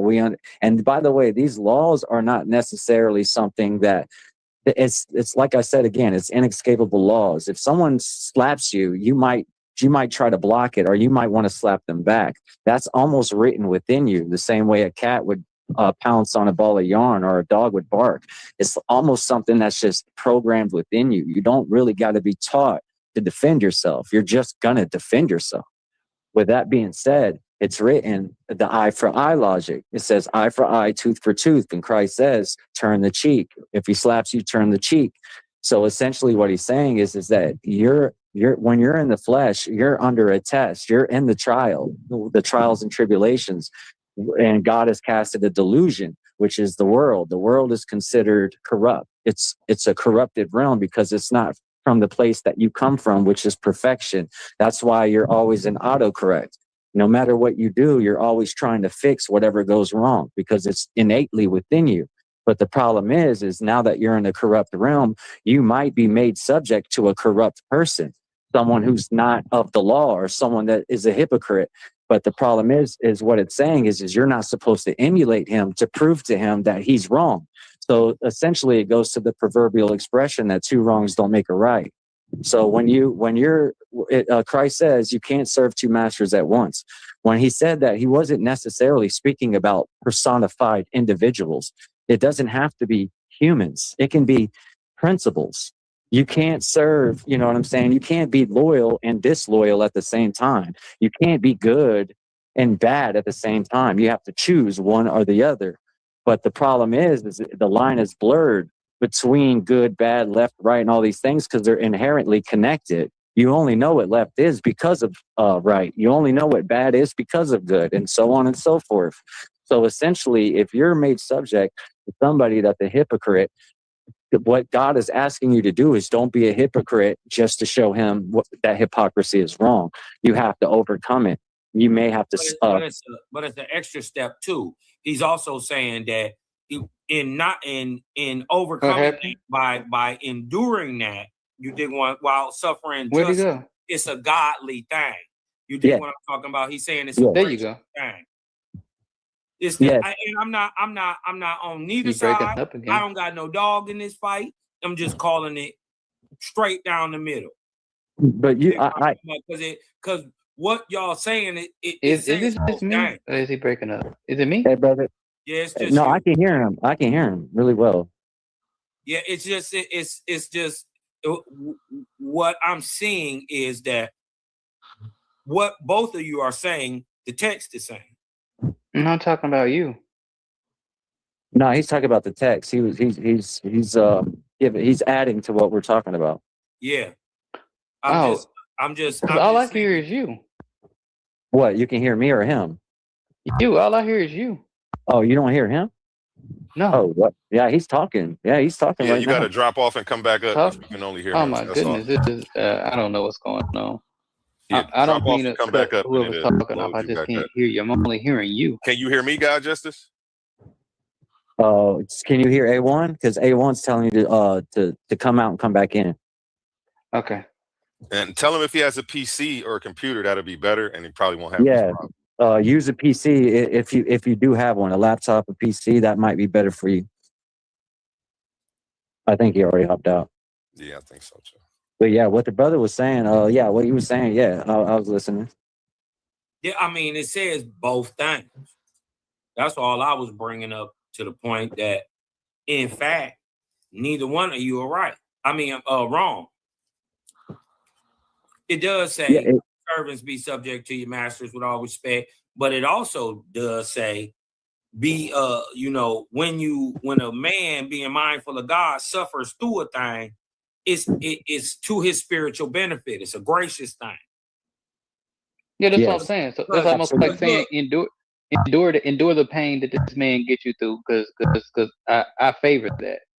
I appreciate that. Try a way to overcome it. You can get out of this. You don't have to stay in the situation. Just try a way to get out of there without becoming that person, without emulating his wickedness. That's not what that says. The brother just read. No, go ahead. The brother just read it of what he would have to endure going through that. Mm-hmm. God would bless him for it, basically. Yeah. But you don't have to stay in a situation like that. There's plenty of scripture that says when a man is doing wicked and you correct him, but he chooses otherwise, you can treat him as a heathen and basically disassociate yourself with him. Yeah, and basically it kind of says proving that right in the next verse. Because look, in the new ESV version, because to take it out of the King James, and it says this, and I'm gonna just read 18 through 21. Right? Mm-hmm. It says, servants, be subject to your masters with all respect, not only to the good and gentle, but to the unjust. For this is a gracious thing when mindful of God, one endures sorrows while suffering unjustly. And this is where it kind of was leading to, for what credit is it if when you sin and are beaten for it, you endure? But if when you do good and suffer for it, you endure, this is a gracious thing in the sight of God. For to this you have been called, because Christ also suffered for you, leaving you an example so that you might follow in his steps. So basically, yeah. So you being, wow. I mean, and I do got to get up super early. So this will be my argue with those principles. I do, and I'm gonna tell you why. I do, and I'm gonna tell you why I do. Because you can easily use that to justify slavery. Obey your master, and guess what? If your master say don't run off my plantation, if you run off the plantation, you're literally disobeying your earthly master. So in that situation, you would have to stay in that situation based on you obeying your earthly masters, no matter how. And then we're talking about somebody who's unjust. Yeah, and well, when we look in history, what you're saying we actually see is called the slave Bible. They taught it, even though it wasn't probably meant that way. You dig what I'm talking about? They twisted the meaning. They did mean it exactly how the brother God Justice is saying it, to minimize a man and make him believe that this is what God wanted for you. Yeah. You're right. You're right about that. But I believe in. Do you believe in? Because I know you don't believe in God or the God of the Bible. But do you believe in karma? Do you believe that just because you got away with something in terms of this worldly standard, that you're going to get away with it when you leave this earth? I don't believe in it. I know it's real. But see, everybody talk about karma, but they don't speak about the other half of it. You see, with karma comes dharma. Yeah, they only talk about one half of it. You better do some deeper research coming at Cosmon with this, because what I'm telling you is, it also says that things happen just because you born a certain way. Right. Well, this world is corrupt. This world is corrupt in principle. I'm not with the BS. I know this is a purposely told lie, and this is why y'all can argue from both sides of a thing in the same text, because it ain't true. Because even though they say don't use your own, don't lean on your own understanding, who else understanding would you lean on? Exactly my point. And you would lean on. Yeah, I dig it. So what I'm saying is, it says both things. So we know, obviously, either both of them tell the truth or both of them lying. It can't be one of the truth. They're the same God saying the same different thing. Well, my only, let me say, because this is my final submission. I really do got to get up early. I left, but I came back, but I really got to get up early. My only submission with that, not just to do too much pushback on you, because me and you kind of standing on the same page of with that. My only thing is with the karma part. I'm not disagreeing, but I'm a little sketchy because with everything that's going on in the world.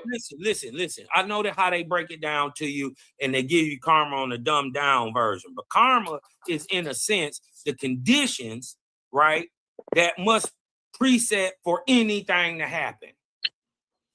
Yeah, so it's the check and balance. It's the up for every down. It's the electricity for every magnetism. You're not going to get away with it. You're not going to get away with it. That's what basically karma you're saying is. Karma you're is basically saying cause and effect. Yeah, but karma is the balancing effect, the get back to zero thing.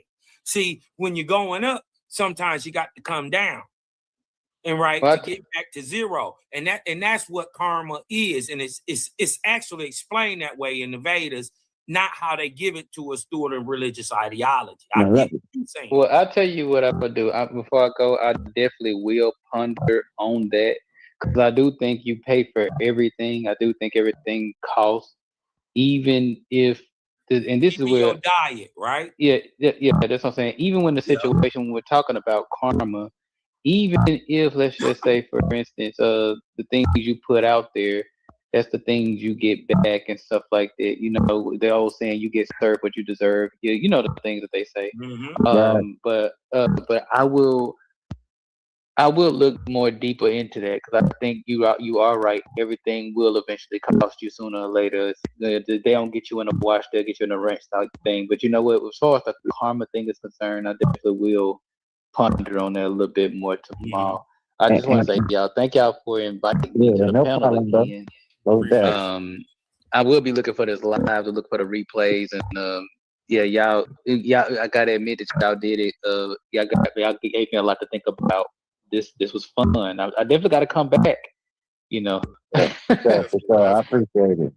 I'm gonna hit you up to get you scheduled for something next week. I know a couple people want you to come back so we can set up some debates. So okay, for sure. All right, brother. Take it easy. Thank y'all for everything. God bless, bro. God bless. God bless. Hey. Yeah, we like it. Have a good night. Okay. My stance on the whole matter is this. I would rather suffer knowing that this earth is a short travel. I'm only here. You know, like the proverbial expression goes, I'm here for a good time, not a long time.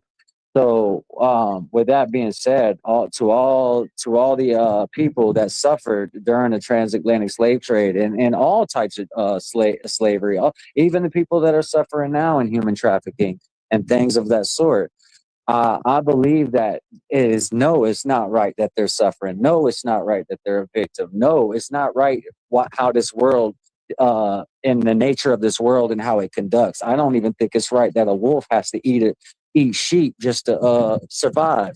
But the world is the way it is because it's wicked under that principle. But the good news is we're not here for a long time. And if something was to happen to me and I got put into human trafficking, absolutely I would think it's wrong. Absolutely I would hate it with all my being.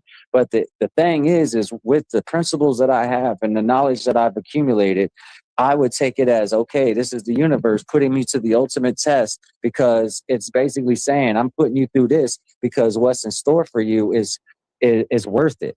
And once I'm taken out of this earth, and no, it's never worth it to be preyed upon. But if I endure for a little time here and then they put me out of my misery and God says, hey man, you didn't become them as much as you wanted to, as much as you wanted to become the killer and defend yourself, you basically laid your flesh down and you did it. So now I live eternally, which means I don't have a short time.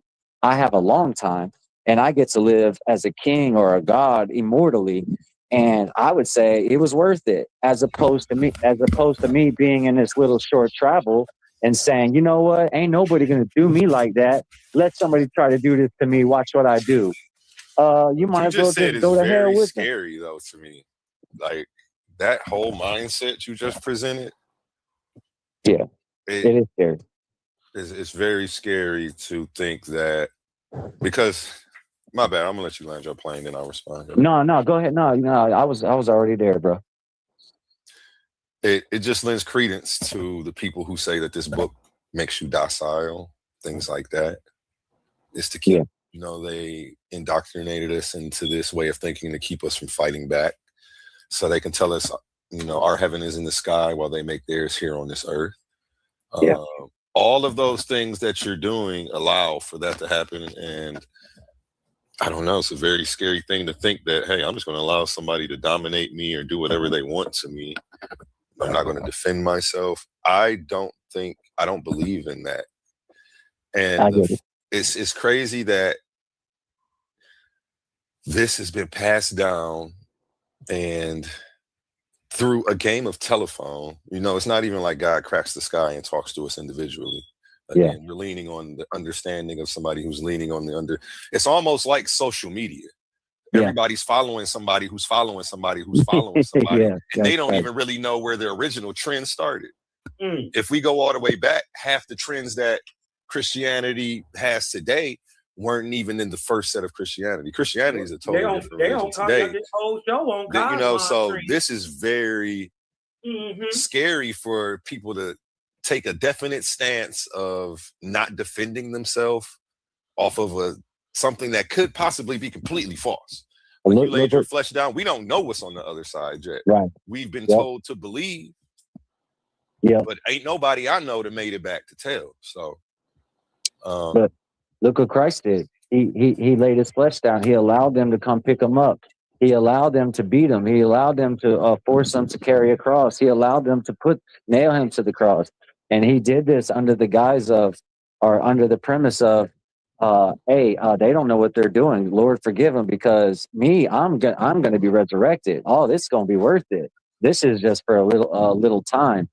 I would look at it the same way. Now, mind you, I'm not going to just let them dominate me. I will do my best to escape. I will do my best to overcome the situation without transgressing and becoming them. That's just where I fit in. But if I can't overcome them and I can't escape them, then I will have to endure. I will have to suffer. I can't become them, because if I become them in the name of, well, they're doing it to me, well, then you're no different than they are. You're trying to use their logic to prove to them that you're basically, that's why it's written, no servant is greater than his master. The moment you try to outmaster the master of wickedness, you're a wicked servant. That's just, and it's a terrible premise to take, though. I understand It is scary. that part. And it is scary. I understand not becoming your enemies, but that doesn't mean let them do whatever to you. I didn't say that either. You know what I'm saying? No, you definitely got to overcome the situation or try to rise out of it, try to get up out of there. Yeah. Because I've been in situations like that, literally, and I didn't become the people who were coming against me. So, and that says a lot about you. That says that, even though you may say, and that's the thing. Have you noticed this, brother, that a lot of the people that are predatory in nature, they do it under the guise of victimhood.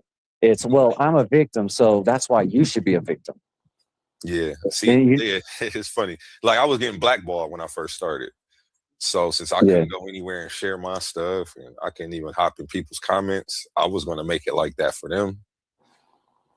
But I'm like, you know what? I'm not going to do that. Y'all can share anything. Y'all can shout anybody out. I'm not going to. Maybe I need to be the light to show how. Exactly. That's it. To show how we need to stay away from the darkness, pretty much. And they say you want to be the light of the world, A1.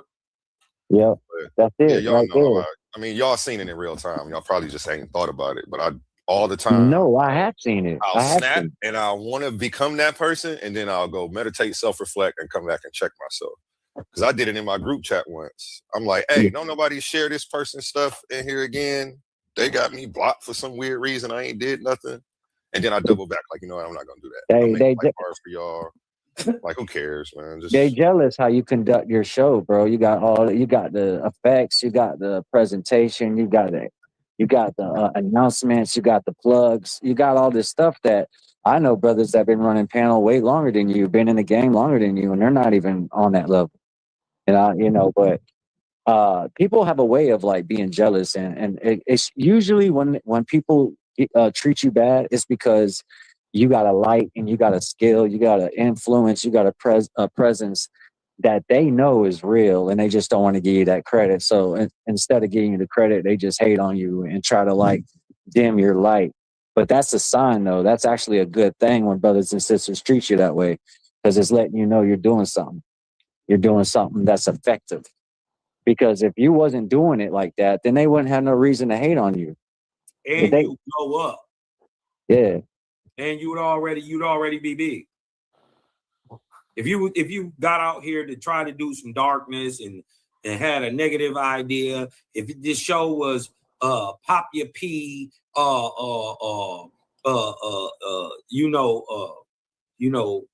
Freak Nick 95, you dig what I'm talking about, every day, you would have 3 million followers. But since you taking that road that's not, usually traveled, the higher road, you dig what I'm saying? It get lonely up here. And that's what you gotta be prepared for when you got a set of knowledge in a moral base that the world around you can't conceive. That's when it get lonely. That's when it get off. That's when you got to do some self-reflecting on yourself. Like I can't go back that way. I can't. Yeah. I know what you're talking about too. Yeah. I know you get it with the OWASP because I know since y'all don't deal with homicidal deities the same way I don't as an agnostic, like I'm looking at the moral compass of the people who follow these type of deities and entities. Like my moral compass doesn't resonate with that, and I just can't. Like it's impossible. I will never. It just won't happen. And wouldn't that be proof of the inspiration of what the God is asking for, what the people are doing? Yeah. Wouldn't that be proof of the inspiration? And I just feel like if the first,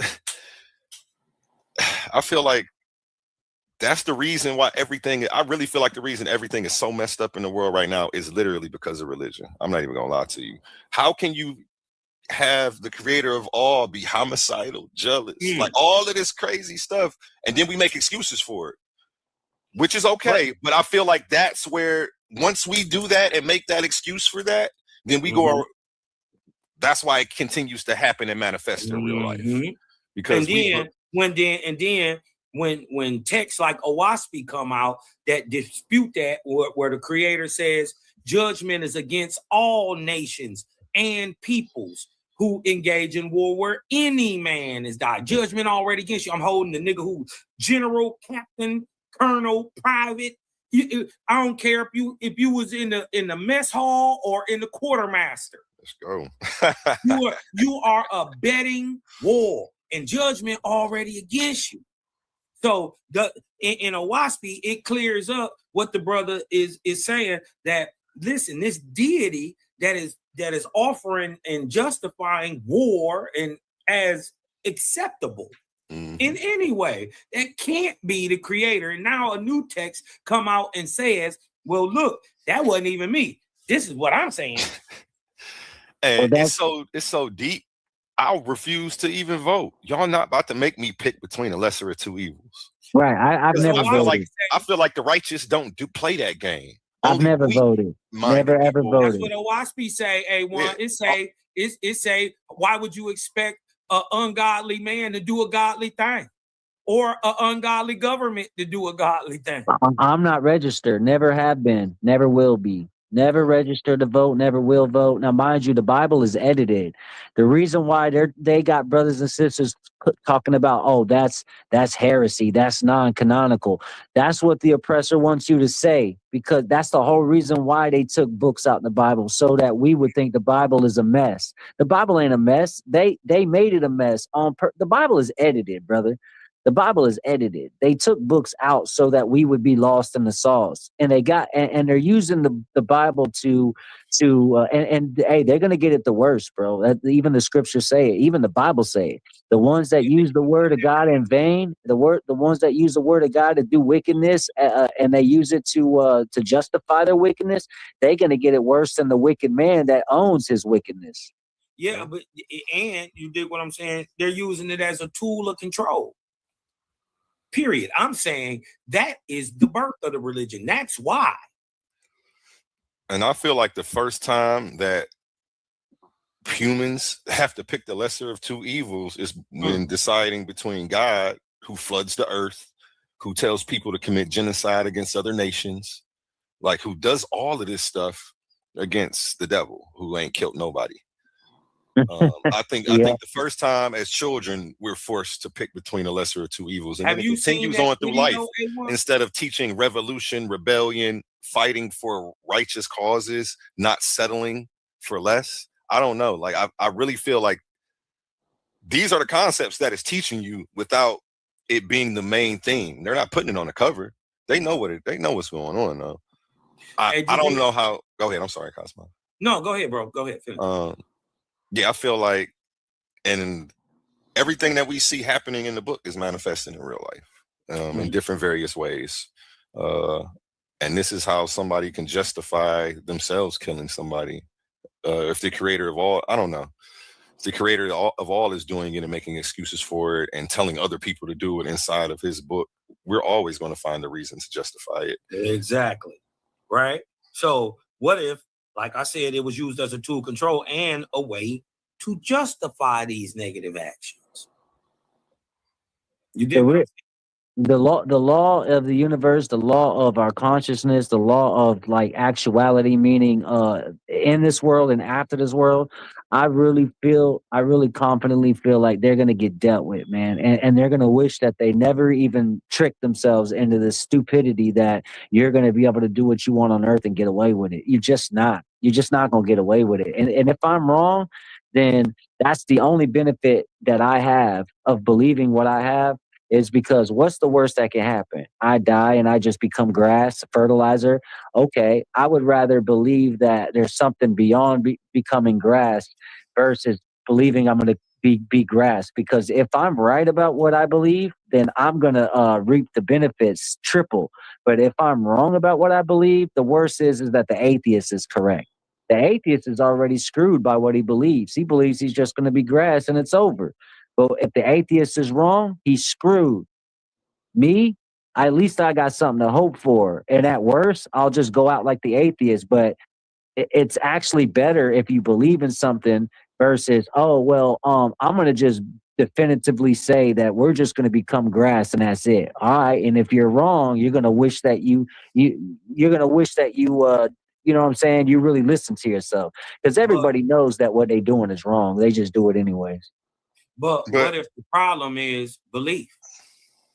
And I wanted to respond to what he said too, because there are a lot of people who say, well, I'm gonna believe just in case. Believe what just in case is the question. There are 2,400 active religions being practiced right now. So you still got a 1 in 2,400 chance of picking, even if you did decide belief. You act like it's only 1 in 1. Like, oh, it's either, atheist or Christ. No, we got Islam. There's so many different religions. You still could be picking wrong. But and that's why I'm like, oh no, the creator, if there was a creator of all who knew all, there's no way that he would pick this system. Because even as a human, I understand that this is the most foolish way to get your message across, and I would never use it today. So why would he use it as if he's supposed to be all no? When he knows man isn't supposed to be trusted, he knows man. He even regrets making man because he's feel of sin and all of that. But we're supposed to trust man with his word. Like it just doesn't. It's not logical. It's not logical. It's not logical. And the creator of all, as smart as he is, I don't think that respectfully would do something. I don't want to call it dumb, but what's the word? Something that could have so much room for error. I don't think he would do that if our souls were relying on that. We're just gonna play this game. Because even right now, I can pull up the book. I got all these books over here. We can go to Jesus Wars. What's being practiced in Christianity isn't what was being practiced back then. Christianity has changed so much over time, even down to what's the thing, the cracker and the drinking of the wine and all, like everything. And we have to actually call it Christianities, not Christianity. IES on the end of that, because every denomination is technically a different religion. They share different beliefs. They think different things that get you sent to hell. They have different practices. Some believe in baptism, some don't. Some talk in tongues, some don't. These are different religions, actually. Just because they have the same JC, we can't call all of these Christianity. I think they all need to be identified as separate religions, honestly. I don't know. I'm just over here venting, man. I'm not coming at you either, though. You know, I got it. I'm just trying to. No, well, it's the truth. It's the truth. There's a lot of there's people that pick and choose what it's cherry picking. They cherry pick. That's why I take all the scripture. I don't just believe in the Bible. Because I'm not in my heart, I'm not an evil person, and I'm not somebody that'll make a judgment that I don't have definitive proof on. And even and I can. And one of the things is I know I could still be wrong, even if I think I'm definitively right. I could still be wrong, but I'm always humble to accept that. And I always am thankful whenever I'm wrong about something, because that's what helps me be right about something. So it's like practicing for the bullseye. If you miss, don't get mad. I mean, if you go too far to the right, you just got to move a little more to the left. Shit like that. I look at everything like that, and the people out there that want to take the book and be like, I believe this part, but not, because that's where most of the denominations come from, is people cherry picking what they want to take and what they don't want to take, versus take all of it. Because if you're going to get wet, then go all the way in. Ain't no, I got my right foot wet and that's all I wanted. If you get wet, you get wet. If not, then stay the fuck out of the pool. If you're going to get into the scripture shit, then go all the way in. And with that being said, brother, I know that, y'all got shit to do. You know what I'm saying? I ain't trying to hold y'all up, man, but it's been a really good build, man. Hey, yeah, we 7 hours in right now. I ain't going nowhere, man. I'm third shift life, so I'm going to be up to about 6 o'clock anyway. Oh, that's what's up, bro. That's what's up. I agree with you on all of that, too, you just said. It's just if a person's going to believe just in case, it's just like, well, you can't just be a Christian just in case. You got to be a Muslim just in case. You got to be a Buddhist just in case. You got to go through them all and be all of them just in case. I read all of it, bro. I read all of it. Real shit. I do. I read all of it. Like I can smack a Muslim left and right, not because of what I know in the Bible. It's because of what I know in the Quran. I read it all, brother, because I'm really trying to figure this shit out in terms of like, what does all this mean? Why is people living? And honestly, that's really one of the biggest things. You should read OWASP. Those questions you asking are answered directly. And OWASP? I haven't heard of that, so I gotta look that up. I've never even heard of that. I still gotta get a copy of OWASP. It's on my telling y'all, list it's the dog. Listen. I'm about to get one this year and look into it. If you're a good person, you should read OWASP. Just for that reason, you should just read it. If you believe you're a good person, you should read OWASP. But I would say this. If you got any amount of melanin, OWASP is a must read. Yeah, I got you. Well, my name's Darkness, if that counts. But salute to Darkness, brother. Hey, unless we albinos, everybody got some melanin. Word, straight up. Even if you got that, because it's got something in there for you too. If you an albino. I'm gonna have to check it out this year, man. Yeah, I'm gonna keep game on it, man. And I'm gonna wish y'all a good night, man. And God bless. Appreciate you pulling up and holding it down with us tonight, man. Most def, man. And we gotta do this again. And I like to debate that, brother, too, on some of the topics.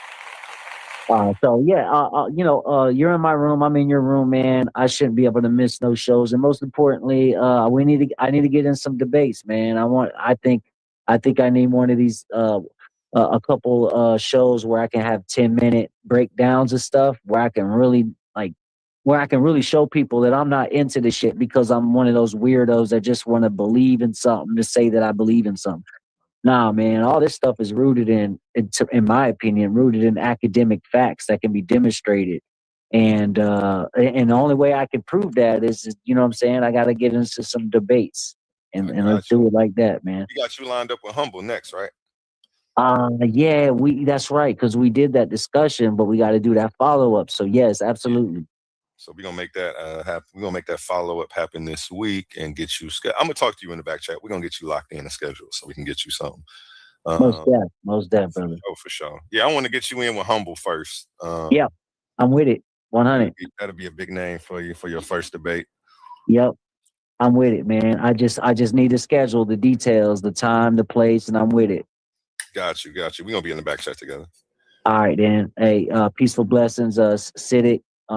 Big was that Cloud? Sadiq and Cosmo.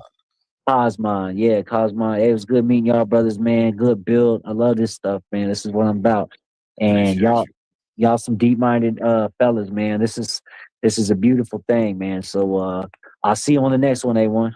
Appreciate you, big dog. Everybody give Darkness a round of applause. Be looking for him to be debating Humble real soon. And I'm sure he'll be back up this week on some of these panels. So check him out. Back to you, gentlemen. Sadiq, you there? You fall asleep already? Oh, yeah, he's out. Sadiq off that wine and Funyuns.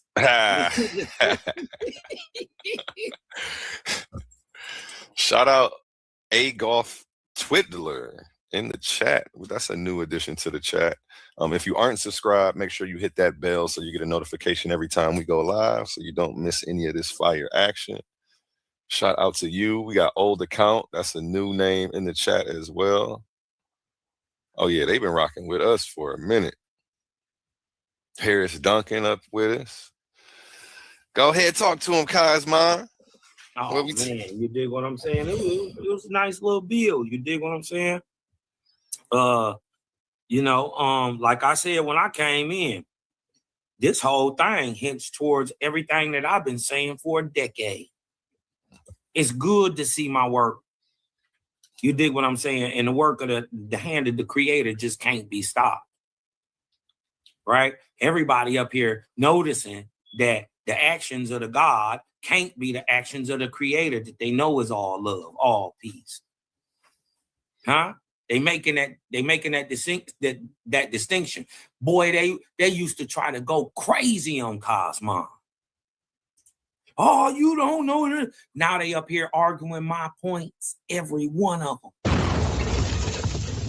Huh? See, we be telling y'all over at the gang, man, we don't ride the wave. We set the wave. We make them. Nobody was saying gang, gang before us. Nobody brought it into what y'all need to understand is this is not just a movement. This is an understanding. This is a way of life. You dig what I'm talking about? It's all encompassing, and it leads you right back into your natural standing. Now you're talking about the OWASP? Yeah, in the understanding of it. Because all them questions y'all be asking, what is life for? Why we here? How is life made? Where do it come from? How do you make stuff? What was it? Every question, why is there war? The dope part about it is it answer every one of them. Every question, as a matter of fact, OWASP calls this overall voice of good men. See, good men have always asked the same questions. Why you let this happen, God? Why this for the babies? Why this? Why that? Good men have always asked the same question. That is in OWASP, it's called TAE. T-A-E, TAE. Right? And it's got a whole book on questions that man asks the creator. And creator turn around and give him objective answers. And you can turn around and point at them. Give me an example. Can you pull some of these scriptures up for me? Yeah, let me show you. Like, it'll say something like, hold on. Let me bring it up. Oh, dang. And I missed that Omar was up here earlier and he was going, I had pulled up the Facebook thing, but then my phone rang and I was on the phone for 30 minutes. And when I came back, he was gone. Did they ever get that source up for what he was talking about? No, he didn't. He couldn't find it. It wasn't a tomb. And then I heard him say it was Geb. It was a tomb, but he didn't know where to get it. And so he showed Geb, you know what I mean? And that threw his whole little. I actually want him to be able to get those sources if he knows where they're at so we can show him. You know, I'm Team Kemet too, I guess. But, you know, I'm not hiding nothing for nobody. If it's out there, you know, I'll pull it up. Now, this is called Tay's Prayer. This is the book of Tay's Prayer. These are the questions man have always asked, right? Gotcha. Right? Basically, right? So let me.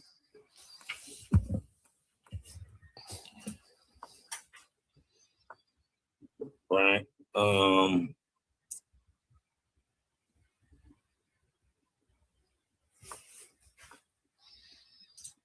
Okay. Okay. Let's go right here to start at 3. Now notice God is saying something, and God is going to tell him that it's a power over him. The creator called Yahweh or Jehovah. Right? Eoah, same thing, whatever. God said, behold me, old man, I am an elder brother, not the father. I'm your brother. I have passed through death and found the glory of the unseen worlds. That's what a God is. Jehovah gave me, the creator gave me, your God, dominion over the heavens and the earth and her heavens. And look, man said, I have found truth in physicality. I know I live, that trees grow and die, that this is true knowledge. Give me truth regarding the unseen and a way that I can prove it's true. Right? So look what it says. And in the stirring up of man's soul, the creator spoke through his sons and daughters.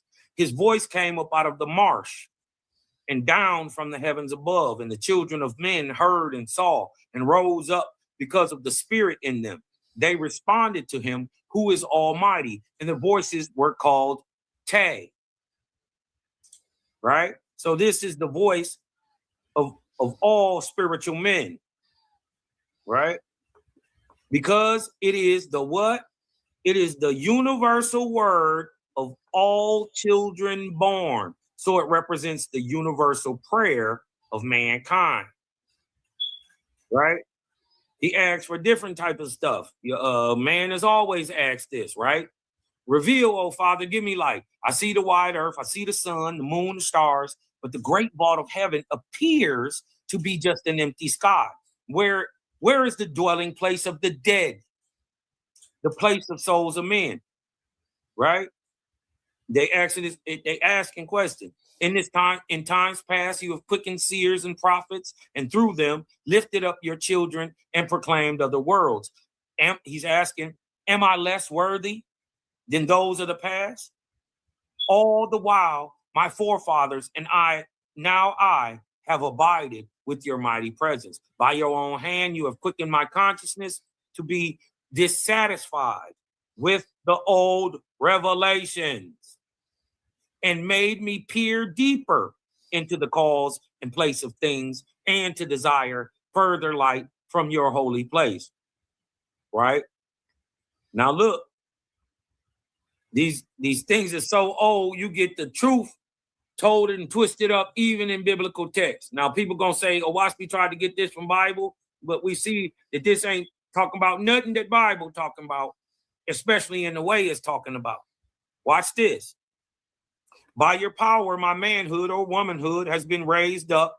Only by your power and wisdom will I be appeased. When I was a child, I believed as a child because it was told to me. But now I am grown.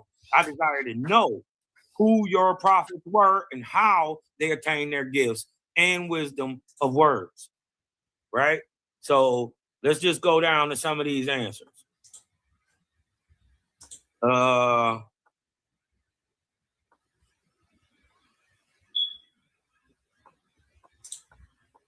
He said the creator heard Tay's prayer and answered him. He said, let the angels of heaven go down to earth. My blessed son calls to me in wisdom and truth.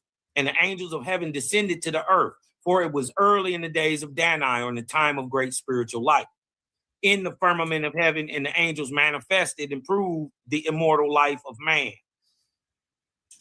The Creator said, let this day be the beginning of the reign of Cosmon, the new era we in right now. For it's the beginning of wisdom of earth joined with the wisdom of heaven. Right? Hold on. Tay asks a question. Yet not even half is answered. O my Father in heaven, since you have proved the immortal life, you have stirred me to my soul's foundations. Where do these inhabitants of the unseen worlds come from? Where lies this heavenly footstool of majesty? How many times have man said, where is heaven? How do the angels live? What happened to grandma after she died? Right? If when I am dead, I shall see the place, is the germ of that sight not already in me? He's asking the question. How am I made to see that I see, but do not see this? Hear, but do not hear this. If I am now dead to that which is to be, will I not then be dead to that which is here now? Give me light, O Father, right? Creator said, I gave you a what? A corporeal body, a physical body, right? To man, so that he could learn corporeal things. I gave you a physical body so you could learn physical things. But I made death, right? So people be asking, why? Right? Why life? I gave you a corporeal body to man so that he could learn corporeal things, but I made death so that he could rise in spirit as an angel and inhabit my ethereal worlds. So now we know the reason for death. Tay said, you made both the seen and the unseen. Are they at war or in harmony? My corporeal body is made of earth or flesh and minerals, bones, and water. Is the spiritual body then not made of air, oxygen, and hydrogen, and imperceptible dust? Right? Look what he says. The angels you have sent have feet and legs. Why? Do they walk on air or wave? Do they have, look what he says. They have no wings. They have no wings. They cannot fly. They say they have not seen the illustrious angels who have long been dead. Must I also go into the spirit or the spirit world or heaven simply to meet my neighbors and never salute the wise of ancient days? Give me light, O Creator, right? So these questions is being asked, right? Then it says, the Creator spoke, saying, to all men and women, I gave 2 senses. Listen, to all men and women, I gave 2 senses, corpore and es, or physicality and spirit. In the time of Cephas, or in the time past, right? In the time behind us, the old school, right? In the time of Cephas, I allotted man to mature physically or materially, right? Corporally. But now, in the time of Cosmon, in the current time, 2026, right? Which is the new era. In the time, he says, but now that the time of Cosmon has come, the new era we in, man shall mature spiritually. It is well that you be believing, listen, it is well that you be believing towards men and angels, but it is better for you to develop yourself. You have desired to know the mysteries of my unseen worlds and the past histories of the earth. Behold, listen, I will give you a new sense. Remember, everybody be talking about, oh, the 6th sense. They don't know what it is. In fact, it's clairvoyance, clairaudience, everything that they tell you is witchcraft and devilment and obsession. It's a sense, just like you smell, just like you see, just like you taste, just like you feel. Clairaudience, clairvoyance is the ability to hear, see, and interact with the spiritual world or things below or higher than 350 nanometers to 700 nanometers. Listen, it is well that you be believing towards men and angels, but it's better that if you develop yourself. You have desired to know the mysteries of the unseen world and the past histories of earth. Behold, I will give you a new sense, which will fulfill your soul's desire, and with it, you shall read the books in the libraries of heaven. In the past, so that shows you right there that what they call in time travel is not like a man going in the machine and you go to time. No, you go into self and bring time to you. See, in the past, have I not said that all things shall be revealed? Do not think that do not think that a loud speaking messenger will come, crack the sky, and save niggas, for man would not believe. Huh? What the first thing a white boy gonna do? What the first thing you gonna do? A ship hover over you. You shooting at it first. And they'll sort it out later. Ain't nobody coming out. Ain't no loud speaking messenger coming out the sky to save you, because man won't even believe it. But look what he says. But I quicken the righteous, listen, the righteous with my own hand, and they will comprehend without belief. So this is why I was telling the brother, maybe belief is the problem. You believing in too much shit without no proof. You don't know shit. You can't know anything if you believe in it. You can't believe and know a thing at the same time.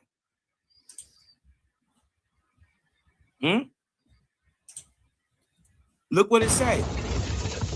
Look what it say. This is what a wasp be hitting at. And this is why it's the most dangerous book on earth. Because the time of preaching and believing is at an end. Man, so leaning on God and fear of the Lord, right? The time for all that preaching and believing is at an end. Meaning that if you gotta believe it, it's already false. The time of preaching and believing is at an end. All that man worship is over with. Man shall know by his own knowledge and practice that which he knows. In this, practicing what you know by your own knowledge, my light is being manifested in 2026.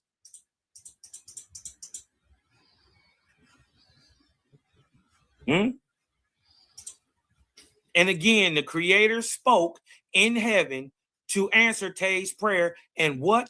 O Ospi, the book of earth, sky, and spirit, came forth, being the first fruits. We don't give babies fruit. You give babies the juice of the fruit. So if this is just the first fruit, we still babies in spirit. In this type of understanding. This is just the first of it. So that means, guess what? It's something else coming too. Right? And look what it says. It says, do not think that a messenger will come, for man would not believe, but I have quickened the righteousness with my own hand, and they will comprehend without belief. That is, look what it says right here, right next to it. That is, within themselves, they shall perceive the truth or gist of the matter, and thus perceive beyond that which is accepted as true or believed to be true, merely because of tradition, guesswork, unsubstantiated testimony, manipulation of logic or emotion, etc.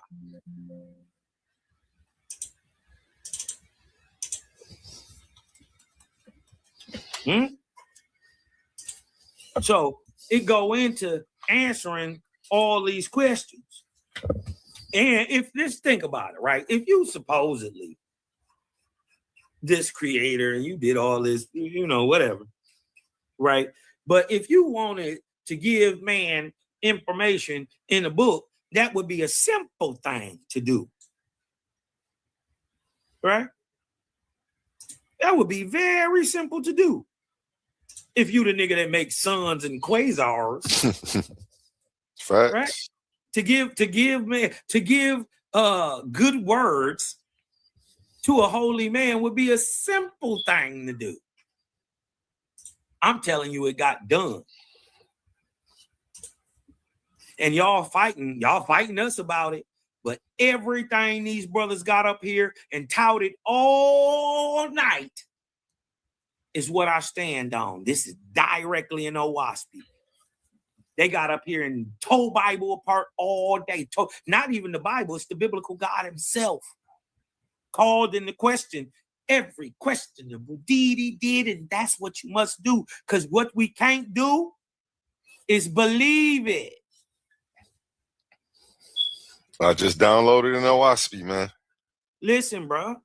The time of preaching and believing is at an end, A1. Man gonna know by his own, A1 gonna know by his own knowledge that killing a baby is bad. Don't matter who tried to tell you that. So don't matter if it's God, Moses, Creator, whoever. Jalen Brunson could come off the Knicks like, Cosma, killing the baby is good. You know he fake. Why? Because by your own knowledge, you know that's evil. You know, God had to tell you that. But it hit different when it's laid out systematically, A, B, C, 1, 2, 3 of spirituality. And see, spirituality is combined with the corporeal, with the physical. They're opposites. And yet one is inside the other. One makes the other go. He said, I gave you a physical body so you can learn physical stuff. But I gave you a spiritual body so you can learn spiritual stuff. The physical acquiesces to the physical. The spiritual acquiesces to the spiritual. But how they react in real time and how they function in real time are opposites.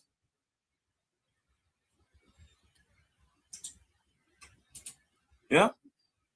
For instance, right?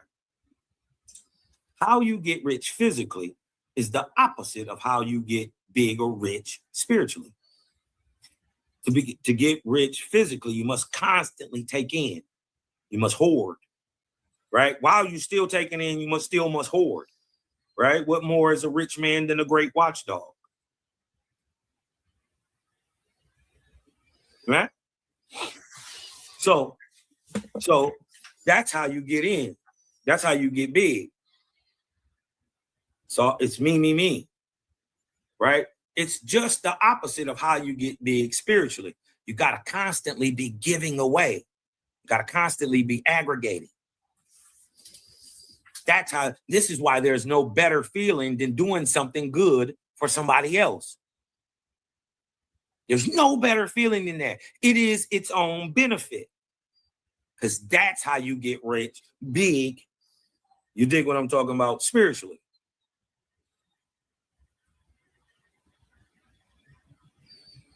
Same reason why Jesus was telling y'all that this is what the whole law hangs on. He ain't say nothing about preaching. Said nothing about talking. Said talking about doing something. And what he was talking about doing was treating people like you want to be treated.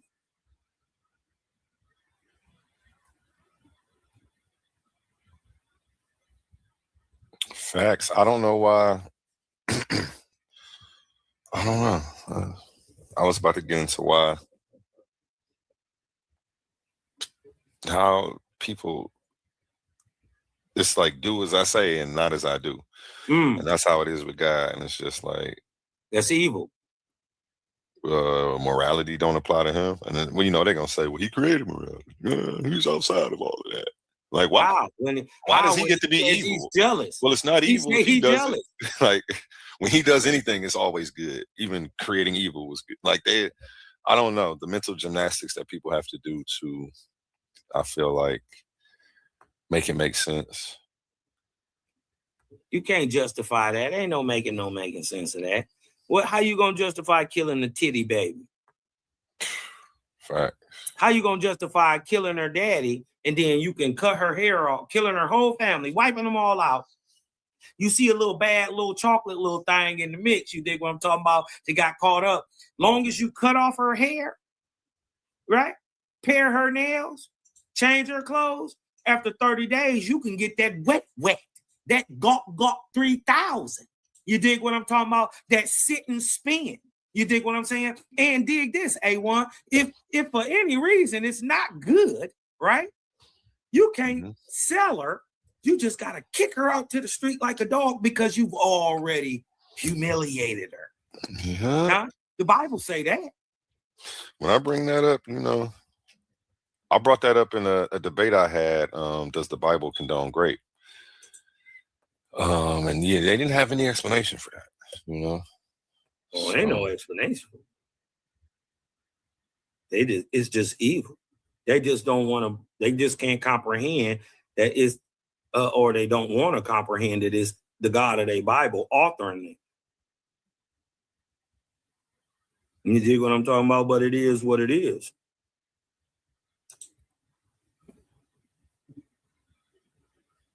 Let me see something real quick. Yeah, you just had me down. Watch this. Watch this. Let me show you this. Let me show y'all this real quick. Because we was talking about war and all that stuff, right? Is the screen still up? Mm-hmm. Watch this. Remember we was just talking about war and the creator justifying war and all, or the God in the Bible justifying war and all that. Well, this is what the creator got to say about war, right? Judgment is rendered against every nation and people in the world who carry on war. So who is that telling to go and kill and eradicate genocidally the Amalekites if judgment is already rendered against any nation and all people in the world who carry on war? Right? Or who are accessory to war in which any man created alive by the creator is slain in defense of any king or other ruler or in defense of any country or government in the world. So there goes your so-called patriotism out the window. Can't kill for that neither. And whether, listen, because they'll try to say what they'll say, but what if he come into your house, Cosmon? What are you going to do? Huh? And whether any war is offensive or defensive, my judgment is against its aiders and abettors and against the kings and queens or other rulers, presidents, emperors who are parties to war willingly, knowingly, or otherwise. And I judge him guilty, who is also general, the commodore, captain, sergeant, or private that engages in war or partakes in it, aiding, abetting, or otherwise in which any man created by the creator is slain or caused to suffer death. And yet, watch this, because he says that, but why? And yet, aside from angels who are in chaos, because this is what happens when you kill a person, physically, they're born spiritually into chaos. And yet, Aside from angels who are in chaos, there are hundreds of millions who are in declension instead of resurrection. Such angels are those who in mortal life were whipped and tortured in prisons, or perhaps were hanged or otherwise put to death. This is what your outcome for enduring that slavery is. Because they always worried about what happens to them. OWASP, the only book in the world that tells you what happens to not only the slave, but the slave master and his descendants in 2026. Huh? Such angels are those who in mortal life were whooped or tortured in prisons, or were perhaps hanged or otherwise put to death. These angels take the delight in evil instead of good. Sometimes they go about singularly, and sometimes in gangs of hundreds and even thousands. In the past, watch this, in the past, the false gods used such angels to fulfill curses on mortals. Why is that? Because only a false god can curse. So that needs to beg to ask the question, who is that cursing these so-called Israelites in that Bible? Because only false gods use these demonic angels to fulfill curses on mortals. Don't that make more sense that an evil God would use evil angels? How do they do it? They carry poison in the air. They inoculate mortals with foul diseases. Huh? Behold, in this day, right? In this day, my angels have shown you that they can bring flowers and ponderous bodies. Similarly, the false gods with their trained warrior angels who delighted in evil could cast mortals into death by poisons and suffocations. Judgment is rendered against all nations and people who use prisons as a place for whipping and torturing prisoners, and against all nations and peoples who put to death by hanging, shooting, or in any other way whatsoever any prisoner. America, huh? Or any person whom the Creator created alive. This is how the Creator really feel, y'all. Don't this make more sense? Judgment is rendered against the judge, listen, and the jury who condemn to death any man, and against the lawmakers who make or have left in force a law authorizing death as a penalty against any person the Creator created alive, and against any sheriff, the popo, or executioner who puts to death willingly or knowingly any person the Creator created alive. See, a Creator don't teach you to be docile. It teaches you to question authority always. And this is the bondage I put upon all those who do not obey my judgments and conform to them, right? They shall not rise above the first resurrection in earth while war remains upon the earth. Learn about the resurrections, these so-called heavens, right? Even your Bible hints at it that there are levels to this. Huh? Even though their bondage is 100 years or 1,000 years, yet this, my judgment against them shall not be put aside. So, nigga, you can't even die and get away with this. Neither shall any king or queen, Queen Elizabeth, huh?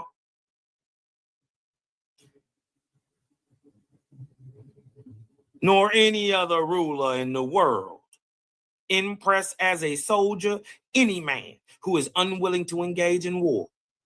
And whoever does not obey this, my judgment shall not rise above it. My judgment shall not rise above the first resurrection in heaven while war remains on earth. Nor will I anymore consider the prayers of any king, queen, or any other ruler, or the prayers of any nation or people in the world anywhere who engage in war, offensive or defensive, or who aid or abet in war in any way so whatsoever. So I'm telling you, the nigga who cooked the pancakes, who gave the soldier the energy to go out there and massacre a child, you just as guilty. The nigga who make the boots and quartermaster, right? Who gave you the equipment to go out there and get, he just as guilty. The lieutenant, the general, the judge, the lawyer, the sheriff. Listen what happens, y'all. Listen what happens. I will,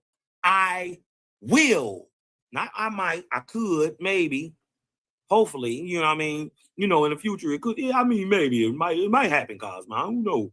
No, it says, I will abandon all such people, and my Lord shall abandon them. My holy angels shall abandon them, and they shall be left as prey to their own harvest of evil spirits and to all manners of juju. Watch this. Ask yourself, have you been seeing this in your country lately? Right? Because these are symptoms to show you the signs of government going against the ways of the Creator. Just like if you going against the ways of cleanliness, you get sick. Right? Countries and nations who go against the way of the Creator, they have a way of getting sick too, of how you know it's going in the wrong direction, right? And this is how you know. And they shall be afflicted with assassinations. Uh-oh. And intriguers. Uh-oh. You ever heard of Snowden? And despoilers. Anybody ever heard of Bibi Netanyahu? Mm-hmm. And with, watch this, anarchy, riots, and destruction. We see these, huh? We see these. They damn near, they tried to kill Trump 3 times. Didn't they kill Charlie? Didn't they assassinate Charlie Kirk? Mm-hmm. Huh? I'm saying we see these. Y'all want to get this sick? Do y'all want to get this sick? Because this is what's coming. Anarchy, riots, and destruction. For what? For they shall be made to understand that whoever the Creator created alive is sacred upon the earth, and that whoever does not heed these, my judgment, sins against the Almighty. Behold, it is not sufficient apology for them to say, you can't justify it, to saying, Saddam Hussein will come upon the country and possess it. It is not sufficient for Israel to say that, Iran can't have nuclear weapons, so we must kill them. It's not a sufficient apology. What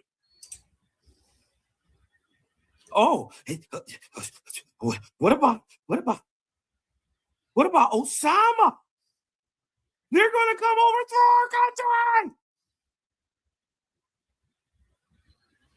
The Muslims.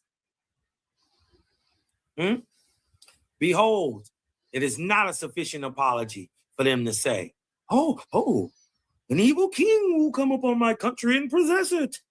So I got to kill these niggas. I say to you, old man, listen, all countries are the creators. I say to you, old niggas, all countries are the creators. Be his servant for peace and righteousness, having faith in him, not no God. This God telling you to praise Creator. God, your brother, not your father. Both of y'all got the same daddy. Both of y'all praise the same source. Both of y'all are going to become the same thing in time.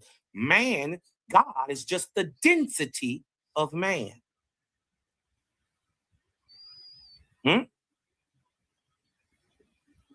God is a density of man, just like water can be solid, liquid, and gaseous. Man can be physical, spiritual, and etheric, or godlike, gaseous to a extent, right? Behold, your God. Listen, I say behold, your God has come to put away old things and to give you the kingdoms of the Creator as they are in his exalted heavens. Heed the judgments of your God. You cannot stop the hand of the Almighty. That seemed more like caring, peaceful, balanced, just, fair, logical, common sense type creator thing. Regardless to what we saying, because A1. What's that? Hey, ain't them the Amalekites over there? Hey, remember what they was doing to y'all niggas when you came out of Egypt, right? Oh, yeah. I remember that. I remember what they was doing. Wouldn't even let us on the highways get no water.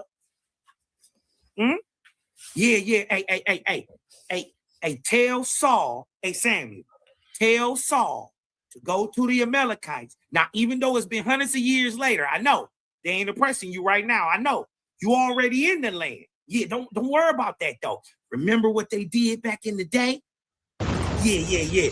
I want you to go and lay waste to all of it. Kill the men, the women, suckling babies, kill the dog, the frog, the cat, kill everything. And you bet not leave nothing breathe. Now, which one sounds? Except for the virgins. Except for the virgins. Yeah, hold on. If she thick though, hold on. Wait a minute. Hey, well, if she thick now, hold on. Might be a sin to kill her. Now, I want y'all to use y'all common sense. If there is a creator, right? I'm not pushing it on you, right? But if there is, which one sounds like the true one, right? Which one sounds like the true one to you? Kill women, infants, and children? Or all the one that speaks all like justice, freedom, equality? Which one of those are the creator? Kill everything, don't war at all. Which one sound like the creator to you? You got to make up your mind for that. All I'm saying is when you're done making up your mind, I got a step-by-step booklet for you to get your game on track and not your wig pushed back. All them questions, I'm telling you, all the questions that they asked, answered in OWASP. And then it doubled down and give you the what's next. What's next? Let's talk about it. I'm just saying, niggas been praising that God figure for how many years? They've been saying what? Our Father who art in heaven, hallowed be thy name, thy kingdom come, thy will be done on earth as in heaven. God say, man, I'm not coming to fix up them old tattered rags. Who ready to build it now? When you gonna stop talking about it? It's got a step-by-step process to win in the capitalist society and not bend to it. It already lets you know you can't expect the government to do a good thing. You can't expect the ungodly to do a godlike thing.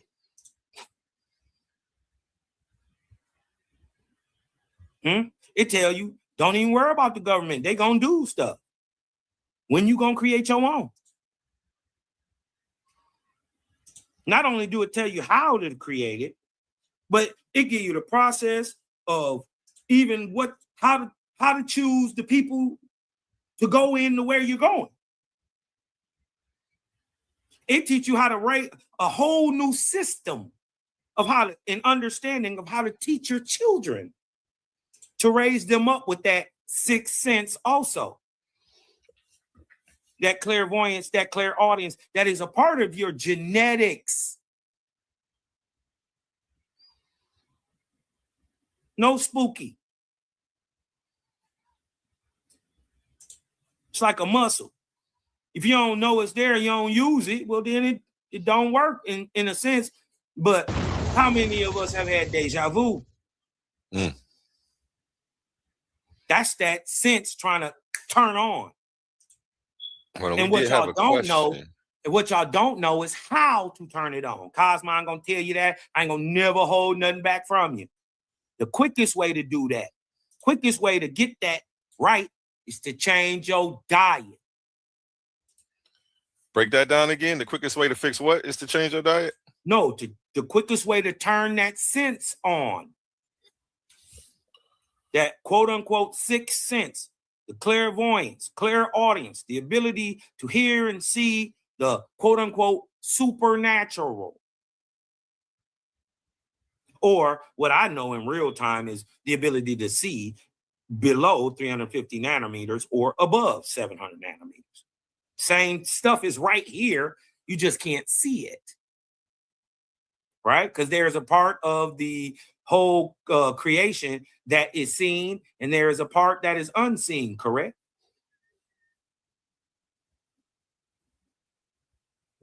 Right? Can't get around that. It's the part you can see, part you can't see. Right? Same thing with man. It's part you can see, part you can't see.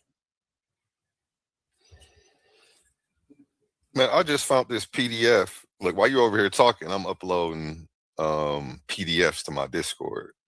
So I'm starting a little library in there.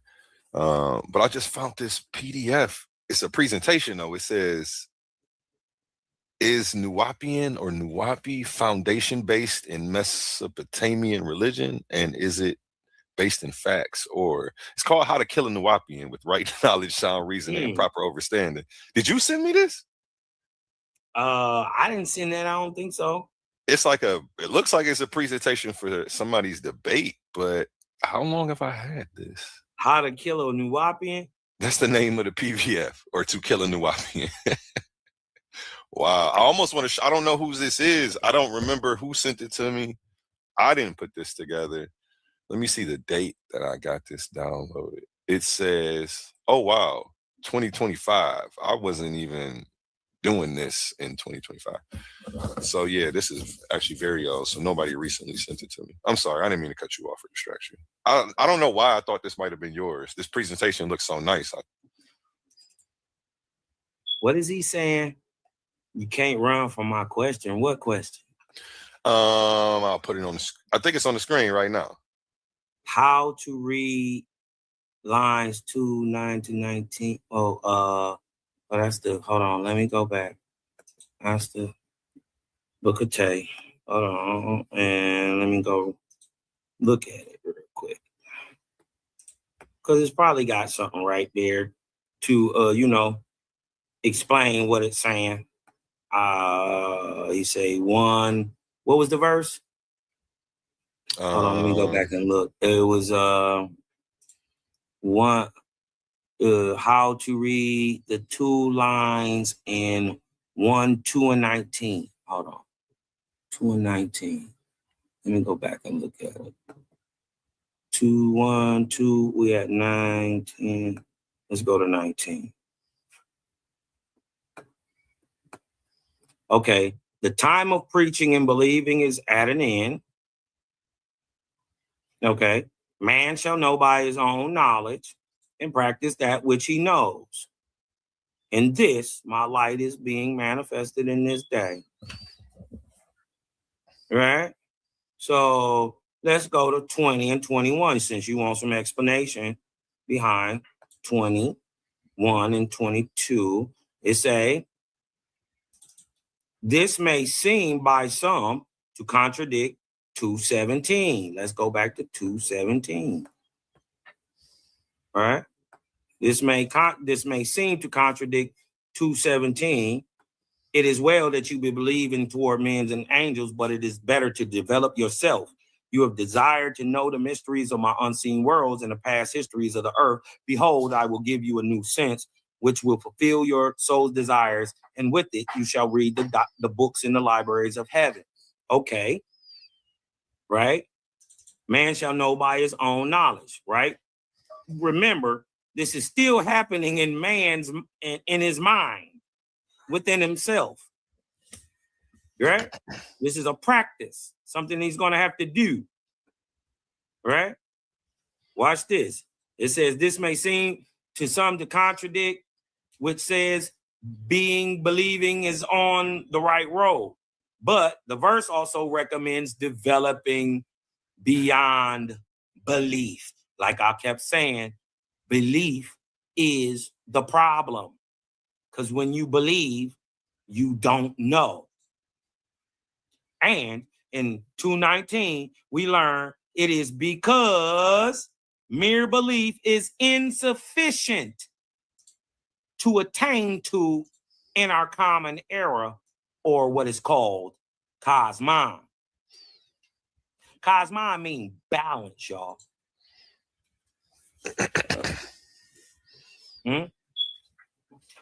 And then we can go back to explain what he's talking about in 22, under the 22, it says that is, when they say this right here, this is what he's talking about.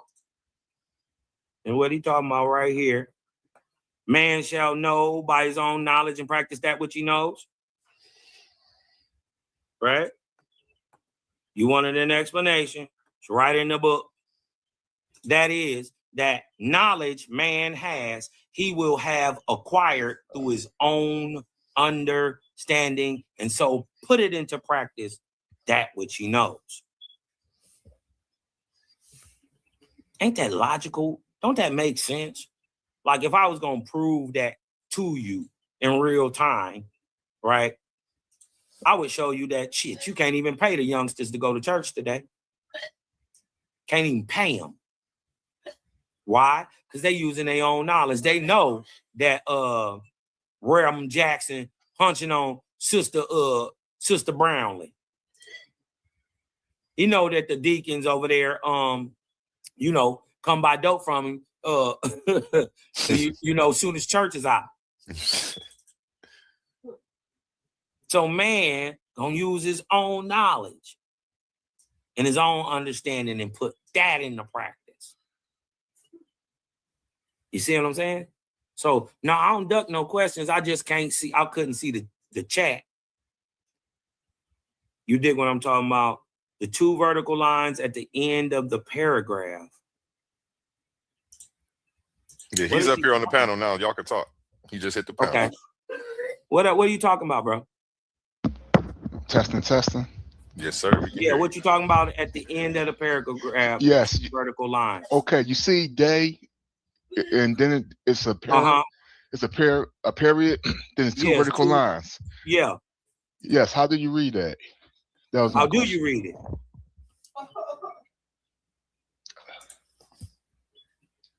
I know how to read it. How do you read it? I mean, it's a sign. I see that as a break in the text. Right. What do you think that is? It's a breathing mark.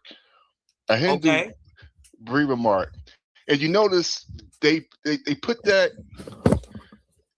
it's special, you know what I mean? But like the way they got it formatted, because you notice you don't see them all the time, but sometimes you may see them. It represents, I don't want to tell you it because then it's like, it's best that you know. I don't think that's what it even means. Okay. Real quick. Go ahead. Drake you can give your point of view on it. Drake Theo, were you the guy who came up and was going through the language? The language about the deaf? Yes, sir. You're not about to do that same thing that you did. No, I'm asking about the two vertical lines. That's why I'm asking him to explain what it is, and that's it. I'm not going to say nothing. You were playing with us for like a few hours. No, I wasn't. I wasn't. Do you remember that, Kai? It's not even a big thing. Okay, I'm just asking about the two lines, and that's it.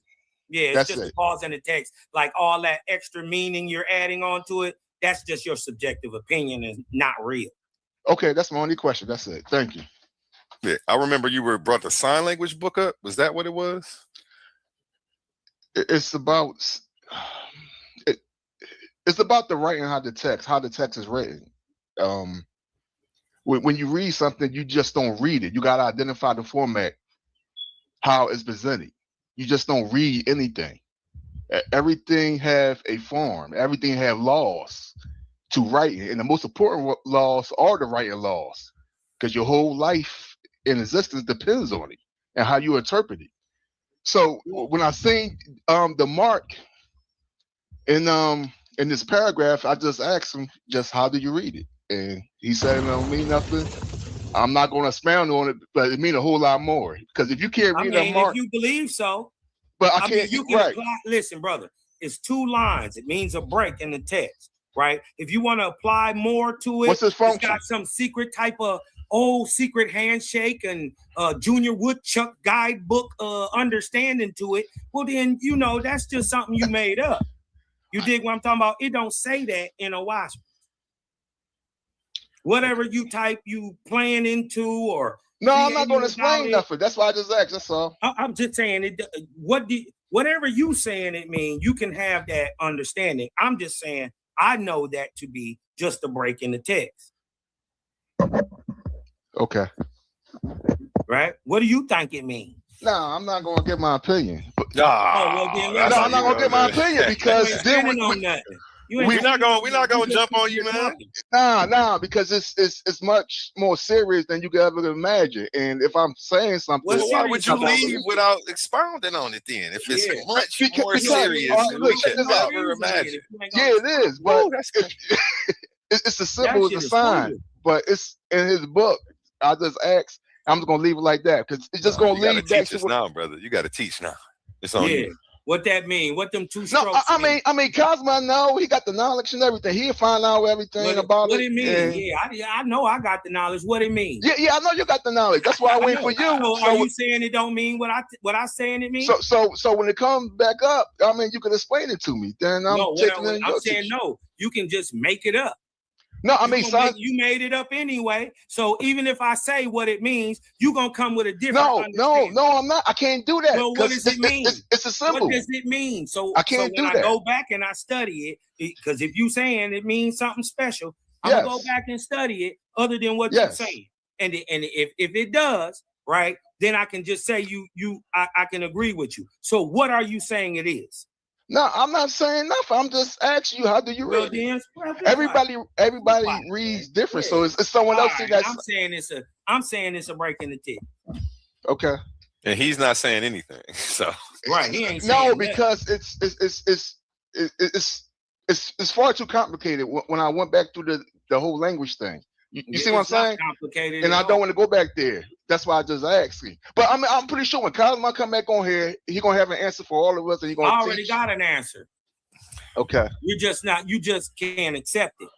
No, I accept it because that's your understanding of it. I can't tell you. Okay, what's your understanding of it? I can't explain. I'd rather not try to or attempt to explain. I know. I was hoping that you had something that we could have. But well, silencio. Yeah, well, be quiet on that, bro, because you ain't got no light to share on it. Oh man, trust me, I am the light when it comes to this. No, you ain't. Yeah. All right, get someone else to identify. I think you cap. No, I'm not cap. You're not gonna comprehend the language. I don't think you know. The sun shines no matter who's bothered by it. Right, and even if you the light, I don't know why you. But if the sun shines too bright, you're just going to avoid it. No, it ain't. No, we not. We Either going way, outside. are you shining or not? Are you the light or not? Right. If you the light, you're not worried about. I'm just gonna wait for Cosmo to come back and just ask him. That's all. I just answered your question. You can't. I'm already over it. I don't even care no more. Yeah, he didn't have me on the. I don't like chasing. I feel like I'm chasing a damn female now. Man, you call me a female? No, not like that. I didn't call you a female. I'm talking about in the sense of this cat and mouse game.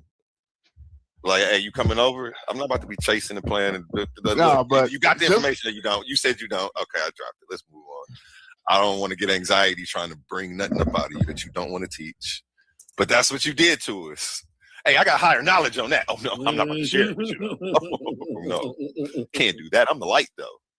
But no, I'm not going to share it. Hey, what? Yeah, man. Okay. Charlatans, man.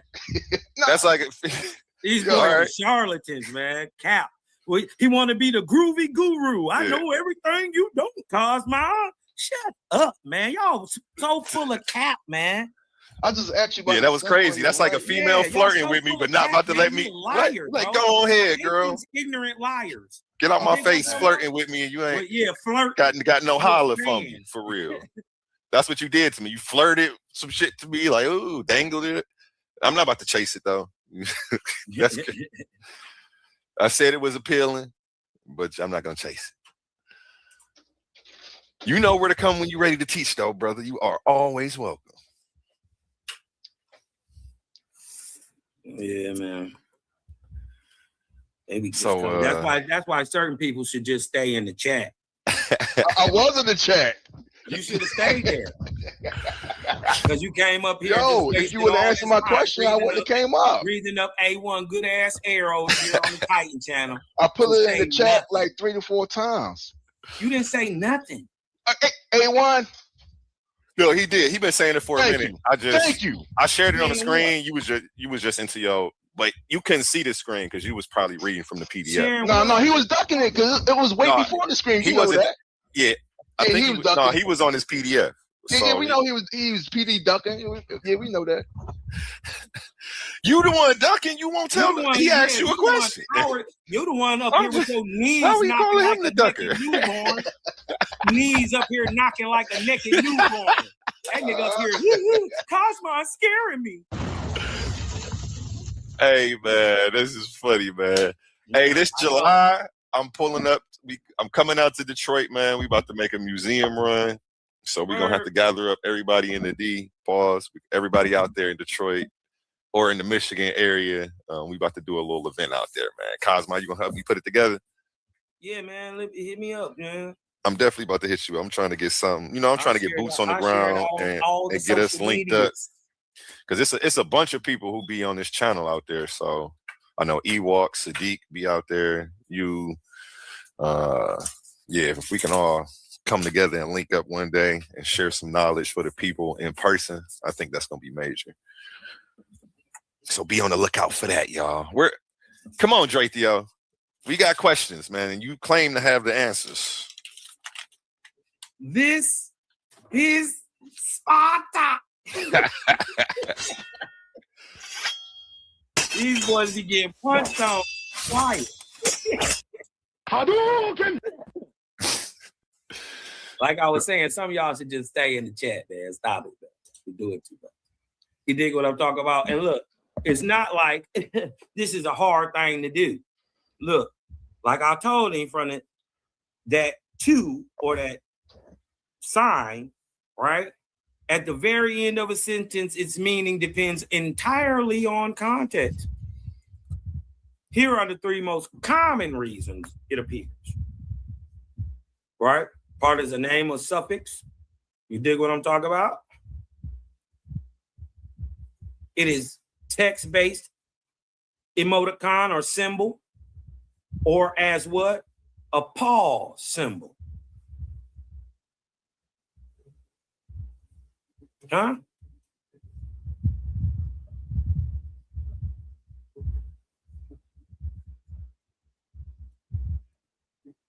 It is also a folding or coding typo.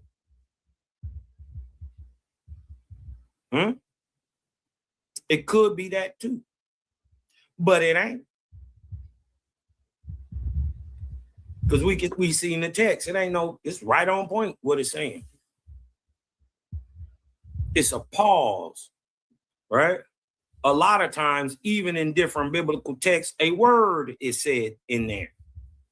Like amen or shalom.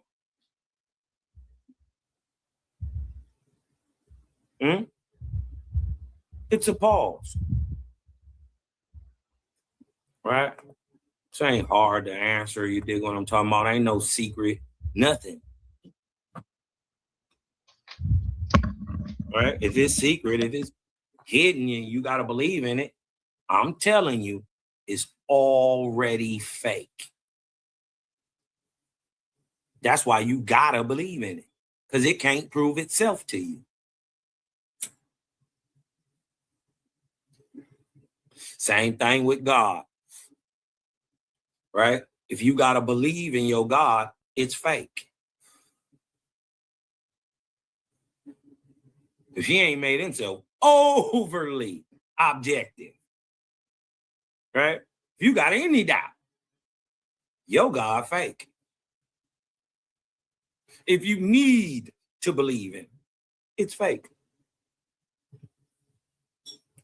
You know what I mean? Good point to start at.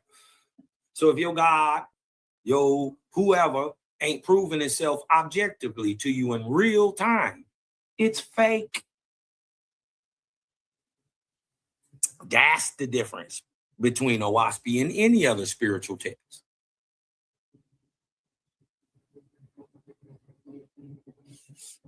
And two, the people who standing with OWASP, standing with Creator. We ain't got no fear. We punch on any type of unlogical, illogical assertions onto us. Like with this 2-line stuff, just silly talking points. Nothing. A nothing burger. Got his ass Hadouken, messing around with Cosmon. You don't know I love this shit. I love embarrassing you fake ass groovy gurus who think you know something. I love proving it. Soon as I walk into it, you are no longer the smartest person in it.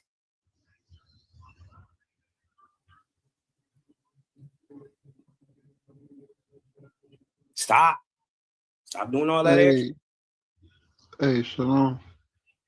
Shalom, man. You did what I'm talking about. I think it'd be better builds if we try to focus on what we have in common than always trying to focus on what we got separated or different. Because you ain't got the higher light and trying to deal with Cosmon with that. Come on, man. Not with all that shit in the Bible holding over a nigga head. Hell no. Hey, Cosmo, I'm curious to know what's your definition of belief or belief? Yeah, it's a subjective understanding of or feeling about what's going on in the world. It's real in your mind. It's just made up on beliefs and stuff about how you perceiving something. That's subjective. Yeah, but okay, so people we got the right to believe in whatever we want to believe in, right? Right. True or false, right? Right. But so I believe in things that I know. That's what strengthens the belief. But you can't believe in a thing you know.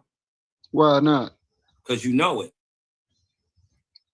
Belief is the opposite of knowing. It's a diagram, right? It's a diagram. Yeah, but belief is the opposite of knowing. I think this is in logic. It's a diagram. Belief, on one side it has belief, and on the other side it has knowledge, and in the middle it has truth. Right? So they on opposite sides. Belief and knowledge equals truth. That's what it's saying. No, you can't listen. They're on opposite sides. No. Yeah. When you put them together, when they merge together. Listen. Oxymoronic, sir. Hold on, I'm gonna pull That's up. That's an oxymoron. Let me see what you it's can't called. Believe a thing and know it. You don't believe your mama is your mama. You know it. No, but bro, see, this is what I'm saying, bro. Whenever y'all try to make these arguments, y'all go into this jailhouse understanding. I'm not talking about if somebody know if they parents are their parents. We talking about belief. We talking about belief you can't know a thing. Knowing. You know what? I'm not gonna keep it. So belief is based off of knowledge. No, that's what strengthens the belief. No, it's not. How come it's not? So if you didn't know about a Christ, how could you believe in him? Because you're not supposed to believe in it. You're supposed to know it. That's the difference. Right? See, That's the difference. You get what I'm, bro. So Watch y'all this. making these. Y'all making these is very minuscule, right? You making these arguments about belief and not and this is heavy in the conscious community. They believe a lie and all this. Oh, you believe this and all this, but never get to the definition of what belief is, right? So I'm asking you, can you provide a definition? So you saying belief is subjective? Yes. Is knowledge subjective? Can be. Okay then. So what you arguing about then? If you telling somebody you need to know something and you saying that's subjective, and you telling someone they belief is false because they believe in it and that's subjective, then what's the argument? You see what I'm saying? By your own words, it's like it's circular. It's just gonna keep going around and around and around. When both of y'all are saying the same thing, y'all both are talking about something that you feel that you deem is subjective. So there's no truth there. What I'm telling you is, first of all, belief and knowledge are not the same thing, and they are not mutually exclusive. You can't. Okay. Knowledge is knowing something. Belief is the subjective understanding of the thing that you actually know. So right? For instance, knowledge is a certainty, right? Belief is acceptance. You agree? Say it again. That knowledge is a certainty. Okay, so right? hold on. And that belief is acceptance. Do you believe that? Do you understand that? Knowledge is a certainty and belief is a acceptance. I don't know how I feel about that right now at this moment. But let me move. Let's go back to your example that you made, right? About your parents, right? Or your mother. Do you need proof to know that your mother is your mother? Yes. What proof do you need? I thought you know it. So what you need proof for if you knew it? Yeah, that's how you know it. Proof is a certainty. Knowledge is a certainty. That's a thing that it involves being aware through observation. You aware that that's your mother because all your life she has raised. Hold on, because all your life she has raised you and called you son, right? And said that she birthed you, and through observation she treats you like a mother does, right? Yeah, but that could be a foster mother, though. That is observation or information that is called knowledge. That's truthful. That's truthful. That's a certainty. What if it was a foster mother, though? Right, and she did the same thing. You would know that too through observation, inquiry, and verified information. All right, but what I'm saying is you need no proof to understand who your parents are. You can believe you know. So that's what I'm saying. So your argument is faulty. No, what I'm saying is there's a certain knowledge that is a certainty.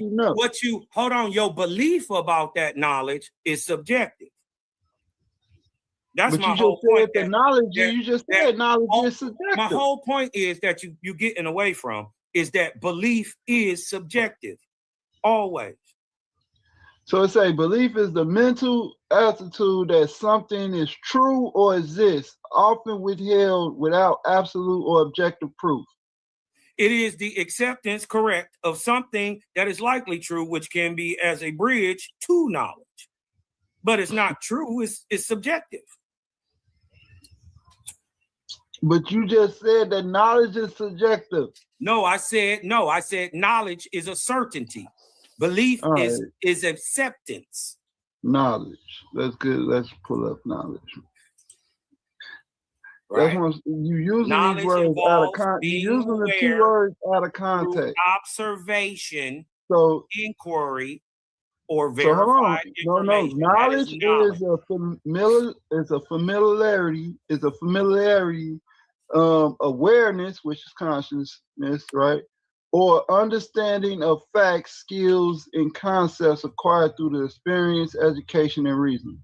Exactly. You just agree with me. Yeah, but your belief can be strengthened by the knowledge. That's my point. Do you know what subjective means? Yes. What does subjective mean? It means that it's subject to scrutiny. No, that's not what it means. That is what it means. It means that it's opposite of not. objective. Watch It's this. No, that's not what it means. You don't even know what it means, sir. Hold on, let me bring up the definition for you. Subjective meaning, right? Based on or influenced by personal feelings, taste, or opinions related to or denoting a case. Hold on. That is subjective, right? It's personal, personalized, individual, internal, emotional. Right? Okay. These are, it's based on, subjective means it's an adjective based on, in or influenced by personal feelings, taste, or opinions. Those are subjective. Right. Feelings, taste, or opinions. Okay. Yeah, so it's subjective. That's my whole point, that beliefs are subjective. Belief can be subjective. They are. Oh man, this is crazy. Go ahead. This is real. This is crazy, bro. Subjective means based on or influenced by personal feelings, taste, opinions, or experiences, rather than on hard, observable facts. Hadouken. It is unique to the individual perceiving it. Is knowledge subjective?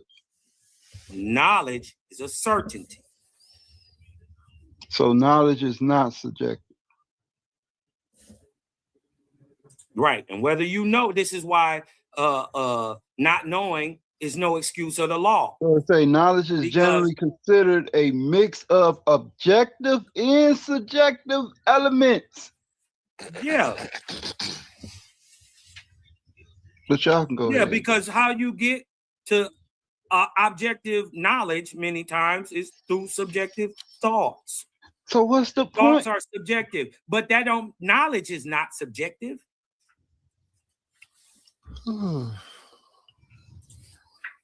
So look, let's go back to knowledge is gained through experience. Hold on. Knowledge is gained through experience. Do you agree with that? Knowledge is gained through experience and application. Right. Oh, but and the opposite, do you agree with the opposite of subjective, right? It means that it deals in hard, verifiable facts that never change, regardless of who is observing them or who can't observe them. It don't never change. That's what objective mean, right? Well, when it don't never change, that mean that it's immutable. That means it's objective.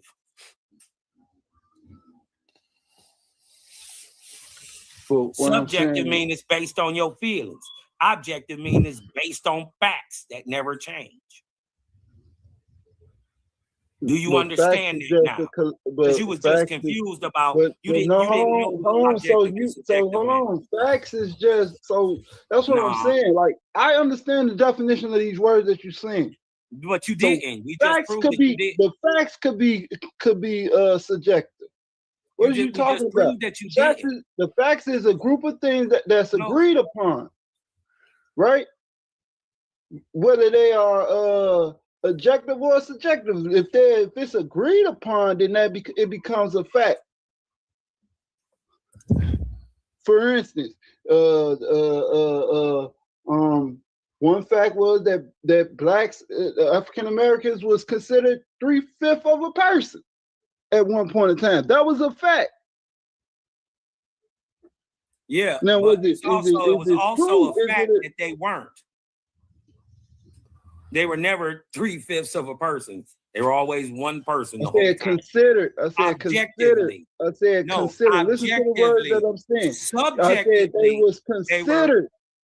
They was that's a considered to subjective be. point of view. All right, man. I'm done, bro. Yeah, I know. I'm done, bro. This is y'all play these words and these gymnastics, and you start asking for definitions and to use the word in the proper context according to the definition. You don't even have a context, though. You ain't using the word right. It gets crazy. You didn't even have a definition to put it in gets the crazy. Every word I read every definition. Every word I said, I read the definition to make sure that you didn't know it. Show that I'm using it in the proper didn't know context. what it was till after you what I pulled was it up. what I was saying at first, I said in logic. One mic, y'all. One mic. It's a diagram, right? It's a diagram, and it has belief on one side, and it has knowledge on the other. And it's a comparable diagram, and in the middle it shows truth.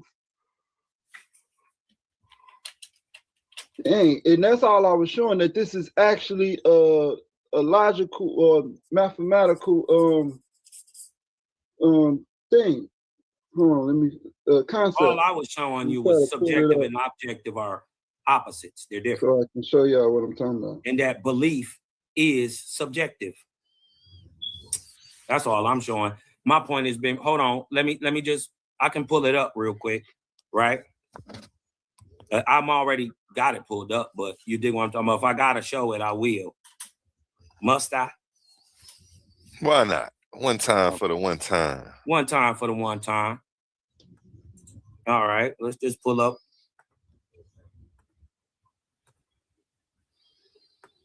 The meaning of subjective, right?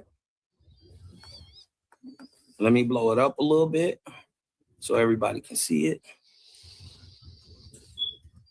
So it's a what is the hold on.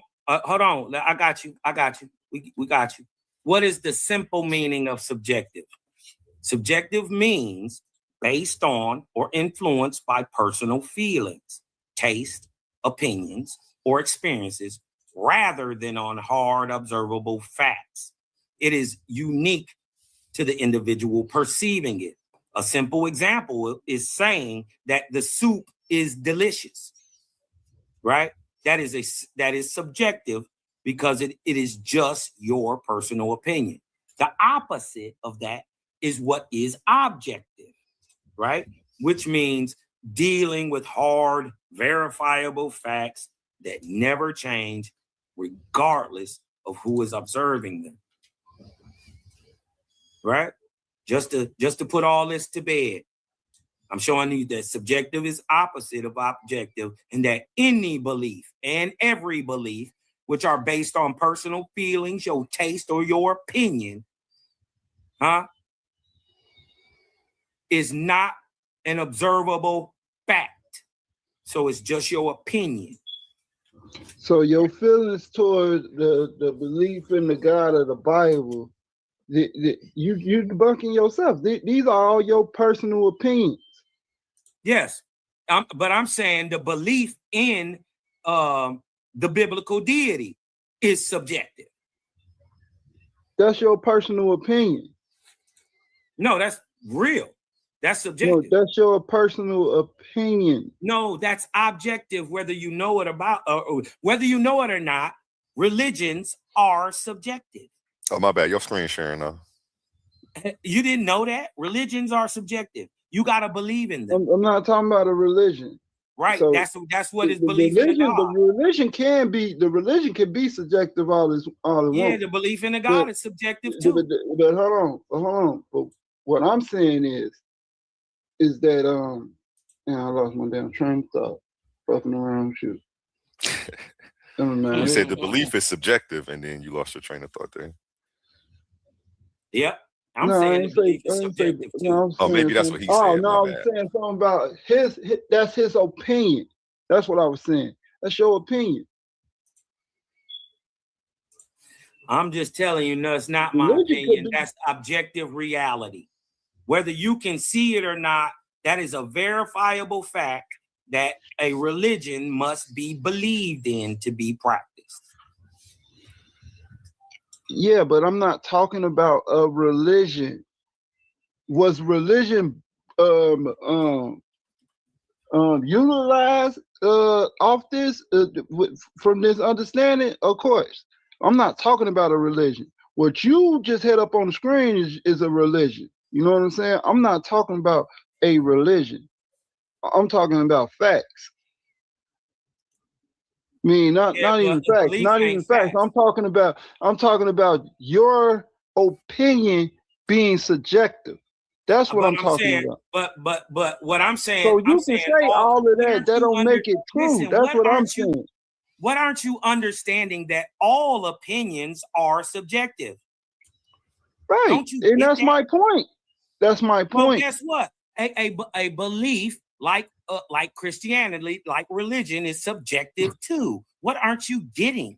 Why is you study talking about Christianity? I never mentioned nothing about Christianity. I never mentioned, but listen, I never mentioned nothing about Christianity. Wait, so what? I'm mentioning it. I'm talking about religion. Okay, well, go ahead. About belief. A religion is a belief. Belief ain't just in Christianity. We was talking about things that you believe in, like your mother being your mother, or we was talking about arbitrary. Hey, GDN Capone, let me cook right quick because here's Shalom. Yeah, what up? So here's the thing. Let's stop playing games with him. So you can get beat up too. So check this out. So hold on. One mic, Cosmo. Let him get it out first. I knew you was gonna do it, Cosmo. I knew you was gonna do it, Cosmo. I knew you was gonna do it. I knew you was gonna do it. Okay, well, you was gonna do it. I was gonna do it. Acquiesce. Listen. You knew I was gonna do it. Acquiesce. I'm saying, do you believe the same way he believes? Let me know when I got the floor. It's not subjective. Go ahead and keep talking, and let me know when I can talk. I'm gonna mute out. Go ahead. Right. No, Again. No, brother. I came on to ask you a question. No, brother. No. Hey, GDN Capone, let me show you something. GDN. Come on, man. We not about to do this at 5:30, man. GDN Capone, let me show you something. Because the reason I came on was to piggyback. I don't know if GDN Capone saw this a couple of hours ago. I was in there playing darts with my woman up in the garage. And then I had I was talking about a certain papyrus. But what I want to show GDN Capone, because I've been listening on this conversation. And the thing is, Cosmon did it again. Well, what about this, GDN Capone? What about this? What about that? What about Bible? What about this? What about that? You know what, GDN Capone? Let's put OASP on trial. So now, let's ask this nigga 16,001 questions. Let's put him on the defense. You can't. Let's put him on the defense. You can't. Let's put him on the defense. So go ahead, GDN. Hold on. Calm down. I just want to hear. So I did come in, and I was kind of in and out because I was, I got done playing darts. I was coming up in my room. I was grabbing my. I'm on my laptop right now. But if you can just reiterate real quick, GDN Capone, on the things that Cosmon was asking you, and just the thing that not even your retort on how you responded, just on some of the things that he was asking you. Go ahead, GDN Capone. No, it's all good, bro. We was talking about belief and knowledge, because he used both of them in one sentence. He was like something about you shouldn't believe, you should know. Some mess he was saying. He used them. He used it loosely. Right? He used it very loosely. Contrastively, right? Contrastly. And the thing about it is, a lot of people misrepresent what belief is and what knowledge is. You know what I'm saying? And they use it in a way to make it seem like the understanding of someone is faulty. And instead of looking at the big picture of what the person is trying to convey or articulate, right? So, and so they hide behind these words of belief. Oh, that's your belief. Instead of saying, well, that's your opinion. You have a right to that opinion. That's more non I don't want to say biased. I can't think of the word for it, but that's the more yeah, like a non-biased approach to it. You know what I'm saying? But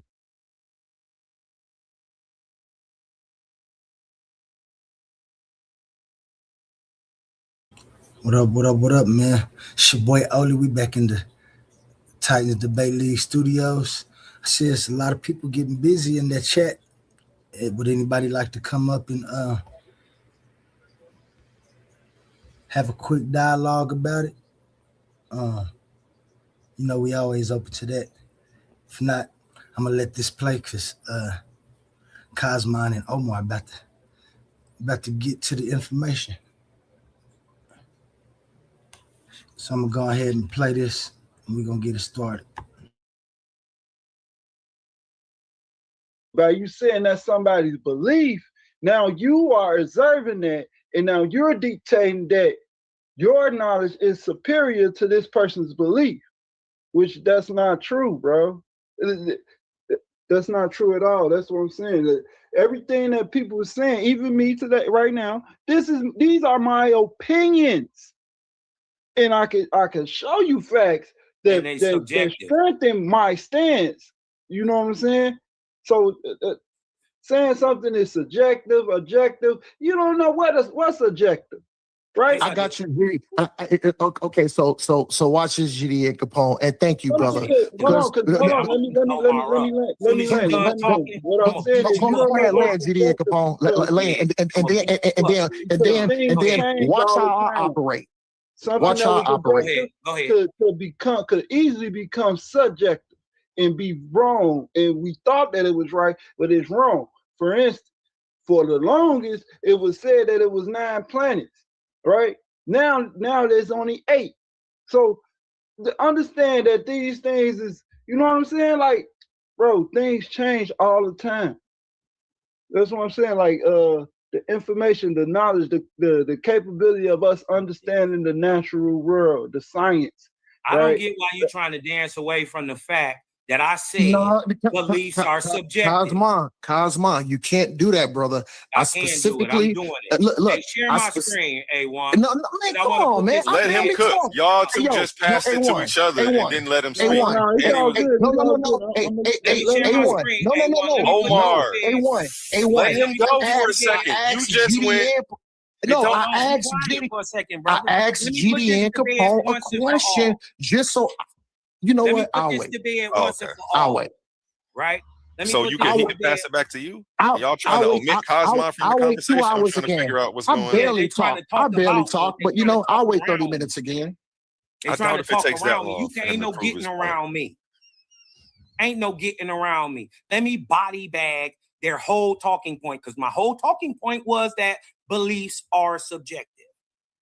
Beliefs are generally considered subjective because they are personal, internal, mental states, attitudes, opinions, or convictions, like these niggas. They just convinced. Nothing truthful about what they saying, is just what they believe. It's a conviction, an opinion held by an individual. While a belief can be about an objective fact, I believe it is raining. The act of holding that belief is subjective, as it relies on personal interpretation, perception, and conviction, rather than directly observable truths. Hadouken. Right? So let's put this whole shit to bed. Neither one of these Negroes knew what subjective meant. They didn't know it is the object that is the opposite, and that objective facts are used in beliefs to try to make them seem real, but yet they are subjective because they're only based on your feelings, your attitude, your mental state. So I just wanted to, I don't make these boys run into the punches. I just hold my fist out. Simple. Go ahead, Omar. It's on you two gentlemen, Omar and GDN.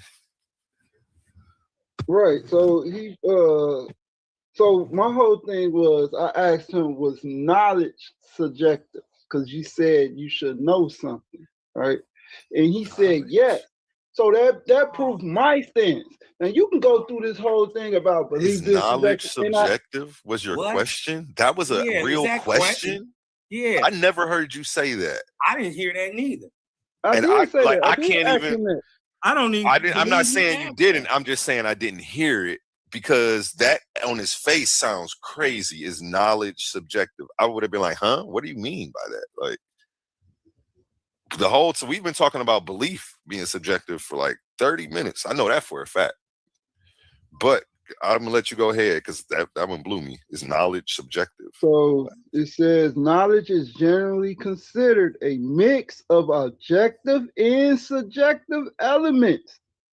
It is often described as justified true belief, which requires an objective, verifiable truth, the fact, paired with the subjective belief and individual acceptance and understanding of the fact.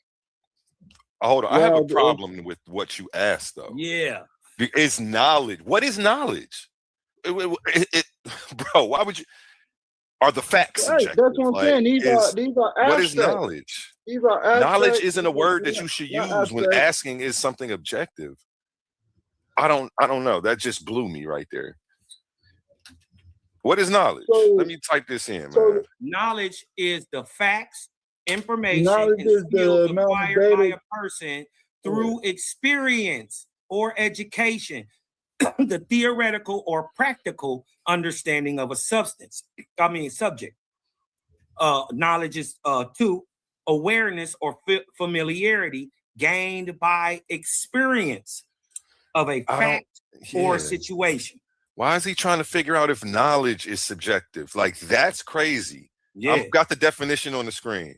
Knowledge is a familiarity with facts, information, and skills acquired through experience, observation, or education. Mm-hmm.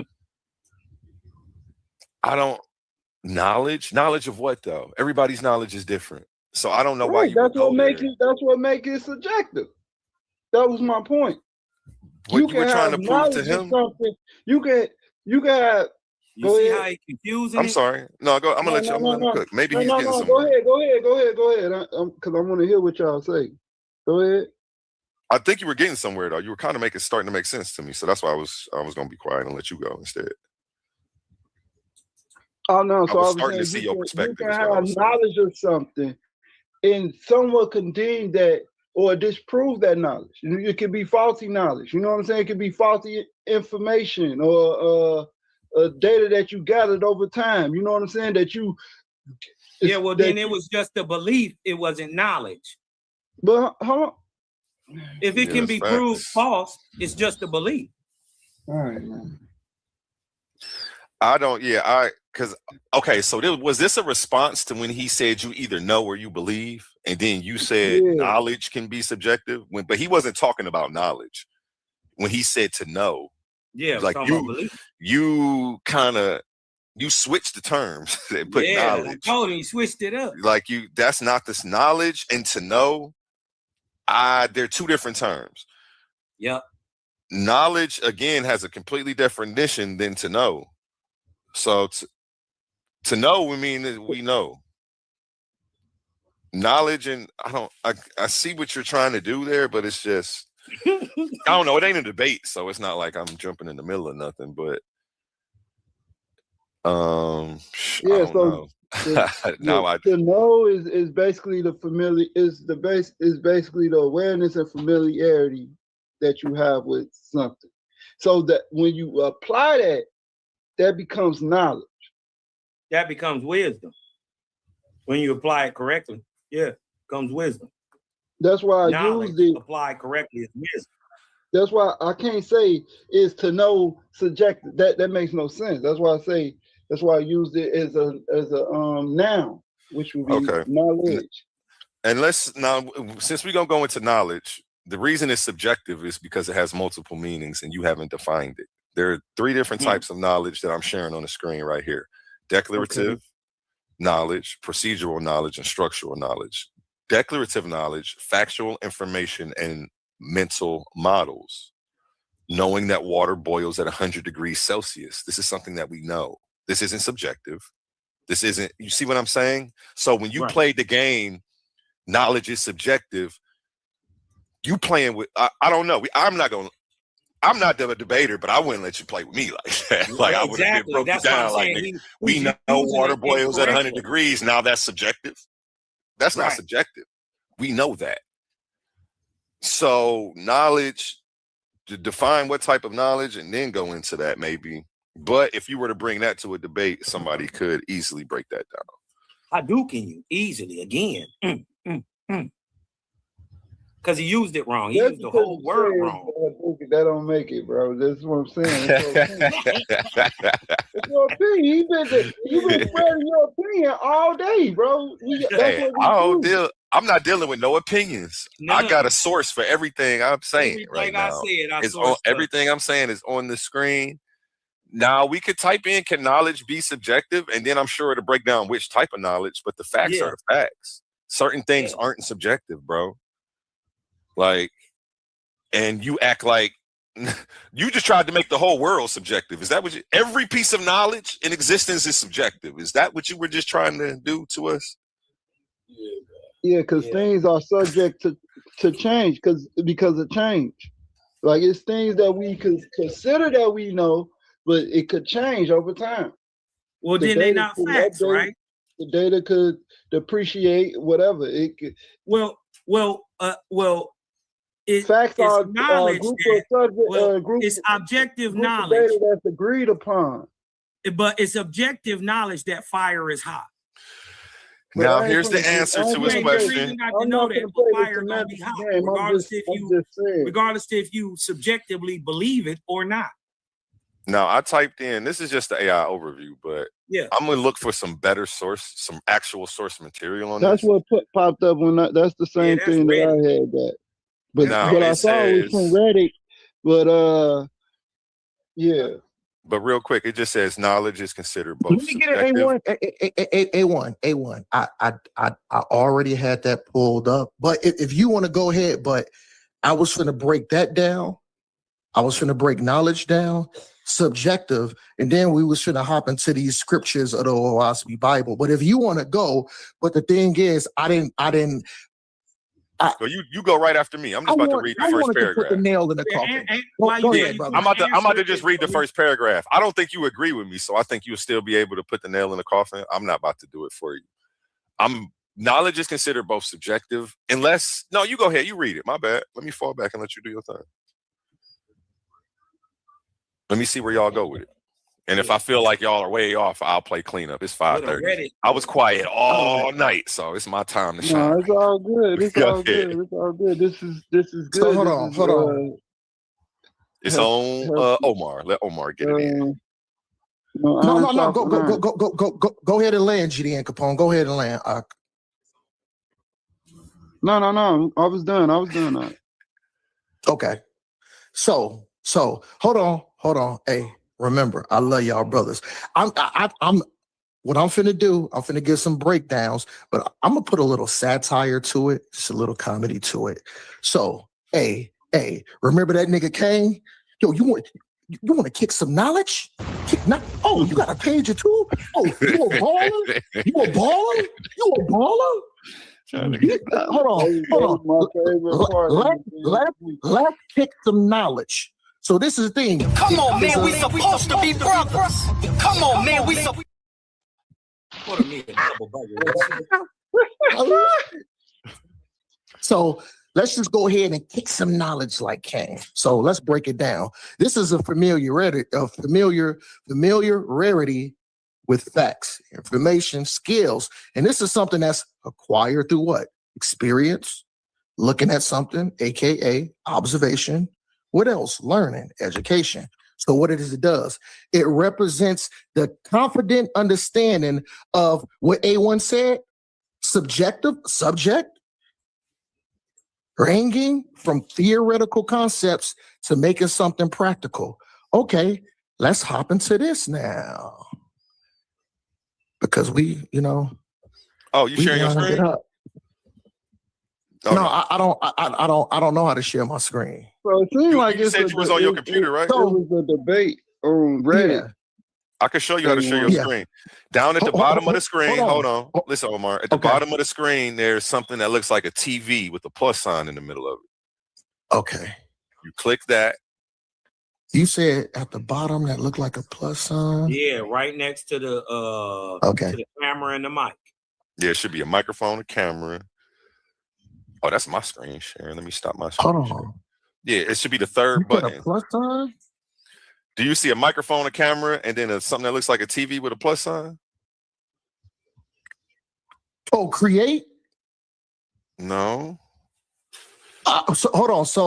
So I see the microphone to the top right, top middle. I see a microphone, and then right next to that, I see a plus sign, but mine say create. It say plus, create.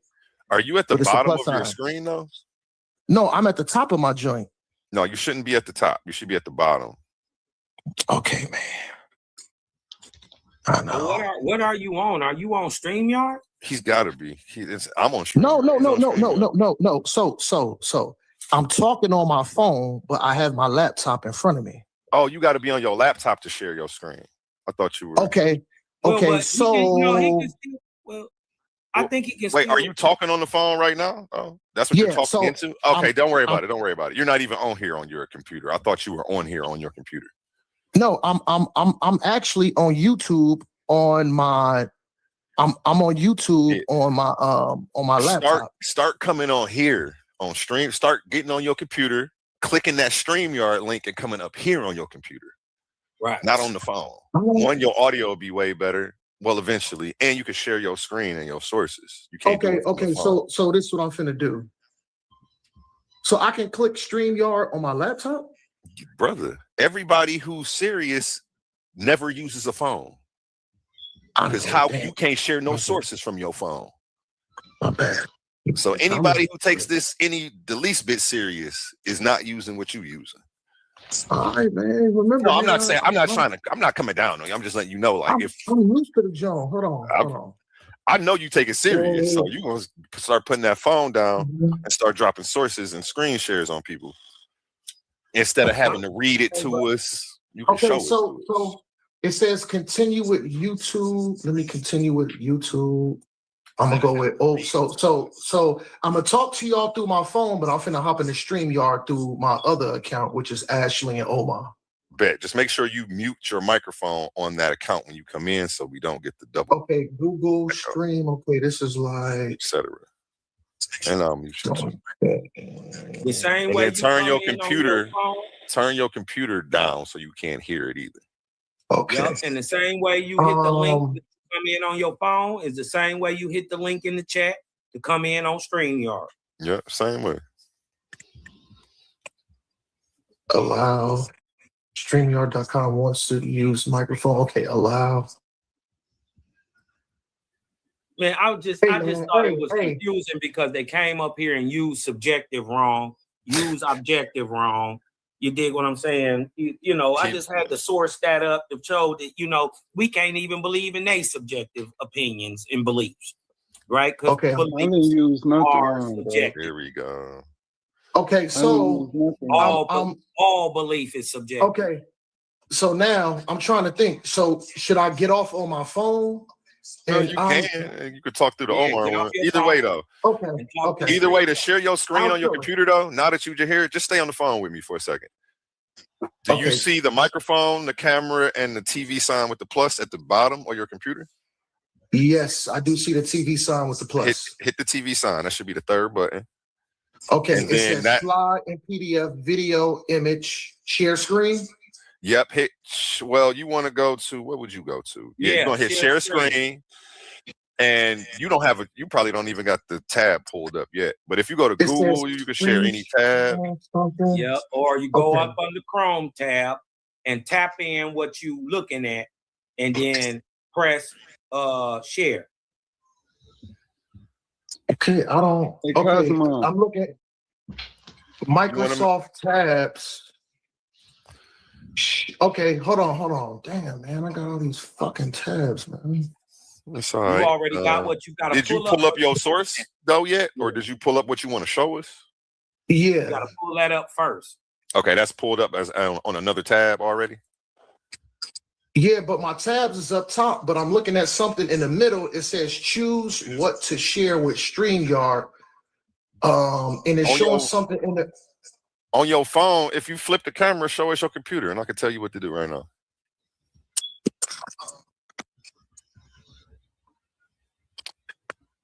I could tell you what to do without looking, but it's easier if I see what your, some computers are a little bit different. What's up, Jose? How you feeling?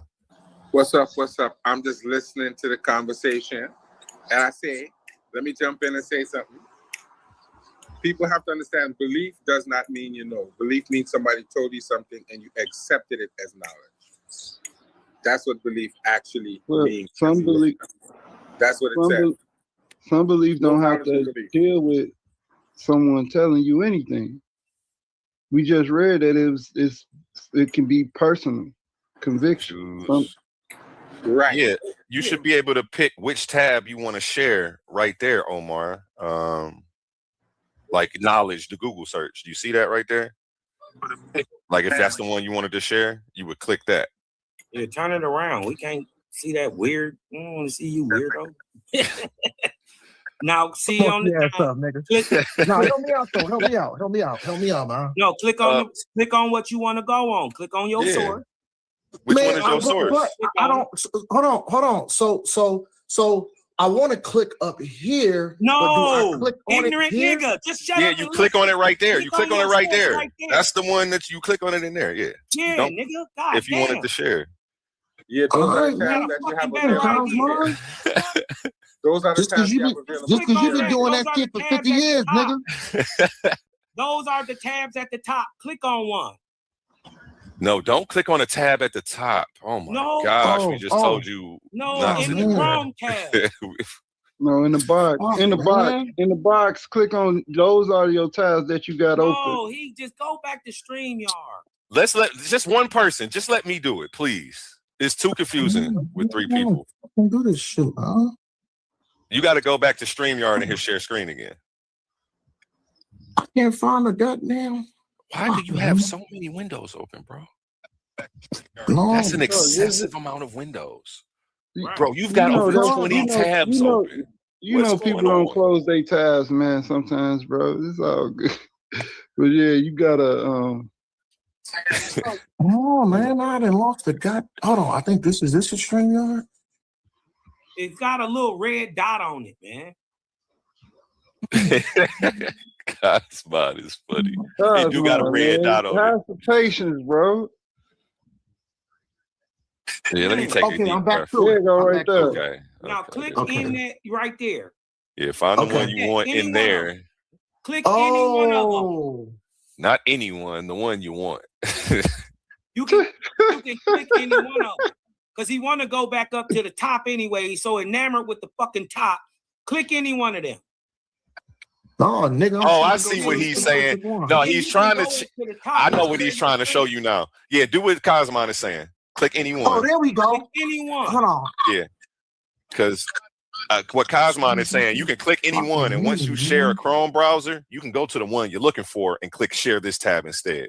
So I think that's what Cosmon was about to walk you through, which will be faster than you doing this. But yeah, whatever. Take your time, man. Shout out King Hurt.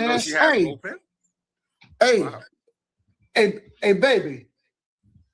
Hey, you need to come exit out this one thing because she was on here fucking looking for pennies for me earlier. Wow. Hey, take this off, baby. Yeah, we don't need no. No. Just go to the one. Really? Yeah, bro. Just scroll up. Just scroll up to the most recent one. We don't need no gorilla situations just make going on. So you can know that it works. So you can know that that is working correctly. Yeah, I'm I gotta gonna Yeah, be we roll don't up want to something, click the man. wrong one and expose certain things. I'm sorry, man. I ran out of shells about midnight, man. I ain't smoked all night, man.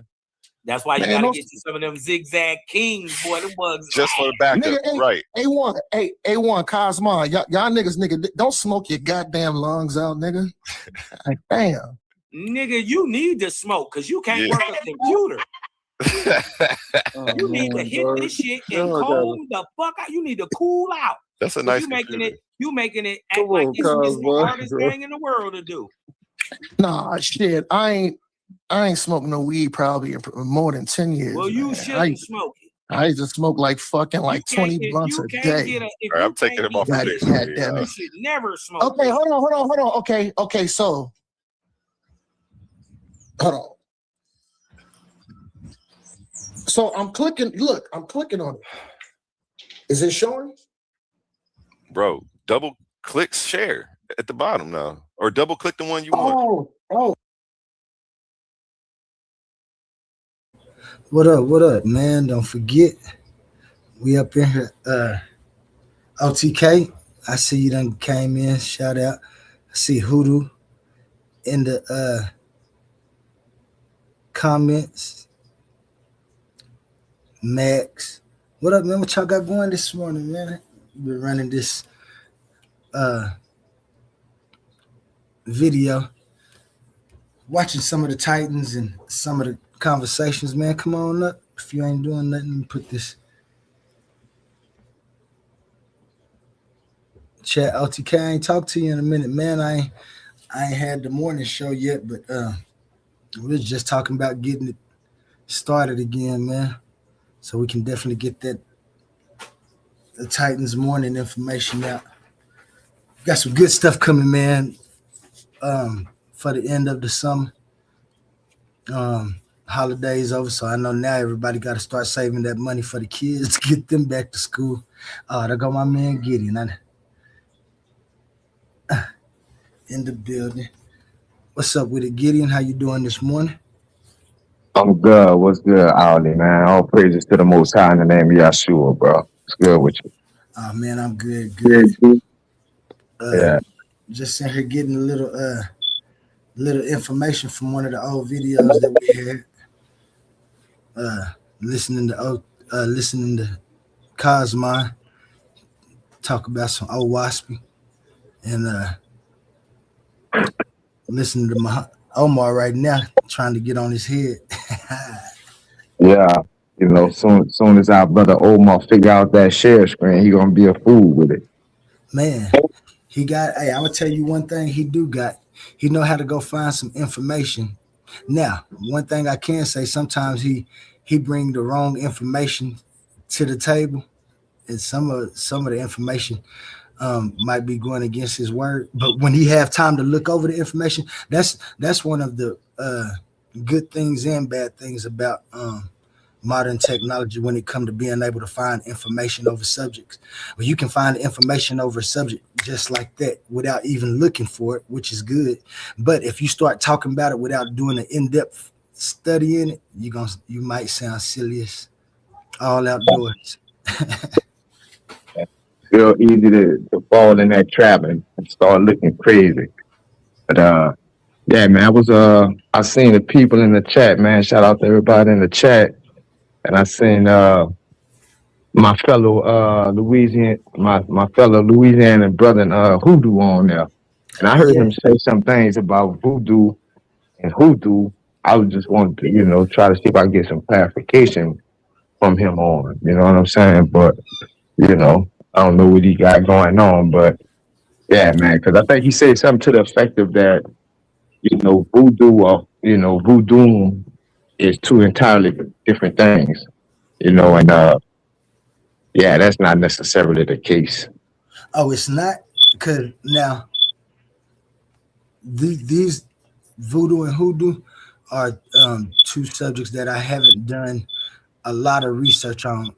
In fact, I'm gonna say I've done no research on them except for old folklore information and word of mouth. I put it like that, just getting information from them from word of mouth about hoodoo and voodoo. So I would also like to hear about that too. And my man Voodoo, he come up here and talk If you in there, Hoodoo, come on up, man, because I'd like a little bit of expounding on that topic and Because it would be no voodoo, however, because I did hear him say it was two different things. But there is none of that without, its origins coming from Africa. So that'd have been interesting for him to explain that. But yeah, man, other than that, man, it's all good. Everything's good. yeah. You see, OTK, I see you in the chat, man. Come on up if you want to. We're trying to hear from you, Hoodoo. You was on here a couple days ago, asking questions, and now somebody got some questions for you. Let's see if we can't get some of them answered. Yeah, man, but it's very interesting, that whole, religion and, concept behind it.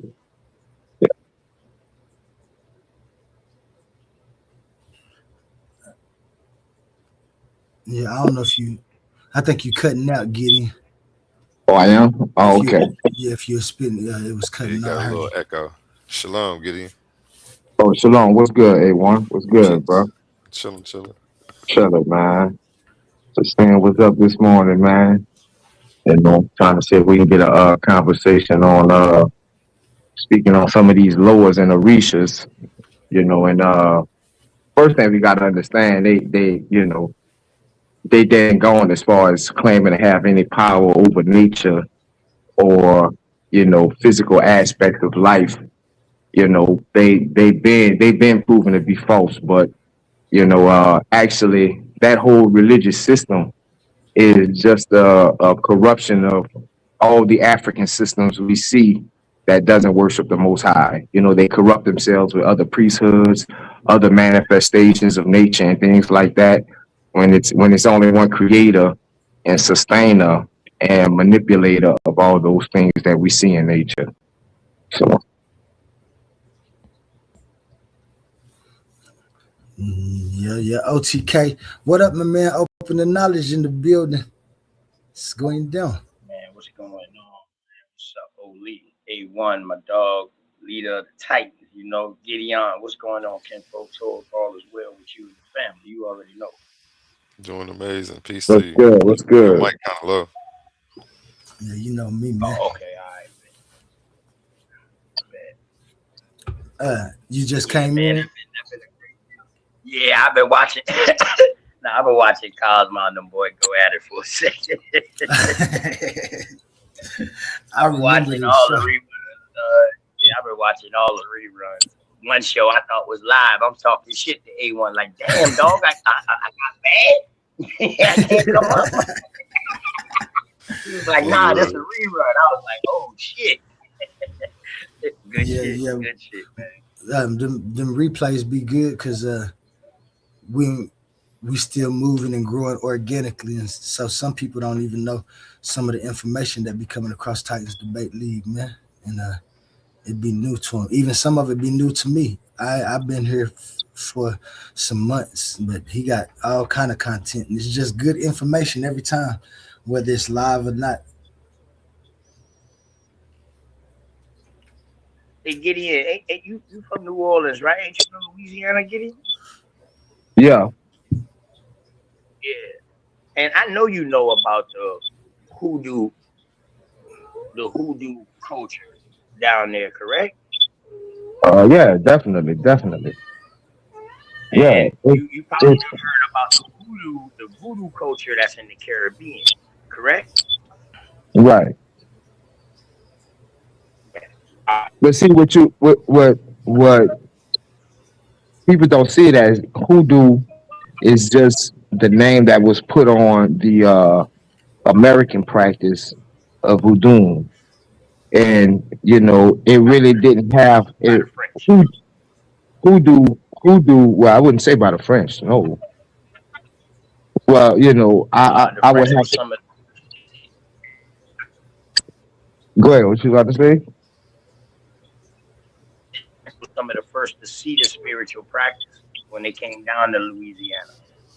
Oh yeah, nah, they were They were the first to witness the shamanism amongst the natives. You know, even Shamanism. There you go. The midwife. Yep. but yeah, man.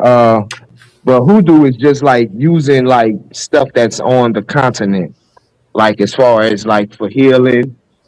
It really isn't like it's structured as voodoo. You know what I'm saying? They don't carry the same gods with them. You know, and it's really not even gods in it. But it all stems from Africa. And what I try to have people understand is that the religious system that we see in Africa that they like to call animism, and different systems we see in Europe, like the Greeks had, the Egyptians had, all that's the same religion.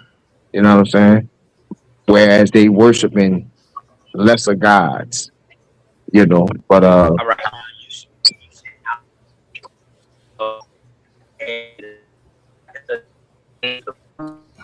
That's African. You borged out all the way until you said that's African, OTK. Oh, okay. So, are you saying, Gideon, is the American culture of hoodoo in Louisiana and the Caribbean culture pretty much Haiti area right there, in the Caribs, they practice voodoo. You saying that's African? yeah, the voodoo that we see in Haiti, the Santeria that we see in the other Caribbean islands and Cuba, all that come from Africa, bro. Meaning like the natives they like the practices of that we see the Aztecs have. It's all the same. You know what I'm saying? It's just different gods. You know what I'm saying? And Okay. with the different gods, you got different priesthoods, and those priesthoods tell you how to walk out your faith. So it's gonna look different from what the Aztecs doing. They sacrificing people and all that stuff. It's gonna look different than what the Igbo people are doing.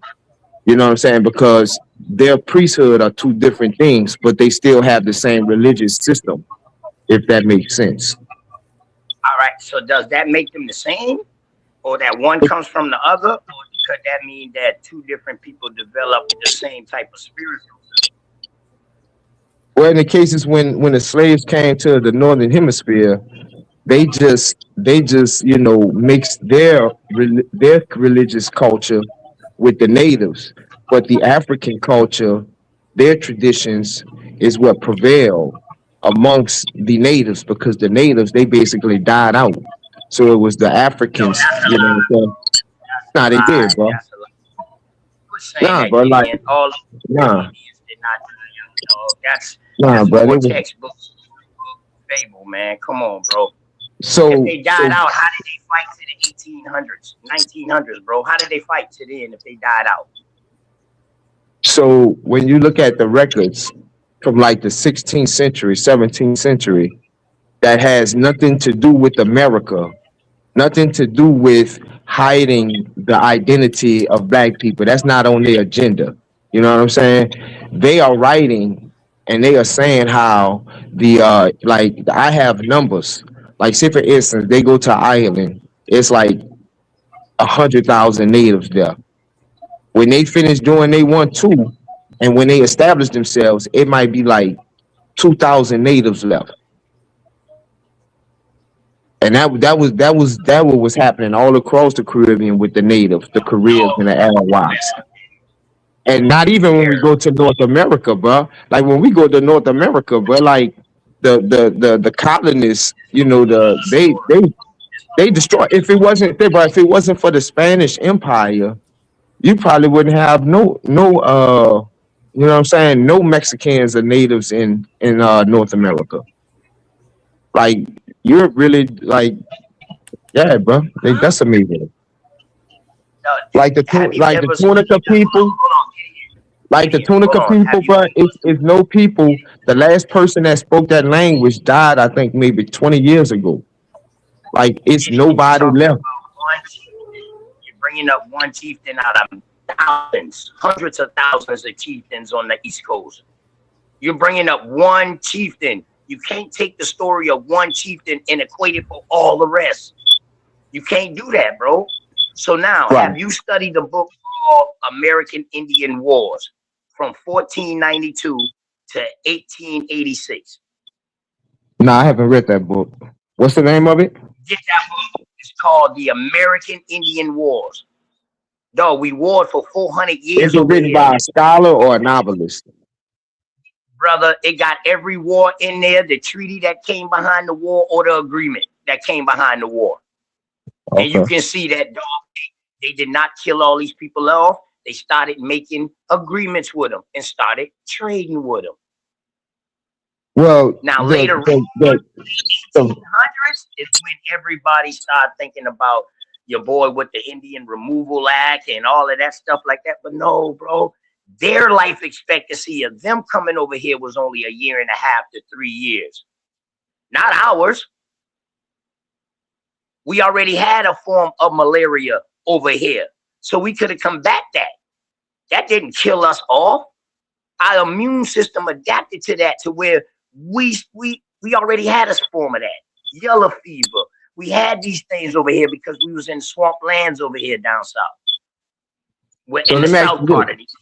Let me ask you this. So a lot of the stories, dog, is fable, man. Right. For real. How come that didn't survive amongst us as a people? Like, you know, like, say for instance, if they really, like, if we are really the Native Americans and they like why are we not still saying it? Like in the 60s, the 50s, the 40s, like nobody was saying that. Like they destroyed, like they destroyed. If your position is true, you saying they destroyed our language, they destroyed, like, from our even knowing that we was here. Like, how does that happen? We see in Africa, they colonized those people, but those people still say that they from that land and they still have their language. So I just, like, even like, so a lot of the independent sources who don't much have a dog in this fight, they lay the groundwork for why I say, so-called black people are not the quote unquote Native American. You know what I'm saying? Like, so you have a source, you have a source saying that they have horsehair, that they are ready complexion with horsehair. You know what I'm saying? So No, you saw all different types of phenotypes over here. You also heard them say that, right? I haven't That's why they say because they saw all types. I haven't came across that. I haven't came across that. So if you show me that, you'll be showing me something. Okay, bet. I'm gonna have to jump on my laptop when I come back, man. Yeah. I don't know how long it's gonna be. Yeah. What is it? Is it something I can look up for you? Is it something I can look up for you, LTK? You can go and look up the Aboriginal Races. It's a book. It's in the Internet Archive. It's called The Aboriginal Races of North America. Yeah. I haven't came across it, and I would like to think I kind of looked hard for the information. I've only seen what we would call Africans, being in the Caribbean before slavery. I don't see them so much in North America. Africa was called Africa. Well, we just speaking in layman terms, but like for the continent of Africa. Yeah, but you gotta label directly where you coming from over there, dog. You can't just say you African. Now you can say you can definitely say they came from the continent of Africa. And in some, like, the specific sources, I could tell you where they from. Some say they were from. I have one. I don't want to say because I don't want to be mistaken, but it's basically he was a black man that came from Africa that was already a Caribbean by the time some of them, Europeans got there. So Listen, man, I'm a do some real work over here, man, for real, and I think Oli is the good dude that I can do work with on A1 side over here, man. Dog, I'm gonna show you that it's no way all of these ships could because you breaking up. okay. You ever heard of the Pirates of the Caribbean? Not the movie now. I mean, they had pirates in the Caribbean. Yeah. Right. So during the time of the pirates, dog, it wasn't no ships so-called coming through bringing no slaves because they wouldn't letting them come through. That's not necessarily true, bro. Okay, well, I'll show you what they say. Because a lot of those pirates, they worked for certain governments and certain kingdoms, and like no, stop. Once they become pirates, they're no longer working for no kingdom. When they was working for the kingdom, they was called privateers. Yeah, privateers. When they became pirates, they was on their own. And they was robbing anybody. So check this out. What they gonna do? What the pirates gonna do? What you mean? They started their own country. Matter of fact, you going to cruise there. Okay, so you got France. So you got France on, and they got 200 slaves on the ship. What's gonna happen? What the pirates gonna do to them? You can't take 200 slaves on no ship, on no schooner ship, bro. So you got to do your research on it. Okay, bro. So look. You need 100 people just to damn near guide the ship. Okay, so however many slaves you can fit on the ship, because the point that you're trying to make is that the pirates prevent. So if you have France with an X number of slaves on the ship, what's gonna happen to them? What the pirates are gonna do to them? France wasn't coming through the Caribbean. Oh, see, you going to different. That's what I'm saying. You going to different points. Now, so instead of you OTK, instead of you saying the pirates would have never, because you know where I'm gonna go at with that. Instead of you saying the pirates would have never let it happen, your point should have been France don't go there, and then we could have dealt with that, and I could have showed you how France definitely dealt with that. But France was much later in the slave trade. Yeah, and they was dealing with mostly your pirates up there in Boston way. You had pirates in Boston first. So what was, so what about the, let me ask you this, maybe this will clarify more. What about the pirates that nullified the slave trade? Which ones? Bro, my goodness, bro. Now you getting like Jose, bro. Bro, it doesn't matter which one. The transatlantic slave trade. You said the transatlantic. You said the transatlantic slave trade could never happen because of pirates. I'm asking you why. Because what that, because you never answer a question. You answer questions with questions. And I'm not gonna let you do that. I'm through, bro. All right, I'm through, man. I'm through. Yeah, bro. Don't even ask me nothing, then get in. But that go the source like that, bro. No, I was giving you this for you to read. I was giving you this for you to read. So you can see what they describing, what they saw. No, it don't work like that, bro. What? You see how big this book is? I mean, but exactly. So, bro, why would you want me, who never went through this book before, to try to find it, as opposed to you, who probably can go to the exact page? Like you should know where it's at. The whole book is a good read, bro. Oh, bro, Bro, I know you was a fool in dodgeball, boy. I know your ass was a fool. I ain't never played dodgeball. You playing the hell out of it right now.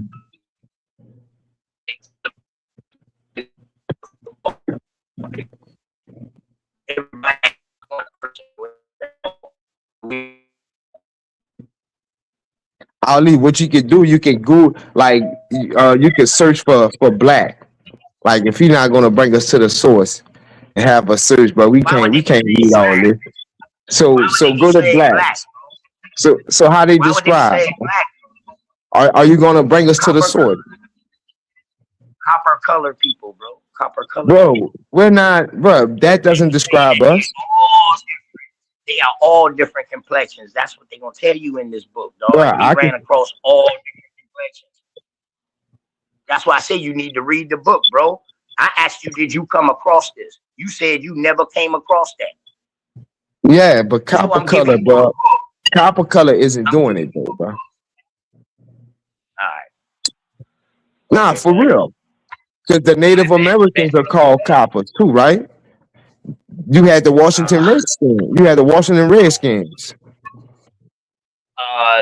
The Washingtons That's copper color. the Washingtons are a tribe of the Iroquois, so the Iroquois Confederacy, man. You know that's upper north. You know what I'm talking about. They got changed. Yeah, but we're not gonna do all that. I'm talking about the Washington Redskins, the football team, the District of Columbia, Washington, that place. They have a general picture of the Redskins, and that was what was described as copper color people. And that was the source that I've read that was in America. They were I forgot how they described their skin tone, but they said they had horse hair. And you see, that's what we see in the Native American. They're brown skin, they copper color, and they got horse hair. No offense, like not trying to say like horse, but that was the grade of their hair. Stop, bro. You really need to stop, dog. For real. You sound crazy as hell. So now you saying anybody that's black with curly hair, they not Indian, they African. No, Nah, bro. but don't shift. We not gonna shift like that, my brother. We ain't about to shift like that. You know, OTK, stop it, bro. I'm not about to argue about curly hair people because I did not mention curly hair people. I mentioned straight hair people, bro. That's a big difference, bro. There's a big difference, bro. All right, man. All right, Gideon. Don't do that to me, bro. We too cool for that, bro. Don't do that, bro. Man, you try to hit me off with the red hair, the horse hair and all of that. Now you trying to say that that's how everybody look. No, bro, that's not true. That's not true. That's not true.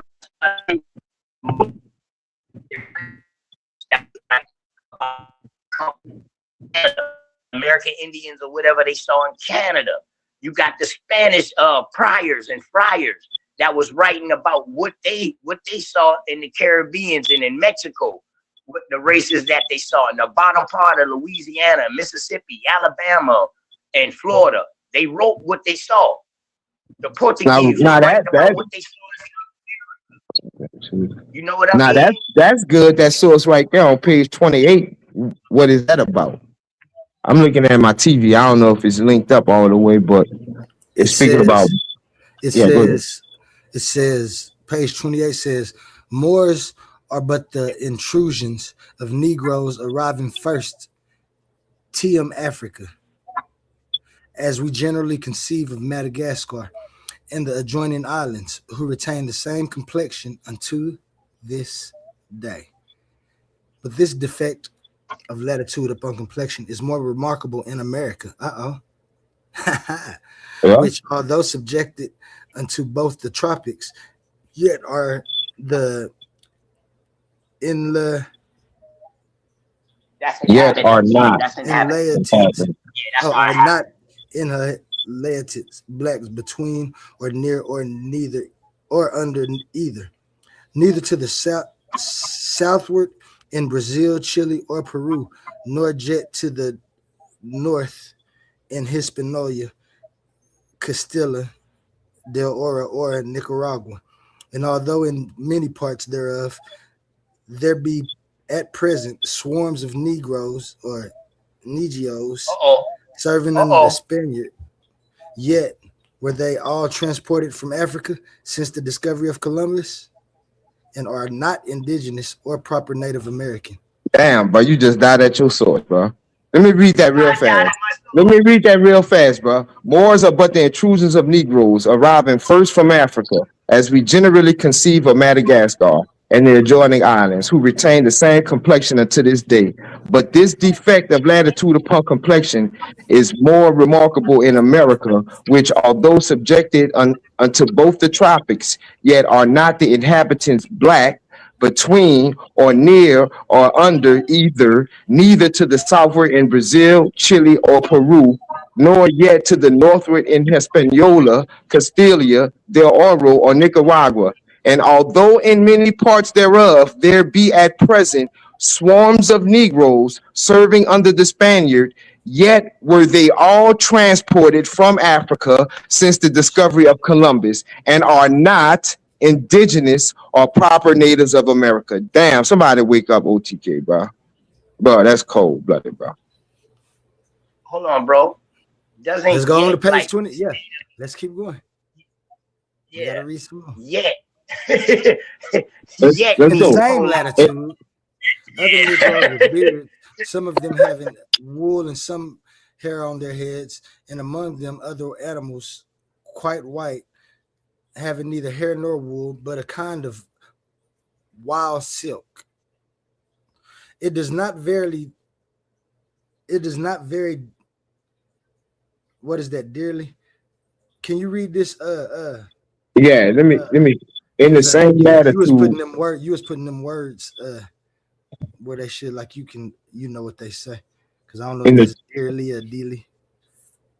in the same latitude, other Negroes with beards, some of them having wool and some hair on their heads, and among them other animals quite white, having neither hair nor wool, but a kind of white silk. It does not very readily appear what should have prevented God from placing on another continent animals of the same species of a copper color, in the same latitude in which in Africa and Asia they are found black, or even from making them without beards in the very same latitude in which other possesses them. To what lengths are we carried by the rage for systems joined with the tyranny of prejudice? We see these animals. It is agreed that God has had the power to place them where they are, yet it is not agreed that he has so placed them. The same persons who readily admit that the beavers of Canada of our Canadian origin assert that the men must have come there in boats, and that Mexico must have been peopled by some of the descendants of Magog.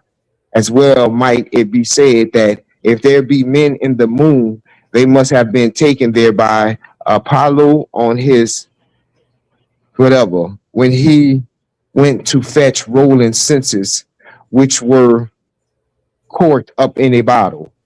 If okay, so that says they must have been taken there by Alfonso on his whatever when he went to fetch rolling censers. Yeah, that's something dealing with the Moors, which were corked up in a bottle. If America had been discovered in his time, and there had then been men in Europe systematic enough to have advanced with the Jesuit, that the Caribbean descended from the inhabitants of Korea and the Hurons from the Jews, he would have done well to have brought back the bottle containing the wits of these reasoners, which he would doubtless have found in the moon, along with those of Angelica's lover. The first thing done when an inhabited island is covered in the Indian Ocean or in the South Sea is to inquire where came these people. But as for the trees and the tortoises, they are without any hesitation pronounced to be indigenous, as if it were more difficult for nature to make men than to make tortoises. One thing, however, which seems to countenance this system is that there is scarcely an island in the eastern or western. But yeah, bro. So Western Ocean, which does not contain jugglers, quacks, knaves, lured fools. This is this, it is probable, gave rise to the opinion that these animals are of the same race with ourselves. So yeah, I don't see it, bro. I just say something to the All contrary, right. bro. So But now, what it's telling you that in America, same it seems like when you get loud, You I you it you boils bu- out. you bugging out. OTK, can I think you might just be talking loud. Can you just talk regular? I think that's why you be bugging when you be getting excited.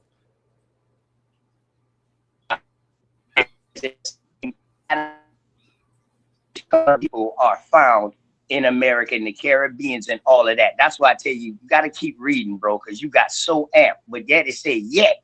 So once it say yet, it's letting you know it's about to pose a different narrative.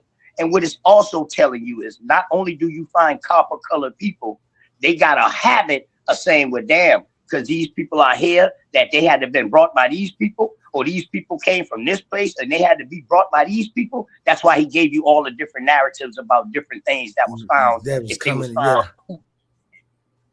So But now what it's also telling you is that, hold on, you can look at a damn animal and say, oh, that animal is indigenous to here. But when they see copper colored people over here, they got to give an expression. yeah, I'm not arguing that the copper color people weren't here. Huh? I agree that the copper colored people was here in America. We not the copper colored people though. We the Negro. In all those texts, we the Negro. They calling you a Negro. You didn't hear him calling them Negroes? The Negroes was found? Yeah, and that's what he said on page with 28. beards. He said it was Some with Negroes beards. and the Moors that was here. But then he went on to say, he said in that same latitude, it was Negroes with beards, meaning he could distinguish the Moors from the Negroes that was there with beards, having wool hair. And then he starts saying, now these are the people that's saying that was there. Does it not verily dearly appear that should have prevented God from placing other continent animals of the same species of a copper color, of any copper color? I guess he meaning like different shades of copper, like we be seeing in the same latitude in which. And now he arguing like, so do we have to say they from Africa or Asia just because that's where we see most of those people? He say the links that were carried by the rage in the systems. And then he goes on to start talking about beavers in Canada, saying could the beavers from Canada had came from somewhere else, but they still say that they're from Canada. And that Mexico have been people by some of the descendants of Magog, meaning the people could have already mooned. Say that if there be men in the moon, that must have been taken there by Astolfo. And then he just doing reasoning. Like if it's some men on the moon, then they must have been taken about Astolfo. I don't know who Astolfo is or what kind of chariots or whatever he had, ships to get him to the moon, but that seems to be what he's implying. If there happens to be a man on the moon, that's the only way that he would have got there, which were corked up in the Bible. If America had been discovered in his time and there had then been men in Europe systematic enough to have advanced. So yeah, he's saying that the Caribbean descendants from the inhabitants. So I guess he's just making an argument for the same thing, like maybe it pronounced to be indigenous, as if they were more difficult from nature than to make men, than to make tortoises. So he giving the type of reason that saying maybe it is some black people.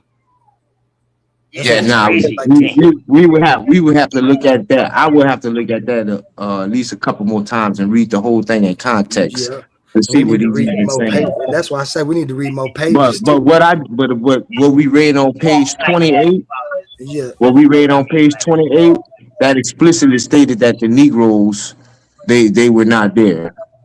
So we would have to I would have to look at that and see what he's talking about in context. Yeah.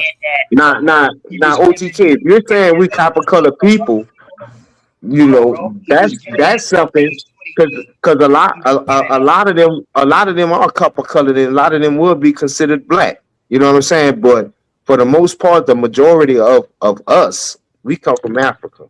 Like, so I do agree that it was copper colored people, you know, that kind of look black. You know what I'm saying? Even with the curly hair to that extent. I call them the Dravidian type. But the Dravidian type is not the Negro type. Although the Dravidian type could be included with the Negro, he'll be lumped in with the Negro.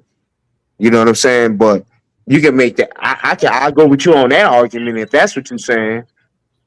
He gave an example of that too. So are you trying to say that because these people got complexion like this, that they come from the Jews, that the Jews brought them here? He give that. This is how he's writing. He's going against all these narrative about these black people over here, these Negroes that was found over here came from Africa, or somebody brought them over here. Yeah, bro, because the traditions, bro, we don't have any culture that's tied to this land. No, Hey, We don't, we don't, we don't, we don't have, we don't. The only thing we have that ties us to this land is our grandmother saying they got Indian in their family, No. and that's like. What culture does cornrows come from? In Africa. Talking about the hairstyle? Yeah, cornrows. You got cornrows all over Africa, bro. No.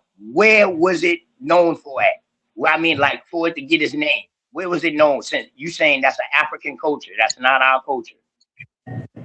That's just one of the things. It is our culture. You just said we don't have no culture that ties us back to this land. No, like once we got here as slaves, once we got here as slaves, we developed a culture. But we don't have no culture. Like this is something we've been doing before the European came. We don't have none of that. We don't much have that in the oral tradition. Name an African culture that y'all brought over here. I thought y'all forgot everything. I thought y'all got scripted y'all language, y'all names. Y'all didn't know who y'all was. No, so we didn't forget everything. We didn't forget everything. All right. Like say for instance, Mardi Gras Indians, they use a term called umba, which means to bow. That word, and it's funny, because people don't understand how Creole forms, but that's that's a Nigerian word, and it means the same thing. It means to bow, because that's what the big chief, that's what they make the other chief do. They make them bow down, but they say no umba, so that means they not gonna bow. That's the exact word from Africa. So that's a tie that we see in New Orleans, amongst like 1,000 other things that ties us back to Africa. But that's something real specific, and you can see. Hey, this is a good read now. You know what I mean, Holy man. If you want to go through this sometime, man, we can definitely do shows because they got a bunch of stuff in it, dog.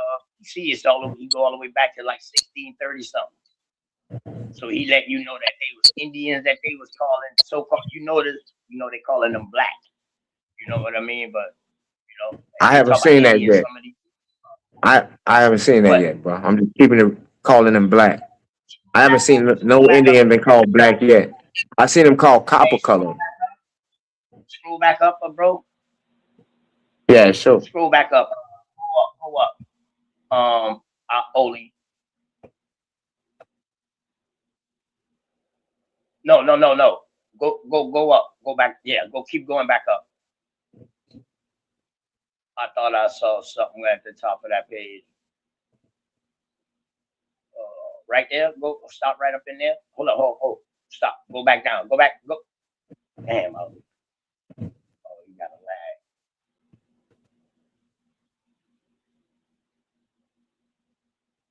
Yeah. Go under page 77. Go under page 77. Going down. It was at the beginning of a paragraph that you had on the screen for a second. I was reading. Yeah, I seen it. It's right after 77.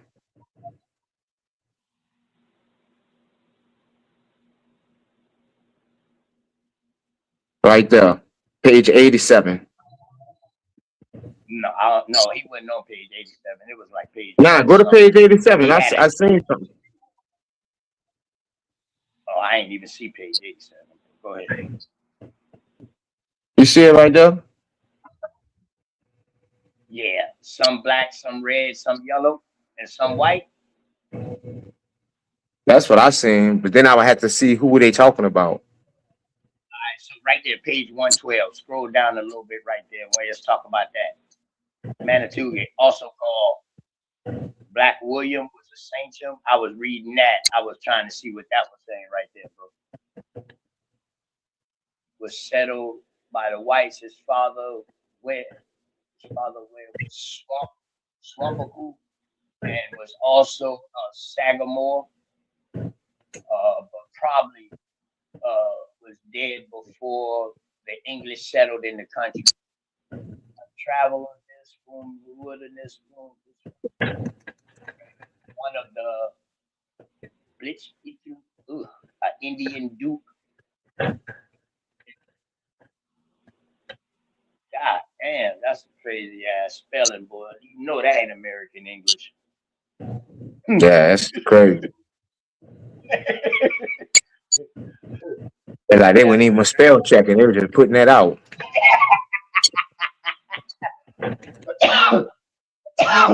Yeah.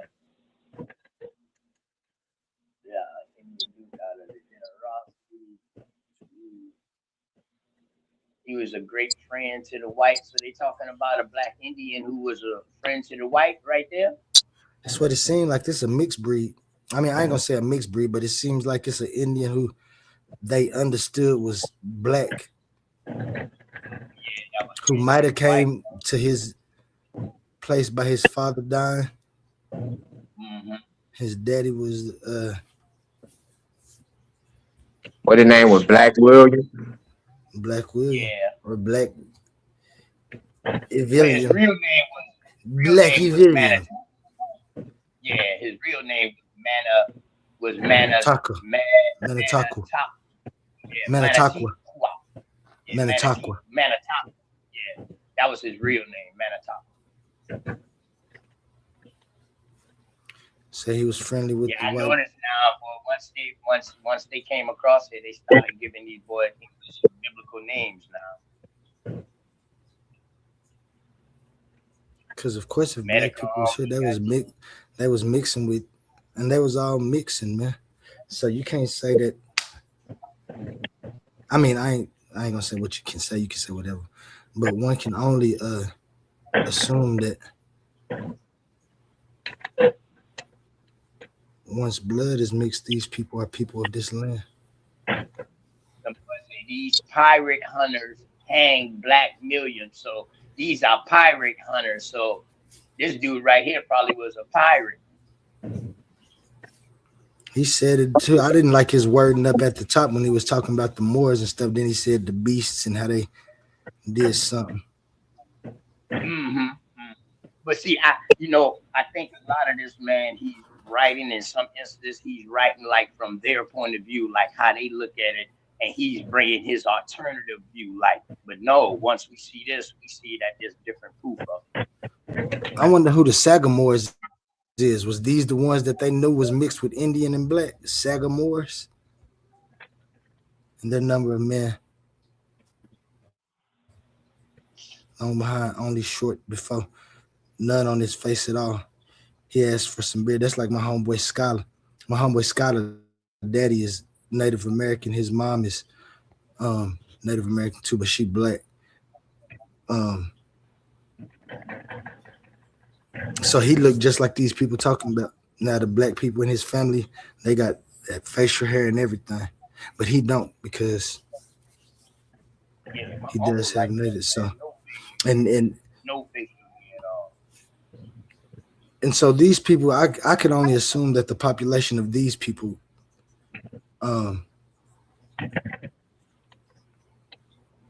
expanded and rose. And then these people came into power. By the time that the people got here, you couldn't tell what blood had already mixed, especially if you're telling me that Moors was over here before them. Now, I'm not saying that there wasn't already black people. But let's just assume that it was the Moors that they talking about. And they say, oh, it was Moors. It was some people over here. Was the Moors just by themselves and not mixing with these races? If a Moor man have a baby by an Indian woman, and this Indian woman's daddy was the chief, and then this chief raised this kid to be Indian chief now, and he running it, and he got kids, and they running around with this blood and stuff. Are they? Those are native people. Those are indigenous Aboriginal people. Oh no, that's a fact. And that's where it gets. It's the mixing of when these things start mixing, and people still trying to say that no, these ain't these people, or no, those aren't those people. The Moors did a lot of they mixing in the Caribbeans, bro. Yeah, you gotta be for real. That's why it's still They did a friend. lot of they mixing in the Caribbeans, bro. I They believe tore the that Moors motherfucker was. apart, man. They tore that bitch apart, dog. Straight up. They even had problems with the sailors, the so-called colonists. They had problems with them because remember, these are the ones who just got freed out of jail. They didn't have no reason to go back to England. You know, they just paid off their little servitude contract or their little indentured servitude contract. Started breeding in with the people down there in the Caribbeans and all of that right there. Now they controlling the trade. Now you got to come do business with us. You know, that's how the Moors got their foothold in the Caribbeans, man. I mean, point blank. They got most of the artifacts of the Indians from down there. They took it back. They got it in the Peabody Museum. They even got a book about it, a thick book about all the artifacts that they took.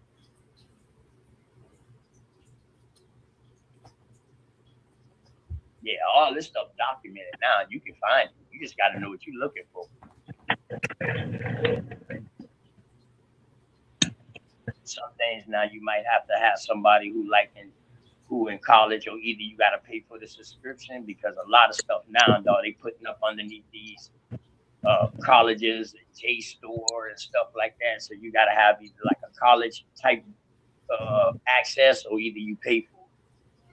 Even some stuff on Internet Archive disappeared. I wonder what page 135 said, because this 136 jumped to sided or will be taken in payment of the debt.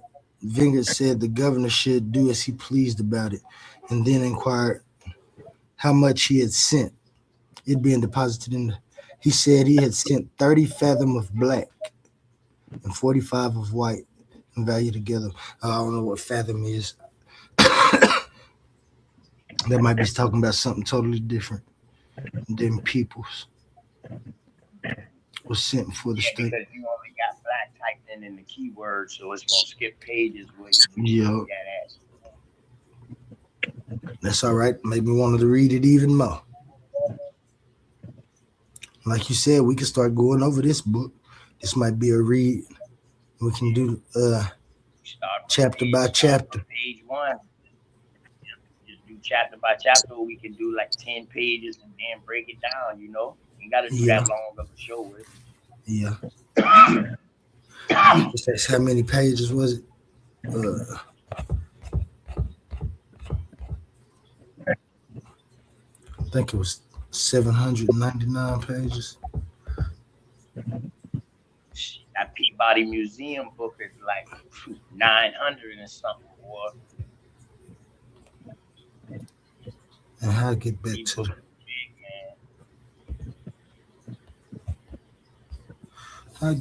red. Let me see. Maybe I gotta put this up like this.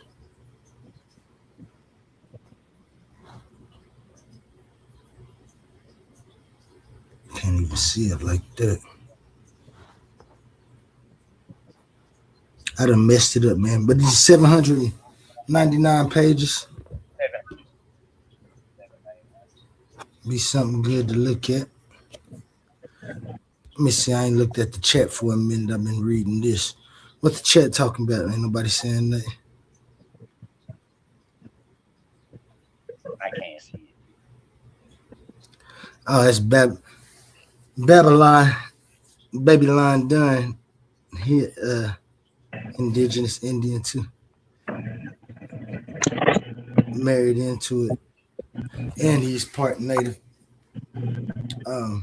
But he said he got some he got evidence of his claim to Aboriginal down there, and I think he might be in the Carolinas somewhere. Yeah, a lot of those texts, Ali, will definitely, because like I noticed that you real good at breaking stuff down and looking at it, so it'd be good if we can go over a lot of those like writings, because I know I'm used to like reading it and they be like misprinted words, so I'm used to that. You know what I'm saying? But I see you done did it a lot with some of the.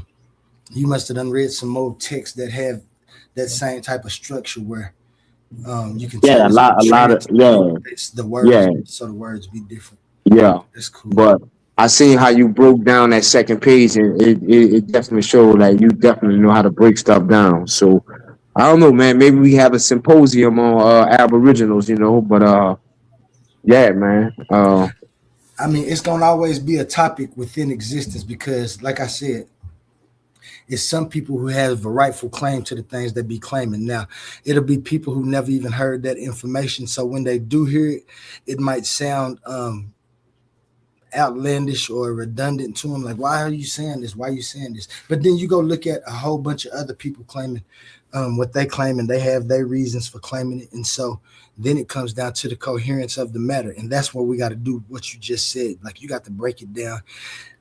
You have to take into account your experiences and try to see if you can deduce what they talk about. And to me, that's kind of what he was talking about. Like you said, he was talking about the Moors, like he didn't like it that the Moors was over there, but then he went down that next page. It seemed that he was talking about a group of people who was among those people without hair on their face, that they had that, and they seemed to not be of Moorish descent. And then he started talking about his reason. It seemed to me that he was talking about reasoning, like, you start thinking about animals, and when you see them in places and stuff, and then you see them in other places, do you know where they really came from? Can you actually say that they from that place and not this place? And so his reasoning at that time was wonderful to me, and that's kind of what I saw. And we all know that my reasoning could be wrong about it, but that's why we all have opinions about what we read, because we'll never be able to be exactly in the mind of that person, which makes it for a great argument in this discourse. Yeah. And see how you just ingested that. I would have to read something like that like 10 times. Yeah, I do read things 10 times just to make sure I get an understanding, and then I'm gonna ask somebody else's point of view. Like, yo, bro, I need to read it 10 times just get a basic understanding sometimes. Yeah, bro, especially when we and I do too. With different languages involved. I pick up on keywords. Yeah, like it be stuff like when I see that. They be writing with an F, that's an S. Like they S's look like F's. So if you're not looking closely, you can mispronounce a word. You know what I mean? So yeah, man. So dealing with different languages, you got to read it over more than once and then get the gist of it. Yeah, and that's why I said, like, I try to find keywords and different things. Yesterday, me and somebody, I can't remember, we was talking about something, but he read me something, and we was trying to figure out what the difference was. And it was two words. One of them was attendees, and the other one was participants. And me just picking up on those two words within it, I understood that it must be a difference when they talking about and attendees and when they're talking about participants. Attendees are people that's just attending. Participants are people actually participating within the event that's going on. And so it just be little things that I pick up on that I don't know why, but for some reason when I be reasoning, that's one of the things that I always see. I find words that mean a whole lot or don't mean nothing. Like when people they'll go find the source and they'll be like, this is my source, and then the source will say, it seems to be that it could be. We propose, you know what I'm saying? And they ain't saying that this is what they claiming. They're proposing ideas. They're what they think, just like what you think. Mm-hmm. And so It'd be big words that you have to see why they seem little, but a scientific research paper might say something about it shows great correlation, and then people will say that this is fact, that this is what happened. No, they just said it shows correlation. It never said that something was a fact. And so when we be reading, I pick up like I said, it just be little key words that I pick up on, and I try to see exactly what they mean or what they could mean in the context of what we read. But like I say, reading one page or something, you still can't get the full context. You got to read sometimes far before what you were seeing, especially in that thing that we was just looking at. To me, and like I say, I want to get into it with all of us and see exactly if we can't reason out what these people was trying to say. And Oli, and I read these racist writers too, who was coming across here, who was calling us savages and stuff like that. I read their words too, because Yeah, they're describing what they see not what they from see. their I mean, point of view. that's what I was gonna Yeah, say. from Not their what they see, but they're straight. They picks when they see it. Oh, these people ain't dressed like us and stuff. They over there got on look like animal skin and stuff. They wild. I ain't went over there and had no talk with them or nothing to see why they wearing that. It's warmer over here. This is more economically stable and what they say efficient. So this is why we doing this over here. But they gonna call us That's why savages when and they see these pyramids and these advanced civilizations in South America and stuff like that, they would see it was something totally different on the islands. But once they got inland and they started hitting South America and in Mexico, they saw some great shit. In the bottom of Florida, they saw pyramids. They saw some great shit that fucked their head up. they did, man. But then they seen some treacherous stuff too. We know about the sacrifices and some of the rituals that we hear about there, and so that's what they was using to do. They savages, and so they would use this to be able to take over the land. What we would call not These legally, but sacrifices, man, these sacrifices was like war captive. and the sacrifices could have been totally different than what they telling us they was. They was just trying to make these people look savage. That's what I don't like about it. Like when you have a plan, like we got to go take over this. How do we have justification to take over these people's stuff if they already here? Well, they savages and they don't belong here, and that's what they're gonna do. They're gonna make them savage. Facts. Hey, I'm gonna check out for a minute, bro. If y'all brothers still here, I'm gonna hop back on, man. But shalom to y'all brothers, man. All right, get it along, man. Thank you for stepping through. You know, it's always a pleasure to have you on the panels when I'm here. Now, you know, Titans Debate League always. I think everyone might have stepped away from the computer. He might still be here. But you know, we appreciate it. Over here, I'm a Titans. Give acknowledgement and give you your flowers because I love it when you come up on the stage. Yeah, I'm a dog, right? Yeah, no doubt. Likewise, bro. And thank you for telling me about one thing before you go. Thank you for telling me about hoodoo and voodoo. I do remember my studies, and that was it. Why they call it hoodoo, because while they still had the same practices, some of the animals or some of the things had to change due to the what we had over here in America. And that was one of the things that they told me.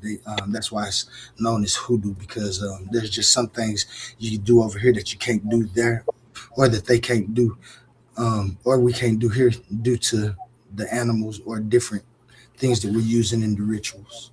So thank you for that open. I remembered that. For sure. All praise, bro. No doubt, bro. I'll let y'all brothers later, man. Yeah. But yeah, OTK, man, thank you for that source. But that's just a read, man. You know, now if you want to take pieces of it and turn it to a source, but that's just a read because we got to understand it's their subjective thought of what they're writing. You know what I mean? So that's why I just like to read, bro. I like to see what they thinking, what they was writing about when they came over here. Mm-hmm. And I always get upset. And that Jesuits letters, all of those stuff. I read all. I get a little bit of all of them, man, and I go into them. Yeah, as you should. And me myself, one thing that I have is a bias. When I start reading stuff and I start hearing them saying stuff like we was talking about the savages, these savage people, and you know what I'm saying, knowing that I could be a part of those people that they talking about, it upsets me sometimes. And so That's why I say when I see sources like this, I find them so I can argue points that they're making, because that last page what Gideon was talking about, when you take your interpretation, because that's what you have to do after you read it. What did you get from this? I do get that. I do get that he was saying, man, hold on now. It might be a group of these people that was here even before the Moors. How did they get here? Don't matter. After you somewhere for so long, you are Aboriginal or indigenous to that place, especially after years, especially if you was there before what they call the natives. It's those different terminologies of Aboriginal, indigenous, and native need to be talked about and explained in better orientation. And so we got a nice task ahead of us when it comes to this part of the conscious community. Well, you know, the first people that was calling themselves native, well, they pretty much was calling us natives. You know, I mean, native Indians. You know what I'm Yeah. saying? But then when the first group of your whites started being born over here, pretty much after the Constitution and shit like this, those first whites that was being born over here, like 5 Points and shit, Ellis Island, they started calling themselves the natives because Native, all these right. immigrants was coming across here. And they So was the born Native here on the Americans, land. right? So because they was born here, they started calling themselves native. So remember now, American was only applied to the indigenous people of America, but later applied to anybody of European uh, bloodline that was born over here. You see? So now these people are calling themselves native, and all these Irish and stuff like that that's coming through. They like, oh no, y'all don't belong here. So now you warn with each other. All Yeah, they right. So the taking their Native American, daughters. yeah, the Native American that they call the Native American today, they didn't get that name till like 1960 something, bro. If I'm not mistaken. Yeah, to That's be nationally recognized. Yeah, to be nationally and legally recognized. yeah. And they replaced these people on these reservations, and now it's all hitting the fan now because when they try to go to get paperwork done, they was like, "Yo, y'all not these people." When they was Mm-hmm. trying to get them artifacts back from the museum, they was like, "Yo, these are not your people." And Oh that's the yeah, good I'm thing about them 132nd. treaties. I'm That's 132nd blood. How you 132nd blood when they wasn't even doing no blood samples back then when they was doing this blood quantum stuff? You wasn't taking nah, no blood from nobody. nah. And that's what I say. That's all they had to do was grab an Indian girl, mate with her, have some kids, and then start mating them kids back with regular um population, and then they could say that they Yep. got blood. And that's what they was doing. They was taking. Well, I you mean, seen that in the movie with those Sazi people. We seen that in that movie. The killing of a flower. Damn, what's the name of that movie? But it was about these white people coming over here, marrying into the family, killing damn near the whole family. You know what I mean? Murdering people in the family and taking the land deeds, killing all the men. So it's only women left. Now, once you marry the woman, everything you inherit all of this. right. You ain't never heard of that? It's called the Osazi. The Oh Osazi yeah. murders. I look. I Killers didn't of the even have to. I didn't even killers of have the to flower. read. I didn't even have to read nothing about that to just to reason that, because of the stories that I heard. You know, like I said, I grew up in Oklahoma in Kiowa County, and it's a lot of Indians down here. That's where my grandma, she was, she had Indian lineage, and then it's just a bunch of Indians, mainly like we call them the broke Indian nations. They don't get as much federal help because of the size. But then you get down and you say, why is the size so little? It's because they was knocking off the population in order to take the land around the reservations. Before they even made them reservations, they would have took the reservations too. But had it not been for the treaties and the well-kept receipts of those treaties that the government had to abide by, they still trying to take them out. But they've found ways to recognize different tribes and pay, I ain't gonna say homage or tribute, but pay for a reparation type thing for knowing that they took over the land. The problem that we have is that when they categorize the skin colors, it took us out of that. And so we still fight to today. Or there's a group of people, I ain't gonna say we, because then people will start trying to put a finger on. There's a people today who still have the right to say that they're prisoners of war. We know if you're a prisoner of war, your information probably is erased and you won't know who you are. It wouldn't have to necessarily be because of being taken from another land or being a certain people of history. And it could be people who are what they call it, casualties of war, unknowingly. And so that could wipe an identity of people. And that's what seems to have taken place to me. It's a group of people in this United States who are prisoners of war, not necessarily saying that the slave trade didn't happen and that people didn't come via slave trade that might have the same skin color. It's just that there's a separation, and these people don't necessarily have an identity except for what they have oral traditions or artifacts showing that their families have always been here. We got that, and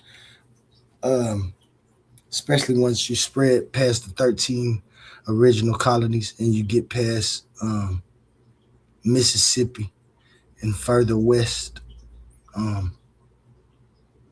Once the government was set up, those people, due to things like the Oklahoma land run and archived history that show that they came and just took over the land. They make like it wasn't people here and that they was just having the land run for open territory. And it wasn't. It was people on that territory. They didn't get here by the Trail of Tears. Some might have came through the Trail of Tears, but it was people waiting when they got here. And so there's going to always be a topic that we can discourse about. Definitely people was already.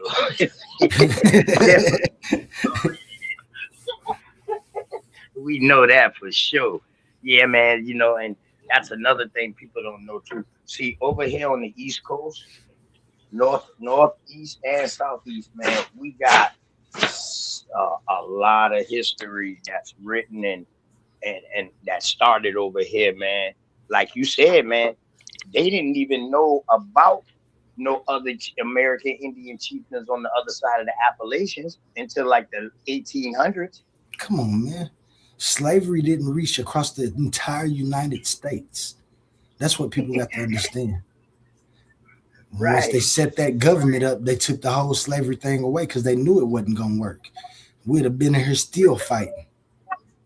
Remember, they closed the biggest port down. Remember, the biggest import port supposed to have been Charleston now. You know what I mean? That got closed in 1808.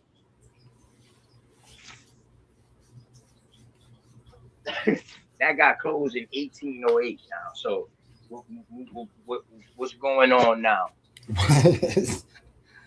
I don't like it still like baffles me today when I be doing some of my reads and stuff, how they feel like the entire United States was a wilderness and they came and chopped down all the trees and it was just some wild people living in the trees. And yeah, once was where the slavery started, Mississippi, we crossed the Appalachians. My bad, you was borging out. What you say, LTK?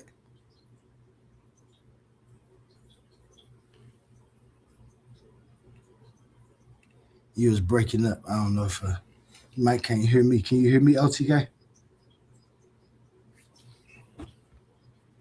Yeah, got you, bro. I was just doing something in the yard. So go ahead. I got you. I'm listening. Oh, yeah. No, that's all I was about to say. I didn't know if you had something, but I do know about this time, we probably need to get in one of these good old commercials. And what better commercial than the newest commercial we got? Coliseum of Arguments presents Titans Debate League, Clash of the Titans 1.1. The arena is opening once again, and only the strongest minds will survive. After an unforgettable first tournament, Pandemis the African atheist fought through the battlefield of ideas and walked away with $500 in cash.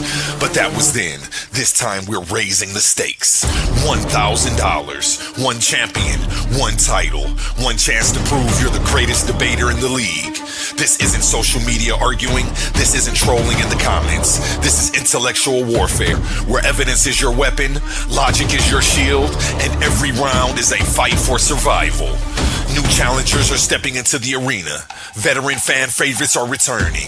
Egos will fall, legends will rise. The question is, do you have what it takes to survive the Coliseum? We still have a few tournament spots available. Think you belong among the Titans?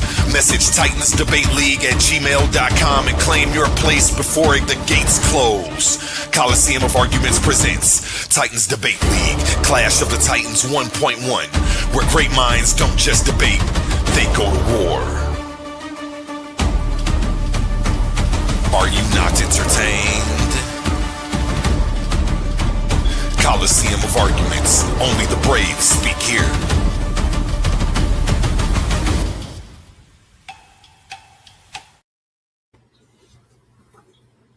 Yeah, man. We're gonna get back to some of this video, man, that we was on. Omar was on his Omar. I don't know what else to I'm call gonna it. be right back, Lee.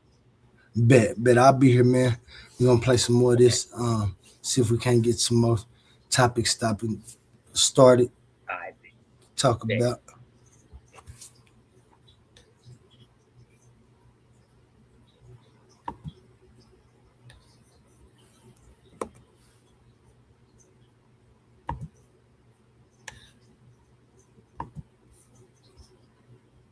Oh, okay. Taking him off the God big damn screen. it. You should never smoke. Okay, hold on. Okay, so hold on. So I'm clicking. Look, I'm clicking on it. Is it showing? Bro, double click share at the bottom now. Or double click the one you want. Okay. Now you shared your screen. But look, now here's what Cosmon was about to show you. That when he was telling you click any one, because you can go to any tab and you see how at the top of every one it says share this tab instead. I don't know what he's doing. Hold on. Can y'all see that? Am I sharing this? Yeah, I'll share it. Ancient Egyptian turned erotic papyrus. Hold on, because before I address Cosmon, I don't know if GDN Capone was on here earlier on what I showed. So let's go to the source. What did they say? Y'all showed this man how to share. It's over with. It's over with now. That's what's up, man. Okay. No, I was watching the show earlier afternoon. So check it out, GDN Capone. You showed the thing with Gab. This is my source. Exactly. So this is Gab, and this is my source. This is from the ancient Egypt Turin erotic papyrus.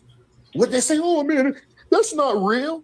Yes, Why they named it the erotic Hold on. papyrus? That's crazy work. Because it's disgusting. Hold on. No. I didn't interrupt you, bro. No, brother. I didn't. Hey, listen, brother. Hey, Egyptian nigga. Jose, Man, it's 5:30 in the morning. Why is there chaos on my panel right now? Why is there chaos on my damn panel at 5:30 in the morning? Y'all grown ass men, man. Y'all not about to do this. Get it together and moderate yourselves. I don't like when it gets like this. And I notice who does it and when it happens. Just tighten up, man. Let this nigga cook, man. Then you can respond. Thank you, Titan. Thank you. Because I waited my turn a very long time. And if it's wrong, you can show it's wrong. But to cut him off and never let him get it out, we not about to play them type of games. Go ahead, Omar. And I'm Team Kemet. But I still want to see the truth. No matter what it is, I don't care. Go ahead, Omar. Thank you for giving me the floor. Shout because out to nigga, the hell with Kemet. So this is what I was bringing out to Humble earlier when I asked him what he stand by, what's his moral compass, what's his foundation, what his ideology is. And then he was like, oh, take some of the Kemet this. So my thing is, I'm a brother. So when it comes to Bible, I accept it all. I don't have one foot in and one foot out. And I don't care if you disagree with me. I accept it all. So you can't say, oh, I'm Team Kemet, but some things in Kemet I want to believe in, but some things I don't believe in. So this is the thing here. If you're Team Kemet, you have to believe in this. Hold on. Let's scroll down some because, yeah, this hurts. This hurts. And like I said, my source is ancient Egypt, Turin, erotic papyrus. Look at that. What did I say about Gab? Look what Gab is doing. Look what he's doing. So like I said. Showing us? Or I'm not trying to you interrupt ain't showing it. You got to go to the screen and yeah, press. you got to. Share Did you click turn? Whatever you, yeah. I don't see. Sometimes when you click the source, it'll pull it up on a new tab, and you got to share that tab instead. You're still like at the top where it says AI show this overview. tab. Share this instead. What you looking at? I'm talking about on the page that you looking at. Remember, look at the top where it say share this instead. Press it. Hold on. Oh, I see it. There we go. Okay. There you go. But what website is this now? What's the source on this? Look at it. Look at it up top. It says, what's the source? culturalcollective.com from history. And like I said, the specific name of this papyrus is called Ancient Egypt Turin Erotic Papyrus. Who is this scumbag down here? Who is this scumbag? That's Gab. What is Gab doing? What is Gab doing? What is Gab doing? Gab is putting seed in his own mouth. What a disgusting son of a gun. And guess what? I don't care how these Kemetic niggas want to say, oh, well, you don't, they necessarily wasn't saying this. This was spiritual and nigga, I don't want to hear it. I don't want to hear it because here's my point. Just like I told Humble, if you believe in this garbage, put this picture in your son and your daughter room. Because guess what? Oh, we believe in this. None of y'all niggas will put this in your goddamn son or daughter's room, but you believe in it. Hey, guess what? I invite my friends over. It's Sunday. We finna watch the basketball game. My niggas come in the door. I got this crap on my living room wall. These niggas gonna be like, yo, man, I don't care what that means. What the hell is wrong with you, man? Let's stand on business. Look at this scumbag. Look at this. I didn't like I told Humble. Don't believe Omar. Don't believe Humble. Let's go to these papyruses and let's go to these walls of Kemet. I didn't draw this. Can I respond now, Omar? Omar didn't draw it. Can I respond now, Omar? No, it's not your turn, man. You gotta wait. I waited over an hour to speak. I'm just not gonna speak for 3-4 minutes. I'm not done either. I'm not done. Can you do me a favor though, real quick, before you continue?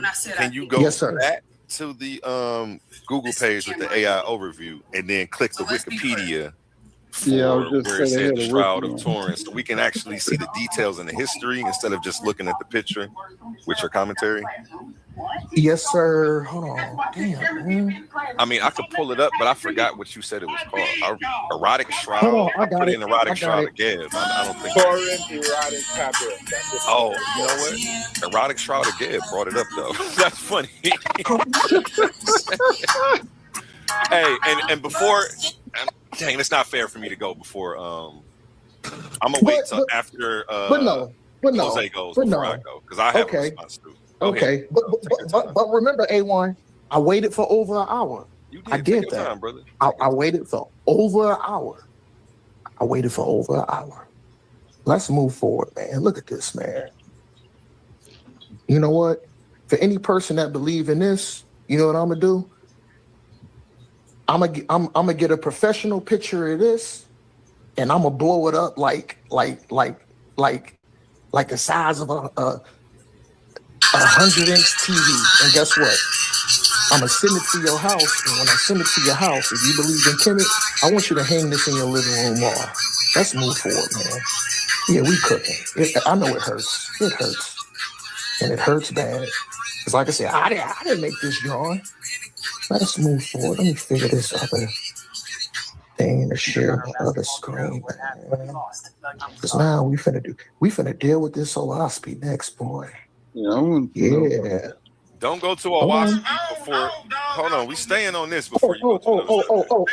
Okay. So Yeah, don't I'm get have looking. several people Okay. that respond to We what already you just debunked brought up. you, bro. You gotta come with something Hold You too fast. Hold on. A1, check my Discord, bro. Hey, Shout out Crash. how do I pull up that thing again? Okay, hold on. Okay. Share screen again. Let's go to my Google. Was it this one? I think this is it. So let's click it and let's share this. Am I sharing it? Oh, my bad. I'm over here. I'm in my Discord. My bad. Yes, you Am I are. sharing it? Now it's on the screen. Oh, Hey, we done taught this nigga how to share screen. It's going down. yeah, it's on and popping now. Now I know how to share. Okay, it's on and popping. Let's cook. So, ancient Egypt torn erotic papyrus. Torn 150 years BC. So they can't say, is this age? Is that age? Nope. What is it? It's an 8.5 foot ancient Egyptian scroll that's known as the world's oldest surviving. So it's kind of like a little man's magazine or whatever. Disgusting. It was the first Playboy. Let's move forward. There's no citation for that. I already read the whole source. Yeah, discovered where? Let's tear this garbage down. What screen are you sharing? What screen are you reading from? Are you making I'm sure reading that from you my share it own. at the top? No, Y'all don't see it? Oh, wait, you're reading from the AI overview. I just want to make sure we're all on the same page. I am. Really, you should click Torrent Erotic Papyrus, the Wikipedia link down there, because it's giving you a brief AI overview. Okay. Let's read the whole thing. I am. But let me finish reading this, and then I'm gonna click that. Discovered in this is Deir El Medina. It featured what? 12 graphic, highly acrobatic. Acrobatic how? This nigga put his own self in the Boston Crab. The Boston Crab is something. The Boston Crab is something I do when I hold on. When I'm fornicating with a woman. I don't really mean that. That was like, y'all know that's just being commentary. But yeah, these niggas put their own self in the Boston Crab and suck their own thing. Disgusting. Acrobatic vignettes of sexual exercise, strategical topsy-turvy illustrations, and little vectors other. Okay, so let's do what A1 said. Let's click the Wikipedia. Okay. The Turin erotic papyrus, also called the erotic papyrus. Turin Egyptian papyrus scroll, painting that was created during the Ramesside period. Ramesside, yeah. Hold on. Get it, Ramsey, Ramside. Ramesside. Yo, I made that up. I know that's not true. Like I said, I'm just adding a comical feature on, when I'm breaking it down. Okay, approximately what? 1,150 years BC. Where was it discovered at? Deir El Medina. You're not sharing the right screen. If you're reading approximately isn't on the screen that's sharing on the StreamYard. Oh, I gotta go share this tab instead. Okay, I'm learning. No, hold on, nobody told me. I'm learning. Y'all see it now? Yeah, you see where it says world's first men's mag, citation needed. That's not verified, but it's Okay, but even that's not verified. This is verified. The Turin Erotic Papyrus 55001. I guess they got multiple different things, and when the people that excavated and found this is the number that they label it as, so it has a specific number, so you can pull it up. What also called the Erratic Papyrus, or even the Turin Papyrus, is an Egyptian papyrus scroll, what? Painting. This was created what? During the Ramesside period.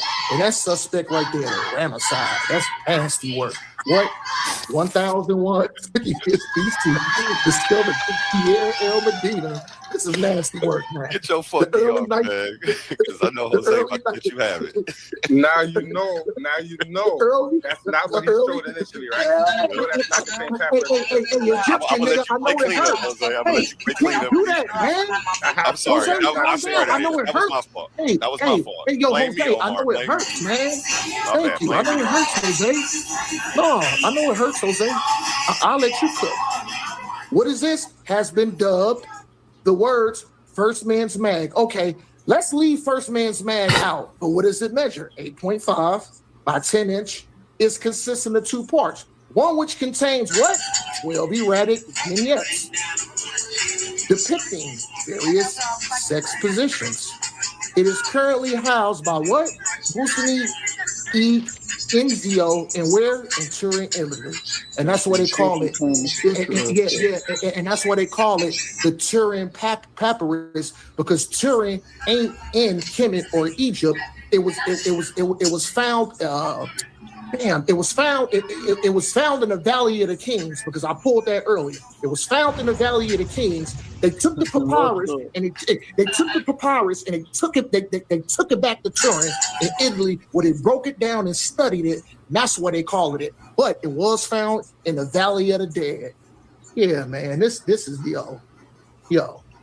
I don't want to hear no nigga from Kemet ever say nothing about the Bible again, man.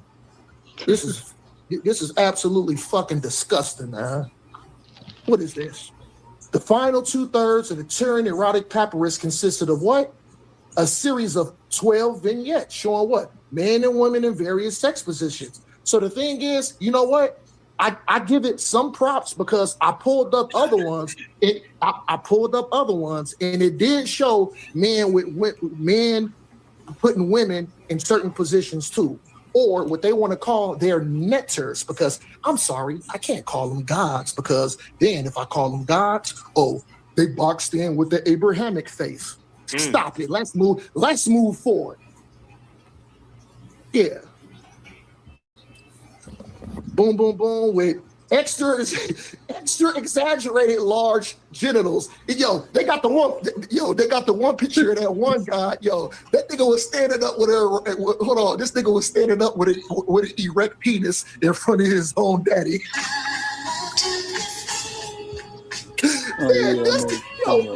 Yo, I don't ever want to hear these commanded niggas talking about the Bible this. Oh, y'all got a sky deck. Oh, this and this and that. Because you know what these niggas do?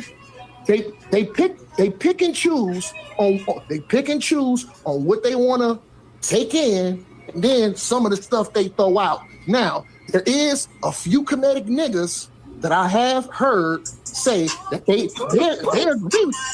They agree with this stuff. And you know what? Even if I don't agree with it, I can respect that.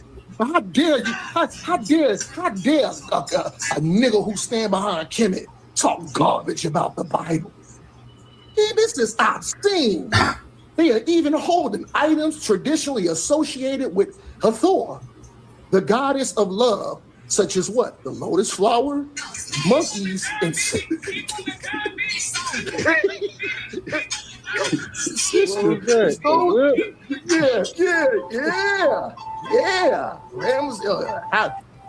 artistic qualities indicate that this was produced either for a wealthy audience or by a group of scribes or contour artists. This is my thing. What does this say? for a wealthy audience or a group of scribes. So the thing is, the scribes and the priests are the sick bastards, the goddamn psychopaths that drew this garbage. And listen, I want to be clear. I'm not saying that this represents homosexuality or anything like that. So I want to be clear. I'm not saying that it represents this, but what this disgusting stuff shows is this is somebody's sick and distorted mind to explain stories of netters and gods in their mind on how creation happened and the whole background of the thing. So once again, this has nothing to do with homosexuality. I'm not saying that. But the sick bastard, whatever priest, this goddamn scumbag priest who put a nigga in a goddamn Boston crab to contort his body to give his own self fellatio with his own goddamn phallus is a scumbag, and this is disgusting. Hang this picture in your living room. This is disgusting, man. Yo, I got loads of them. No, calm down, Jose. I'm gonna let you go, brother. I waited over an hour. GDN. That was GDN. But you got 60 more seconds. My bad.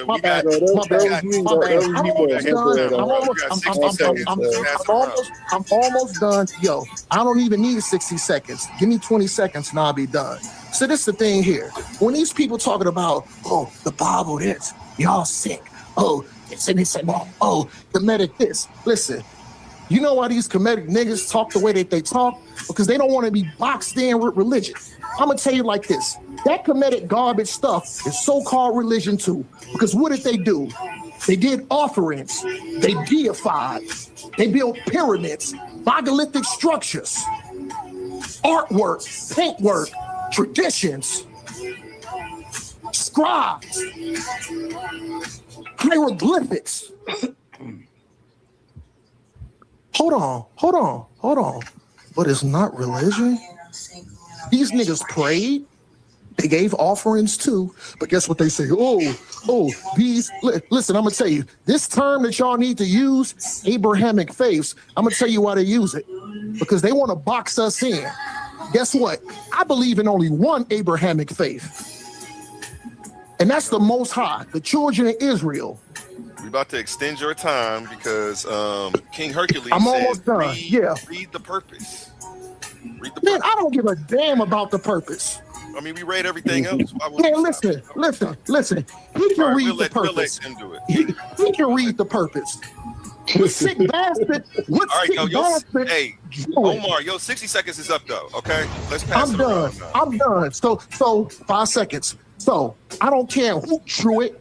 I don't care what's the meaning. I don't care what's the purpose. What sick scumbag psychopath in his head drew this garbage? I'm going to say it like this. Anybody with good intelligence that's really smart and educated, what they say, knowledge. Wait, you want to kick knowledge, nigga? Hercules, you want to kick knowledge, nigga? Oh, man. Any person in a sane mind. Omar, I'm done. almost done. Omar, I'm done. A1, I'm brother. Trust me, I'm almost done. 20 seconds, 5 seconds, 3 minutes I'm almost done. I know. A1, please, brother, let me land. Please let me land. Hold on, please, let me land. So my point is, if a person is truly educated, articulate, and has a bright mind, he can find himself to articulate and get a point across than drawing this garbage with a man with a goddamn phallus in his own mouth. I'm done. Body bag. It's over. Go ahead. I'm gonna listen in. It's over. Can I respond, please? So let's break it down. Hold on, sorry. I'm sorry. That don't get no Hadouken. It's the first time he shared his screen, man. He get a Hadouken for at least. No, he can't get no Dukins for that. No, Hey, how do I take this down? Let's let Hold on. Jose respond because he waited Hey, patiently. no. Hey, A1, I just want to figure out how do I take this down so it don't show, so they can go. How do I take this down? Go to stop share screen at the top of your screen. Oh, I see it. I see it. Okay, Okay, I'm done. I'm done. I'm gonna mute out. I do. I hope that he's aware that he showed two different images and two different papyri. Right? He doesn't realize that the first one he showed is not the same one that he just showed. It's two different papyri to begin with. So can I ask for clarification? Can I clarify that real quick with you, Jose? So the one with Geb, where it looked like Geb was upside down with his phallus in his mouth, that's the one that doesn't go with the actual erotic shroud? That's not the torn erotic papyri. The one that he showed is a fragmented shroud. That's what he just showed, and that is the torn erotic. You show it. You clear it up for me. I don't have to clear it up. Tell him the other one I showed. Actually not. Hold on, everybody. It's actually not Jose, and I'm on your side, and I want you to be right, but nobody knows. Nobody knows. Somebody shows it. Oh, Asara's here. We got Asara up here. He can share his. We know. But if you don't know, my brother Jose is just step to the side so I can get to the finish. He's showing the same thing because he did not. No, I'm not arguing. I'm showing you to show the distinction for the people who are at home. They just hear you, but they don't know until they know. Step to the side so I can get to the finish. No. My only question is, listen. Omar, no. Omar, you gotta wait till everybody done. Omar, I just muted you, Omar. You gotta wait till everybody done. I made everybody wait till you was finished. I just muted myself. Salaki, my bad. I'm gonna mute myself up. My bad. I won't hop back in. Let it happen, right? Let it happen. So he's gonna cover the whole gamut. Number one, the papyrus he pulls up is showing Geb and Newt above, and a Sar is going over the top of him. And it mentions this in the text. It's on my channel, the Heck in the Chair channel, where we break this papyrus down. Gab tells you, I spit. Don't put nothing in its mouth. It says I spit and I create people. So when he says he spits on it, he's saying he spits on it, and then he impregnates new. Hey, can you show that in the brother? Don't hop in while I'm talking. All right, sit I'm back. Hopping in. Can you brother, show don't it hop in while I'm talking. You hopping in now. I'm just brother, you hopping in now. Hey, mute him out, A1. Mute him out, A1. I can't show them in the chart. Mute him out, A1. Cut me off while I'm talking. Hey, can you show us? A1, cut him out. Let's let everybody cook. It's 6 in the morning. Hold on, I ain't had to work all night. Now I got to work at 5:30 in the morning. Now I got it. Now I got to come up and do all this. And I had a smooth ass night. Don't do me like this at 6 a.m. Yeah, he done had hours to explain. Now he want to try to hop in while I'm talking. So if you pull up the papyrus, I'll read it for you. It's not a big brother. Quit talking while I'm talking. Look. What? Or what? You want to get in the ring or something? We can set up a cage, man. I can come right to your city. We can get it in. How you want it? Get it in. But let's get it in. What city you in? I'm gonna call a promoter in your town. Man, don't do this. I'm trying to learn something, man. Everybody got a chance. So I see you. That's what. Now, all right. So, like I was saying, when it comes to the first papyrus, just now they kind of flustered a little bit. And I just left Ohio. And from Dayton, and Aaron Pryor was my old coach. We could get it in.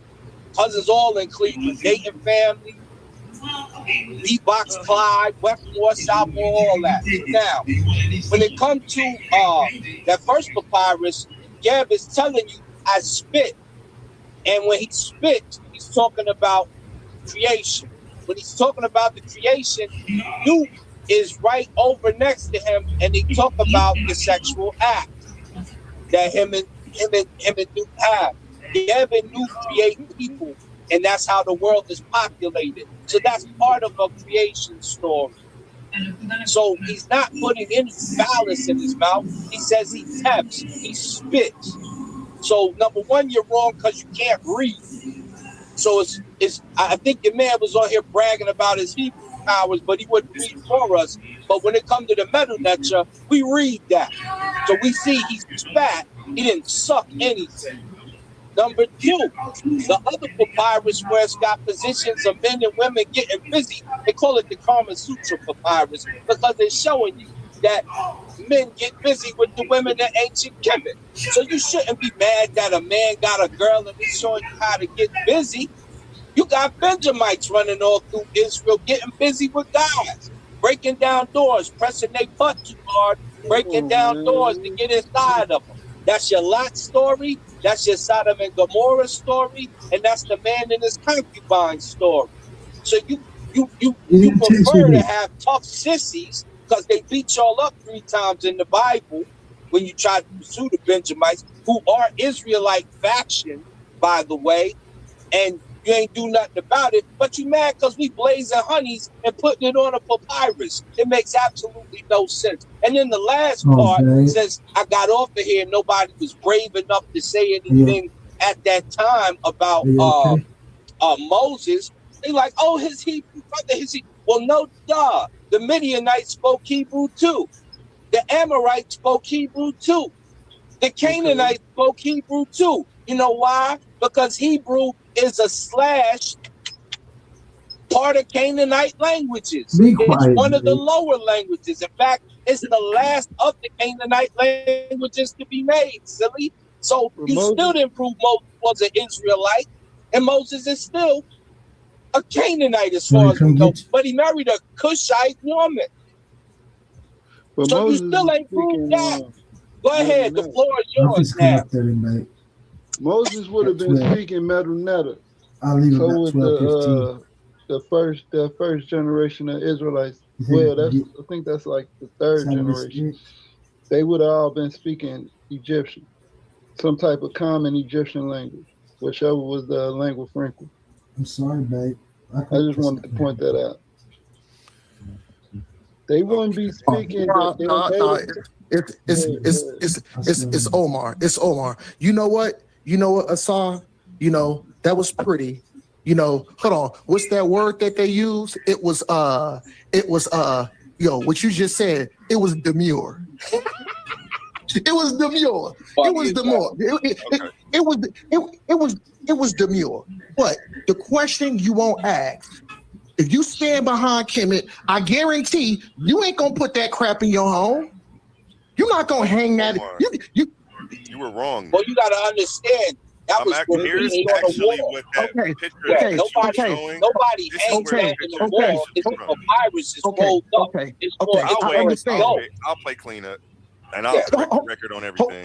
Go ahead. Hold on. Let me know when y'all hold on. I want to address what A1. Hold on. Asar. I'm gonna let you go, brother. I want to address what A1 said. Because like I said, I stand on integrity. Now, is this a papyrus that was drawn by the Egyptians? Yes. Now, was I wrong? While y'all was talking, I looked it up, and you know what? I was wrong, but it still doesn't take the fact. This is Geb in this picture. This is Geb in the ancient Kemetic people drew this picture. If you actually look at your screen, look at your TV. Look at your TV, bro. Look at your TV. Listen, they proved that picture, but actually, that's during the Ptolemaic time. So that's the Greeks actually make that papyrus. But even if you blame it on Egypt because that's where it's found, it's not part of the religious text. This is cats just telling their story how they want to tell it. Oh, so that's not Geb? No, it's not Geb. It's not even from the chart. Hold up, man. Hold on, GDN Capone. It's my turn now. It's my turn now.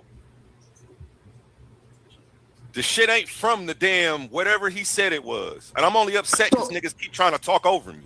For what? So is it from the Ptolemaic? Is it from the Ptolemaic? I'm gonna tell you all of that. You don't have to ask me no questions. I'll mute. My Thank bad, A1. I'll mute. Yeah, that's around the Ptolemaic era right there, that particular picture. And when you go right next to Gab, behind, well, in front of him, because you read it from right to left, that particular papyrus, it's gonna like blow it up. I'll read it for you right now. Yeah, I'm about to actually show y'all where it's from, what it's about, and all of that. Fuck the speculation. I don't do the speculation. I let y'all speculate for 45 goddamn minutes straight. Now it's my time. Let's go. And it's not even like I'm defending this or nothing. I just want the accurate information out. Like I should have been able to jump in and just, hey, like this was wrong. But everybody want to jump on me and shit. I don't got no dogs in the fight because I don't care about none of this stuff like that. I'm agnostic. I don't subscribe to nan one of them. To your stuff, to they stuff. Once they start talking about the afterlife and other stuff we couldn't prove, I had to sit it down. You're right, Omar. This is from the Book of the Dead and this source right here is the World History Encyclopedia. Y'all need to, well, we got Omar to learn how to share screen. Next, we're going to get him to vet sources a little bit better. And actually, but step one step at a time. I'm not coming down on you either. I'm only coming down on you because when I was trying to come correct the shit, you wouldn't let me. The Book of the Dead, I don't even know how to pronounce that my bad. Oh, sorry. Yeah, I broke it down before. You all good? Keep going. Can you do it for me? Actually, I don't know this stuff, but I know how to find the source. I know how to find when shit is bullshit, and what he was showing was bullshit. I only knew because I looked it up to try to prove it. Like, let me make sure this is right. Yeah, but we read it. So go ahead, do your thing, and I should be learning from you. I'm not in no position to really teach this. Nah, you good? Go ahead. I just saw that what he showed wasn't from the Shroud of Turin or whatever that he was showing. So that's why I brought this up. Like, let me figure out where it's really from because I saw that he was wrong in real time. Like, I didn't know about none of this before today. I was wrong. Hey. I know you was wrong. That's why when I started talking, I just knew you wanted to clean up, but that's okay. Go ahead.